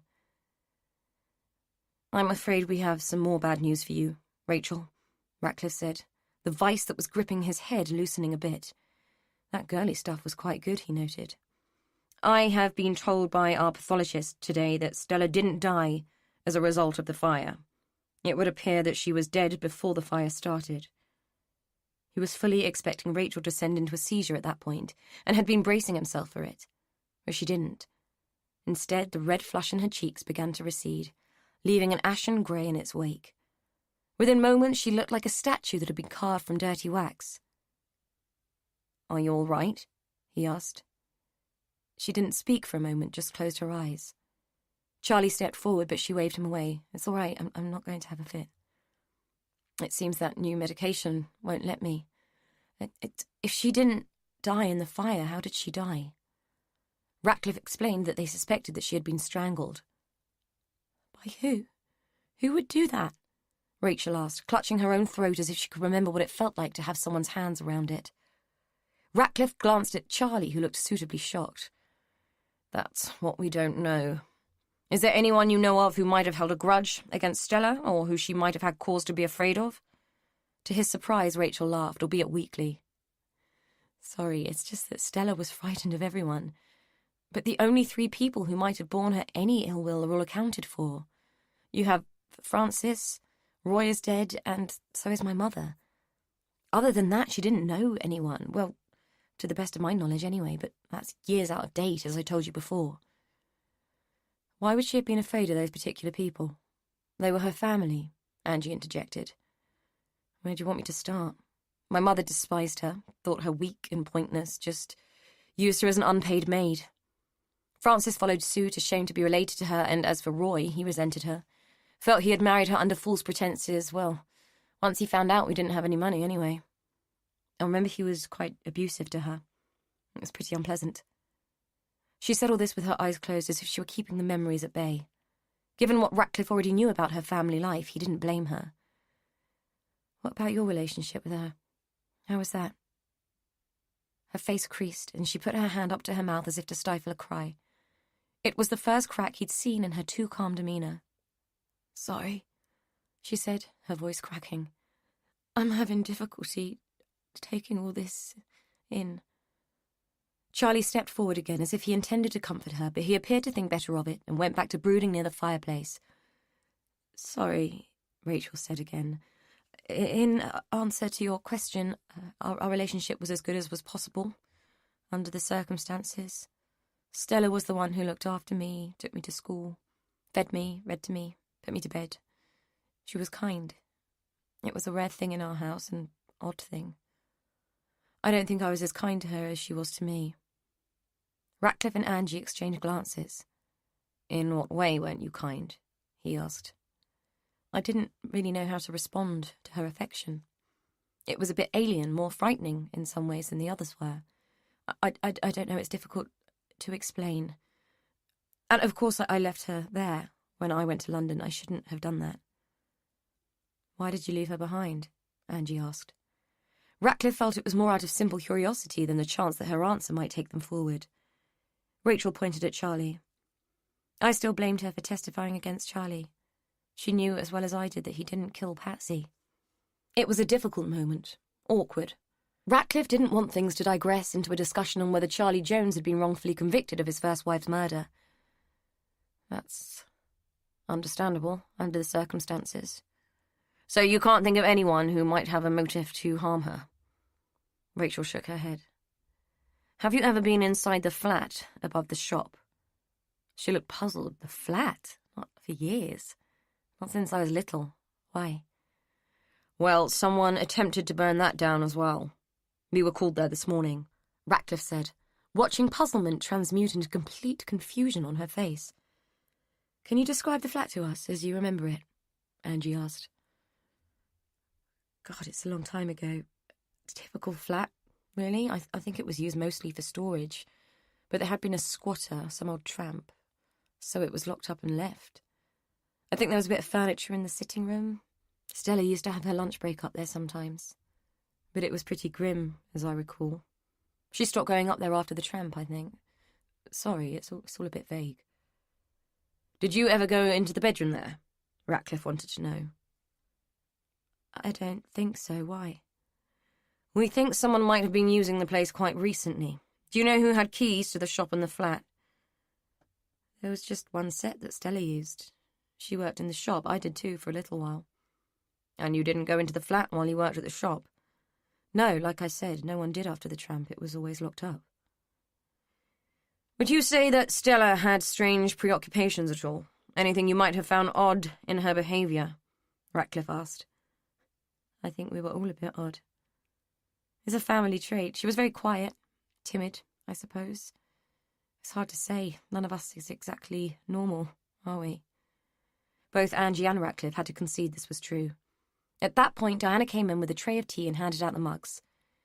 "Would you like me to go back into the kitchen?" she asked. "Stay if you like," Rachel said. "You can hear all about just how fucked up we all are." It came out with a tinge of vitriol that surprised everyone. "Sorry, Di, that wasn't aimed at you. It's just that having to talk about all this makes me realise just how weird we really are. I mean, were." As she tailed off, she stretched out her leg and winced with pain. Charlie spoke for the first time. "Have you taken your tablets?" "This morning. I probably need to take more." He nodded and left the room. They all waited while he climbed the stairs and fetched her medication. They drank their tea as she swallowed a fistful of pills. She was looking really quite ill now, and it was seriously unsettling Charlie Jones. "What about your relationship with Francis?" Rachel laughed again, but this time it made her breathless. "Can being treated as an annoying inconvenience count as a relationship? Frances tolerated me because she had no choice." "Yet you came back when she asked you to," Ratcliffe said, remembering the letter Rachel had told them about the first time they'd met. "She didn't ask, she'd commanded," Rachel said dryly. They both saw Charlie nod in agreement. Maybe it was time he contributed to this conversation a little more, Ratcliffe thought. "What was her relationship with Roy Baxter like?" he asked, encompassing Charlie in the question. "As I remember, they sort of got on. They argued a lot, but more like banter. I think she liked him. No, not liked, admired him. She thought he had guts. This was interesting. "Would you agree, Mr. Jones?" Ratcliffe asked, aiming his gaze at Charlie. Charlie shrugged. "I suppose. She used to flirt with him a lot. Mainly because it used to bug Stella, I think, but I suppose you could say they got on." "Any idea why she might have killed him, given that it appears their relationship might have been relatively good?" "How do you know she did? You've been wrong before," was Charlie's barbed reply. "We have sufficient evidence to prove it. Which reminds me, do either of you recognize this?" Ratcliffe pulled out a photograph from his pocket and showed it to them. "It's an earring." Rachel took the photo and peered at the earring. "Frances had a pair like that. They were a birthday present from our mother. I remember them because I borrowed them once. She went mad at me." "Where did you find it?" Ratcliffe took the picture back. "In Roy Baxter's hand, along with a handful of her hair. Pretty conclusive, I'm afraid." "Has she confessed?" Charlie asked. "No, and it won't go in her favour." "Then perhaps she didn't do it," Charlie said. Ratcliffe gave him a dismissive look and turned his attention back to Rachel. "Do you remember anything about the day Roy disappeared? Anything at all?" "I've been trying to think back since he was found, and I honestly keep drawing a blank. All I can say was that one day he was there, the next he was gone. I can't even give you a date. I remember knowing he had left Stella, but no one talked about it. Everyone was relieved. Life was calmer afterwards. We were glad." "He was found in the shed, near the house. What do you remember about that shed?" Angie asked. "Nothing. It was just a shed. Always locked. Again, I never questioned it." Ratcliffe looked at Angie. It didn't seem like they were going to get much more than this from Rachel. "I think that's about it for today, but we might have more questions. Will you be here for a while?" "I don't know," Rachel said weakly. He could see sweat trickling down the front of her neck. It was starting to pool in the hollows of her collarbone. "Yes, she will," Charlie said. "One more thing," Rachel said as they stood to leave.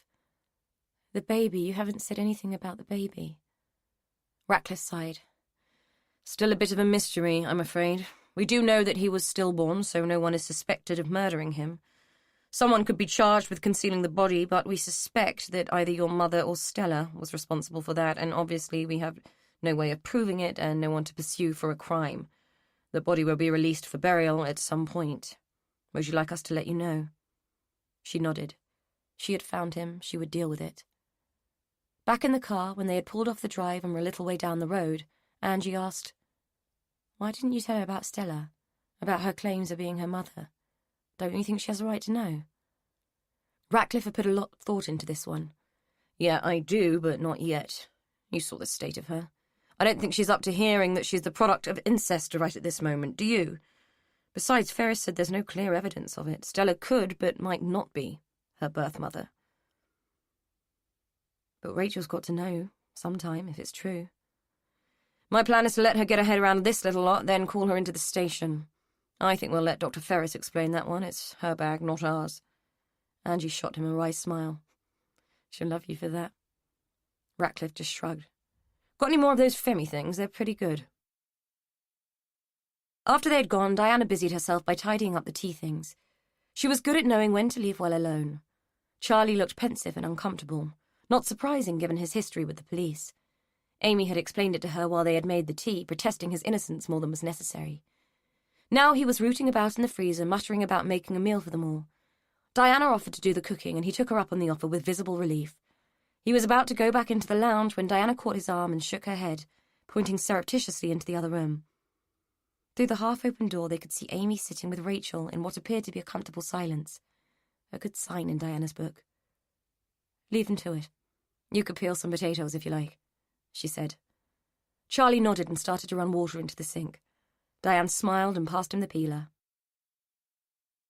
Amy sat next to Rachel. "I don't know what to call you," she said.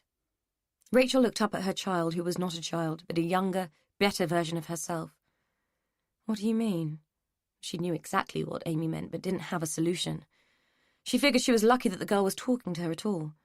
"Well, I can't call you Rachel, it wouldn't be right, and calling you Mum is strange. I don't mean to be horrible, but it feels weird."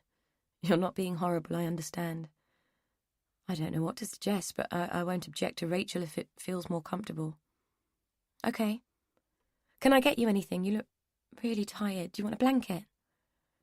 Rachel shook her head, though the movement made her dizzy and nauseous. No, thanks. I'm actually feeling really hot. My leg's a bit sore. I probably need to change the dressing again. I think your dad's got some stuff. Would you ask him? Sure. Can I do it for you? I need the practice, wound care and all. Rachel had forgotten that Amy was training to be a nurse. Yeah, if you like. Amy raced off into the kitchen, was back in minutes with Charlie's first aid kit, a clean towel and a bowl of water. She put the towel under Rachel's leg and started to unwrap the bandage that Charlie had put on.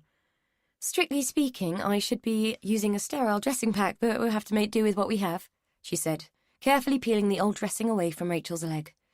Heat was radiating from the wound, which was angry and red, the stitches tight. Pus oozed from it, and there was a sweet, nauseating smell. A red line extended along her leg.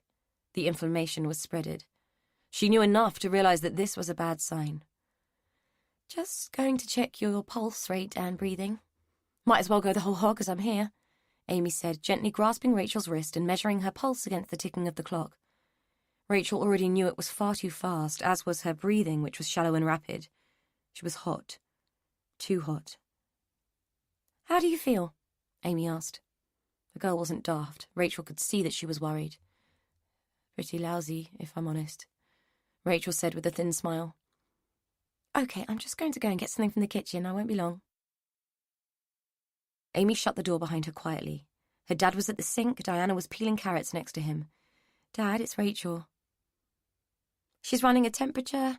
She's tachycardic. The wound is infected and her respirations aren't right. These aren't good signs. Charlie put the potato he had been peeling into the sink and dried his hands. Say that again in English. I think she might be in sepsis. I mean, she might have blood poisoning, Amy said, her heart pounding almost as fast as Rachel's. Let me look at her, he said, striding towards the door as if Amy was overreacting. Diana dropped the carrot and followed, wiping her hands on her skirt. As Charlie opened the door, they all heard a dull but significant thud. Rachel lay on the floor in the throes of a massive convulsion. Diana rushed past him, throwing herself down beside Rachel. This isn't like a normal fit. You better call an ambulance, she called. Charlie's fingers were shaking as he dialed 999, whilst Amy quietly sobbed at his elbow. Is she going to be all right, Dad? She whispered once the ambulance was on its way. I don't know, love. I don't know. He had a horrible sense of dread that Rachel might have pushed it too far this time, and the thought clutched at his heart like an ice-cold fist. Chapter 31. Ratcliffe's breast pocket started to vibrate yet again. Bloody hell, what now? He demanded of no one in particular as he retrieved the buzzing phone. What's up?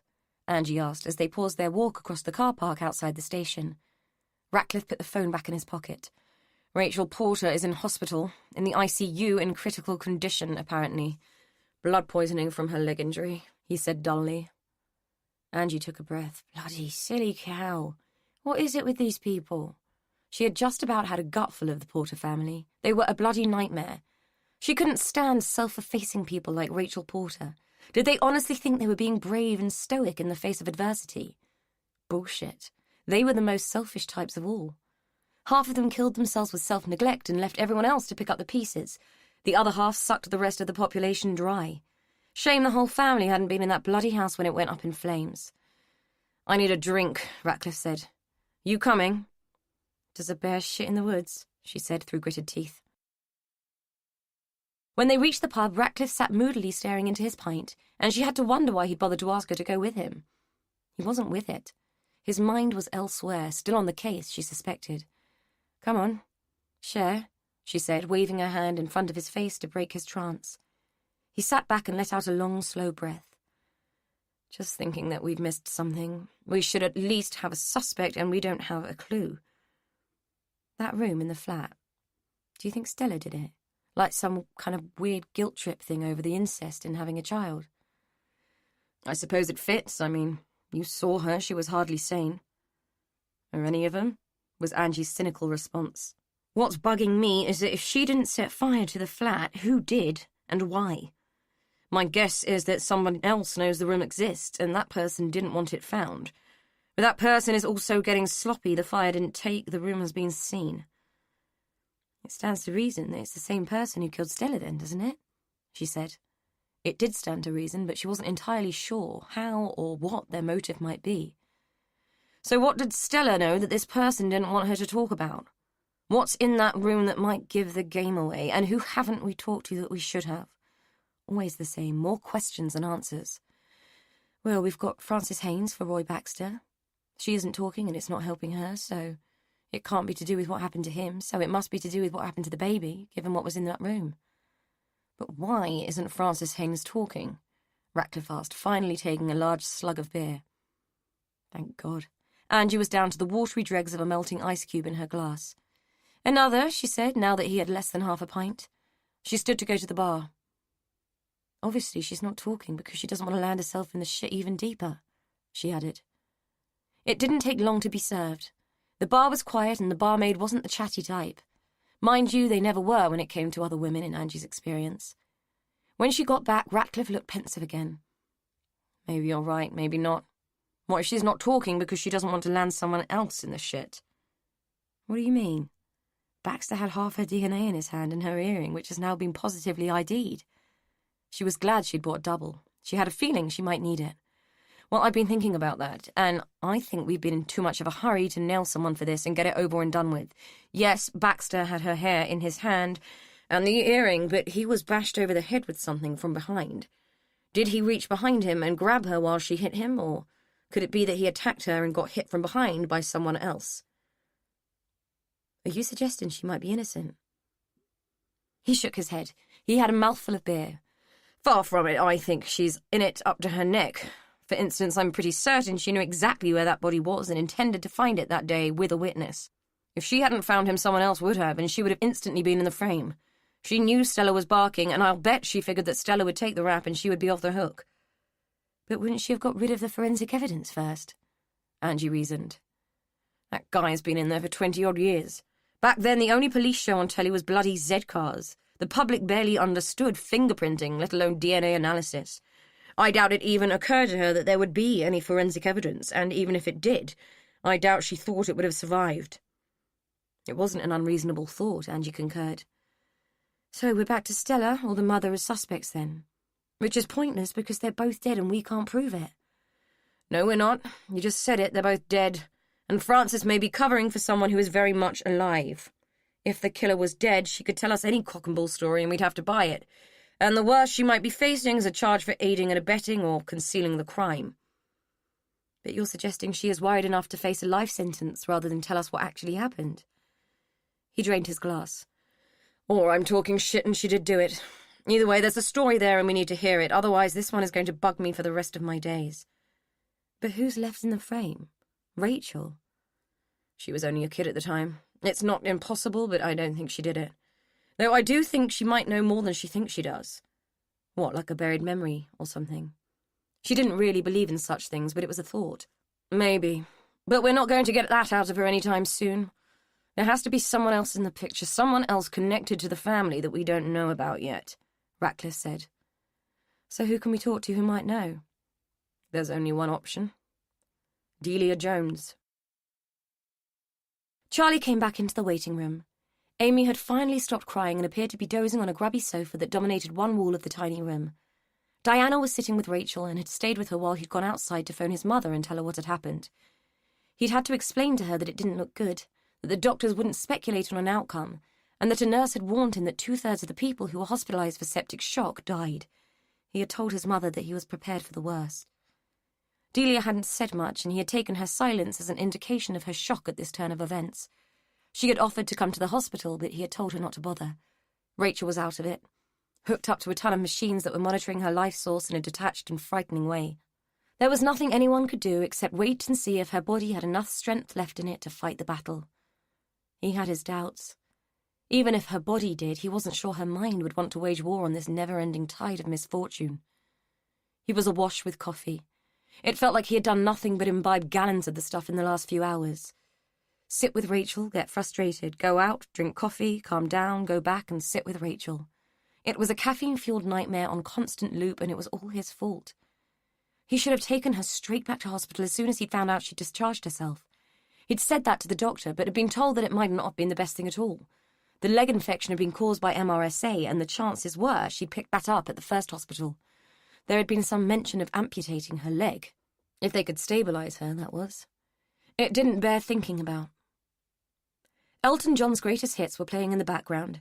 It had been playing over and over since they'd arrived. If he heard Candle in the Wind one more time, he thought he might go insane. Chapter 32. Frances sat demurely on her thin, plastic-covered mattress, stoically ignoring the paper plate full of congealing food. Never, ever had she eaten off a paper plate or used plastic cutlery, and she did not intend to start now. Over the hours, she had wondered if this was the same cell that had held Stella. Not that it mattered either way. They had all been in the same cell for years, just a different kind, where the bars and the steel door were all in the mind. Peter had proven himself the abject disappointment she had always known him to be. At least that hadn't been a surprise in this whole debacle. She put her fingers to the back of her head and felt gently for the lump and the slight bald spot where the hair would never grow back. If only she hadn't fallen like that and knocked herself senseless for days. Otherwise she might have got away with it. Now it was too late. They had evidence of her involvement with the incident. God knows how. She had no memory of him grabbing at her that day or of losing her earring. She never wore those earrings anyway, they were hideous. But to explain that to the police would be far too dangerous. Would mean pointing the finger in an entirely different direction with not a shred of evidence. All that planning, all for nothing. Now what? Languish in jail for the rest of her days? There had to be a way out of this, a loophole somewhere. She just needed to think. The charred skeleton of the limes looked sad rather than eerie, illuminated as it was by the sliver of moon that glowed weakly above the trees. Angie hardly knew what she hoped to find there, other than some vague wish that the smoke-blackened bricks might have some sentience and would whisper some dark secret that would be key to the whole case. Instead, she just stood on the drive and felt a bit stupid. There was nothing left. Everything the house ever was had been incinerated, if not by Frances and her initial pyromaniacal rampage, then by this second elimination. But why?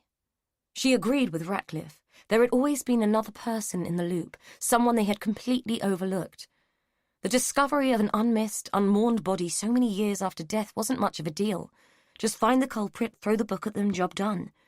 It was simpler, in fact, to pin it on Frances rather than Stella. If she had still been alive, Stella would have been declared unfit to stand trial, and would have ended up in a secure psychiatric unit at best. No satisfaction for anyone there. Frances would stand trial, be found guilty, go to prison, and they could all move on. She and Ratcliffe could close the case nice and neatly. Everyone happy. A good result. But for some reason this other element, this third wheel, had ballsed up, re-entering the picture in such a way that their presence could not go unnoticed. But why? There had to be a reason why this person had decided to wipe Stella Baxter and her family home off the face of the planet. There had to be a reason why the same person had tried to do the same thing with the flat. The only explanation in Angie's mind was that all three, Stella, the limes, the flat, could reveal the identity of the third man. Or woman. Yes, definitely a woman.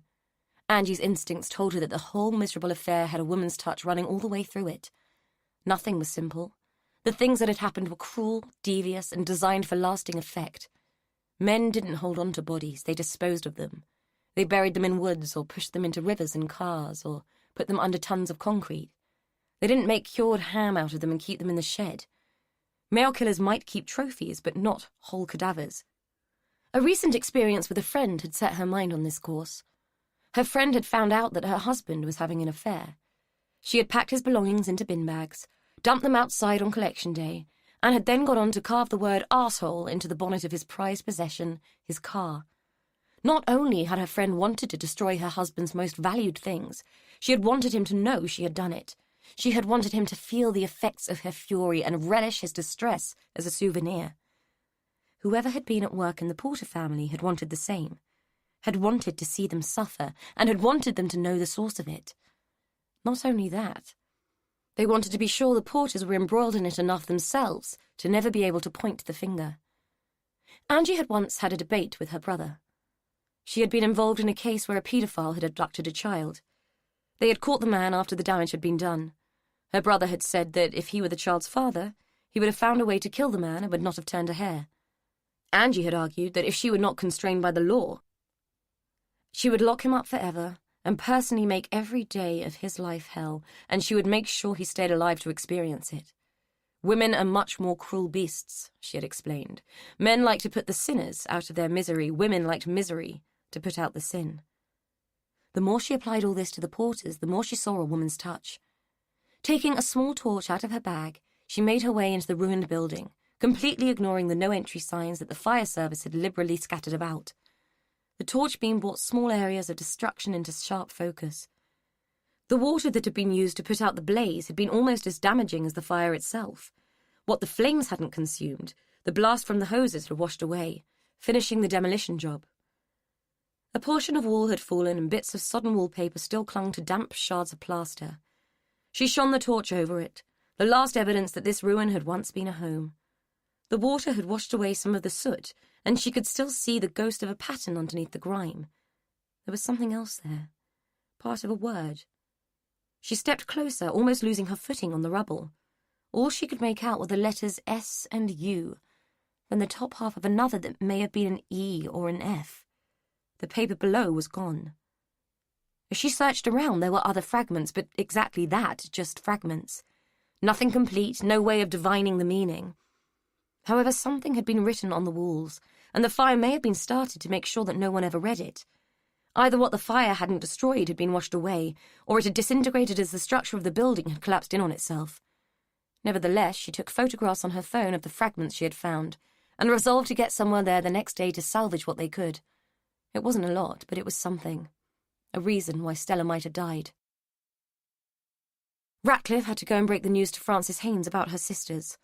One dead, one as near as, damn it. Not that he expected her to react much. So far, she hadn't shown a sliver of family loyalty, and if others were to be believed, she wouldn't start now. Still, it had to be done. Besides, he wanted to do it before she was moved to the prison, where she would be on remand until her trial. Because, despite his theories, if she didn't talk and he didn't find another suspect, she would go to trial and it would be for murder. His gut was telling him that she didn't do it. Not that anyone else was inclined to agree with his theory. He'd run it past Benton first thing, but she wasn't buying it unless he came up with solid evidence. Until then, Stella's murder was a separate issue, not linked until he could prove it otherwise. Frances was waiting for him in an interview room in the company of a young female officer who looked to Ratcliffe like she had just fallen out of the gates of junior school and into a uniform. Were they getting younger, or was he getting too old? After the past few days, he concluded it must be the latter. He offered Frances a cup of tea, but she refused. Then he explained about the fire, about Stella's death, and about Rachel's critical condition. She didn't say anything, but he saw a range of emotions flicker across her face. Shock at Stella's death, then a knowing frown when he mentioned the fire. Possibly a glimmer of concern for Rachel, but too brief to be sure. Then calculation. She was weighing something up in her mind. "Do you have any questions, or is there anybody you think we should contact?" he asked. She shook her head, as if his words were an irritating distraction to her thoughts. "Right, Officer Kelly, we'll escort you back to the custody suite." He stood up to go, reminded PC Kelly what time the prison transport was due to arrive, and opened the door to leave. "Wait. There is something. Is Rachel safe?" Ratcliffe turned to her. "As I've explained, she's seriously ill. Hopefully she will respond and make a recovery, that's all I know." "Yes, I heard that. I mean, is she safe? Are people with her?" "I don't really understand what you mean," he said. She let out an impatient sigh. "You have just told me that my stepsister was murdered. I am simply asking you if you had considered that there might also be a risk to Rachel from the same source." Given the current physical condition of Rachel Porter, he doubted that a murderer would have much of a job to do. She is in the ICU, receiving constant care. I think she's safe. Only close family are allowed to visit. "Then she is not safe," she said simply. Ratcliffe sat back down. "Do you have something you would like to tell me, Mrs. Haynes?" "Possibly. But only if you will give me a guarantee that you will post an officer in the ICU to maintain Rachel's safety." "I don't really think you are in a position to make demands.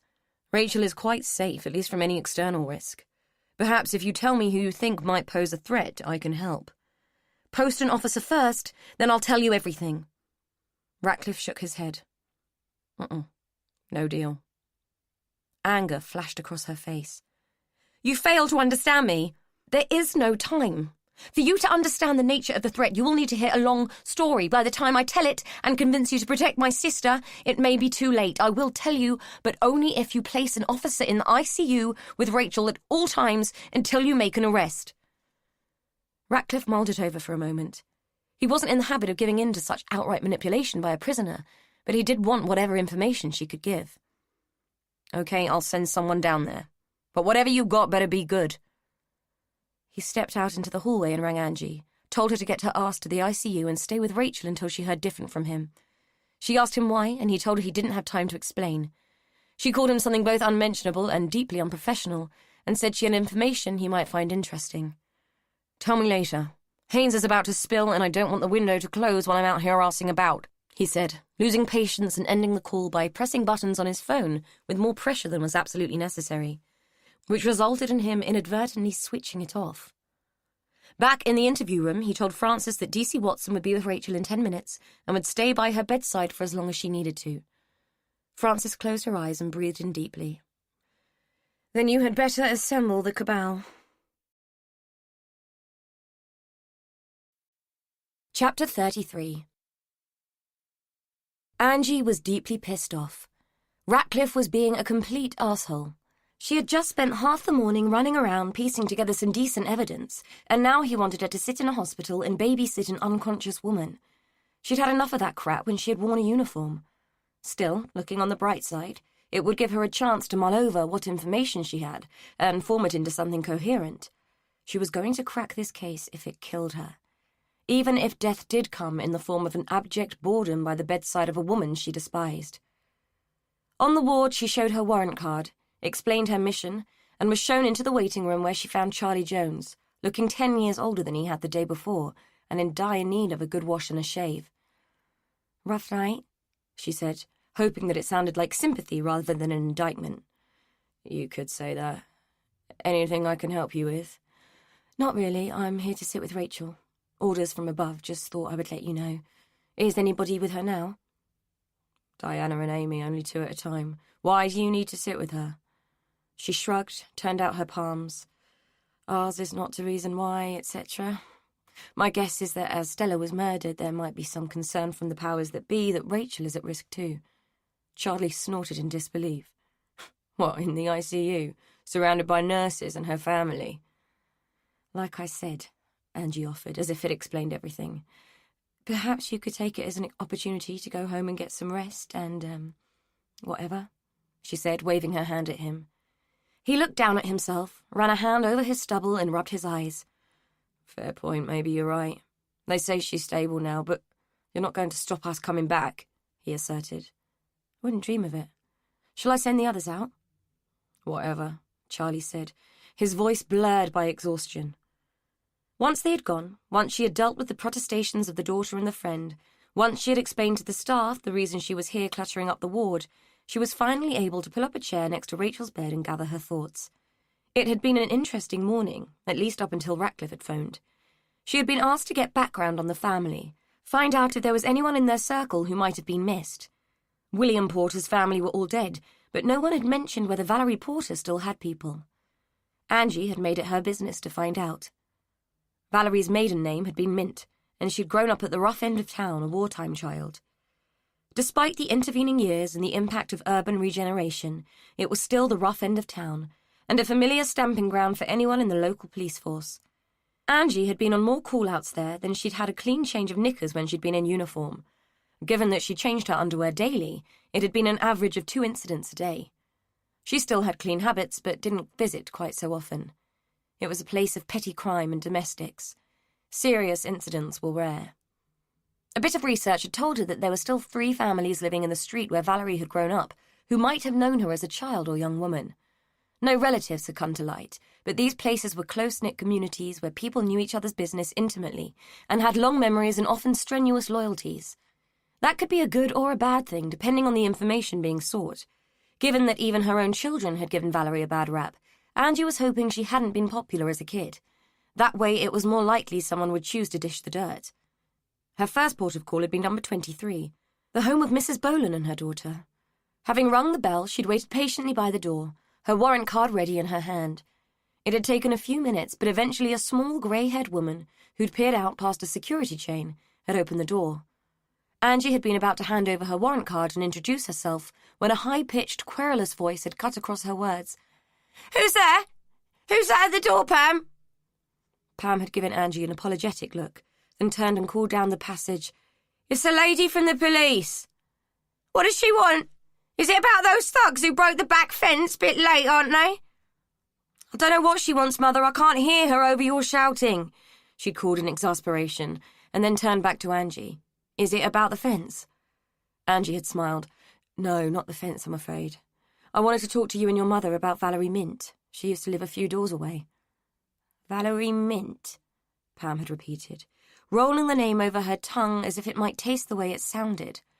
"Now there's a name I haven't heard for a long time." She turned back into the hallway. "She wants to know about the Mints." "Mints? What Mints?" the inner voice demanded in a pitch that had made Angie want to wince. "Not Mints, the Mints, the family that used to be down the road." There was silence from the back of the house. "Do you think I might come in?"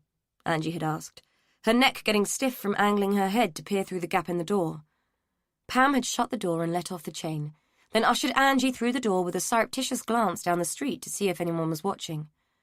"Mother's in the back room," she'd said, leading Angie down a dingy passageway to the back of the house.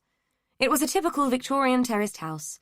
Stairs straight ahead, front room, back room, kitchen, bathroom. Most houses in the area had been modernised, the rooms knocked through, the kitchens extended, the bathrooms put upstairs. However, this one retained its original layout and looked like it hadn't been decorated since the 70s.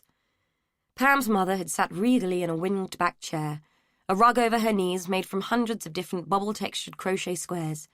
Her brown speckled hands had rested nervously on the arms of her chair, and her thin lips were set in a defiant line. Angie had introduced herself, showed her card again, and asked if she might sit down. The old woman had nodded and indicated an uncomfortable-looking cottage-style settee. Angie had sat, the ancient springs groaning with every movement. "I was wondering if you might be able to recall anything about the Mint family. They lived here some years ago. We're currently investigating a case connected to Valerie Mint, or Valerie Porter, as she was after she married. I was hoping to find someone who could tell me a bit about the family. It often helps us if we have some background," she'd explained. The old woman had nodded. "Does it now?" she'd said. It was hardly a conversation opener. "Would you like a cup of tea, officer?" Pam had offered, hovering by the kitchen door. "It's detective, and thank you, that would be lovely."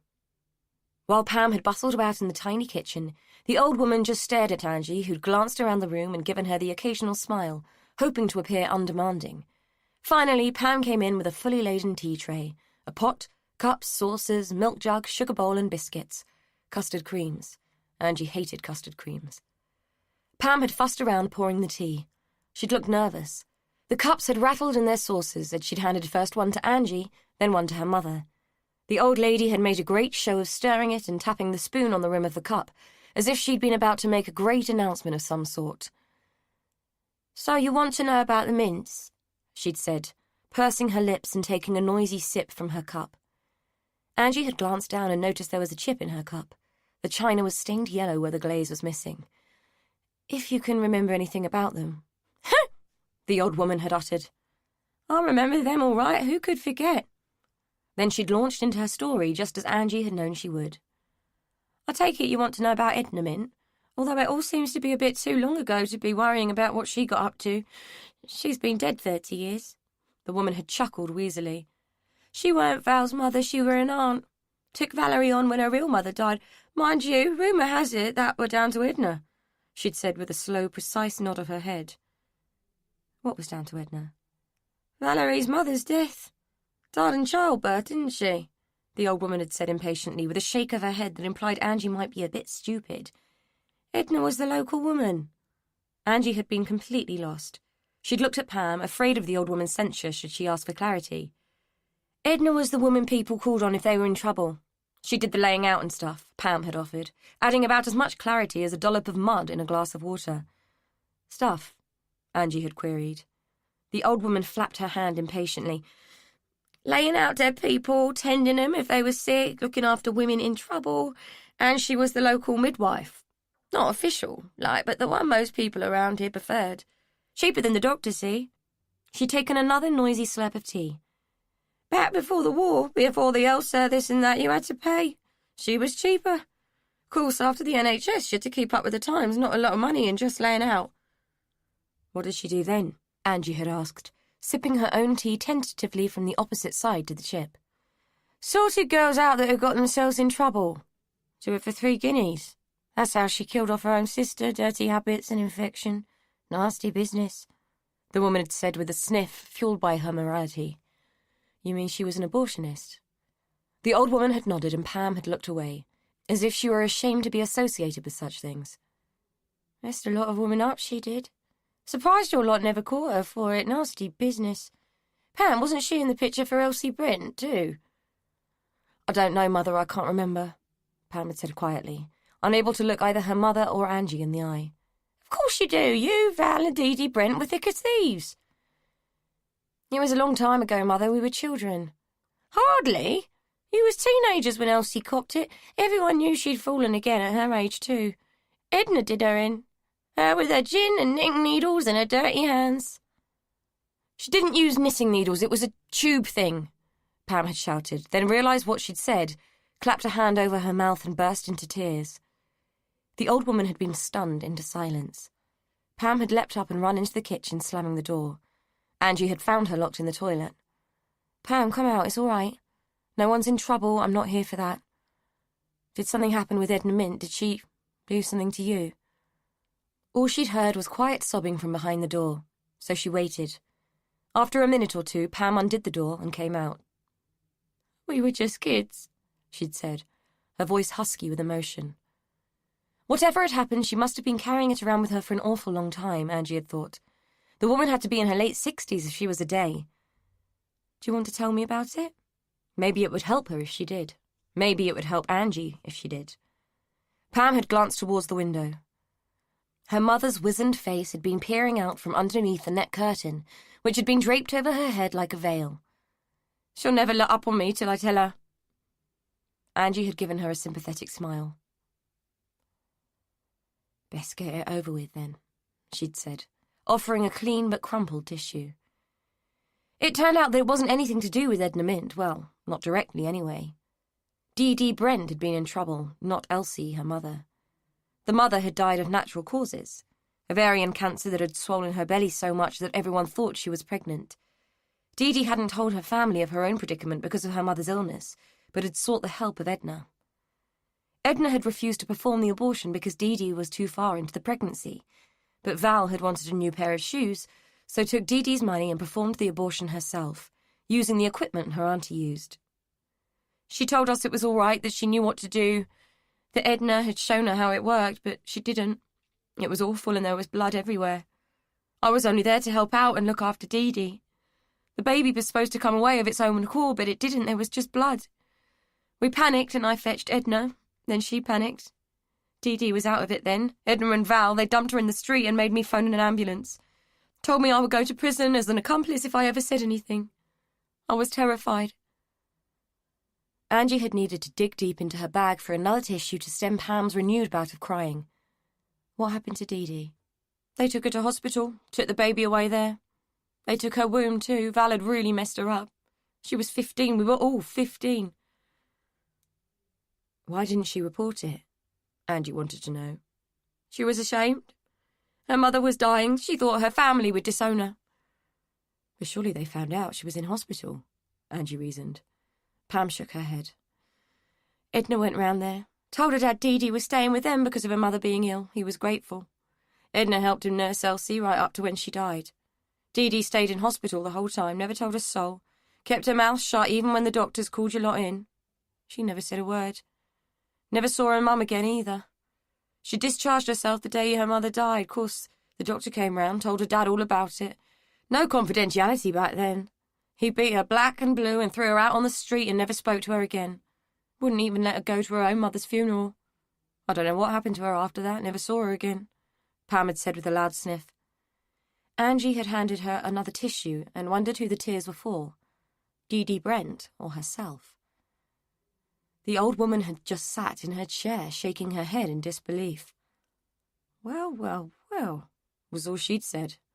Angie had been expecting a moral tirade, but Pam's story had shocked her mother into something near silence. What happened to Edna and Valerie after that? To be honest, I didn't have much to do with them. I sort of kept my distance from them. I do know that Dee Dee got money from her, money to keep her mouth shut. I can't say I blame her, she had to live on something. As for Val, I know she had a kid, which was weird given what Edna did for money. Perhaps what happened to Dee Dee put her off, Angie had suggested. Pam had shrugged. Dunno, maybe. She married some rich bloke, I know that much. She got more than she bargained for, though, Angie had thought. What about Dee Dee? What happened to her? Pam hadn't known. Not sure, it's all such a long time ago. We're talking about the 1950s. The old woman had the answer. I know what happened to her. She went on the game. Had a pimp called Barrington Jones, big black fella. She'd shacked up with him, supposed to have married him, but I never believed it. He had women all over, pouncing on all of them. Nasty piece of work he was, rough. Got himself killed in a fight. They found him dumped in an alley with his head stoved in. I remember that like it was yesterday, she'd mused. Ask her what she had for breakfast this morning. She wouldn't be able to tell you, Pam had whispered to Angie with a brave little smile. The cogs in Angie's mind had been on go slow. It had taken several seconds for her to put two and two together. Was Dee Dee short for Delia, by any chance? That's right, Delia Brent. We always called her Dee Dee, Pam had said before blowing her nose loudly into her tissue. Angie had certainly established the link between Valerie Porter and Delia Jones, and quite a disturbing one at that. Now, sitting here at Rachel's bedside, she wondered if William Porter had known that he was marrying an abortionist's daughter. Well, niece, to be correct, but even so. She wouldn't mind betting that Valerie had kept that quiet from her new family. The story definitely explained the connection between the two women, and gave quite a picture of Valerie's early years. What it didn't explain was Delia's loyalty to the Porters. By right, she should hate them. Valerie had ruined her life, might well have killed her. No wonder Valerie had felt obliged to employ her. It would have been the least she could do. It was only at this stage, as she was mulling things over, pitching the story in her head, that an obvious fact occurred to her. Charlie. If Pam had been telling the truth about Delia, how on earth had Charlie come into the picture? She needed to get hold of Ratcliffe, talk it through with him. Surely it wouldn't hurt if she left the ward for a few minutes. After all, she didn't even know what she was doing there in the first place. Did Ratcliffe think Rachel was going to come round and reveal some big secret that would be the final key to the whole case? Chapter 34. Ratcliffe had drafted in another DC to assist with the interview. D.I. Benton wasn't around. Besides, she'd shown a decided lack of interest in the twists and turns of this case. So he'd just nabbed someone out of the office who wasn't doing anything better. The sergeant in question was one Rick Haddon. Nice kid, in Ratcliffe's opinion. Not pushy, and that was just what he needed. Someone quiet who would let him do the talking. They were in the interview room. He'd done the blurb for the tape and had explained yet again to Frances what her rights were and what would happen to the tapes. She had responded affirmatively to all his questions, so far. Now, Mrs. Haynes, Frances, you stated to me earlier, in the presence of P.C. Kelly, that you were willing to explain the circumstances of Roy Baxter's death. Yes, she said, leaning slightly towards the recorder, as if she wanted to be sure it had picked up her answer. Ratcliffe wanted to tell her that there was no need. Go on, he urged instead. Frances closed her eyes, giving him the impression that if she had to talk about this, she had to go back to it and rerun it in her head, like a scene from a film. After Patsy Jones's death, Roy had become increasingly unhappy, very aggressive and unpredictable. He was often violent towards Stella, and, though he'd never physically attacked any of the rest of us, we were all very afraid of him. He could send Rachel into a fit just by looking at her. Most of the time we would just stay out of his way. He'd got it into his head that Mother had money hidden somewhere in the house, started tearing the place apart, shouting and yelling at everyone, kicking the furniture, things like that. Mother was yelling back at him, telling him that he'd had everything she had and there was no more. Anyway, he went upstairs and tried to get into her bedroom. She always kept it locked. None of us were ever allowed in there. It was her private space. There was a scuffle on the landing and he hit Mother. He wanted the key to her room, was convinced she had cash hidden in there. I tried to pull him off her, but he pushed me to the ground. He was dragging Mother along the landing by her arm. She was screaming and screaming. Stella was there too. She just curled herself up into a ball in the corner. She always did when he got started. Anyway, I don't really remember how it all happened, but Delia appeared out of nowhere. I didn't even know she was in the house. She had the iron in her hand, must have picked it up from downstairs. I think Stella had been ironing a shirt for Roy. That's what he wanted money for. He wanted to go out. Anyway, she hit him hard over the back of the head. He fell on the floor. I remember getting up and going over to him. He was out cold. I felt for a pulse, but I couldn't find one. I thought he was dead. Ratcliffe interrupted. Are you telling us that Delia Jones killed Roy Baxter?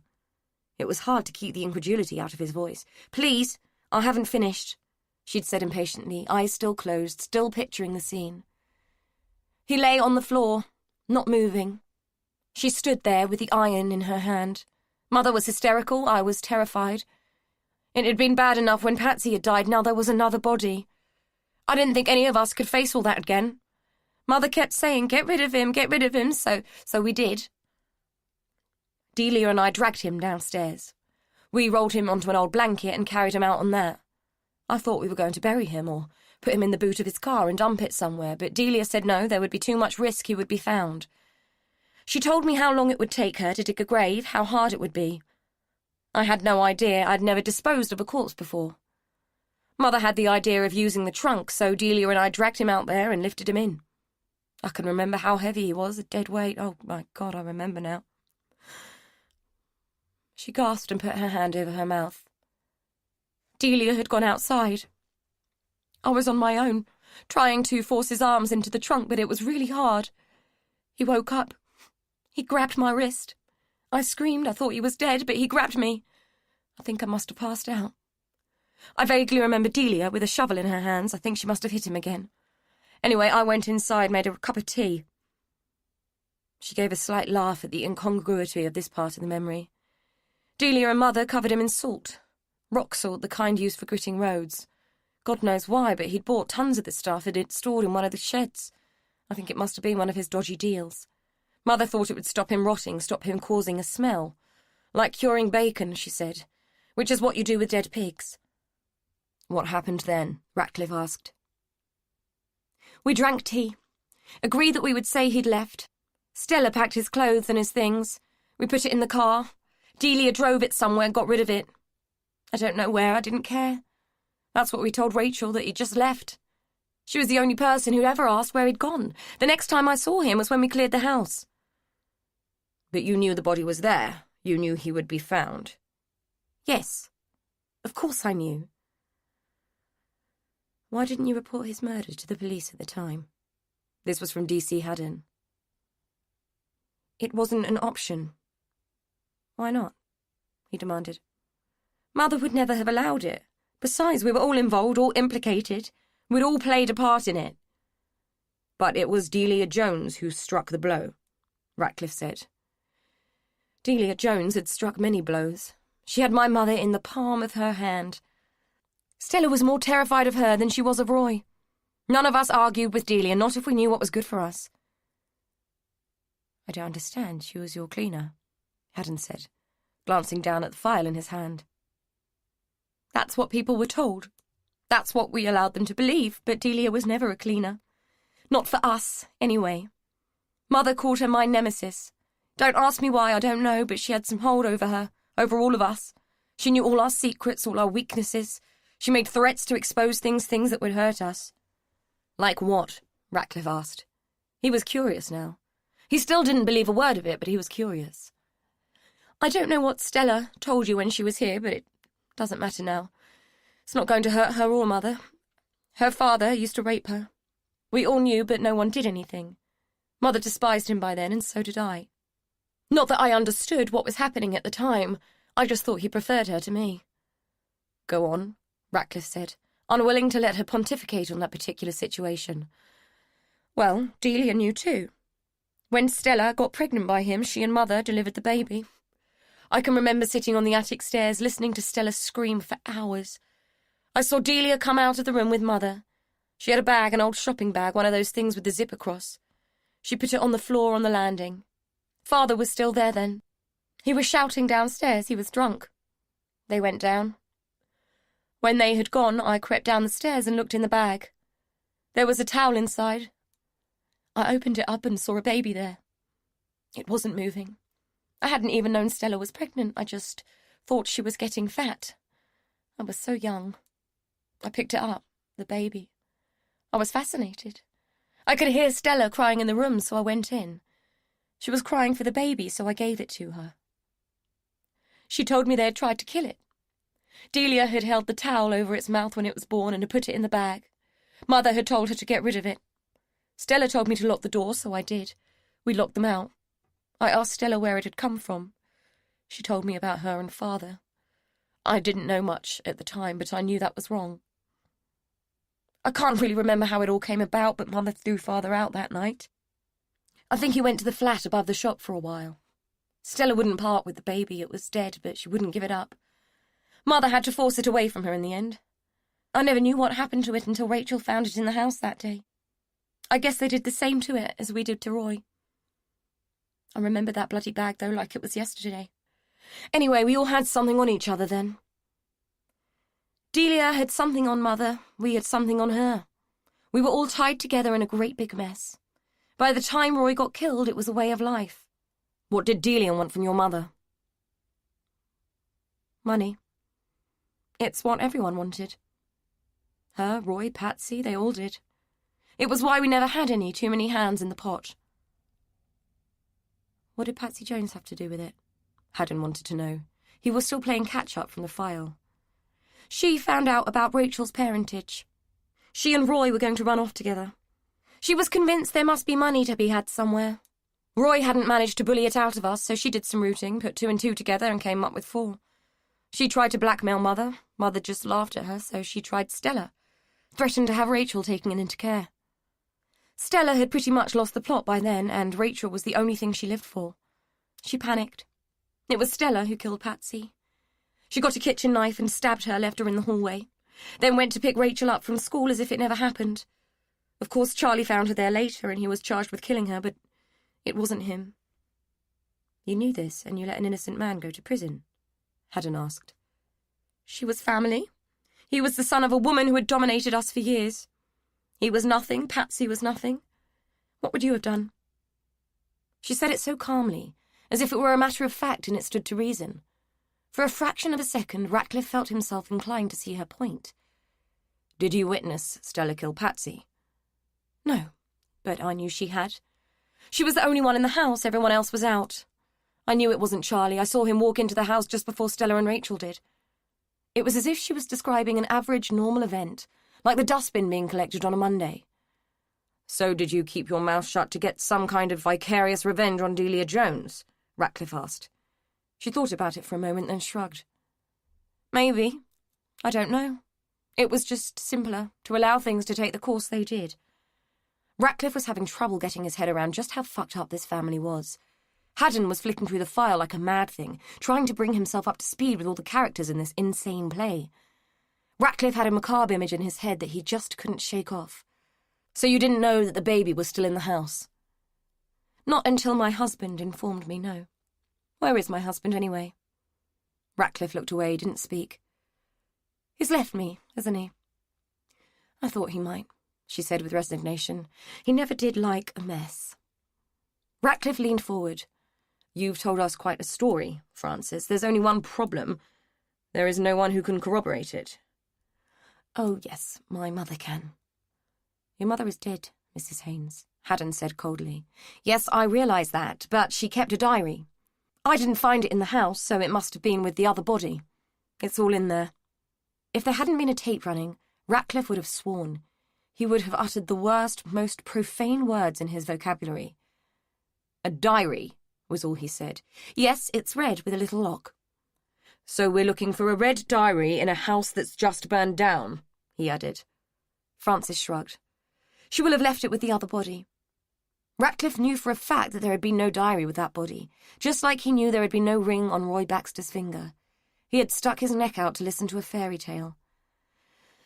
"So what do you think happened to Stella? And who do you think burned down the lines?" he asked, unable to hide the weariness in his voice. "Delia Jones, of course. It's why I asked you to place someone with Rachel. She's not safe. Now that Roy's body has been found, none of us are safe. She killed Stella. She burned down the house to hide any other evidence. And she's out to get Rachel. She knows we'll talk. None of us has anything to lose." "But Rachel doesn't know about any of this. Why would she be at risk?" Or was there something Rachel hadn't told them? Ratcliffe wondered. "No, she doesn't know anything. But she is back on the scene with Charlie. Delia won't allow that. Rachel is a threat." Ratcliffe suspended the interview there. He had heard enough. If he had been allowed to, he would have thrown both tapes in the bin there and then. Back in the office, he apologised to Haddon. "It's all right, Gov. Quite entertaining, really. I always wanted to be in on a case where the butler did it. It was a bit like Cluedo in there, housekeeper on the landing with the iron." He laughed. Ratcliffe sighed and rubbed his hands over his face. "Oh, this bloody case is driving me mad. I have just spent God knows how long listening to a complete fairy tale in there." "Don't worry about it. I've read the file. You have enough forensic evidence to see her away for life. She can say what she likes. She's got no brief, she's off her rocker, and she doesn't stand a chance in court," Haddon said reassuringly. "Yeah, but I still have to find a suspect for the fire and Stella Baxter's murder." "And you think it's a little old lady?"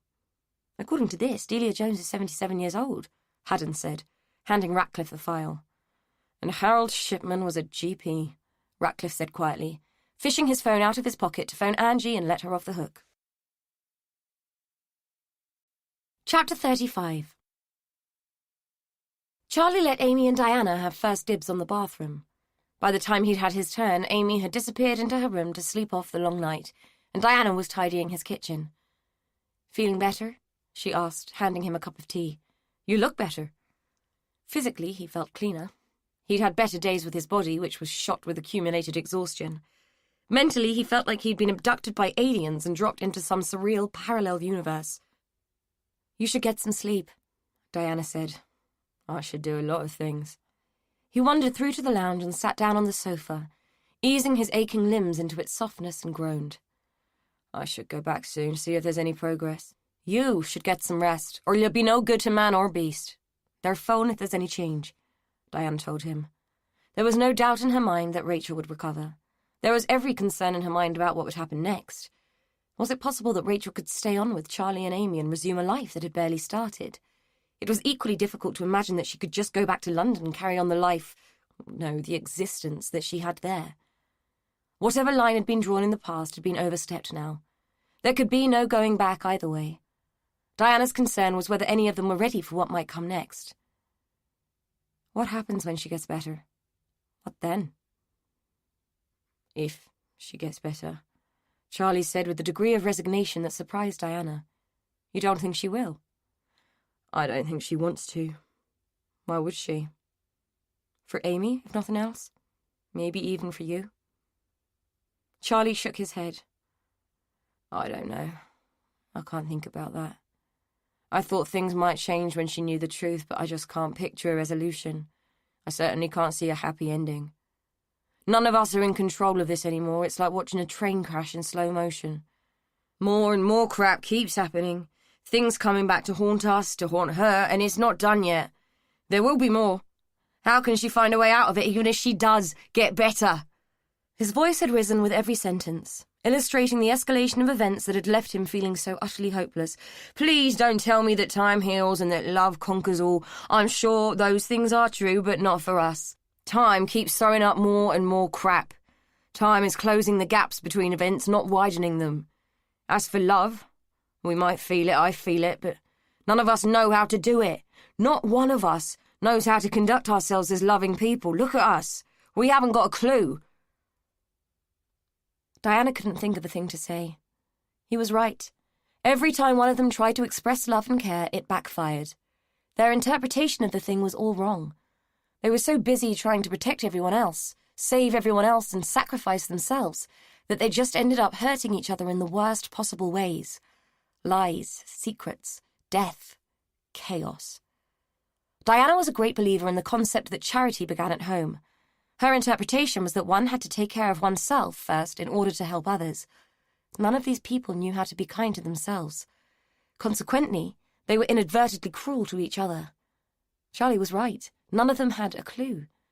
Even Amy, the most stable of the lot, had grown up with the lie of her mother's death, an untruth formed to protect her by the people who claimed to love her. If that was her example, how would she manage the next steps? On the train journey they had shared, Amy had explained that she was training to be a psychiatric nurse so that she might understand what made people tick, learn to see what they needed in order to be well again. The girl was looking for a toolkit, one that should have been provided by her family, but they had never had the tools to pass on. With this in mind, she patted Charlie on the shoulder. Let's just concentrate on Rachel getting better for the time being. There wasn't much else she could say. Charlie gave her a weak smile and drank his tea. His jaw ached where he'd been gritting it for so long. All he wanted to do was get in his van and drive anywhere, somewhere, as long as it wasn't here. Knowing that Rachel was in London, that she had left of her own accord, that she didn't want him, had been far more bearable than this. Now the damage had been done and he only had two options. Watch her die in that hospital bed, or watch her live and struggle on. He wasn't sure which would be more painful, but he did know which would hurt for the longest. Instinct demanded that he find someone to blame, and his mind erred towards his mother. She was so certain that she was doing the right thing, always had been. He supposed it was because she'd had a tough life and she'd had to survive the hard way. It had made her a hard woman. She had corners, and you knew all about them if you ran into one. He couldn't remember his father, had never known him, but there were early memories of his mother, indistinct, fleeting, that suggested a softer woman than the one he knew. Memories of a time when she even looked different, when she had laughed sometimes, smelled nice, felt soft.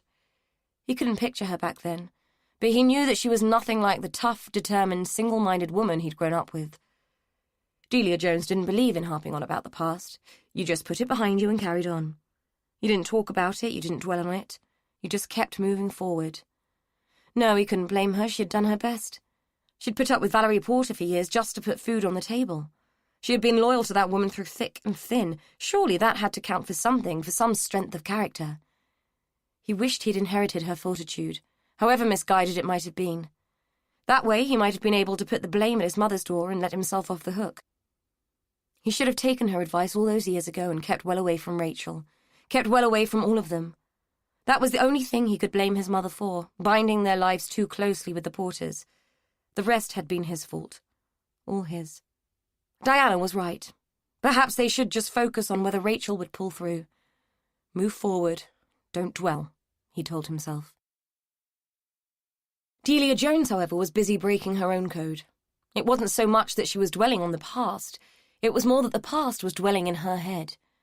Normally, things just unfolded in a logical, orderly manner. All her actions were dictated by events as they came along. She just did what she needed to do and moved on. But something had changed. Things had started to unravel. The past and the future were colliding unpleasantly in her mind, creating disorder and confusion. It felt like as soon as one disaster was cleared up, another one was about to happen. Given that everything she had ever done had been so carefully managed, she couldn't understand what was going wrong. Obviously, when Valerie died, someone would find Roy in the shed, and she had planned for that. Francis's hair and an earring were in his hand. They had been there for a long time.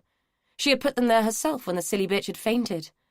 If that failed, if the evidence had been destroyed by time, she had made sure that the blame would fall on Stella. It had been a lot of hard work over the years to make Stella pay for her part in things. It had taken time and patience to derail her sanity to the extent where no one would give her credibility. It had been a slow drip method, but it had worked. The woman was as mad as a box of frogs, but for some reason, and Delia couldn't fathom why, it had gone wrong. Stella had fought back. Delia had been surprised that the police had let Stella go so quickly. What she hadn't anticipated was that Stella would go back to the house, that she would scrawl all over the walls and tell everyone everything. It had only been chance that Delia had found her there at all. She had gone to the Limes to look for Valerie's diary. It had been obvious that Frances had already looked and had probably burned it, but Delia needed to be sure. With Frances banging her head and ending up in hospital, she hadn't had the chance to check whether it had been found and destroyed. When she got to the house, Stella was there, scribbling over the walls like some demented child doing lines on a blackboard. It had been a split-second decision to kill her, and a split second more to make the decision to burn the house down. If the book was there, it would go up with the house, and with a bit of luck, Stella would go with it. Frances had used petrol to light the bonfire. There had been plenty left in the shed, plus turpentine, meths, old newspapers and rags. Delia had used the lot, spreading them all around the house to make sure it all burned well. Then she had gone to the flat, hadn't thought it through, hadn't been thorough, hadn't taken a key, had panicked and tried to do the job too quickly. Not that it mattered, nothing in the flat would point back, but it would have been better if it looked like Stella had done it. It had all happened in the wrong order. That was the problem when you were under stress. Delia didn't do stress, didn't like split-second decisions, never had, but she'd had to make a few over the years. But this time something had gone wrong. She had been thinking about it for days, trying to track things back to the point where it had all started to fall apart. Everything linked to Rachel coming back. If she hadn't come back, if Charlie hadn't seen her, if Amy hadn't found out, everything would have panned out fine. Delia didn't do panic, didn't react wrong, but she had that night. When she'd foreseen the loss of Charlie and Amy because of Rachel, her talent for thinking on her feet had lapsed. She had told Charlie the truth, or a version of the truth, and she couldn't believe she had laid herself open like that. Everything had collapsed so fast, and the words were out of her mouth before she'd realized. Stupidly, she had sent him running. Only after he had gone had she realized that Rachel might tell a different story. Might tell him that it was Delia who had told her he was the father, not Valerie. This was the problem where lies strayed too far from the truth. She had to tell Rachel that Frances was her mother for 2 reasons. First, Rachel would never have believed Charlie would sleep with Stella. And second, Rachel and Frances hated each other. They weren't likely to talk. Rachel had already turned her back on Valerie and Frances. She might not have felt so strongly if she thought that Stella was her real mother. But that hadn't been the point. Delia's mind was mixing it up again, getting confused. Rachel had been about to take Charlie and the baby away, move them to London, away from home, away from Delia. That couldn't happen. Rachel had to go. It was easy to kill people who wouldn't be missed, like Roy, like Barrington, like Molly Kerr. Rachel would have been missed. There would have been trouble. It had been a risk, but it had paid off. A calculated gamble that Rachel, meek and pathetic, wouldn't question what she was being told. A low self-esteem was a powerful thing in Delia's experience.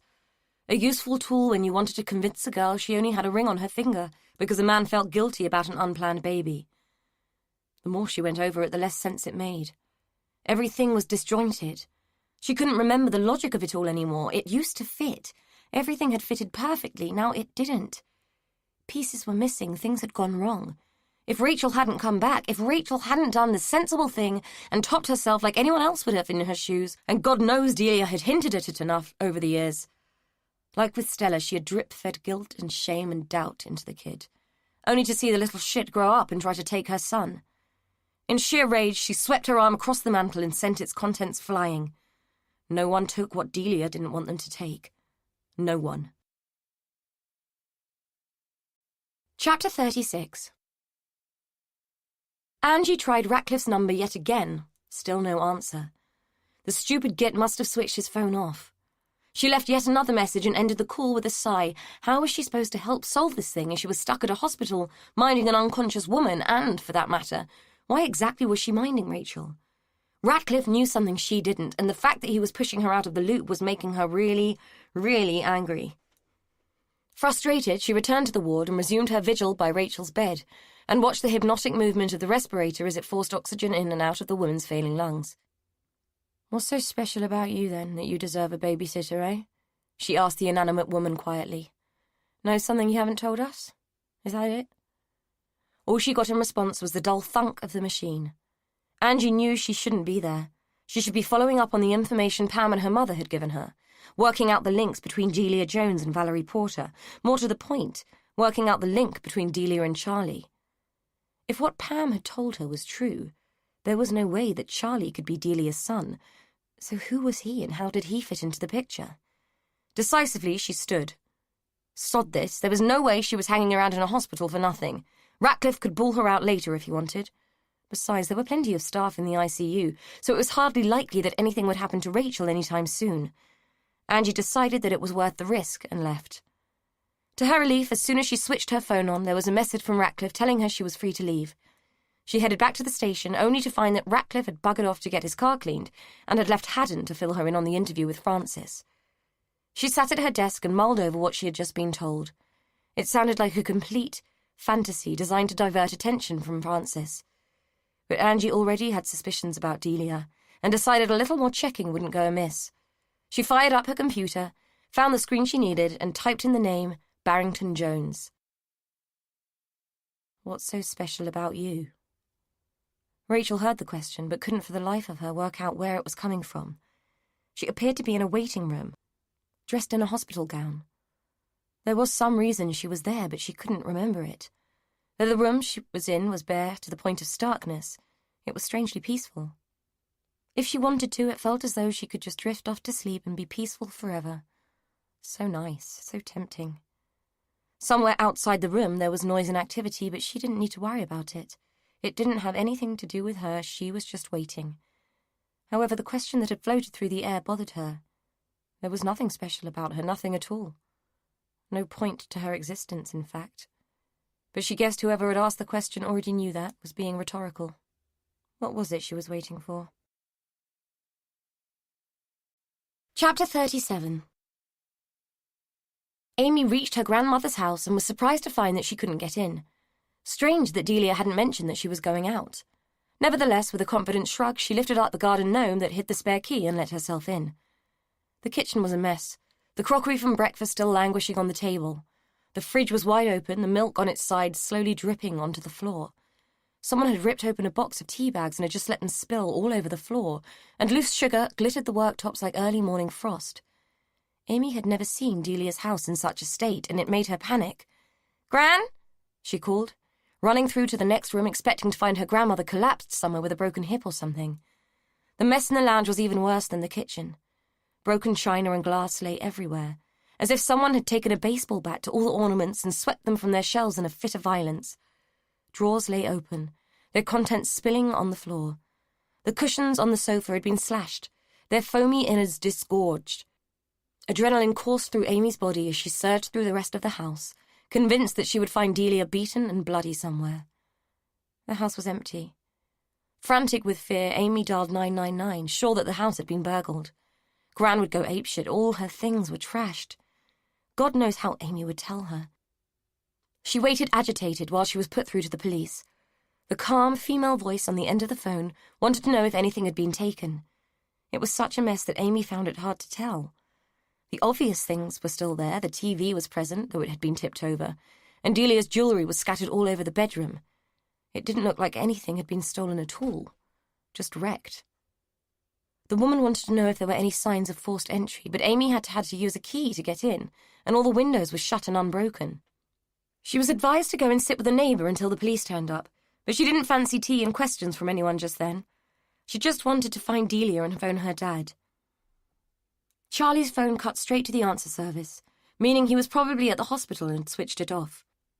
When she tried Delia's phone, she heard it ring from somewhere under the debris in the sitting room. She had an overwhelming urge to sit down and cry. She had no idea what on earth she should do. Feeling frightened and alone, she half sat, half leaned on the edge of a shredded armchair, clutching her phone and praying that Charlie would ring. The woman at the control centre had told her not to touch anything in the house, but it was difficult to just sit amidst the chaos and do nothing but wait. Who on earth would do this to an old lady's home? Everything that had represented Delia was gone, smashed and ruined. A whole life trashed in the blink of an eye. It felt like a whirlwind had whipped through the house and turned it upside down. Everyone knew that Delia loved junk, but to see it all shattered like this just made it look all the more ridiculous and tawdry. Headless kittens, limbless glass clowns, an eye here, a tail there, photographs torn apart in a frenzy, china dolls grotesquely disfigured by the destruction, their faces chipped and cracked, their dresses torn. Now that it was all broken, it had taken on a sinister feel. There was a creeping doom about the place that Amy started to find disquieting. Instinctively, she got up and picked her way back through the mess, deciding to wait for the police outside where the air was cleaner and she could shake off the sense of impending threat. The gnome that hid the key grinned up at her with big Disney eyes. It made her shudder, so she kicked it, figuring one more broken thing wouldn't make much difference today. Just as Pam's mother had said, Barrington Jones had been a pimp. He was well known to the police, and before his death, wanting for questioning in connection with the disappearance of Molly Kerr and her son. Molly had been working for him, and had been reported missing by one of his other girls. No trace of her or the child had ever been found, and when they had finally caught up with Barrington, he was beyond giving any account of himself. He was found in an alley, his body bloated with drugs and his skull caved in. Technically, the case was still open, but no one bothered too much about pimps and whores, especially back then. The loss of Barrington Jones had been a good thing for the town, and one less whore and her kid was no great loss to anyone if the attitudes of the time were to be believed. Angie found no record of him ever marrying Delia, or of Delia ever marrying anyone for that matter. She had just taken his name and become another anonymous-sounding Jones. It also seemed like she had just melted away into the ether for a year or so afterwards, just like the other woman who had worked for Jones. The next time Delia had popped up was over a year after, with a 3-year-old child in tow. The people she had associated with back then had loose morals, loose tongues, and unfortunately loose memories too. No one had cared that Delia had acquired a child of 3. The only thing that had mattered to Delia's old associates was where their next drink was coming from. Besides, Delia had become respectable, so what was she to them anymore? Angie had found most of this out from a retired officer who had worked the case. She had tracked him down to his allotment and had shared a cup of tea with him in his potting shed while they talked over old times. He had been amused by her interest in a case that only received cursory attention at the time. His attitude had been that sometimes it was better to let sleeping dogs lie. She had asked him what he had thought of Delia back then. He had laughed and referred to her as a hard-faced cow. Delia's career on the game had been brief, and she hadn't caused them too much trouble, as he recalled. Somehow the picture didn't tally with the cuddly granny image presented by Delia now. Angie had asked him if they had ever considered that Charlie Jones might be the son of Molly Kerr. He'd shrugged, mulled it over, and asked her if it really mattered anymore. Angie had thanked him for his time and made her exit, deciding that it mattered a great deal. She got back to the station just in time to find Ratcliffe extracting himself from an extremely small courtesy car. "Don't you dare laugh, Watson," he huffed as she approached him. "Wouldn't dream of it, sir. Want to know what I've been doing while you've been playing in your naughty car?" While she was filling him in on her day's work, a memo was placed on his desk, informing them that Delia's house had been the target of an apparent burglary. A computer program had flagged up the name and address, linking it to their case. A conversation with the uniformed officers who had attended told them that nothing had been taken and that there were no signs of forced entry to the property. "What the hell?" Ratcliffe asked as he put down the phone. "Are we really considering that a 77-year-old woman is a serial killer who is still active?" he asked Angie, looking as though he was sincerely hoping that she was going to firmly disabuse him of the notion. Angie nodded slowly and watched him sigh heavily and hold his head in his hands. "I don't effing believe this," he said through his fingers. "So where the hell is she now? According to uniform, she hasn't been back to the house all day." Angie shrugged, and then realization dawned. "Why exactly did you make me stay at the hospital earlier, boss?" Ratcliffe waved his hand dismissively. "Some stupid deal I had with Frances Haynes to get her to talk. A precaution, really. She was convinced Rachel was at risk because of what happened to Stella." His words trailed off and he shot out of his chair. "Shit, she was telling the truth!" he yelled. Angie was already walking towards the door. Charlie had left Diana in the hospital canteen, claiming that he needed some fresh air and to stretch his legs. Besides, he needed to put another ticket on the van, which reminded him that he'd thrown the London parking ticket into the footwell. He ought to retrieve it and sort it out before the fine escalated. Anything to distract him from the oppression of sitting next to Rachel's bed, feeling as though he was waiting for her to die. Instead, he'd left his mother there. She could deal with these situations better than anyone. It had been a long time since he wanted to cry. The last time had been the day after Rachel had left, when the shock and anger had subsided and the sense of rejection had set in. Now she was threatening to leave them again, and he just didn't think he could take it. Not that he would blame her if she just gave up the fight, but it would break him all over again. Wearily, he bent down to rummage in the van, groping under the seat for the screwed-up ticket. His hand found something unexpected. It felt like a small book. Confused, he pulled it out, sure that it didn't belong to him. It looked like a diary, an old one. The binding worn, the small brass catch that held it shut, scuffed and tarnished. He vaguely remembered seeing it in Rachel's bag at the hotel, but hadn't paid much attention to it. He figured that she must have dropped it in the van when he'd taken her back to London. Dare he look inside? Find out what she had written over the years they'd been apart? Or was he better off not knowing? He weighed it in his hand. It smelt of damp and dust, and the thick stench of old secrets that he was never meant to be privy to. For some reason he couldn't fathom, he felt repulsed by it. as if the weight of the past might be contained in its pages, ready to consume them all. Melodramatic though that was. He tossed the thing onto the seat, glad to be rid of it. He would give it to Rachel later, if she ever woke up. He figured he had better check his phone whilst he was out the hospital. God knows how much work he had lost in the last few days because of all this. The number of missed calls from Amy sent a cold chill through his gut. What else was life going to chuck at them? Hadn't they had enough? The message service connected him to Amy's panicked voice, telling him that his mother was missing and that someone had trashed her house. Immediately, he rang Amy's number. She answered on the second ring. "Dad, did you get my messages? We can't find Gran. I don't know where she's gone and the house is a mess. The police just left me here and I don't know what to do," she sobbed.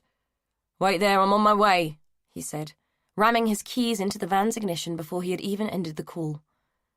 By the time he pulled up outside his mother's house, the police were back. Lots of them. Amy was outside sobbing her heart out, being comforted by a female PC who was plying her with tissues. Another was keeping the neighbours back. People in white paper suits were walking in and out the house with what looked like evidence bags. "Amy, what the hell is going on?" he shouted, half pushing the policewoman out of the way to get to her. "Dad, thank God. They came back just as I was waiting for you, but no one would tell me what's happening. Something bad's happened to Gran, isn't it?" she sobbed, clutching at him. Someone waved a warrant card in front of his face. "DC Haddon, would you mind coming with me, Mr. Jones? We have some questions." "Oh my God, you can't arrest my dad!" Amy shrieked hysterically, throwing herself in front of Charlie. Haddon smiled. "I'm not arresting anyone, but I do need to ask some questions. All we're going to do is sit in the car and talk for a minute, okay?" Charlie didn't cope well in such situations. Being forced to sit in the back of a police car, even without handcuffs, was stressful. In his experience, the police rarely listened to reason, and in these situations acted like hounds with the scent of blood in their noses. Haddon slid into the front seat and turned to him with a smile that Charlie assumed was meant to be reassuring. It wasn't, it just made him want to punch the smug bastard. "Do you know the whereabouts of your mother, Mr. Jones?" Haddon asked. "Why?" "I'm not able to tell you at this point, but we do need to know where we can find her. It's extremely important." Charlie wanted to mull it over, wanted a chance to work out what might be happening here, but he knew that the more he stalled, the worse it would look. "She's at the hospital visiting my wife. Are you going to tell me what's going on now?" "Just a moment, sir," Haddon said, climbing out of the car and moving swiftly towards a colleague, who nodded at him and pulled out his radio. Charlie strained to listen but couldn't hear anything. Haddon brought Amy over to the car. "Please wait here with your father, miss. I'll be back shortly to let you know what's happening." Bemused, Amy sat next to her father in the police car and stared out at the scene. Chapter 38. Rachel awoke abruptly, still in the waiting room but aware that she was no longer alone. A familiar figure stood over her. "Delia, what are you doing here?" she asked, puzzled. Delia wasn't smiling. "It's time that you were gone," she said, but her voice was distant, as if she was speaking through a long tube. "Where am I going to go?" Rachel asked, still sleepy, still bleary, still not with it. "Time you went where you belong, lady." Rachel felt confused. "What do you mean?" "You just won't give in, will you? After everything, you just keep bouncing back like a bad penny. I should have done this years ago." "Done what? What's wrong, Delia?" In one brief flash, the waiting room was gone and Rachel felt herself being sucked into darkness. Darkness so thick, so tangible that it felt like black velvet, folding itself about her and choking out all sense of reality. In sheer panic, she fought against it, tearing at it, pushing it away from her, struggling to breathe and sucking nothing but more and more blackness into her lungs. She was drowning in nothingness and fighting thin air. In all her years of nursing on the ICU, staff nurse Jane Buckle had witnessed some things, but she had never been confronted by the act of an elderly woman ripping out tubes and holding a pillow over the patient's face. In utter shock, she found herself absently observing the event as if it couldn't be happening, until a tall woman swept into the room, launched herself across the ward and blatantly bashed the old woman across the back of the head with a chair. Then all hell broke loose. DC Haddon and his colleagues had patiently sifted through the debris in Delia's house and had come up with absolutely nothing, other than a receipt of a salutary lesson in the dangers of ordering goods from Sunday supplement magazines. The general consensus was that Delia had trashed the place herself, but only God knew why. Frustrated, he wandered out onto the seat, stood next to Charlie's van and rummaged in his pockets for cigarettes, managed to drop his lighter in the process. As he bent to retrieve it, something on the seat of the van caught his eye. Something that looked suspiciously like an old red diary with a little lock. To Diana's shock, the chair just bounced off the old woman, who then immediately turned around and aimed a surprisingly powerful punch to the centre of Diana's face. The impact sent her reeling, and a starburst of pain flooded her head. It took 3 nurses, 2 of them male, to bring Delia Jones down. And that was how Mike Ratcliffe and Angie Watson found her, pinned to the floor, face down under the weight of a 6-foot charge nurse. Chapter 39.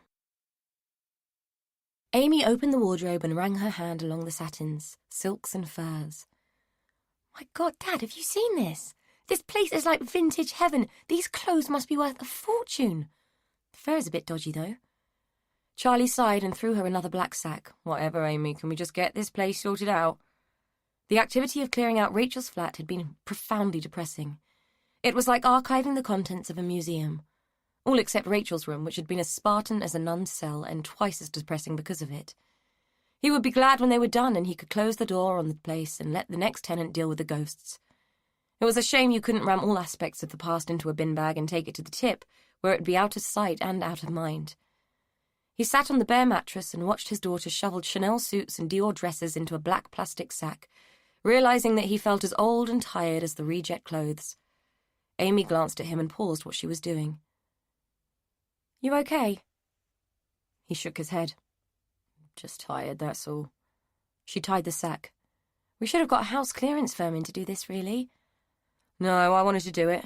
I wanted to be the one who shut the door on it once and for all. Closure, as you so charmingly put it, he explained with a weak smile.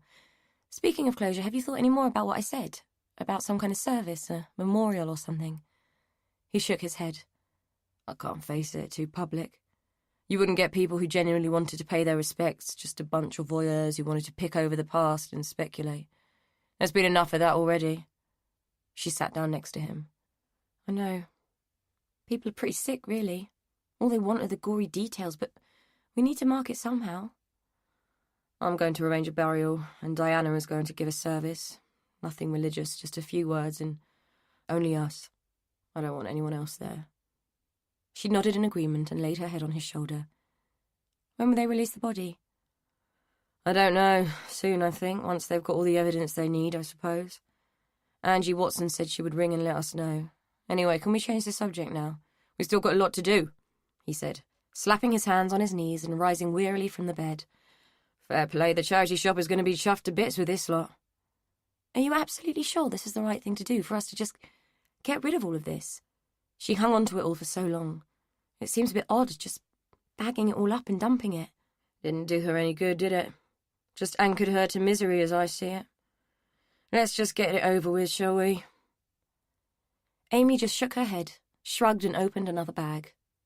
Charlie pulled up 2 full bags and heaved them out of the flat and down the stairs to the van. As he opened the back doors, he noticed the curtains of the ground floor flat twitch, and the face of a small bichon frise appeared.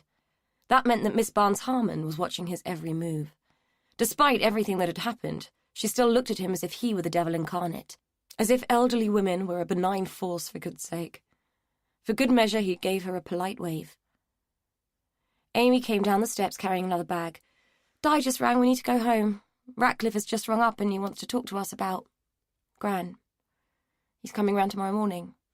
She said the word Gran hesitantly, still worried about how he might react to it, still unable to find a better descriptor for the woman who had pretended to be his mother. Okay, whatever. Give me that, I'll pack it in the van. You run up and get some more. She did as she was told and ran back up the steps as he wedged the bags into the van. When he went back into the house, he was surprised to find Miss Barnes-Harmon hovering in the hallway, her little dog panting at her heel. Such a terrible, terrible shame. I was so sorry to read about what happened. It's the end of an era, and for those of us who dislike change, it always comes as a shock. Can I offer you and your daughter a cup of tea? I imagine it's thirsty work up there, she said, nodding towards the stairs where Amy was descending with another bag. Charlie didn't know what to say. Much as he was gagging for a cuppa, he didn't feel entirely comfortable about accepting hospitality from a woman who'd called the police on him. That would be lovely, thank you, Amy said, before Charlie could open his mouth to refuse. She pointedly ignored the censorious glance he gave her when Miss Barnes-Harmon had turned away to lead the flat into her house. Once again he found himself stepping through a portal into the past. This one a more genteel, refined era, where time had been suspended in a soft, protective manner, befitting a woman who confessed that she didn't like change. She made a decent cup of tea, though, he'd give her that, even if the piddly little cup was a pain in the arse to drink from. She'd even given them biscuits, which Charlie didn't eat, mainly because the ruddy dog was salivating and haunting his every move. Amy was making polite conversation about the antiques and how beautifully the old lady had kept them. All family pieces, heirlooms, I suppose you'd call them. All I have left now. I don't know what it is about this house. It makes one cling to the past, she said with a wan smile, and it has quite a past. I often wonder if poor Miss Porter knew the extent of it, and how it came to be in her possession. If she did, she'd never mentioned it. I'd like to have known her better, in all honesty. I was very fond of her mother, despite her reputation. Charlie nearly choked on his tea at that. He glanced at Amy, who was blinking in shock, too. You were fond of Valerie, she blurted. Miss Barnes-Harmon laughed. Good gracious, no. I only met Valerie once, an atrocious woman in every way. A complete social dilettante, quite repulsive, she said with a shudder. Why Lillian ever made the decision to send the child to her, I will never know. I think I'd have made a better mother for poor Rachel, in all honesty. Still, I suppose someone of her persuasion couldn't be a mother, and of course the father absolutely forbade it. Much as I liked Lillian, and was of course grateful to her for providing me with this home, I have to admit she chose her lifestyle over her child. She'd never have acquired this place if she hadn't, though I always felt that the fur coats and champagne cocktails never quite filled the hole that Rachel left in her life. I don't think she ever forgave him for making her give the child up. Charlie was aware that he was opening and shutting his mouth like a landed guppy. Forgave who? Amy asked. Charlie was convinced he'd brought her up to be a mite more polite, but he wanted to know too. Her fancy man, I think they used to call them. Lillian was a kept woman, his mistress. He gave her the deeds to his house when she agreed to give Rachel up. He didn't want that kind of albatross around his neck. It wasn't conducive to the nature of their arrangement. I'm not sure she ever forgave him or herself. I'm not sure she atoned for it by leaving it to Rachel either. It did her no favours. It was Amy's turn to sit open-mouthed. Have I shocked you, dear? I was never inclined to such shenanigans myself, but we did do those things back then. We might be old, but we weren't Victorian. Far from it, the old lady laughed. Who was he? Charlie asked, finally finding his voice. Miss Barnes-Harmon tapped the side of her nose. I always knew him as Mr. Clark, but of course that wasn't his real name. I always suspected he was a minor royal. He had that air, but I honestly couldn't tell you. I wish I could. Charlie glanced at Amy. She looked back at him over her teacup, an amused look in her eyes, and her brows raised so high they were disappearing under her fringe. He had to fight the urge not to snigger himself. Rachel, the illegitimate daughter of a minor royal. Chances were Mr. Clark had been some bluff businessman with delusions of grandeur to go with his bid on his side. But if the old lady wanted to soften it with a bit of romance, why disabuse her? Charlie was just relieved that the Porter gene had been suitably diluted, both Rachel and his daughter. Thank goodness. For some reason it made him feel much better. Ratcliffe wedged himself awkwardly on the edge of Charlie's sofa and accepted a cup of tea from Diana. I'm dying for this, he said gratefully. Tea was always a welcome prop. It had the property of being able to normalise even the most bizarre situations. You're welcome, Diana replied. So now that we're all here and we've all got tea, you can tell us the news. Ratcliffe glanced at Charlie. Are you happy for me to talk about this now? Charlie nodded. I think Diana has as much right to know what's going on as the rest of us by now. Damn right. Bloody woman nearly broke my nose, she said, leaking some residual umbrage. Ratcliffe sighed. Okay, here goes. The Crown Prosecution Service are not going to take it to trial. After extensive psychiatric assessment, it has been deemed that Delia Jones is unfit to stand trial. She has been assessed as mentally unstable and therefore cannot be held responsible in a court of law for her actions. Charlie hung his head. Diana nodded sagely, and with the passion of youth, Amy vented her spleen. You mean that evil woman is going to get away with it? I don't believe it. She has utterly and completely ruined all our lives, and you're telling me that it's not even going to court. Unbelievable, she huffed, her voice saturated with disgust. No, she's not going to get away with it at all. Under the circumstances, she will remain, for an unspecified length of time, in a secure psychiatric unit. The chances are she will never come out. If at 77 she is still capable of murder, it's unlikely she will ever be able to be treated, and she still poses a threat. She's going to be put away for the rest of her life. The lack of real justice rankled with him, too. Amy looked away. For all her bravado and rhetoric, they all knew this had hit her hard. There were only so many skeletons a girl of her age could cope with when a battalion of them came marching out of the closet. Delia Jones had dragged them out kicking and screaming, not to mention what she'd done to the girl's mother, both in the past and all too recently. Ratcliffe wiped his brow. I wanted to come and tell you myself. It means that certain aspects of the case that would have normally come out in court won't now be given in evidence. I figured you guys might have questions. What about Frances? Will she go down for her part in things? Charlie demanded, teeth gritted. The case against Frances Haynes is proceeding as planned. Between you and me, she's a stony bitch, but she's not mad. No get-out clause for her. It was a touchy subject for Charlie, and Ratcliffe knew it. Valerie's diary had revealed the true circumstances of Patsy's murder, and Charlie had, rather too late in everyone else's estimation, been exonerated. It had been Frances who had stabbed Patsy, in a fit of jealous rage over Roy, who had been sleeping with both of them but planning to leave with Patsy. Valerie had witnessed the whole thing, and had gladly passed the buck to Charlie, who as usual had found himself in the wrong place at the wrong time that day. Ratcliffe felt bizarrely responsible for the failure of the criminal justice system in this instance, finding it difficult to look Charlie in the eye. No comfort, I know, he mumbled apologetically, noting the tension in Charlie's jaw. What about Molly? Diana asked, gamely steering the subject away, not that there was an easier topic to divert it to. Ratcliffe glanced quickly at Charlie, relieved to find that he was now looking out of the window, avoiding everyone's gaze. Her remains are ready for release whenever. Just let us know, and we'll make the necessary arrangements with whichever funeral director you choose. He could feel Charlie holding in the emotion. How hard must it be for him? Finding out that the woman who raised you had killed your own mother and abducted you. In fact, I have something for you. D.S. Watson managed to track it down. And as it's not going to court now, we thought you might like to have it. He pulled out a faded photograph of a young, pretty woman holding a small baby. She was squinting shyly at the camera, showing off the child. He held it out towards Charlie. It's a picture of her. With you. He didn't want to say that they had found it among Delia's smashed belongings. It would feel like rubbing salt into a wound. Charlie started to reach out for it, but let his arm drop. Instead, Ratcliffe put it on the coffee table. I'll leave it with you. Amy picked it up. On the back, it said in faint pencil, Molly with Philip, 1963. She stifled a sob. Charlie wasn't even Charlie now, he was Philip Kerr. Somehow this small photograph summed up the utter mess they had to sort out, and it pained Ratcliffe deeply to see them have to face it. She put it back on the table and pushed it towards her father. We need to discuss the other remains, the baby Daniel, Diana interjected, steering the topic again. We'd like to place them with Molly. It seems symbolic somehow. Is that possible? Ratcliffe couldn't see why not and agreed to look into it.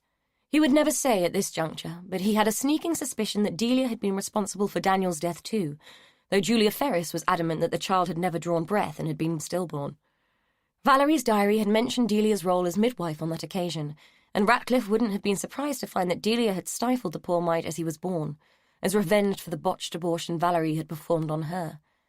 Everything Delia had done had been about revenge, and in Ratcliffe books that meant insane actions from a sane mind. It stuck in his throat that there would be no trial, that she would never be called to account for the lives she had destroyed, whether her victims were alive or dead. On that note, that brings us to Rachel, he said cautiously. What about her? Charlie demanded, suddenly defensive. Ratcliffe closed his eyes for a moment. Of all the things that had emerged from this case that had harmed Charlie, what had happened to Rachel was the thing that had affected him most. He supposed she was the only one who truly mattered. I know how difficult this is for you, but we need to discuss what happens next. Not now, Charlie said through gritted teeth. If you've finished, I have something I need to do. With that, he stood up, grabbed his van keys, and walked out of the house. Amy shifted uncomfortably, as if she was making space for the elephant in the room. Diana, ever the diplomat, said gently, I think you'll have to leave that one for a while. It's the one aspect of all of this that he is truly bitter about. The rest he seems able to live with, but I'm afraid Rachel is a very sore subject. Ratcliffe nodded. I understand, but we'll have to deal with it sooner or later. I know. I'll ring you when he's ready. Ratcliffe sighed, stood up, and offered her his hand. Thank you for the tea. We'll be in touch. He smiled at Amy and glanced around the pleasant living room. Only then did he notice that the photograph of Molly was gone. Charlie swung the van into the car park and switched off the engine. Checking his watch, he realised he still had 10 minutes to wait. He picked up the photograph from the dashboard and studied it, staring intently at the tiny face of the baby. Was it possible that the miniature scrunched-up features were his? When he looked at the face of Molly Kerr, he felt the vaguest, softest stirrings of memory, just a whisper of warmth. Nothing concrete, nothing real, just a sense of something that might have been. He'd found out a little more about this woman, his birth mother, in recent weeks. Angie Watson had been good at unearthing ancient history and old memories. In fact, Angie had been quite good at a lot of things lately. He was surprised to find himself liking the detective quite so much. Molly Kerr had been regarded as a nice kid, a nice girl from a nice home who had got herself pregnant and thrown out of her nice home. She had been young, broke, and friendless, and had ended up selling herself to get by. He wasn't sure how it made him feel. Amy had asked him if he minded that Molly had been a prostitute. He didn't. Better than a murderess. Delia had killed her for 2 reasons, from what they could gather. 1, that she had been jealous of Molly's relationship with Barrington Jones. 2, she wanted Molly's child. That was the most difficult aspect of all this. He knew that Delia had loved him in her way. She had been a good mother. A psychopath, but a good mum on face value. She had consistently destroyed his happiness in each and every way, but... he could scream sometimes. He dared not think about it much, too messy, by far. But it all kept on pinging up in his head, like some demented game of nightmare whack-a-mole. Bash one thought down and another would pop up in its place, just to make him feel like he was teetering on the brink of insanity. He was so lost in his thoughts that he jumped when the passenger door opened. Sorry, didn't mean to scare you. I was miles away, he said. He started the engine. You didn't let on to Ratcliffe you were meeting me, did you? Not a chance. Are you sure you want to carry on with this? Angie asked, reaching for her seatbelt. Yeah, I'm sure. Enough is enough. Time for everything to come out now, don't you think? No more secrets and lies. Angie sighed and nodded her assent. Okay, let's go. At least now that there wasn't going to be a trial, her over-involvement with this would just be matter of disapproval in certain quarters. Even so, she knew that by embarking on this venture with Charlie Jones, she was risking her reputation and possibly her career. Ratcliffe would not be a happy man if he ever found out what she'd been up to. Charlie began to drive. So tell me, before we get there, I need to know so that I can be prepared. I want to know what kind of reaction to expect. Pushing aside her last thread of reluctance, Angie embarked on her story and began to explain to Charlie the pattern of their investigation and how it had culminating in the arrest of his mother. A lot of this you already know, so excuse me if I'm repeating stuff, but it helps to tell it in a logical sequence. Valerie and Delia knew each other as kids. Valerie, as you know, was brought up by her aunt, who was the local abortionist. We can only suppose that Valerie was supposed to take up the mantle at some point. Anyway, we know that there was a botched abortion which left Delia unable to have children of her own, and the scandal of which alienated her from her family. From what we can gather, they're a pretty brutal family anyway, so it's likely that whatever damage was done to Delia's psyche was done a long time ago. Of course, she blamed Valerie for her misfortunes, and when she found out that Valerie had married, she approached her and more or less blackmailed her into financially supporting her. According to Valerie's diary, it was the threat of revealing her past to William Porter that swung it. When William died, Delia had already been involved in assisting the birth and likely the death of Stella's child, so by then their fates were equally intertwined. Neither would gain anything by betraying the other. They both had enough dirt on each other to bring each other's worlds crashing down. Of course, Valerie knew you couldn't possibly be Delia's child, and Delia knew not only about Valerie's history but also about William's incestuous relationship with Stella. They were locked together in it like a stalemate. Tell me more about the baby, Charlie asked. Why did they do what they did to it? As I said, he was Stella's. It appears that Valerie had the idea of preserving the body and hiding it. She wrote about having read something about mummified remains in Sicily and had applied the process to keep him. We don't know, but our guess is that she just thought it was a good way of disposing of him. We know from both the diary and Francis that Stella had fixated on the body and kept it for days. I suppose Valerie felt she had to hide it somehow. She noticed Charlie wince at the thought. I know, it's pretty sick stuff. We think that she was pretty far gone mentally even at that stage. We know that William had syphilis, and it's likely he passed it on to her. It's a disease that can have a profound effect on mental health in the long run, apparently, so it might explain some of the more bizarre behaviour she displayed. Did my mother... Delia... Did she kill the baby? Honestly, we don't know. Stella stated that she did, but she wasn't exactly reliable. The pathologist thinks not. Ratcliffe has his suspicions, and I just have to accept that we will likely never know now. Charlie gritted his teeth. Okay, so what about Rachel? Why was she told that she was the result of incest? What the hell was all that about? Stella claimed that Rachel was hers, but the story you told me from the London neighbour makes more sense. She and Stella shared some DNA, but not enough to let us believe that Stella was her mother. Cousins fit the bill perfectly, though. We think, and this is sheer guesswork based on what little Francis chose to tell us, and what we can piece together, that Stella fixated on Rachel when she was a baby and convinced herself she was hers. Bizarre, I know. You know about the room in the flat with all the dolls? Yeah, grim, but it does show us that she remained obsessed with and oppressed by motherhood, babies and guilt. We do know that Lillian paid money on a regular basis to Valerie. We assume it was to finance Rachel's upbringing. She waited a moment while he digested the information. It seems that Rachel served a purpose for everyone, one way or another. So it's not so much of a mystery why they lied to her about me, is it? He said bitterly. I don't suppose they thought there was anything unusual in it by then. The diary tells us that Delia and Valerie hatched that plan between them. Valerie because she thought it would bring Rachel and her money home, and Delia because she wasn't prepared to let Rachel take you and Amy away from her. Given recent and past events, I don't get why she tolerated my relationship with Rachel at all. Why not try and put a stop to it sooner? Why let it go on so long? They were pretty effective at disposing of people by then. This was the part that Angie hadn't been looking forward to. Not that she had been relishing any of it. She took a breath. Because they both knew that Rachel had witnessed what really happened to Patsy. She actually saw the whole thing. She paused. Charlie swung into a side road and stopped the van. What? Before you go on, she interjected rapidly, Rachel never hid anything from you. They doped her up with her epilepsy medication. The only bit she could ever recall was seeing you come in after the event. She had no memory of the events before, well, no accessible ones anyway. In short, they were terrified of her, that one day she might remember what had really happened. They all became very frightened of what Rachel might do, say, or remember. She had the heads up on them all. While she was a child, they could discredit her, but as an adult, it was much more difficult. Jesus Christ, was all he could say. Like I said, she had no conscious memory of the event itself, only seeing you afterwards. As this story had unfolded during the investigation, Angie had often wondered if it was this single happening that had brought Charlie and Rachel together in later years, the two innocents clinging together. Charlie was getting angry, she could sense it. Tell me about William, about the flat and what you found, he said, changing the subject but not necessarily into more comfortable territory. William left the day after Daniel was born. He had been in tacit agreement with the arrangement that Delia should dispose of the issue, as Valerie described it.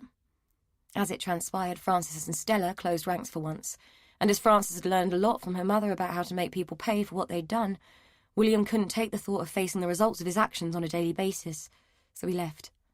I can't even begin to explain to you why Stella maintained a connection with him. I don't get it, so don't ask me to make sense of it.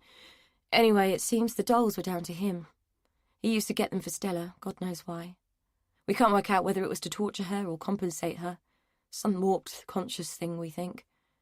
Put it this way, I personally never thought Delia was likely to have a working knowledge of Latin, so it was always likely to be someone else.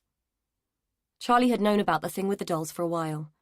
They had interviewed him about it when Delia had been arrested, shown him a shudder-worthy and chilling photos of the scene.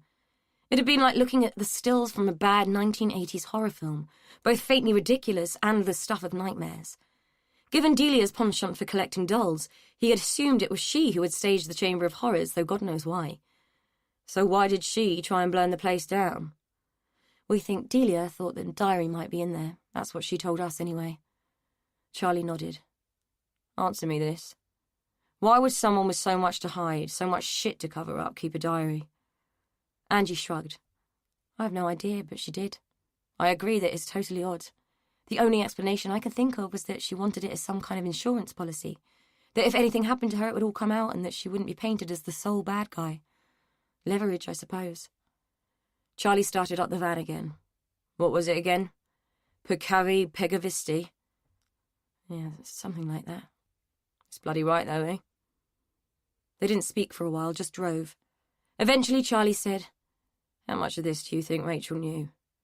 Angie shrugged again. Not much as a child, not consciously anyway. Frances is adamant that Rachel knew nothing, never suspected that Valerie wasn't her real mother. Didn't know that William existed, though she had seen him several times hanging around the shop. They told her that he was an old tramp. Charlie nodded as he pulled the van up in the hospital car park. He switched the engine off. So the question is, how much should I tell her? Do I tell her at all? Angie turned to look at him. This had aged him, but there was still an appeal about Charlie Jones. I don't know, Charlie. What would you achieve? Charlie screwed his eyes shut and shook his head. Rachel had barely survived the attack by Delia, but for some reason she had found the will to live and was now almost well enough to come home. She had come out of the experience a changed person, better in some ways, at least willing to let go of the past and move on. She had asked him to clear the flat, and he had felt as if she were asking him to cut down the bars of her prison. He'd been glad to do it. Maybe she was just clinging to him because there was no one else. Maybe it was because he had Amy, and it was clear that she very much wanted a relationship with her child. Her legitimate, unsullied child. Whatever. She was back in his life, and it was better than it might have been under the circumstances. Part of him felt that she was owed the truth too, but now he had heard it for himself, he had to wonder if the lies were mildly more palatable. He shook his head from side to side as if the movement might shake something loose, and everything would fall into some logical order. Angie watched him for a moment. Can I ask you some question? Of course. What? Do you still love her, or do you just have some warped sense of responsibility towards her? Though Angie's feelings of antipathy towards Rachel had mellowed somewhat in recent weeks, she still had reservations. Frankly, women like Rachel scared her. Too much damage. Charlie frowned at her and started to climb out of the van. What kind of question is that? He said, irritation peppering his tone. What are you going to do? She called, scrambling out after him. I'm going to tell her what I think she needs to hear. And which bits do you think she should hear? Angie asked, aware of her apprehension. Charlie paused and slammed the van door. That everything is going to be okay, and whatever bits of all this bullshit that will prove it. Rachel watched them from the window of her hospital room. Her bag was packed, her medication lay on the bed ready for her to take away, and the jagged scar that ran down her leg throbbed in time with the beating of her heart. There had been a moment when she had contemplated making her escape, but she hadn't been able to think of anywhere to run to. Now Charlie was coming, ready to save her, to take her back to his cosy little life where they could coyly play at happy families, whatever one of those was. She wasn't sure she could be saved, or that he should even try. But now that she'd found Amy, she didn't want to let go. Whether what she and Charlie had was love, she didn't know. Part of her felt she wouldn't recognize love if it leapt up and bit her skinny ass, but Diana kept saying that where there was life, there was hope. Most of her wasn't buying it, but there was a tiny stirring of something inside, like the unfurling of wings. It was the merest flutter of possibility, and that was enough.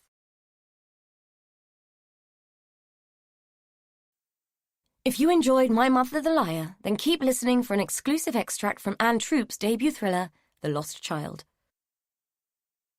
Chapter 1. It all began with the dead badger.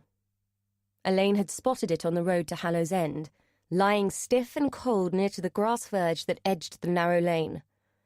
Ordinarily, she would have ignored it, just swerved past and put the sight out of her mind. However, faced with an oncoming tractor, she had no choice but to drive over the poor thing.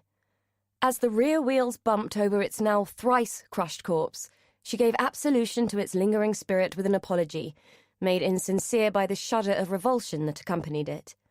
Rural Devon seemed to be inordinately littered with roadkill. Driving over the badger had caused a jolt to the suspension, which in turn dislodged the lid of an urn. The three events set the contents of the urn, the ashes of Elaine's recently cremated mother, skittering across the boot in a cloud of gritty detritus.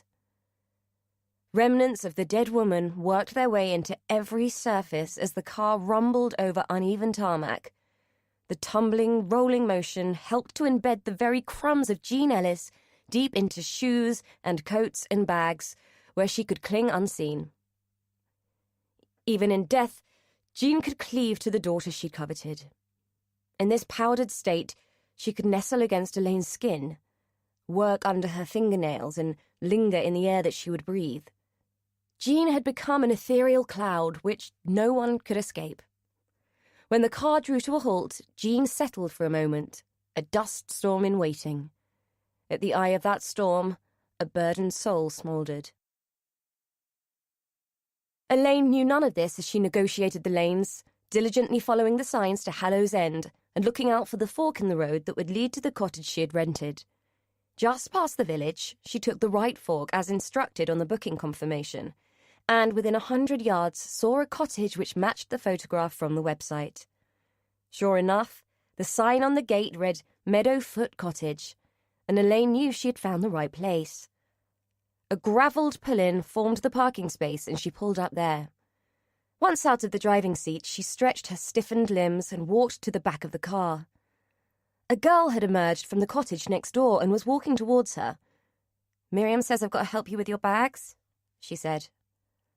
Elaine smiled at her and opened the boot.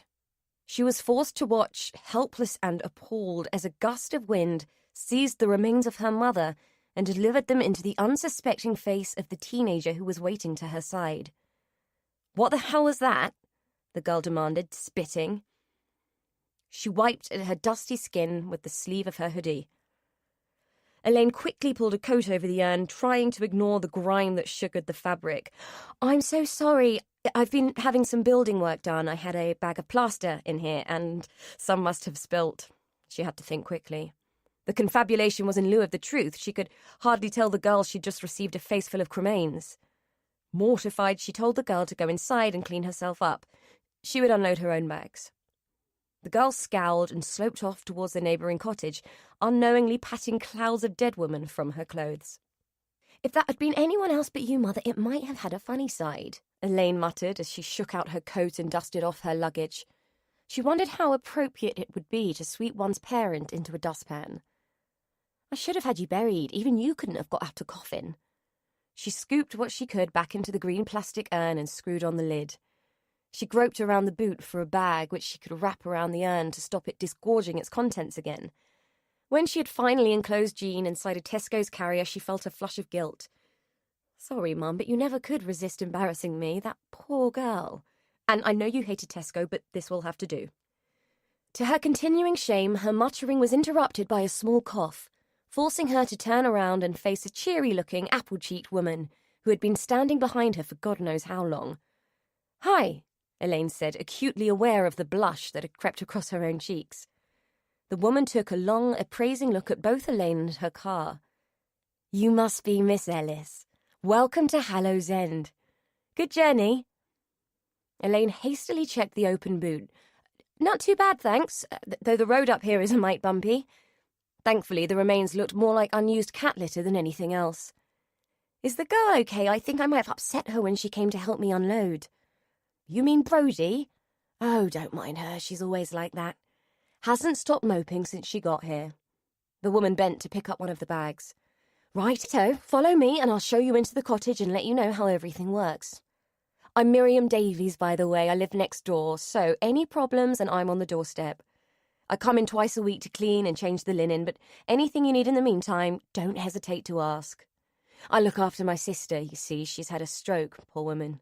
Can't do a thing for herself, so I'm always in. And now we've got Brodie to worry about too, poor waif. Got to feel for her, really, what with her mum being poorly in the hospital." Miriam scrunched up her face as she pronounced the word hospital, making it sound like a profanity, and leaving Elaine in no doubt about which kind of hospital it was. "So all in all, I've got my hands full, but nothing's too much trouble for guests." By the time Miriam had finished talking, they were inside the holiday cottage, and she was busy straightening cushions and twitching curtains, as if she hadn't already made the place spotless. "So, what brings you to Hallows End then, Miss Ellis?" she asked, pausing her activity. Her ruddy face was expectant and smiling. Elaine took a quick glance around the room where she was to live for the next few weeks. She was looking for the clock, the source of the incessant ticking which was already grating on her. There it was, on the dresser, its face taking on the essence of a Cheshire cat. She turned her back on it. "Oh, it's Elaine, by the way. Well, I'm having some building work done at home, so need to be out of the way for a couple of weeks, and Hallows End is where my mother was born. She died recently, so I thought I'd come and see where she grew up." She hated explaining Jean's death. It felt as though she were asking for sympathy. The anticipation of the mawkish reaction which most people heaped upon her was beginning to turn into a feeling of mild dread. She braced herself for Miriam's anticipated compassion.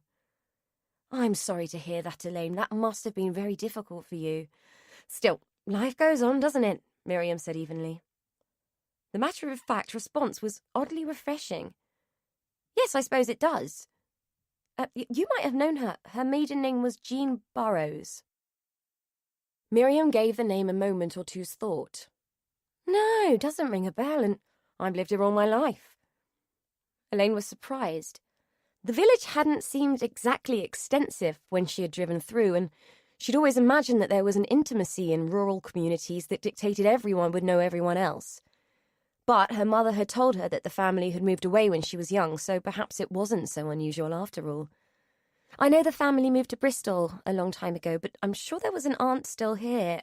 Ruby, I think." Miriam stiffened slightly. "Ruby Tyler." She stated the name with a tone of grim disapproval.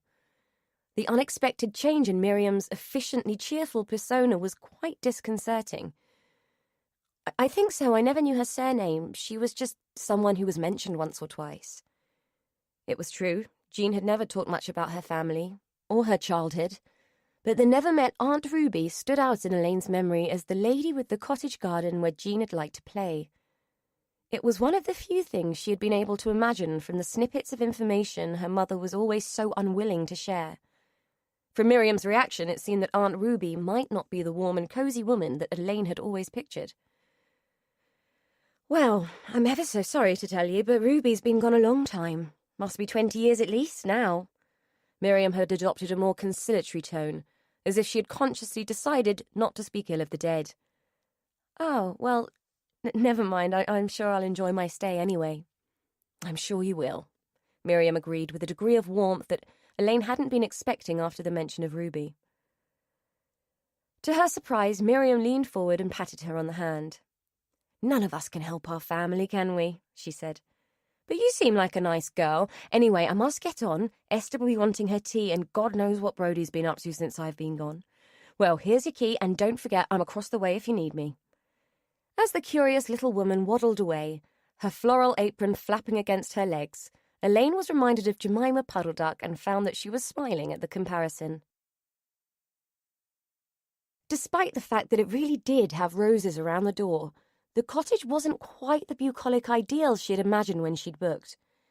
It wasn't so much how it looked. It was quaint enough, even twee in places, right down to the wood-burning stove in the ingle nook and the horse brasses over the mantel. Now that she was alone with the mismatched furniture, the chintz and the ticking clock, it all felt slightly oppressive, as if the cottage was waiting for her to do something that would bring it to life. Though the wind buffeted the windows and forced the trees outside to look as if they had to bow and pay homage, it wasn't cold enough to light a fire, so she cast around for another way to drive the shadows out. The place needed light, it needed noise, and it needed movement. She found a radio in the kitchen and tuned it to Radio 4. Voices flooded the 2 rooms, and she felt herself begin to relax. Having filled the kettle and set it on the stove to boil, she was happy to discover that Miriam had been kind enough to leave milk in the fridge and tea and coffee in the cupboard. She switched on a couple of lamps, letting puddles of light the colour of orange squash illuminate the gloom. Satisfied, she hauled her bags upstairs and into the whitewashed bedroom. By the time she'd put her toiletries in the bathroom and had wedged that damned clock into a cupboard, she felt as though she'd made a dent in the moribund atmosphere. Hiding the clock had established the fact that she would mark her own time in this place. It had felt like a small act of rebellion, and left Elaine feeling stupidly victorious at taking matters into her own hands. She laughed at herself for being so pathetic and settled herself onto the sofa, where she toasted Jean with a cup of tea. "Cheers, Mum. Sorry about the rough journey, but we're here now. I've brought you home." Jean lay still and quiet in the boot of the car, fortuitously unaware that she had been wrapped in a cheap plastic bag, a fact that would have offended her sensibilities no end, or that she had been returned to the last place on earth she would have chosen for her final resting place. That was My Mother the Liar by Anne Troop, read by Jenny Bede. This programme was produced by ID Audio, an audiobook from HQ, an imprint of HarperCollins. Text copyright Anne Troop 2018. Production copyright 2018 by HarperCollins Publishers, all rights reserved. Anne Troop asserts the moral right to be identified as the author of this work. Thank you for listening.